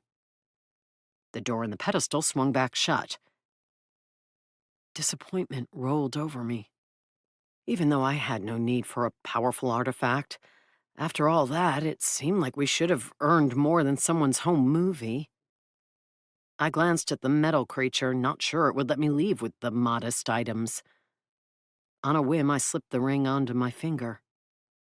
The construct's legs folded and it dropped to its belly, its tail curling around its body, and the crimson glow of its eyes disappeared, as if it had gone to sleep. The pedestal pulsed once more, and the barrier disappeared. I crouched, ready to run for the tunnel. But the construct didn't rise again. Maybe the pedestal had somehow told it that I was a dwarf? Or at least an acceptable person to enter the chamber and take stuff out. "That's it?" Torvald asked as I joined them in the tunnel, giving Tinja a shoulder squeeze. Torvald dragged a sleeve across her face, wiping away the blood and sweat. "Maybe the tape will show us something." "That looks like it's 40 years old." Torvald waved to the tape. "It might not even play anymore." "It's dry and doesn't look damaged." I held it up and shrugged. "Do you know anyone with a VCR?" I didn't have one. That technology had been wandering down the path toward obsolescence even when I'd been a kid. Torvald cleaned and sheathed her sword. "I'm sure Willard can find one." I wasn't eager to hand over whatever secrets might be on the tape to the military, but Torvald plucked it from my hand before I could seriously contemplate objecting. Since she'd helped me with magical words that awakened powers in my hammer, I decided not to club her and take it back. She gave Sundari a pat, then dismissed him to his realm to heal. With a cloud of silver mist and a few words about enjoying noble battle, he disappeared. "Do you need to stop at the hospital along the way?" I asked. "You're dripping blood all over the tunnel floor." "Nah, I heal fast. By the time we get to Willard's, I'll barely have any blood left oozing out to smear on her leather chair." She appreciates that. "You seem like a weird employee." "It took you all night to figure it out?" "Well, not really. It was weird when you showed up on my friend's rooftop with a dragon." "I hear that more often than you'd think." "Odd." "Yes." Chapter 29. Dawn brightened the windows as Torvald and I waited in Willard's office. After the battle, we'd found the Bry Sarusi dead in the street, dozens of sword wounds in its torso, neck, and skull. One driven into its heart appeared to have been the one that had finally killed it. And Sarlevai? Who knew where Sarlevai had gone? There'd been a lot of blood dampening the pavement. If some of it had belonged to him, he might have staggered off to set up his camp and meditate to heal his wounds. Maybe I should have checked the pantry before leaving, but I'd been distracted by Abbas limping down the street to the house. Apparently, the Bry Sarusi had been keeping him hostage in the park until it had abruptly knocked him unconscious and left. By the time he'd woken, the fight had been over. I was glad he hadn't been hurt worse. As Torvald had ushered me to her jeep, Abbas and Tinja had headed back to my house to treat each other's wounds. More than ready for something to eat and my bed, I wished I could have gone with them. But I was too curious about the VHS tape to let it out of my sight. After listening to a terse report about the night's events from Torvald, Willard had left to retrieve a VCR. I nibbled on my fingernails and thought about Torvald's concern that the tape might be too old to play. I had no idea how long that technology lasted, but assumed underground storage wasn't ideal if one hoped for longevity. At least it had been protected inside the pedestal. "All that effort from everyone, and we got nothing," Torvald mused, looking out the window. "Someone got something." I eyed her. I doubted she had anything to do with the people who'd killed the renter, found the tunnel, and taken the artifact. But after seeing the uniforms on those bodies, it was hard not to believe the military was involved. And Torvald worked for the military. As an independent contractor, it was possible she didn't know anything. I doubted Willard filled civilians in on everything the Army had going on in the area. But surely the Colonel had a clue. Maybe, Torvald shrugged. Maybe whoever walled in the place didn't find an artifact either. It could have been long gone when they arrived, and they ended up having to deal with that mechanical monstrosity for no good reason. I shook my head. The renter wouldn't have been guarding the place for all those years if there hadn't been anything down there. I suppose that's true. If he was one of the ones who put whatever it was down there, he would have known if it disappeared. Let's hope, anyway. She snorted. Can you imagine spending your whole life guarding something that wasn't there? Found a VCR, came Willard's voice from the outer office. We're lucky we had a few. The other 3 have been eviscerated for parts by someone. Ganda wasn't in her outer office, but she glared in the direction of his desk as she walked past it. She carried a fistful of cables and a clunky machine that had been state-of-the-art in the 80s. This isn't the first evidence we've found on a VHS tape. I've even got an old camcorder around here somewhere.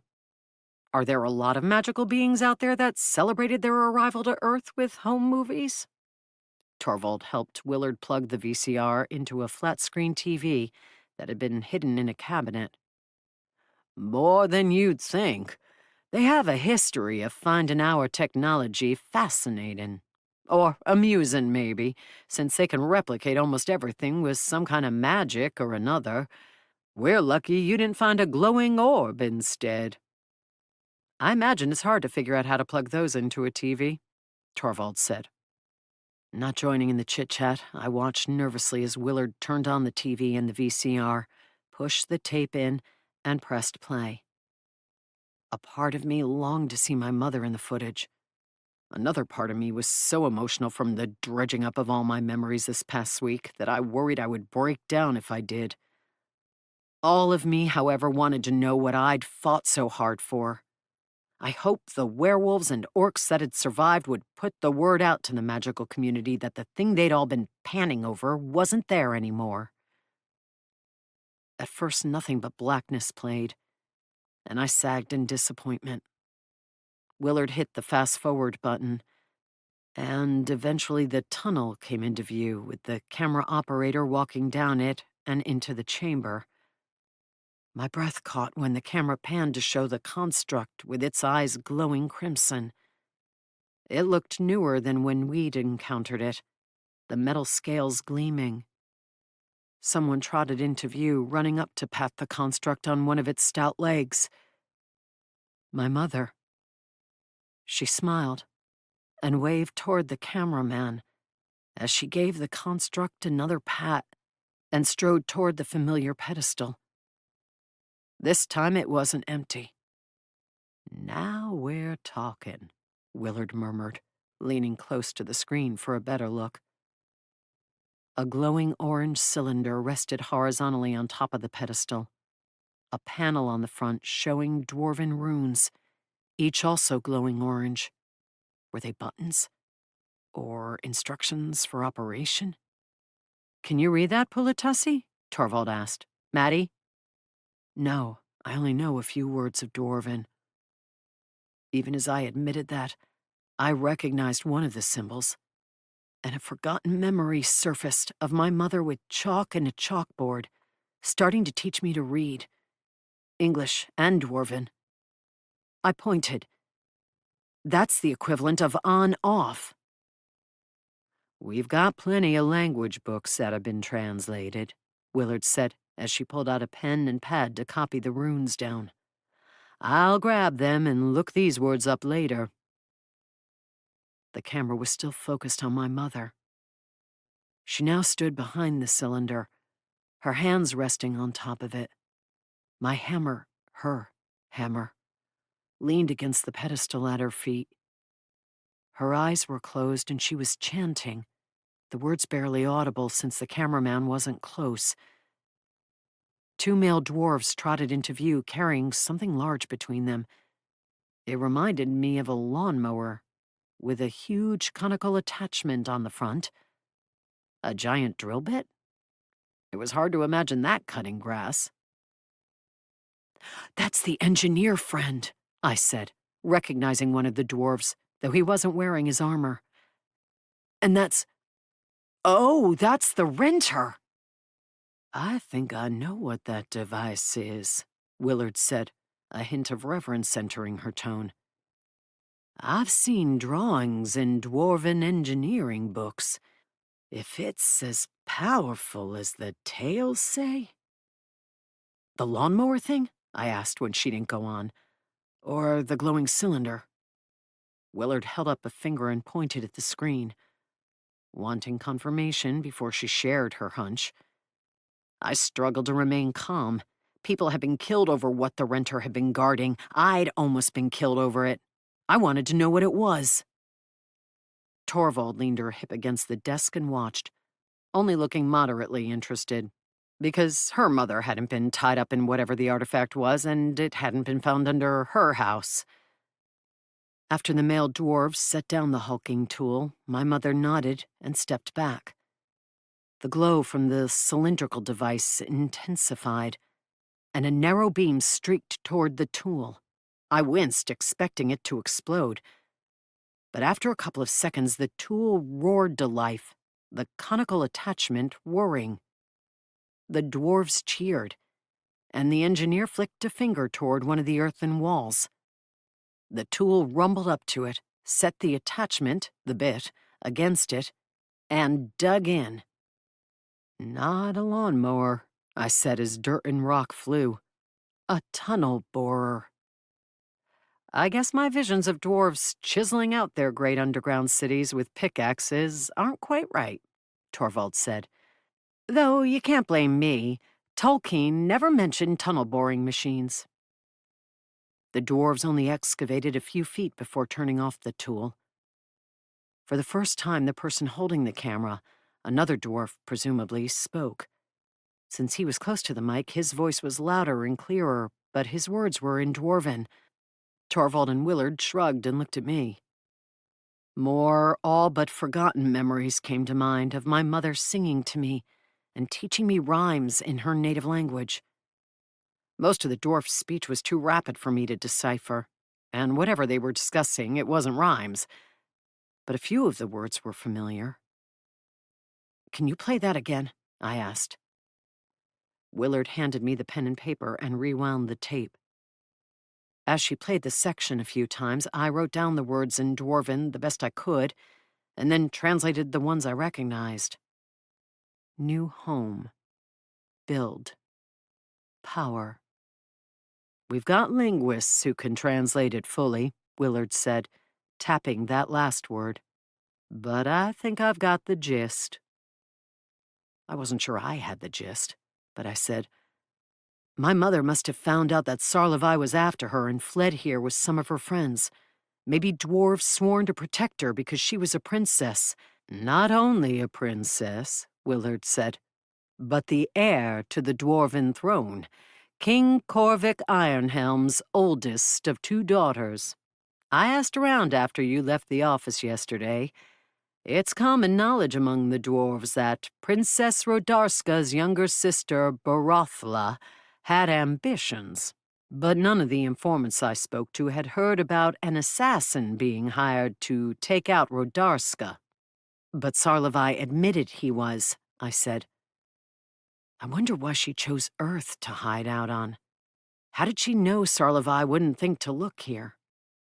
"Because we're not one of the worlds in the cosmic realms and under the rule of dragons, not many people from other places keep track of it," Torvald said. "According to Zav, there's not a lot of inherent magic on Earth, not like on the more preferred worlds. It's one of the reasons dragons and other magical beings haven't attempted to take it over." She grimaced. "Lucky for us." "Is that actually true?" Willard asked her. "Yeah, I've experienced it. My magic, Those roots Freysia taught me to grow to entangle enemies worked much better in the Fey realm. Torvald pointed at the screen. It was paused on my mother again. If she was a sorceress or enchanter or something, Sarlevai might have assumed she would go to one of the worlds where her power would work as well as on the Dwarven homeworld. Maybe that's why he never found her. He didn't think she would come here. This being such a backward dirtball, Willard said dryly. To the magical races, it is, Torvald said. So she and some of her friends fled here, I said again, more interested in working out what had happened than discussing Earth's magical potential. To avoid Sarlevai, and it sounds like they might have planned to stay long-term. Maybe she thought her sister would try again to have her killed if she returned, or that Sarlevai would always be waiting. So she was going to start over and build a home here? Like a dwarven colony? Willard nodded. Could be. Even though Earth is populated, it's not like many humans live underground. They might have believed they could find a mountain without many people around, dig in and build an outpost, or even a city. If that does what I think it does, such would have been possible. Such and more. Don't hold us in suspense, Willard, Torvald said. Can't you see Maddie is dying to know what her mom's doohickey is? A power source, Willard said. Like a big battery? That's it? Torvald raised her eyebrows as she looked at me and shrugged. No, not like a big battery. Try the equivalent of a nuclear reactor. Actually, if the descriptions I've read are accurate, it might be more like the equivalent of a fusion reactor. In that compact little device. I'm not sure what kind of waste it creates or what it does with the heat it must output. For all I know, it's capable of magically inserting it all into some other dimension. But trust me, Val, it's a big deal. Huge. We don't have fusion technology yet, do we? Torvald asked. People are working on it, but no. It's a technology they keep saying is 10 years off, but they've been saying that for more than 50 years. Unfortunately, it would be a game changer, like the solution to all our energy problems on Earth. Willard pointed at the paused screen. I'm not saying that is a fusion reactor, just that the descriptions of what one of them can power suggest it's the equivalent, presumably by using magic. The dwarves have them in their population centers, and they power all of their energy needs. And with all the excavation and mining and manufacturing they do, they have a lot of needs. Bet you didn't know you were buying a house with a reactor underneath it, Torvald told me as I digested the information. Tinja didn't mention that, no, I murmured. It wasn't in the description on the MLS. How incomplete. You should talk to the listing agent. How to make the devices is reputedly a closely guarded secret, Willard said. The dwarves don't sell them and they don't let outsiders in to see them. The dragons may know how they work, but the other magical races don't. And a lot of them would like such power sources for their own energy needs. They're supposed to last for thousands of years. We could use some of those, Torvald said. Oh, yes. Willard gave her a sidelong look. I suspect you aren't the first one to have felt that way. You think those were our soldiers on a mission to get it? They were in uniforms but didn't have rank or name tags. I'd like to think we wouldn't leave our people behind. Even in the face of dwarven traps and a deadly guard construct chewing up your team? Even in. Willard's expression grew thoughtful as she looked at me. Do you know why someone killed your mother? I shook my head. I was just a little kid when it happened, and I haven't been able to see my father since. He might know. I remember him once telling me that others treated her differently because she was an outsider, and people are always afraid of outsiders. If she was the one responsible for crafting the reactor, Willard said, I'd expect people would want to capture her, not kill her. I rocked back. Had my mother been a powerful enchanter, or I didn't even know what dwarven career field built reactors. I would have assumed the engineer created it, but if it was magical, maybe not. Or maybe they combined their knowledge and abilities to make one together. Willard nodded. I would be surprised if something like that could be created by a single person. I wonder what happened to him. The only dwarf from the Polaroids that I was able to find was Artie, I said, and Sarlevi scared her off before I could speak with her. He's a pain in the ass, Willard said. Torvald snorted and glanced at me. Our discussion on erogenous zones coming to mind.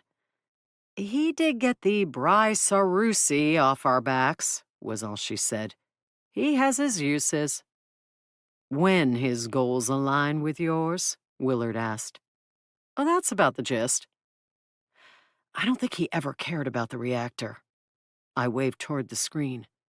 He's looking for my mother, or her remains. I grimaced. So he says. Torvald raised her eyebrows toward me. Are you sure he's not still trying to kill her?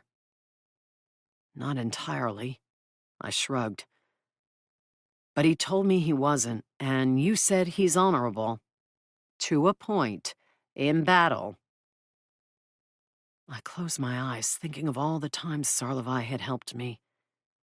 If he'd been hunting down my mother because he believed she was alive and wanted to kill her, wouldn't he have wrapped a hand around my throat and questioned me the way he had Artie? Do you have a way to ask the Dwarven King to corroborate his story? I asked them. I don't think Sarlevi is trying to kill my mother anymore, but the king would be the one to know. Sarlevi said he was the one who hired him to find her. Willard looked to Torvald. I haven't been back to the Dwarven world since the Dragon Lich was killed, she said. But when Zav gets back, I'll ask him about it. Good. Do so. I'll get someone to do a full translation of the words we can make out on the tape. Willard waved to the pause screen. I have a feeling this isn't over. I'll have to make a copy of this and send it along with a report. If it wasn't the U.S. military that collected the reactor, and I doubt it was, my superiors may want us to find it. To give back to the dwarves? Torvald asked. Or to keep it to study and use ourselves? Like all the stuff in your special vault downstairs. You're not supposed to tell the world about that room. Willard tilted her head toward me. Even the Dark Elves know of its existence. Probably because you blabbed about it, Willard said. Regardless, I'm a fan of returning what rightfully belongs to other races to them. When that dragon egg was stolen, we narrowly avoided having its angry dragon clan demolish Seattle, if not our entire world. Maybe if we returned the reactor to the dwarves, they would be so pleased they would give us the schematics. Schematics that would be perfectly useless without magic, Torvald said.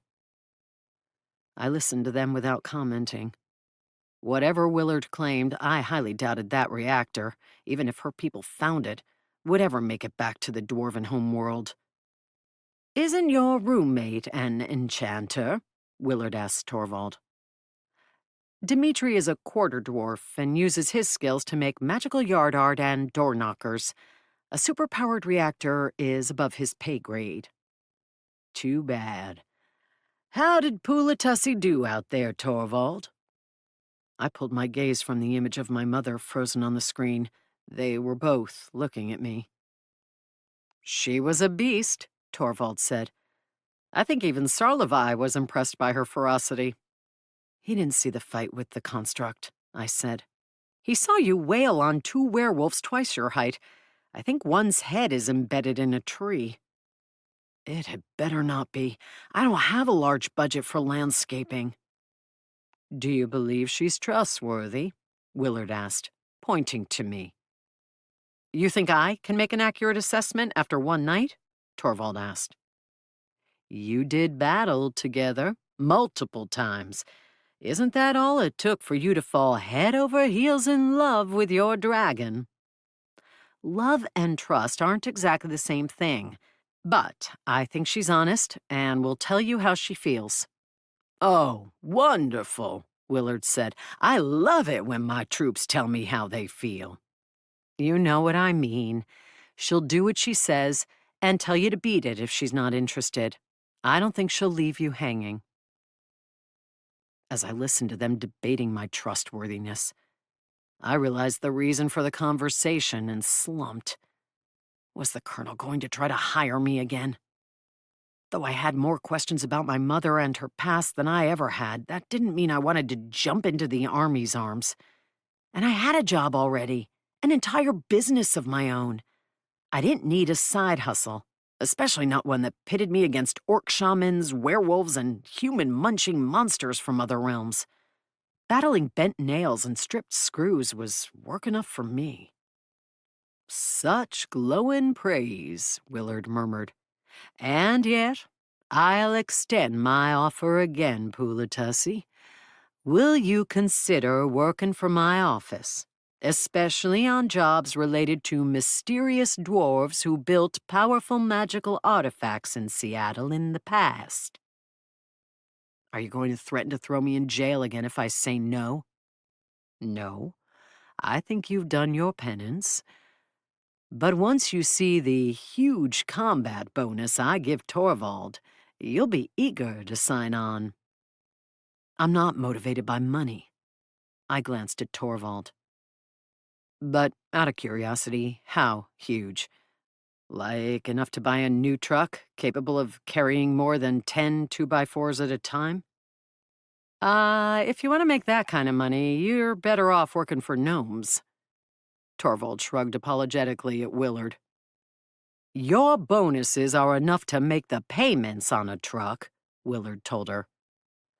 Unless an angry dragon hurls your vehicle into a tree, utterly wrecking it, and your insurance won't accept it as an act of God and pay out on the claim.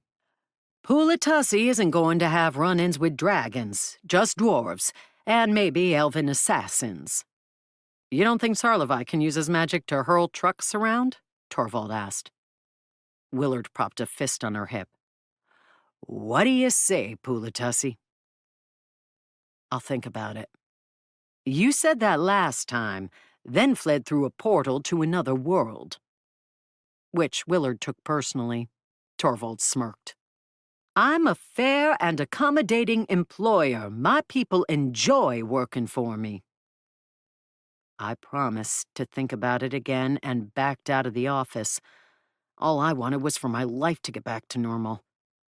But the mystery of my mom's death, who had the reactor, and what had happened to all the dwarves in the photos would be hard to forget about. Still, I could do research on my own, couldn't I? I didn't have to work for Willard, for the Army. Willard might not believe U.S. Army soldiers had been under the house, but I wasn't so sure. They were the ones who'd killed my mom all those years ago and put my dad in a military prison. It was a big organization. One colonel couldn't know everything that went on. I would be better off figuring things out on my own. And I would, just like I'd always done. Epilogue. Time blurred past, meditative and calming, as chisel and mallet worked, turning the second of two stout posts at the top of the staircase into carvings of trees. Once I finished the squirrel perched on the branch, I would consider the work done. The house was on its way to being done too, with me nobly resisting the urge to build custom cabinets instead of helping Abbas install perfectly functional models from the home improvement store. Tinja was also nobly resisting the urge. Abbas and I had dragged her out of the kitchen, to haul in bed springs, corrugated metal, and coat hangers to build the goblin version of Lazy Susan's. We needed to finish the house and get it on the market, not customize every inch. Said by the person carving nature imagery out of the tree that burned in the yard, I muttered, then shut my mouth as I grew aware of a presence behind me, someone with a magical aura. That's good craftsmanship, Sarlevi said, then added, for a plumber. I didn't have to turn around to see his smirk. It was in his voice. Bastard. It's good craftsmanship for anyone. I kept my back to him and continued my work, hoping my meditative state wouldn't evaporate with him there. You're still an ass. Yes. I sensed rather than heard him walking closer. Elves, especially elven assassins, never seemed to make a sound as they moved. I preferred the thump-thump-thump of a dwarf in boots. You found a resolution for your problem under the house? He stopped closer behind me than I would have liked, within touching distance, and I grew conscious that I was on my knees in front of him, like some servant. I refused to feel intimidated by having him back there. Nor would I move. I was almost done with the squirrel, and I wouldn't let his presence rattle me. Not really, but I replaced the brick wall and the floor, and nobody else has been skulking around. I think the word got out that what everyone had been panting over has been gone for some time, or at least since the renter was killed.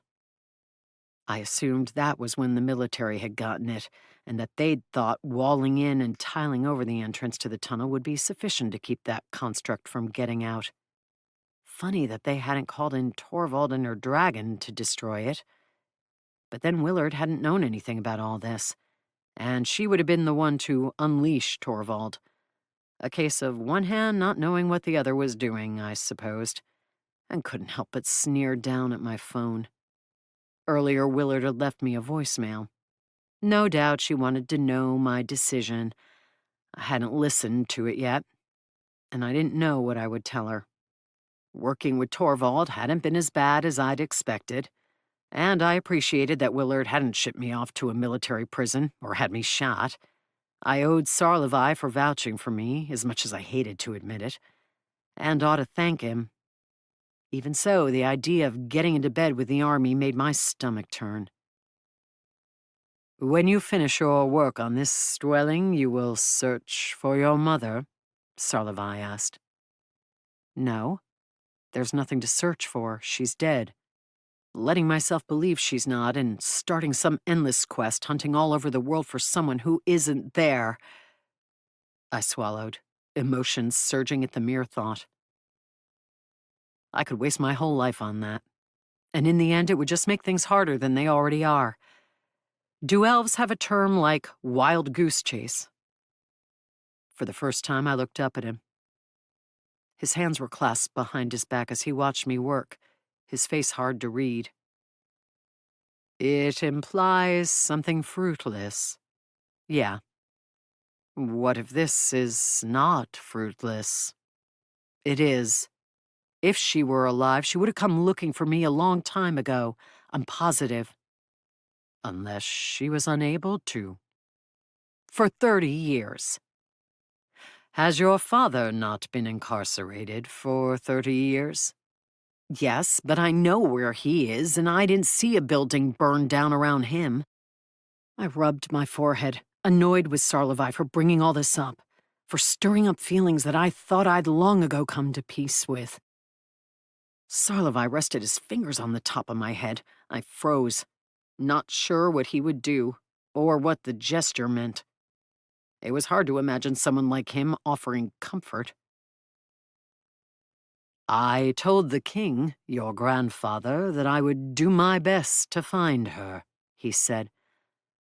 I need your help. Even if I could locate her here on this world, with which I'm largely unfamiliar, she knows that I was once hired to kill her. She would hide from me. But you... He brushed his fingers through my hair. his nails teasing my scalp. Pleasure raced along my nerves, delightful warmth spreading through my whole body. It was pleasure I didn't want to feel, not from the touch of someone who'd once been hired to kill my mother, who'd accepted that job. I told myself to pull away, or spring away, but my body refused to obey. I even caught myself leaning toward him, craving his touch.